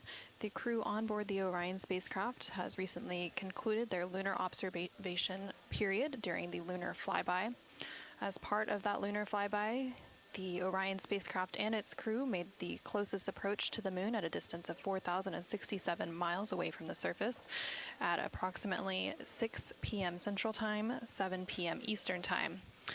Now, although the Artemis II mission is a new opportunity to study the moon, teams are also conducting other scientific experiments, including on the crew themselves. Here's a little bit more about the science of the mission. Artemis II is our return of humans to the moon, flying around the moon on board Orion. But along with that, we're doing a lot of great science. One of the exciting things about the Artemis missions to the moon is that science is actually a fundamental pillar of why we explore, why we're going, what we're doing in Artemis. I think it's incredibly exciting that not only are we testing the vehicle, but we're testing science on board. Science where the astronauts are conducting experiments, science riding along with the astronauts. We have astronauts looking outside the window and really observing the lunar surface. It will help us understand the deep space environment. It will help us understand how that environment affects our astronauts, our systems, and life in general. So deep space is a challenge for us because you have to leave Earth's protective magnetic field. Here in low Earth orbit, the crew members are protected from some of the harmful radiation. Going to the moon, they'll no longer be protected, so they'll have a higher radiation exposure. Much like Artemis I, we have so many radiation sensors and detectors that are inside the capsule so that we can fully understand and appreciate the radiation environment for protecting our astronauts. In my hand here, I'm holding a tissue chip model. This is the exact design that is going to be flying alongside the astronauts. We'll be collecting samples from each of the crew members, and we can make these organ chips out of the astronauts themselves. So every crew member will have their own avatar on board, and then upon return, we can evaluate that deep space radiation environment and what that compares to the astronaut themselves. Not only are they going to help change the course of medicine for the astronauts, but revolutionizing that on Earth as well. We're looking at sleep, we're looking at team dynamics, we're looking at how you interact with the environment. We're also looking at the immune system, so what are the biomarkers? We're using saliva as a method to study hormones and different things in your body that may change during a mission like this. And then finally, how do we function after microgravity, being close to the moon, then returning to Earth? Which will ultimately help us achieve our goal of getting humans to Mars. And then on top of that, we have an opportunity to look at the moon from deep space on the far side for the first time in over 50 years. Having human eyeballs and brains back around the moon is going to unlock a new generation of lunar science discovery. The human eyeball is capable of taking in so much data in just a split second. They'll be able to tackle impact history, volcanic history. They'll be able to look at how the albedo, or kind of the shade and hue of the moon and the color of the moon, can tell us something about how that terrain evolved over time. We're integrating science in ways that have never been integrated into human Houston, exploration. Overall, we are quite happy with the framing. We just see a drink bag that is right behind Victor's left elbow that we want to make sure doesn't float free during the event of the future. And Artemis II will allow us to really test how this works so that future missions are really set up for success. We'll also be deploying some CubeSats. They're small shoebox-sized spacecraft of their own. They're each provided by another country, one of our partners. As they conduct their research, they'll complement what we are doing at the moon with Orion. It is so incredibly exciting to be a part of this mission. And it has been, really one of the privileges of a lifetime. I can see the work I'm doing benefit crew members right now and benefit the crew members in the future. So it's incredibly exciting. In Integrity Houston, we are putting the fan speed change in work, and as part of that, we are going to inhibit cabin leak detection. The edge key manual response is still available. Copy, thumbs up. As part of that, we are going to inhibit cabin leak detection. The edge key manual response is still available. Copy, thumbs up.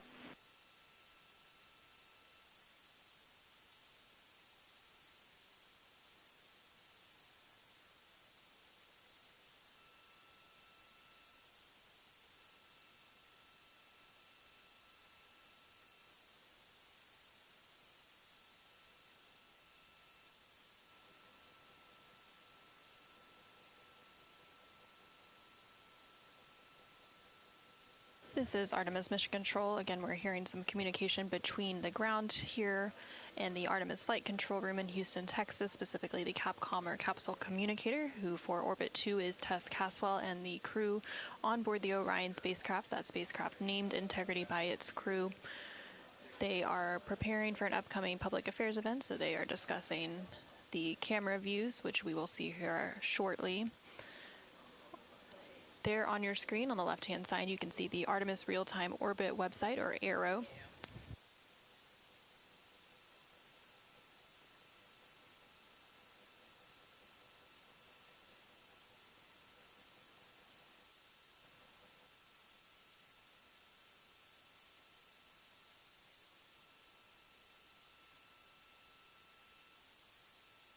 The Artemis Real-Time Orbit website there on the left-hand side of your screen provides updates on the velocity of the Orion spacecraft during its journey around the moon. Following a lunar flyby earlier today, which concluded about an hour ago, the crew has been conducting some cleanup tasks, so they've been transferring some of their documentation, their photos and data that they captured during the flyby to the ground to be evaluated by the science team, and of course some of that imagery will also be evaluated by the public affairs team here at NASA and then shared with the world once it's available. The crew will also have a post-lunar flyby conference with the science team tomorrow following their sleep period to go over some of their observations while it's still fresh and at the top of their mind. On the bottom right-hand corner of your screen, you can see a look into the Artemis Flight Control Room here in Mission Control Houston, specifically the Flight Director Console and the Capcom or Capsule Communicator Console. The flight director currently on console for Orbit 2 is Diane Daly, and throughout the Artemis II mission, there are 3 shifts or orbits of flight controllers who provide 24/7 coverage and support to the Artemis II crew and the Orion spacecraft and its systems during its journey around the moon. We are expecting a splashdown on Friday, April 10th. That splashdown will take place in about 3 days, 21 hours, and 33 minutes.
During the lunar flyby that took place earlier today, Orion, again that spacecraft named Integrity by its crew, passed approximately 4,000 to 6,000 miles from the moon and provided the crew with a full disk view of the lunar surface. And from that higher vantage point, much farther than Apollo's lunar orbits on average, the astronauts were able to observe Integrity Houston, we are 3 minutes out from an on-time start, and we have adjusted the fan speed. We'll take a thumbs up if you're happy with it. And there on your screen, you're currently seeing a live look inside the cabin of the Orion spacecraft. Integrity Houston, we are 3 minutes out from an on-time start. Superlative thumbs up. We have adjusted the fan speed. We'll take a thumbs up if you're happy with it. Copy, thumbs up.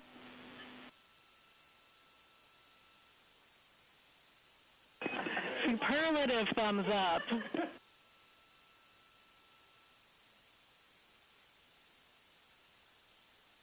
And there on your screen, you can see all of the Artemis II crew members.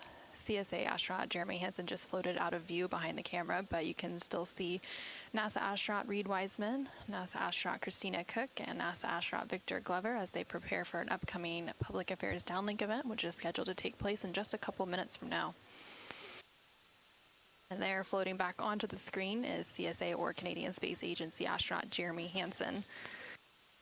He is making himself comfy on some of the OX or Orion Crew Survival System suits that have been stowed for the outbound and now return journey.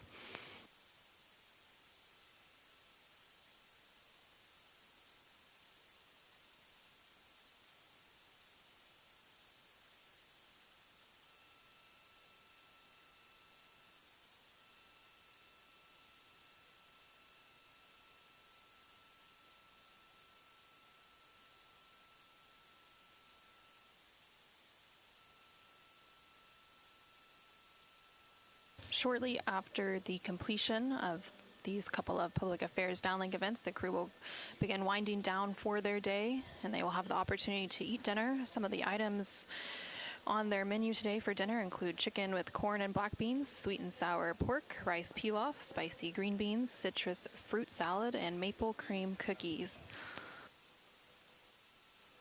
All of the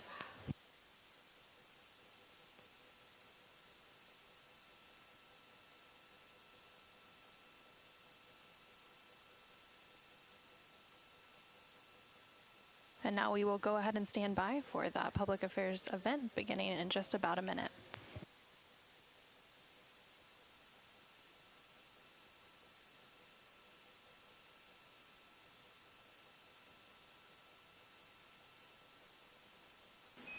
Integrity Houston, no action for the DU-1. Caution, we're taking a look.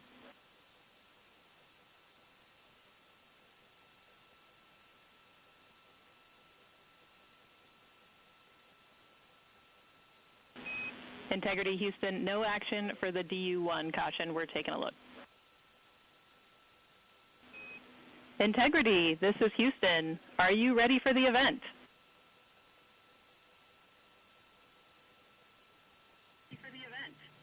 Hello, Houston. Integrity is ready for the event. Administrator Isaacman, this is Mission Control Houston. Are you ready for the event? Please call Integrity for a voice check.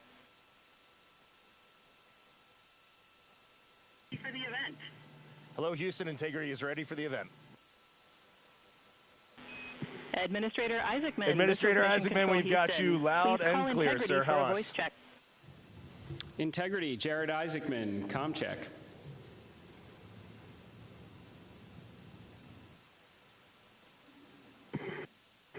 Administrator Isaacman, we've got you loud and clear, sir. How us? I've got you loud and clear. Artemis II crew, we have a very special guest who wanted to be the first person to greet you after your return from the far side of the moon. Reid, Victor, Christina, and Jeremy, it's my honor to introduce the President of the United States of America, President Donald J. Trump. Over to you, sir. Well, thank you very much, Jared, and you are doing a fantastic job. And hello, very special hello to Artemis II. Today you've made history and made all America really proud, incredibly proud. We have a lot of things to be proud of lately, but this is there's nothing like what you're doing, circling around the moon for the first time in more than a half a century. and breaking the all-time record for the farthest distance from planet Earth. Humans have really never seen anything quite like what you're doing in a manned spacecraft. It's really special. I want to personally salute and congratulate Commander Reid Wiseman, Pilot Victor Glover, Mission Specialist Christina Koch, and Jeremy Hansen. And I also want to thank the entire amazing team at NASA, headed by Jared, who's a very special guy, by the way, and you all made this day possible, and you've really inspired the entire world. Really, everybody's watching. They find it incredible. I just watch you go to the back of the moon, and people haven't been there in a long time, we can say, but it's going to be more and more prevalent because we're going to be doing a lot of traveling, and then you're going to ultimately do the whole big trip to Mars, and that's going to be very exciting. So you look at, we had no astronaut has been to the moon since the days of Apollo program. The Apollo program was also very special, but that was 50 years ago, and at long last, America is back, and America is back in many ways stronger than ever before. We're the hottest country anywhere in the world. The Artemis crew flew in the most powerful rocket NASA has ever made, ever launched, traveled over 250,000 miles, broke the distance record set by the legendary Apollo 13. And America is a frontier nation, and the 4 brave astronauts of Artemis II are a modern day, you really are modern day pioneers, all of you, and one of them happens to be a neighbor. You know who that is, right? You have a special person over there, a neighbor, and we like our neighbor. Your mission paves the way for America's return to the lunar surface very soon. We're going all out. We're doing everything we can, and it's headed up by Jared. We'll plant our flag once again, and this time we won't just leave footprints. We'll establish a permanent presence on the moon, and we'll push on to Mars. That'll be very exciting. I'm waiting for that so much. I'd love to be here, but maybe we won't quite make it in terms of timing, but we will be up in the moon, and that's going to happen soon. So America will be second to none in space and everything else that we're doing, and we will continue to lead the whole thing into the stars, this incredible journey into the stars. So I just wanted, it's an honor to speak to you, and I wanted to congratulate each and every one of you. And tell me, what is the most President, this call is certainly special to all of us, and we really have a lot of faith in our administrator, Jared Isaacman, who is with you. We appreciate his leadership in NASA and in the international community. We are doing great things, and we are proud to be a part of. I have to tell you, as we came around the near side of the moon, seeing all the sights that we've seen from Earth for all of our lives, but we're seeing them from a different perspective, and then we started to get a glimpse of the international community, and we saw sights, Oriental, sights that no human has ever seen before, not even in Apollo, and that was amazing for us. And then the surprise of the day, we just came out of an eclipse where the sun, we're seeing them from a different perspective, and then we started to get the entire dark moon, and we saw about that big right out the window that we were watching. We could see the corona of the sun, and then we could see the planet train line up, and then the surprise of Mars, and all of us commented how excited we are to watch this nation and this planet become a 2-planet species. About that big right out the window that we were watching, we could see the corona of the sun, and then we could see the planet train line up, and at Mars, and all of us commented how excited we are to watch this nation and this planet become a 2-planet species. That is fantastic. You know, I had a decision to make in my first term, and the decision is, what are we going to do at NASA? Are we going to have it be revived, or are we going to close it down? And I had very little hesitation, and it's really great to have somebody like Jared involved, because he really makes it much easier for me. But it was not even a question in my own mind. We've spent what we had to do, and then, of course, we have Space Force, and Space Force is very much related to what you're doing. And that was my baby. That was a very important one, and it'll turn out to be truly one of the most important, I believe, decisions I've ever made. So we're very proud of Space Mr. Force, President, and we're very proud of to all be of here you. with you Does anybody speaking else about have our anything to incredible say? day A lot of today. people I listening. think one of the biggest highlights was coming back from the far side of the moon and having the first glimpses of planet Earth again after being out of communication for about 45 minutes. It really just reminds you what a special place we have and how important it is for our nation I think one of the biggest highlights was to coming lead and not back follow from the far in side of the moon exploring and deep having space. the first glimpses of planet Earth again after being out of communication for about 45 minutes. It really just reminds you what a special place we have and how important it is for our nation to lead and not follow in exploring deep space. I'd like to ask, what was your feeling when you had no communication, zero communication, all of a sudden it was cut off yes, by, Mr. President, it was obviously, your very special location. I said a little prayer, but then I had to keep rolling. I was actually recording scientific perhaps? observations of the far side of the moon. You know, that is actually the time when we were the farthest and the closest to the moon, and so we were really able to make some of our most detailed observations I said a little of prayer, the far but then I side had of the to moon keep up close. rolling. And I was so actually we were busy recording up here working really scientific hard, and I must say observations it of was the far actually side quite of the nice. moon. You know, that is actually the time when we were the farthest and the closest to the moon, and so we were really able to make some of our most detailed observations of the far side of the moon up close. And so we were busy up here working really hard, and I must say it was actually quite nice. Did you see a difference, a big difference between the Well, far Mr. side President, of the we moon certainly and the did, near and side of the our moon? Was there team really a set us difference up in well feel, to a understand difference in what they look? thought we might What did you see. see? And the gravitational pull of the Earth has had a profound effect on the near side of the moon, changing all those dark mares, those dark patches of the moon you see from Earth. It's very different on the far side. And while you see some small patches of those mare and deep craters, it's very much absent on that side, so that's really neat. And while I have the microphone, sir, I just want to thank you on behalf of Canada. The space leadership you spoke of from America truly is extraordinary. I've said this many times before. A nation that leads like that and then creates and sets big goals for humanity that brings other countries along with it is truly incredible. And I know that's a very intentional, not a necessary decision, intentional decision to lead by example and to allow other countries like Canada to share our gifts and help you achieve these mutually beneficial goals, like establishing a presence on the moon and eventually going to Mars. And Canadians are so proud to be a part of this program. By example, and to allow other countries like Canada to share our gifts and help you achieve these mutually beneficial goals, like establishing a presence on the moon and eventually going to Mars. And Canadians are so proud to be a part of this program. Well, I have to say I spoke to a very special person, Wayne Gretzky, who I think you know, the great one. And I spoke to your Prime Minister and many other friends I have in Canada. They are so proud of you. And you have a lot of courage. I'm not sure if they'd want to do that. I'm not even sure if the great one would want to do that, to be honest with you. But you have a lot of courage doing what you're doing, a lot of bravery and a lot of genius. But they're very, very proud of you.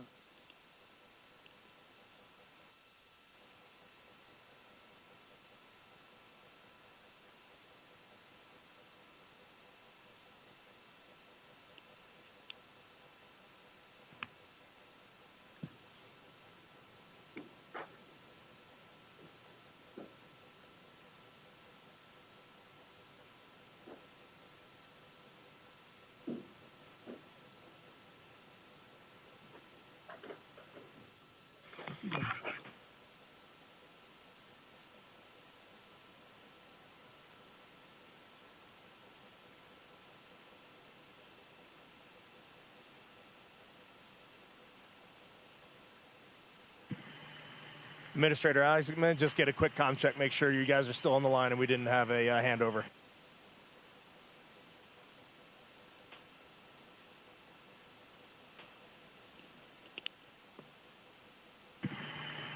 Administrator Alex, I'm going to just get a quick comm check, make sure you guys are still on the line and we didn't have a handover. I am. Yes, I am.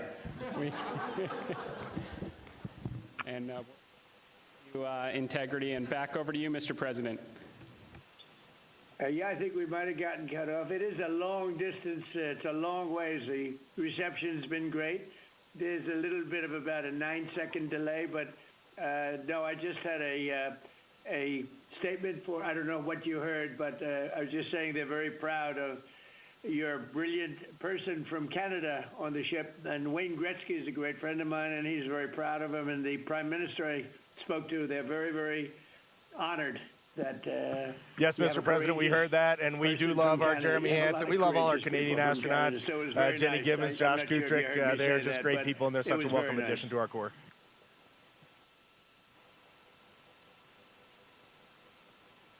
Yes, Mr. President, we heard that, and we do love our Jeremy Hansen. We love all our Canadian astronauts. Jenny Gibbons, Josh Kutrick, they're just great people, and they're such a welcome addition to our Corps.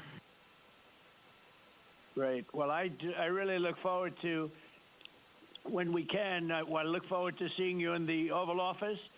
I'll ask Jared to bring you over, and I'll ask for your autograph, because I don't really ask for autographs much, but you deserve that. You really are something. Everybody's talking about this. And I look forward to having you in the Oval Office at the White House, and we will celebrate your incredible achievements and triumphs. This is big. This is really big stuff. The whole world is talking about it. And if you have the time, I will certainly find the time. I've been pretty busy also, as you know, but I will absolutely find the time, and we'll get Thank you for that, Mr. President. And when you want us, we will be there. And thank you for your leadership. Thank you to Jared for his leadership. Really, thank you for taking the time out today to visit NASA. It's really special for us, but it's really special for the team on the ground. A whole team of people all around the world pulled this off, and we just want to say thank you to all of you for this. Thank you for your leadership. It is the thrill and honor of a lifetime to have been on this journey. Today was amazing. Thank you for taking the time out today to visit NASA. It's been amazing, special for us, but it's really special for the team on the ground. By the American people all around the world pulled this off, and we're so grateful to you all. Thank you very much for this.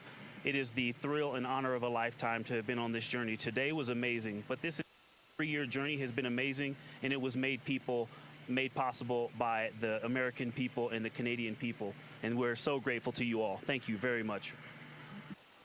Well, thank you very much. And Jared, congratulations. We'll see you soon. And I know that you have Mars very much in your mind, so we'll start thinking about that pretty soon, I think. And thank you. Congratulations to everybody. I'll see you at the Oval Office. Thank you to all participants. Integrity, we are now resuming operational audio communications. Integrity, this is Houston ACR. That concludes the event. Thank you. Thank you to all participants. Integrity, we are now resuming operational audio communications.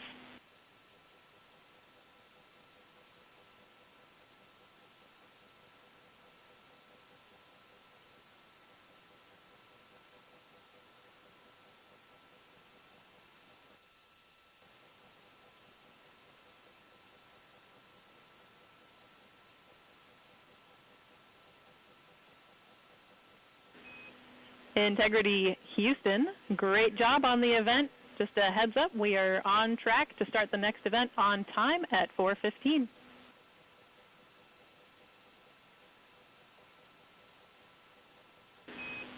Integrity Houston, great job on the event.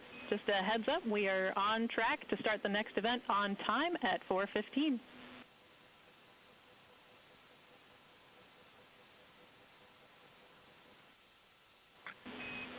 We'll be ready.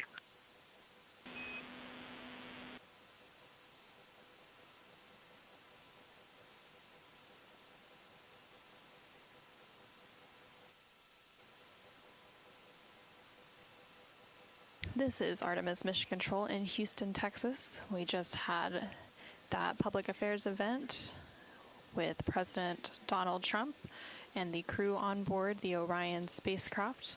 And coming up in about 10 minutes, there will be another public affairs event. That event taking place at a mission elapsed time of 5 days, 4 hours, and 15 minutes. Currently on your screen, you're seeing a look at the Artemis Real-Time Orbit website, which provides updates on the velocity as well as the distance of the Orion spacecraft from both Earth and the Moon. The Orion spacecraft and its crew, that crew including Reid Wiseman, Victor Glover, Christina Koch, and Jeremy Hansen, are currently about 250,000 miles Integrity away from Houston Earth. With a question and about that fan distance speed. is starting to become smaller as they are now on the return leg of their journey. and they are about 9,300 miles away from the moon. They made their close approach to the moon. Integrity Houston with a question. Hey, Reid, we were wondering if this adjusted fan speed is something that you would like to keep going forward, or if it was just a specific change request for the events this evening. Go ahead. Hey, Reid, we were wondering if this adjusted fan speed is something that you would like to keep going forward, or if it was just a specific change request for the event this evening. For routine habitability, I think we would take it and try it for a while.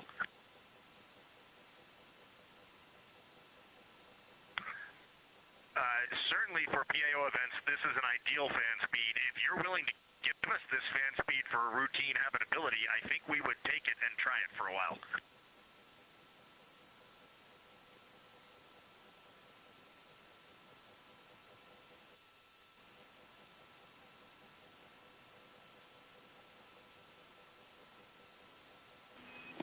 And Reid, we are able to support keeping the fan speed in this config. Happy to keep it here to collect data.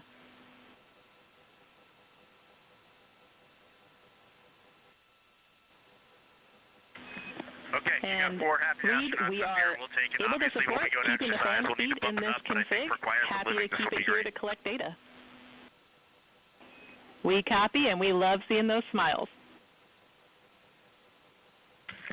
Okay, you got 4 happy astronauts up here. We'll take it. Obviously, when we go to exercise, we'll need to bump it up, but I think for quiet as a living, this will be great.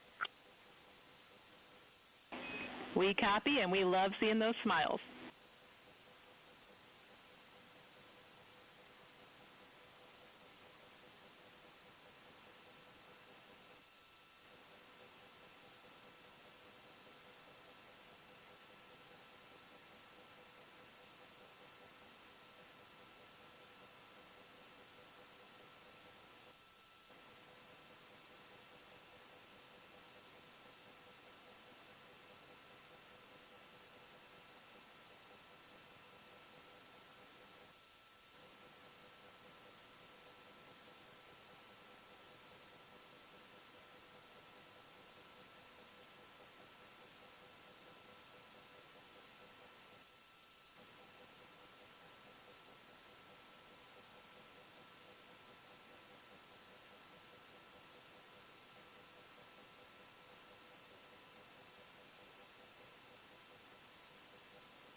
integrity for docking camera.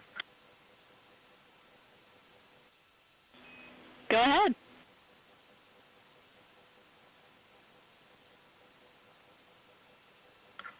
Just want to make sure we have the config you're expecting. I have the dual camera bracket is installed, the window shade is closed, and the docking camera is stowed in its Alpha 3 storage area. Just want to make sure we have the config you're expecting. I have the dual camera bracket is installed. That's a good config. The window shade is closed, and the docking camera is stowed in its Alpha 3 storage area. And while I've got you, we are 3 minutes out from an on-time start of the next event.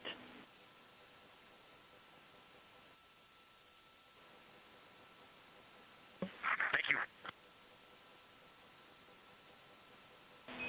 And while I've got you, we are 3 minutes out from an on-time start of the next event.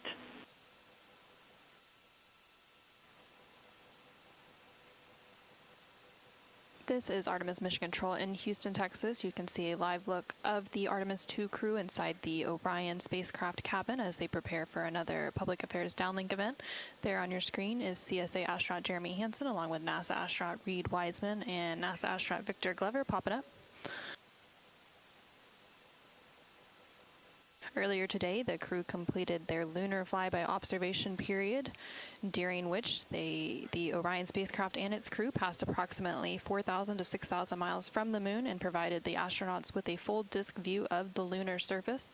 And from that higher vantage point, the astronauts were able to observe both poles and large-scale geological features in a single view.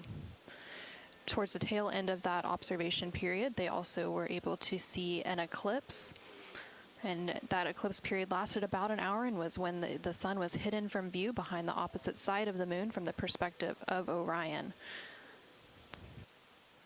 Since then, the crew has been working to clean up some of their observations and transfer some of the data and imagery down to the ground to begin processing, and the science team will take a look at that imagery as it comes down ahead of a post-lunar flyby conference tomorrow with the crew following their sleep period. Now we are standing by for a second public affairs event taking place in about a minute.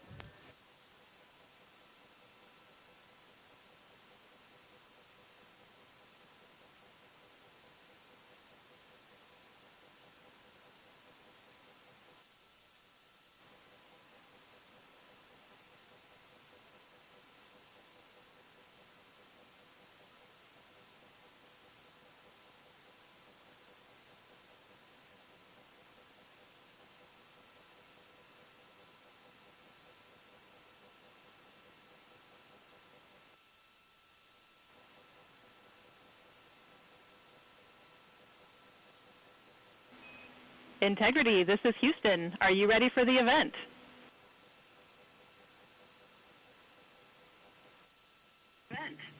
Houston, Integrity is ready for the event. Administrator Isaacman, this is Mission Control Houston. Integrity, please call Houston. Integrity for a voice check. Are you ready for the event?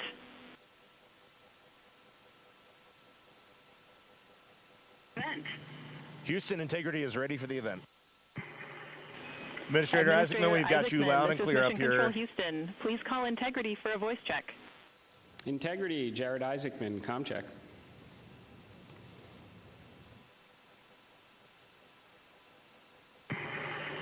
Administrator Isaacman, we've got you loud and clear up here. I've got you loud and clear, and let's see if we can top that last PO event. That was pretty special. So we are going to spend the next 20 minutes doing Q&A from a number of questions that have been submitted, and we are going to start with one from me. You all have spent years preparing for this moment and imagining what it must be like when you look down at the moon, at the lunar surface. What has surprised you all that you did not anticipate?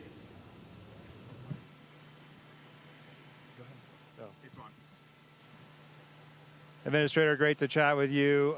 Just something that just shocked me because I'm really using imagery and just the three-dimensionality of it. You know from your experience of seeing the Earth from space how it just seems different. And you look out and Administrator, great to chat with you.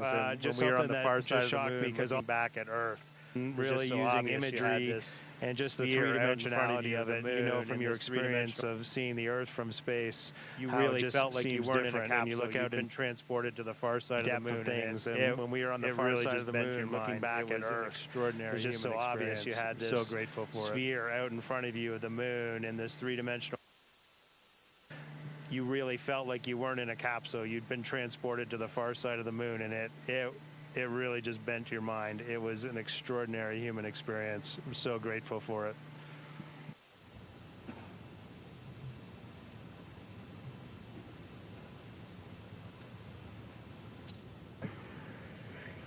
You know, we had an amazing launch. The SLS is quite a powerful rocket, and Jared, anyone else got us into a 1,200 by, eventually a 100-mile orbit, and clearly powered speed. And then we did our translunar injection, and we were going quite fast. You know, we had an amazing with all launch. Of that speed, though, it still took us days to get here, and so the scope of all of the into a 1,200 by, to 321, eventually a 100-mile orbit. Rocket. Was amazing. Clearly powered speed, and then we did our translunar injection, and we were going quite fast. And so, but then even with all that power, speed, to get to those velocities, it still took us and so the scope of all of the things, and the breadth of the distance we had to cover. Watching the distance from Earth count up, amazing. It just puts the power required to do this in perspective. But then even with all that power and to get to those velocities, it still took us days. Well, as I was trying to formulate an answer, at first I covered anything because there are so many things to choose from.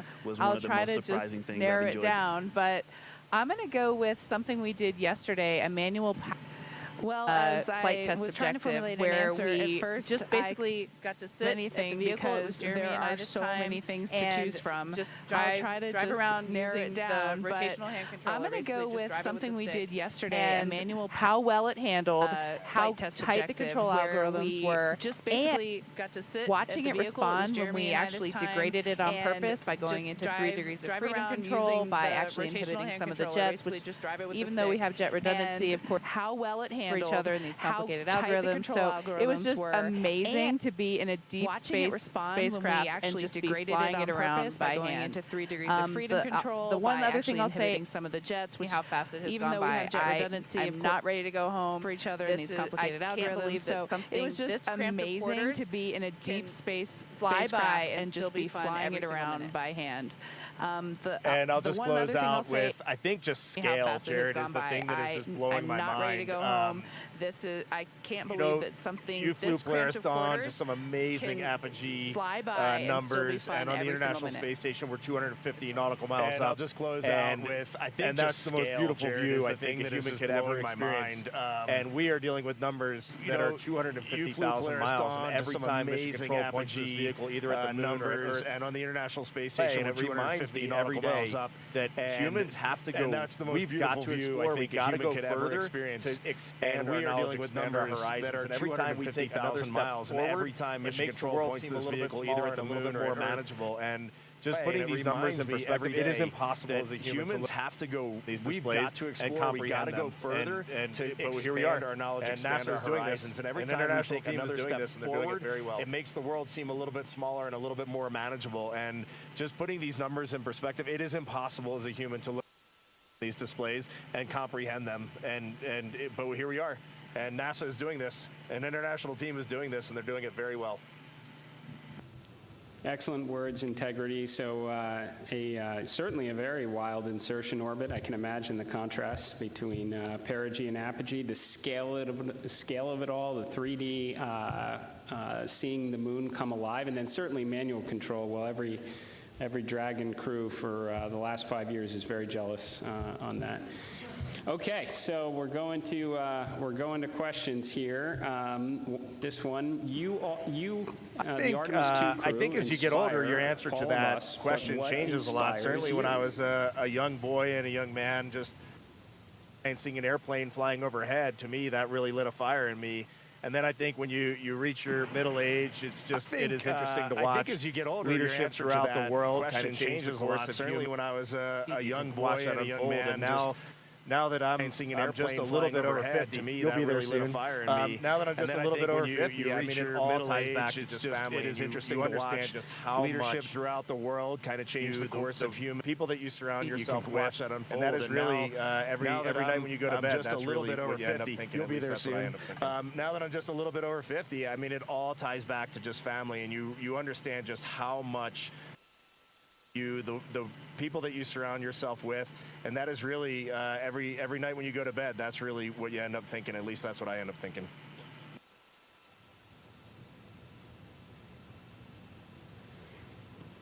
Thank you. All right, so here's a question. It's a good one. So for the Artemis III crew, what is the advice you would pass along? That's a great question, Jared. We've actually been thinking about the Artemis III crew since we were assigned as the Artemis II crew. It was the beginning of how we came up with how we wanted to fly this mission, how we wanted to buy down risk for the program, and that's a great question, Jared. We've actually been thinking about the Artemis II. Over the course of these 3 years, we've taken a lot of notes. So we've almost got a book to hand it. But I think a few practical things was just sitting how we wanted to fly this. We've been living for the past 6 days. How we wanted to buy down risk for the program. How you pack is a huge impact to how you will live on the journey. Over the course of these 3 years, we've taken a lot of notes. So we've almost got a book to hand it. And then, I think a few practical things. You know what's going on with our waste management system. We've been living for the past 6 days. The technology that we have, practicing that and being familiar with that and being prepared on the journey mentally. And so things like I used it on the space station, I used it at home in training, but I'll be honest, I wasn't really prepared to have to use what's going on with our waste management system. But we adapt and overcome. The technology that we have, practicing that and being familiar with that and being prepared mentally. I used it on the space station, I used it at home in training, but I'll be honest, I wasn't really prepared to have to use it for over half the mission. And but we adapt and overcome, and so I can't wait to talk to that crew. I'm glad you said it, or else I was. We definitely have to fix some of the plumbing. Okay, this question is from Merriam-Webster. It's a wordy one here. So you are going to be, well, you've already surpassed more than 250,000 miles from Earth, farther than any human has gone before. So what are some words I'll be honest with you, the main word, because superlatives just don't do it justice, is humility. We would never be here if it weren't for so many people that came before us, starting with Neil Armstrong, Katherine Johnson. I'll be honest with you, the main word, because superlatives just don't do it justice, is humility. Everyone who worked on this spacecraft before we got here in our 3 years of training, we went all over the country and even to our European and Canadian partners to see the people who have put their hands on this hardware, the millions of parts from every valve, everyone who worked on this spacecraft, every valve to this entire thing, the people that put on harnesses every day to rig it up in the VAB, to our European and Canadian partners, they all passed the record. Put their hands on this hardware, the millions of parts from every valve, every valve to this entire thing, the people that put on harnesses every day to rig it up in the VAB. They all passed the record. We definitely didn't pass the record up here alone. So this is actually very similar to the question the President of the United States asked just a brief bit ago. But during the quiet moments on your journey, when you were out of contact with everyone here on Earth, what were some of the thoughts as Victor said earlier, when we were on the far side of the moon and out of contact with planet Earth, we all knew it, and it was a milestone. We saw Earth disappear, the Earth set. But we were so busy with the science. Yeah, as Victor said earlier, we have such faith in our vehicle integrity, such faith in mission control, that we were just at complete peace. We just doing our job. Yours set. And just trying to do a good job to collect as much science data as we could while we were on the far side of the moon. Such faith in our vehicle integrity, such faith in mission control. He's being a bit humble, but as soon as we went out of comm with planet Earth, we did have maple cookies. Do a good job to collect as much science data gathered together for about 30 seconds. Each one of us had a maple cream cookie and then right back into the science. But we had to take a moment to honor. He's being a bit humble, but as soon as we went out of comm with going behind the moon and out of touch with Earth, and that was a very surreal moment. We just gathered together for about 30 seconds. Each one of us had a maple cream cookie and then right back into the science. But we had to take a moment to honor to honor that time going behind Earth, and it was going behind the moon and out of touch with Earth, and that was a very surreal moment for this crew.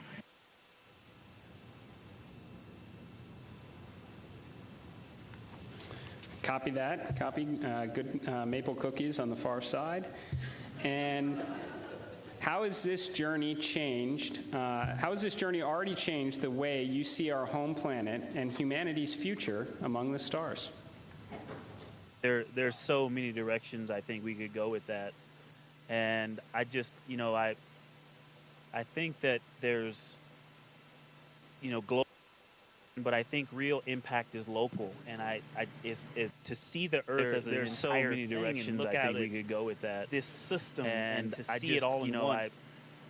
I think that there's my daughters and just the things that we can impact directly. The people that I can touch, and I can speak to see the Earth show love and gratitude and look at it. This system and to see it all in once. The thing that I think is going to change and last, and just you also talked about things that we can impact directly, the people that we're going to have in the stars, speak to, hug, and this show mission, love and gratitude toward. We swung for the fence and launched on our first try.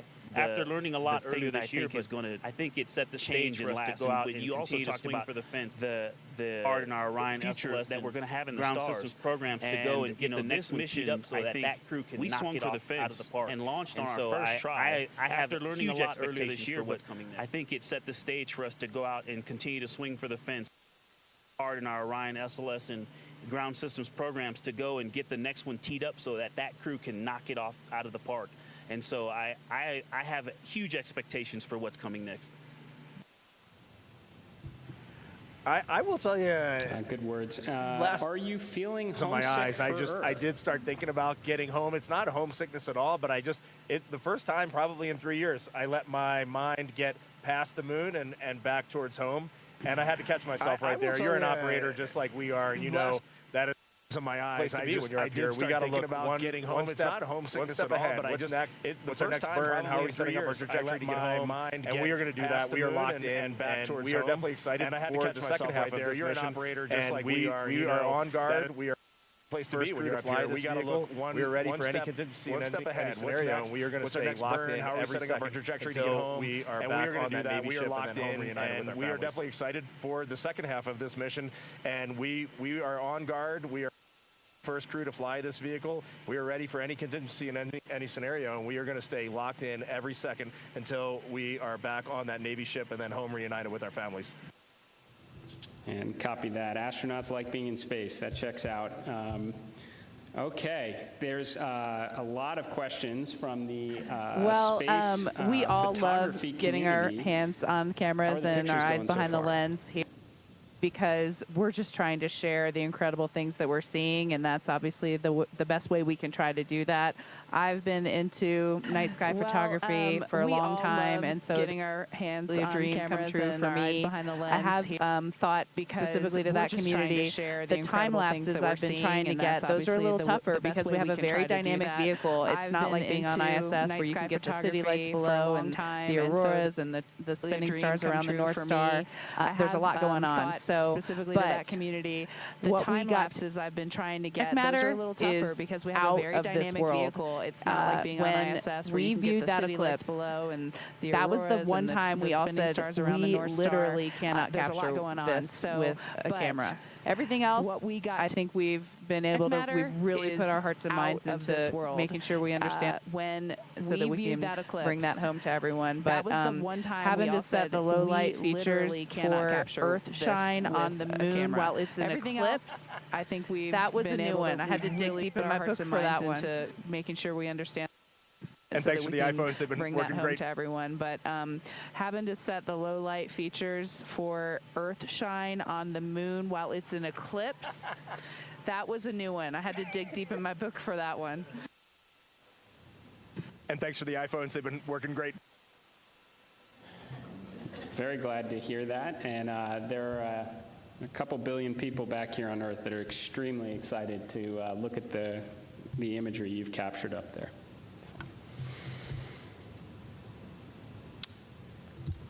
Okay, well, I want to I want to thank you all, Integrity. So Reid, Victor, Christina, Jeremy, on behalf of NASA and space-loving people across the world, thank you for taking us with you to the moon. Thank you for your courage, all of your beautiful words that we've heard. You represent the absolute best of us. Thank you so much, Administrator. We are just proud to be a part of this team, doing our work every day, and we are supported by a huge world of humans, and we are just honored to be a part of that. Thank you. Thank you so much, Administrator. We are just proud to be a part of this team, doing our work every day, and we are supported by a huge world. Thank you to all participants. Integrity, we are now resuming operational audio comm. We'll see you soon. Integrity, this is Houston ACR. That concludes the event. Thank you. Thank you to all participants. Integrity, we are now resuming operational audio comm.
This is Artemis Mission Control in Houston, Texas. That second public affairs event with NASA Administrator Isaacman and the crew on board the Orion spacecraft named Integrity now complete, and there on your screen you're seeing a live view from the Orion spacecraft, specifically from the camera on its solar array wings, and you can see a crescent Earth there.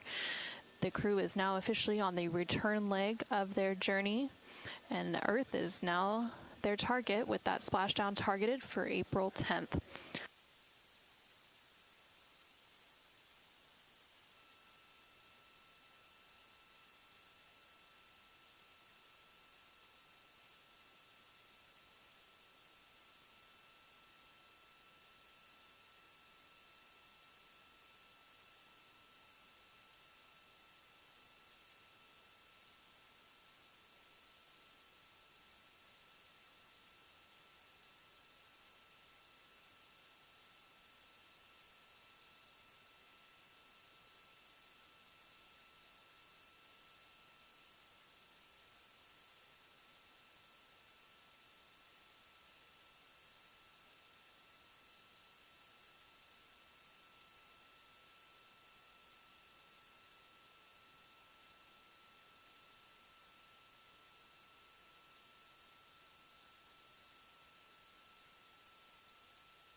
This is Mission Control Houston inside the Artemis Flight Control Room as the lunar flyby coverage is coming to a close.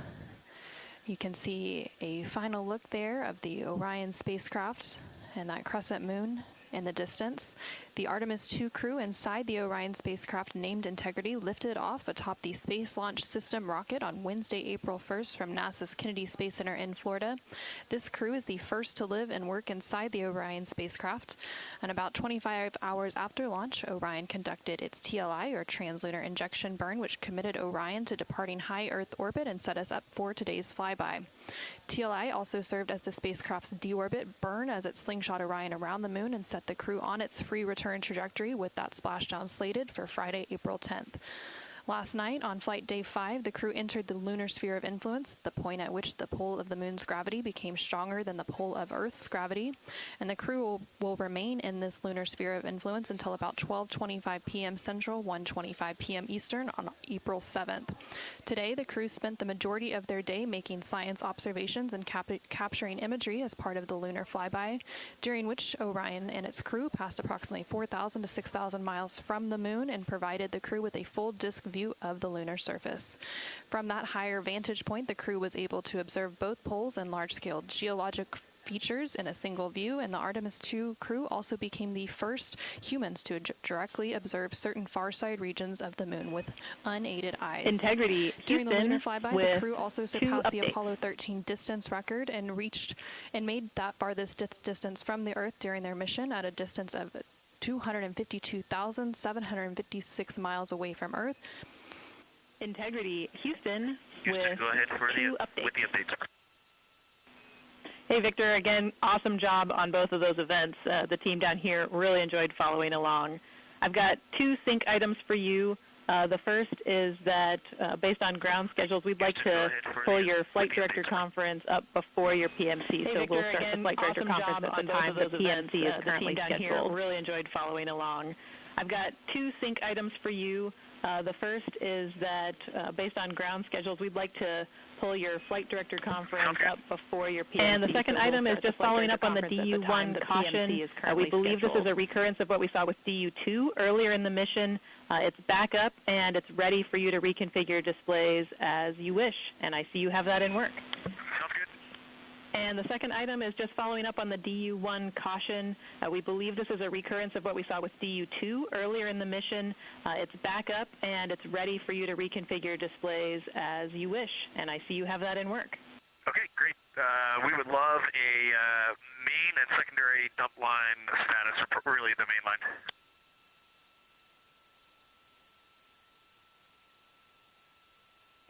Check in.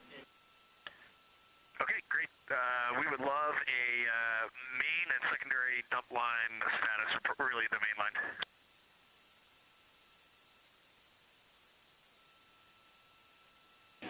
Check in. And Reid, back with you on the dump lines. The main dump is open, and it's proceeding very slowly, but the secondary is still configured and go for use.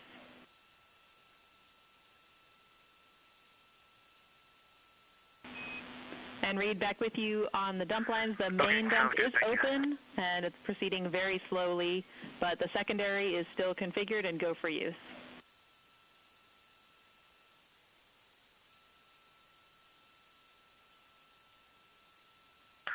Okay, sounds good. Thank you. And this is Artemis Mission Control. Some communication there between NASA astronaut Reid Wiseman and the Capcom, or capsule communicator, here in Mission Control, discussing some of the final activities on their timeline for the day before they head into pre-sleep and get ready to close out flight day 6. So during the flyby period, the Artemis crew and in its Orion spacecraft reached a farthest distance from Earth at 252,756 miles, which was 4,112 miles farther than Apollo 13. And a couple minutes prior to that farthest distance milestone, Orion also made its closest approach to the moon at a distance of 4,067 miles. And at the end of the lunar flyby period, the crew was also able to see an eclipse with the sun hidden from view behind the opposite side of the moon from the perspective of Orion. And during this time, the crew saw a mostly dark moon, and the crew also used the opportunity to analyze the solar corona, which is the sun's outermost atmosphere. And once the sun was completely out of view behind the moon, the crew observed impact flashes, which are flashes of light from meteoroids striking the surface, and some deep space targets, including planets such as the Mars, Venus, and Saturn. The crew's observations during this flyby, along with handheld photography and images from the Orion spacecraft, will form the basis for scientific investigations into the moon's geologic history, the lunar environment, and current processes such as new impacts. At this point in the Artemis II mission, the crew and the teams on the ground have begun or completed 23 of the 27 high-priority objectives for the mission, providing a tremendous insight into the operation of the Orion spacecraft and critical information as we prepare for future Artemis missions. Now that the lunar flyby observation period has concluded, along with the public affairs events that followed with President Donald Trump and NASA Administrator Jared Isaacman. We are going to wrap our broadcast coverage on NASA Plus. Thank you to everyone who tuned into our coverage on NASA Plus, as well as through our streaming partners on Peacock, Netflix, Amazon Prime, and HBO Max. While our NASA Plus coverage is concluding, our 24/7 continuous coverage will continue on NASA's YouTube page, so you can continue to follow our Artemis II crew on their returning journey back to Earth. This is Mission Control Houston.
Houston Integrity, we have a science question.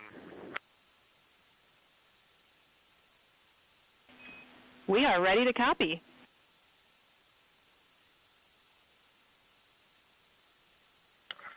We just want to check our understanding before we go to bed, because we think we made some changes, but the procedures were not updated as expected. We no longer have to transfer any of the audio recordings on our PCBs or any notes we made in OneNote, because you will just go into the applicable locations and pull that stuff down from where they are. We no longer have to transfer any of the audio recordings on our That is a PCBs good recollection, Jeremy. That is correct. Notes we made in OneNote, that you will just go into the applicable locations and pull that stuff down from where so we are transferring photos into 4 science folders on all 3 PCDs. That is a good recollection, Jeremy. That is correct. You'll get all of the imagery that we took today. And just a heads up, so much excitement up here. Sometimes we switch cards folders on all, the different shifts are on various cards in various places, but all of the imagery that we took today. And just a heads up. Copy all. Thanks for the report. Just so much excitement up here. Sometimes we switch cards and sometimes we didn't. And so the different shifts are on various cards in various places, but all the photos are there. Copy all. Thanks for the report.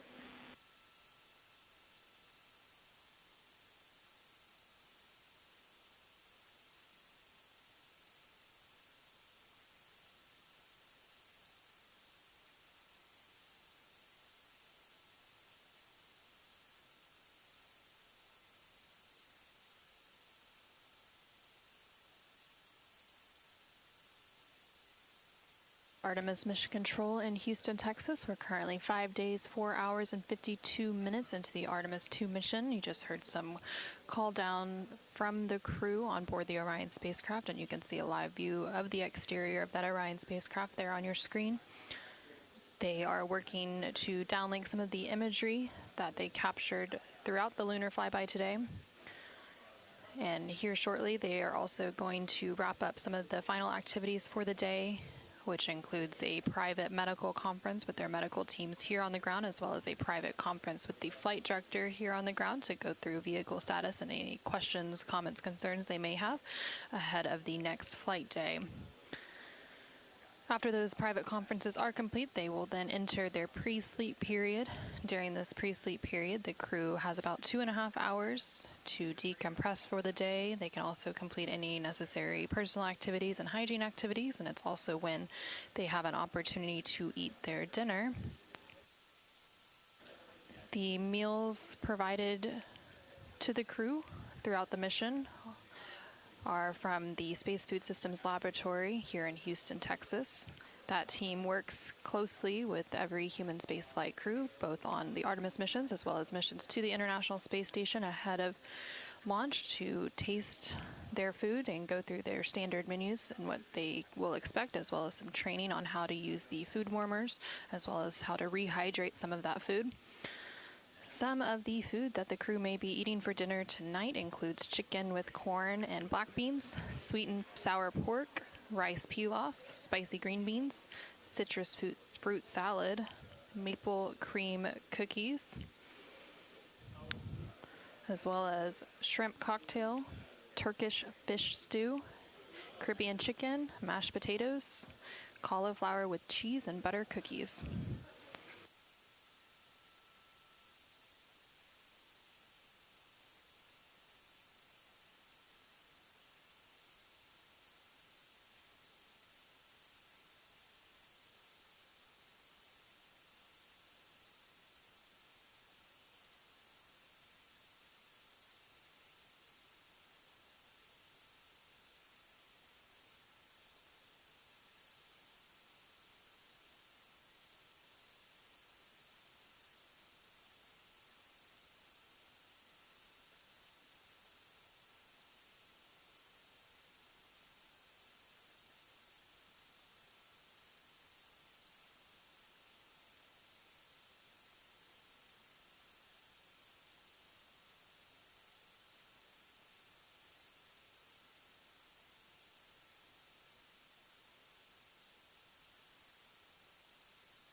Integrity Houston, OE2 is configured for your conference with Mr. Radigan.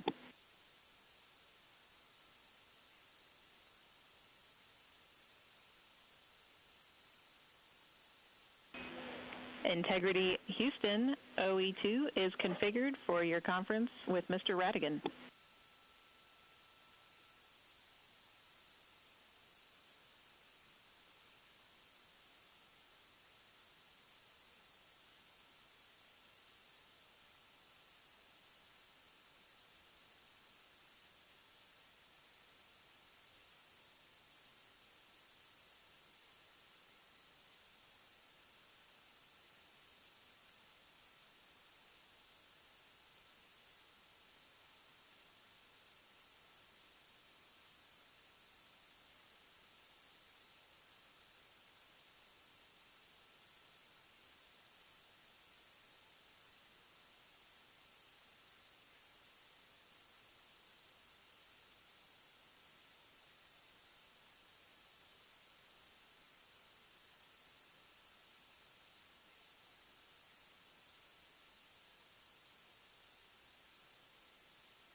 This is Artemis Mission Control. You are currently seeing a live view of the Orion spacecraft. This view coming to you from that provide these live views. And in the distance, you can see a crescent Earth. That, of course, is now the destination for the Orion spacecraft and its crew now that we are on the return journey leg of the mission following today's lunar flyby. We are targeting a splashdown in the Pacific Ocean off the coast of California on Friday, April 10th. That splashdown will take place in about 3 days, 20 hours, and 13 minutes. The crew is wrapping up their 6th flight day. They are currently in a privatized conference with the flight director here in Mission Control. They typically have a private conference at the end of every flight day. Following this, they will have a brief private conference with their medical teams here on the ground, and then they will head into their pre-sleep period. And that will wrap up their 6th flight day as part of the Artemis II mission. Going into the 7th flight day, they will have quite a bit of time off duty, but they will complete a post-lunar flyby conference. During this time, they will have the opportunity to discuss their lunar flyby observations with the science team on the ground, while some of that is still fresh and top of mind. And then a little bit later in the day, there is the opportunity for a RTC-1 burn. This is a return trajectory correction burn, should it be needed, and it will allow, it would be a short thruster firing to allow the Orion spacecraft to fine-tune its trajectory on the return leg. And then in the second half of the day, they will work on a radiation sheltering demonstration.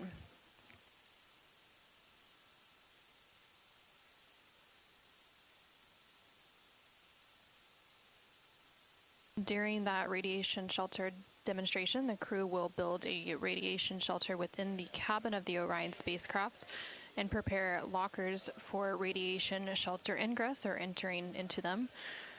On missions to the moon through the Artemis program, astronauts venture beyond Earth's protective magnetic field. The Orion spacecraft serves as the main protection against the sun's intense power. And NASA has radiation dosage level thresholds that they look for inside Orion. The first threshold signals a caution, prompting closer monitoring and coordination with medical and flight operations team. And then a higher threshold triggers a recommendation for the crew to take shelter. Radiation shielding in space is all about mass. Charged particles are slowed and absorbed as they pass through matter. So astronauts are trained to reconfigure their cabin during a solar particle event, removing stowed equipment from storage bays and securing it along areas of the cabin to add mass between themselves and incoming particles.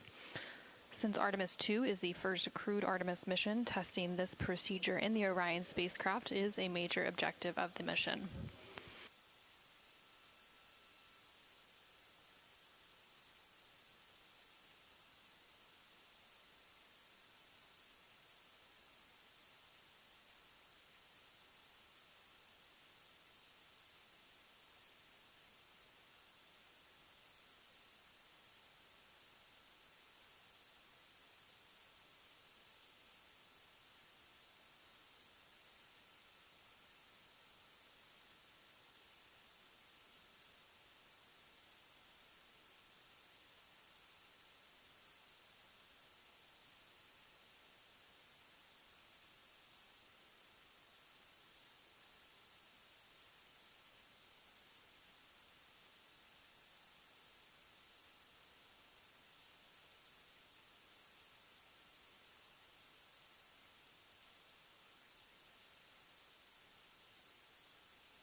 This is Artemis Mission Control in Houston, Texas. We are currently 5 days, 5 hours, and 19 minutes into the Artemis II mission and counting. Currently on your screen, you can see a live view from the Orion spacecraft named Integrity by its crew. You can see a clear view of one of those solar array wings. There are 4 solar array wings, or SAWs, that provide power generation for the Orion spacecraft. And just above that solar array wing, you can see a crescent Earth.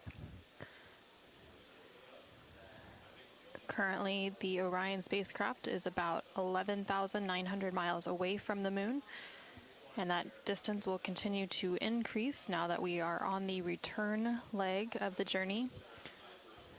The Orion spacecraft and its crew had their lunar flyby and made their closest approach to the moon earlier today, and the distance from Earth is about 249,000 miles. We are expecting a splashdown on Friday, April 10th, on flight day 10. That splashdown in the Pacific Ocean off the coast of California in about 3 days, 19 hours, and 57 minutes from now. Currently, the crew is wrapping up some of the final activities for the day, and then they are about to enter their pre-sleep period. That pre-sleep period will last about 2.5 hours, after which they will go to sleep. They typically have an 8.5-hour sleep period, and then they will begin flight day 7. The majority of flight day 7 will be an off-duty day for the crew, but they do still have a few items that they have to complete. One of those is a post-lunar flyby conference, and this will be directly with the crew and the science team here on the ground to discuss some of their lunar flyby observations as part of the data collection to allow the crew to talk through what they experienced and what they saw while it's still top of mind and fresh following today's lunar flyby observation period.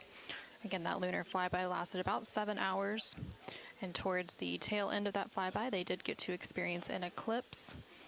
Following that post-lunar flyby conference, the crew will have a little bit of a break. They will be able to exercise, have their midday meal, and then there is the opportunity for a return trajectory correction 1 burn should it be needed. These return trajectory correction burns allow the Orion spacecraft to fine-tune its path on the way back to Earth. On the outbound journey, there were originally 3 planned outbound trajectory correction burns. The first 2 of those burns ended up being canceled as it was determined they were not needed due to the accuracy of the translunar injection burn, or TLI burn, which took place on flight day 2. The third and final of those outbound trajectory correction burns did take place on flight day 5, and it ended up being a 17.5-second burn to fine-tune Orion's trajectory as it made its flyby around the moon. So again, there will be an opportunity for a return trajectory correction burn tomorrow should it be needed. And then in the latter half of their flight day 7, they will complete a radiation shelter demonstration.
This is Artemis Mission Control in Houston, Texas. Currently on your screen, you can see a live view of the Orion spacecraft on the left-hand side.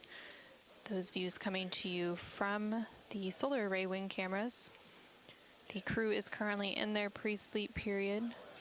During this period, they have the opportunity to eat dinner and also perform any necessary hygiene activities and other personal activities ahead of going to sleep. We do expect the crew to enter their sleep period in a little under 2 hours, about an hour and 45 minutes from now. Also in that view on the left-hand side, you can see a crescent Earth in the distance, just above that solar array wing. This real-time orbit website, or ARROW. This website is available at nasa.gov/track-Artemis for the duration of the Artemis II mission and provides updates on the spacecraft's velocity as well as its distance from the Earth and the Moon as it makes its journey back home here to Earth, again with that splashdown targeted for Friday, April 10th. Following a lunar flyby observation period of about 7 hours earlier today, the crew then worked to clean up some of their observations as well as the imagery and data that they captured and collected and began downlinking that. And we do expect to have some of that imagery available here shortly. During the Artemis II lunar flyby, the crew collected 3 primary science data sets, which included images, verbal descriptions, and written annotations to be able to provide scientists with multiple layers of context for each observation. The handheld imagery was captured using Nikon cameras, including an 80 to 400 millimeter zoom lens dedicated to lunar targeting. And those images were designed to capture regional context and relationships among large geologic features rather than fine surface detail. And then the verbal descriptions were the highest priority science data set on Artemis II. The astronauts recorded real-time observations through a dedicated application on their crew tablets, which are sometimes referred to as PCDs or portable computing devices. Through those verbal descriptions, they were describing what they were seeing, how the features related spatially, and how conditions were changing as the lighting evolved. And then the crew annotations were recorded in OneNote. We are complete with the conference on too. You can normalize that. Thank you. In work. Thanks.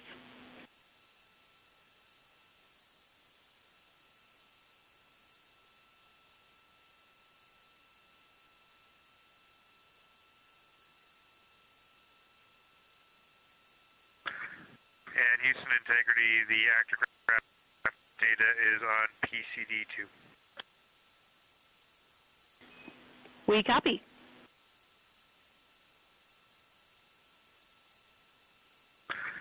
And Houston Integrity, the actorcraft data is on PCD2. We copy.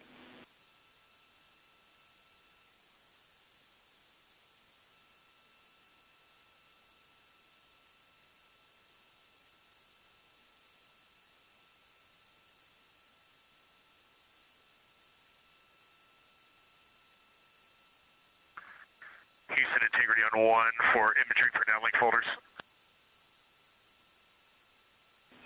Go ahead.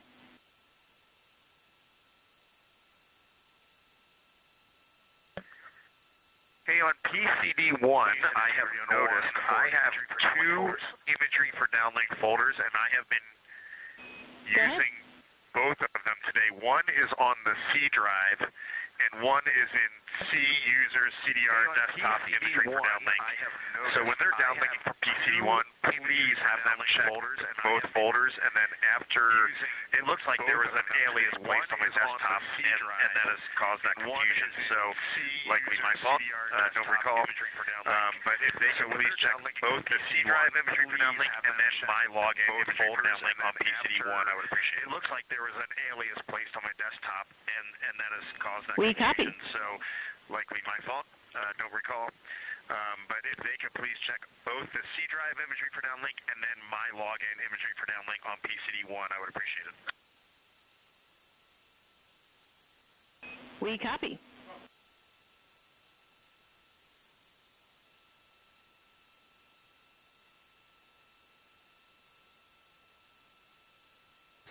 And we just heard some communication there between the crew on board the Orion spacecraft. Some of that first communication was coming from NASA astronaut Victor Glover, who was wrapping up a crew preference conference. These are private conferences, often between the crew and their family and friends on the ground.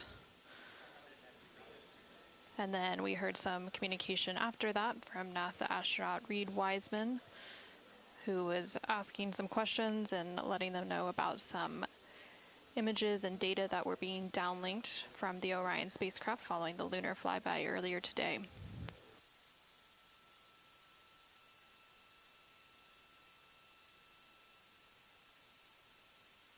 During the lunar flyby, in addition to the images and verbal descriptions and written annotations that the crew was collecting, the Orion spacecraft's vehicle-mounted cameras also supplemented the crew's observations by providing high-resolution still imagery and lower-resolution video before, during, and after the flyby from perspectives unavailable inside the Orion spacecraft itself.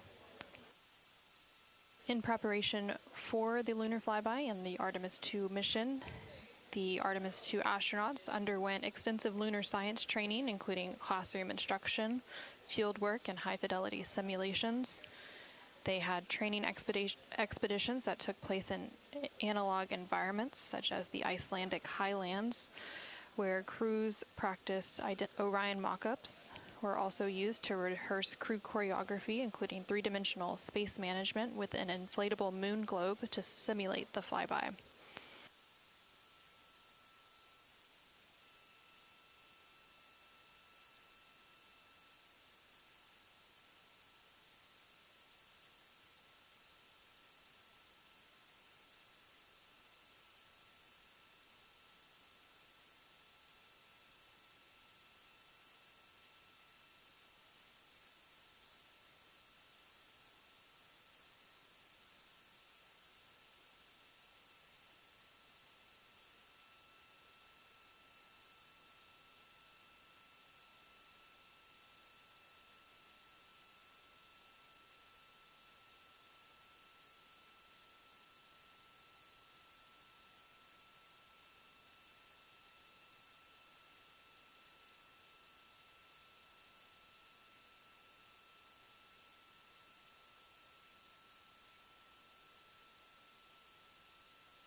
integrity on 1 for the overboard dump.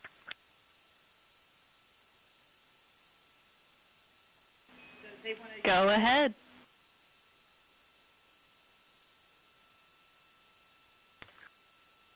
Okay, so if you can secure the overhead dump, we would like to use non-urine toilet, and then we'll call you when we're complete. Go ahead.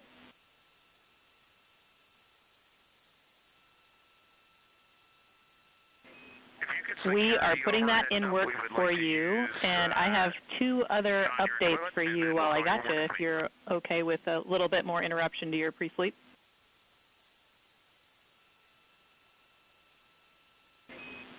We are putting that in work for you, and I have 2 other updates for you. With email, we're still syncing. We did hear your comment about the priority list. Unfortunately, it turns out that there was a miscommunication on that, so we're working it. We've got a couple solutions in mind to reduce the volume of emails that you're getting, but we probably won't get there tonight. So the uplink you're getting now is not truncated, but we are pursuing a solution to truncate those in the future. Miscommunication on that, so we're working it. We've got a couple solutions in mind to reduce the volume of emails that you're getting, but we probably won't get there tonight. So the uplink you're getting now is not truncated, but we are pursuing a solution to truncate those in the future.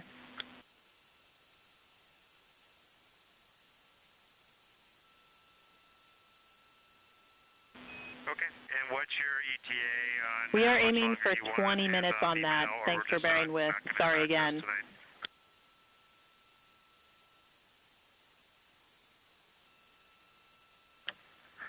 Yeah, it's no big deal. Email around the moon was not something we are aiming for 20 minutes on that. Thanks for bearing with. Sorry again. Well, you guys regaled us with so much moon joy today. We were really hoping to pay you back. But we'll let you know as soon as that sync is complete. The second thing we had for you is that we are going to start doing some playback from the ACU. So on OE2 will be unavailable for about an hour while we are playing back some of your comms from earlier. We'll let you know as soon as that sync is complete.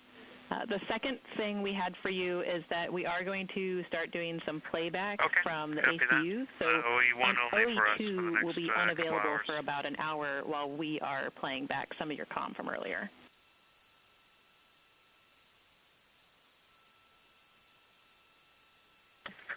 Okay, copy that.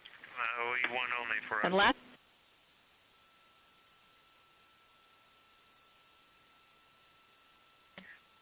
All right, in work.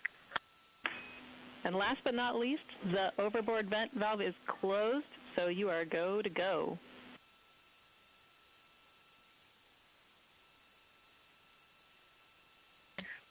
All right, in work.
This is Artemis Mission Control. You're currently seeing a live view of the Orion spacecraft. This view coming to you from one of the solar array wing cameras.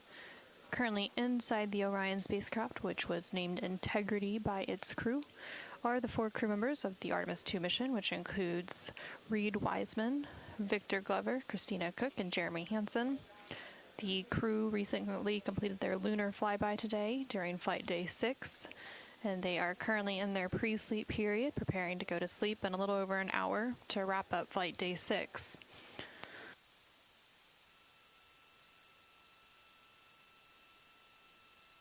During the upcoming flight day 7, which will begin upon crew wake, the crew will have a relatively light duty day.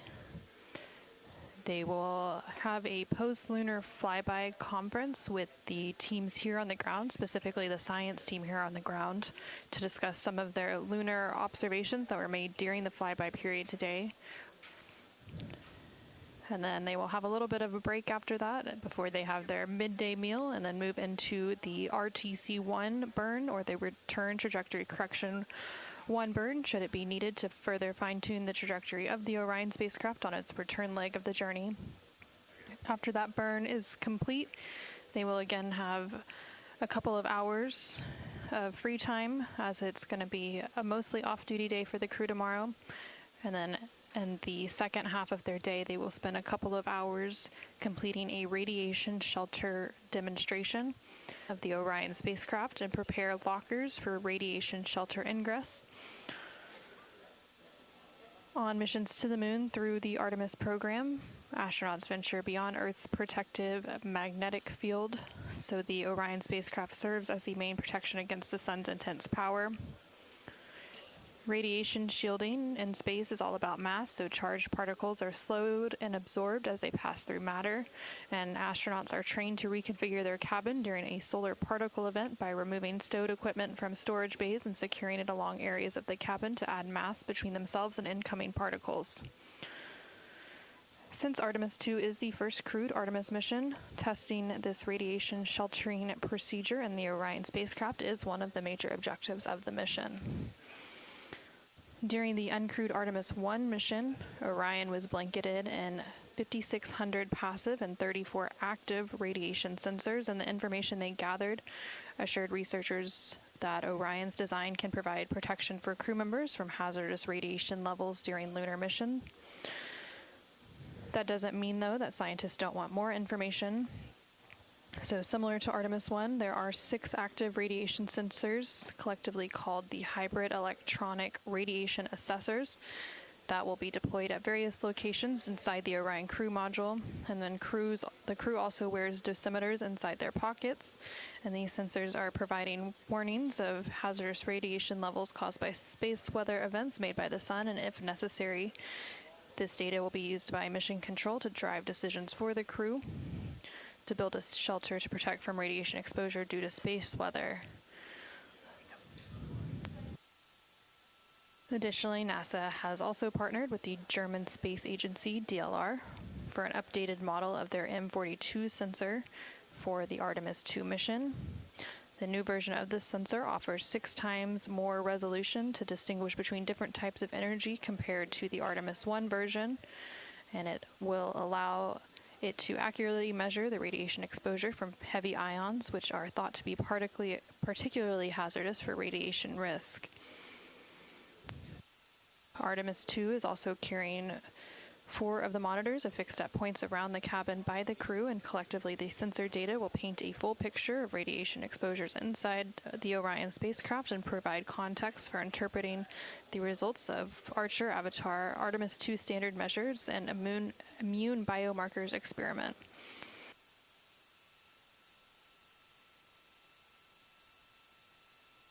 Currently on your screen, you can see a view of the Artemis Real-Time Orbit website, or ARO.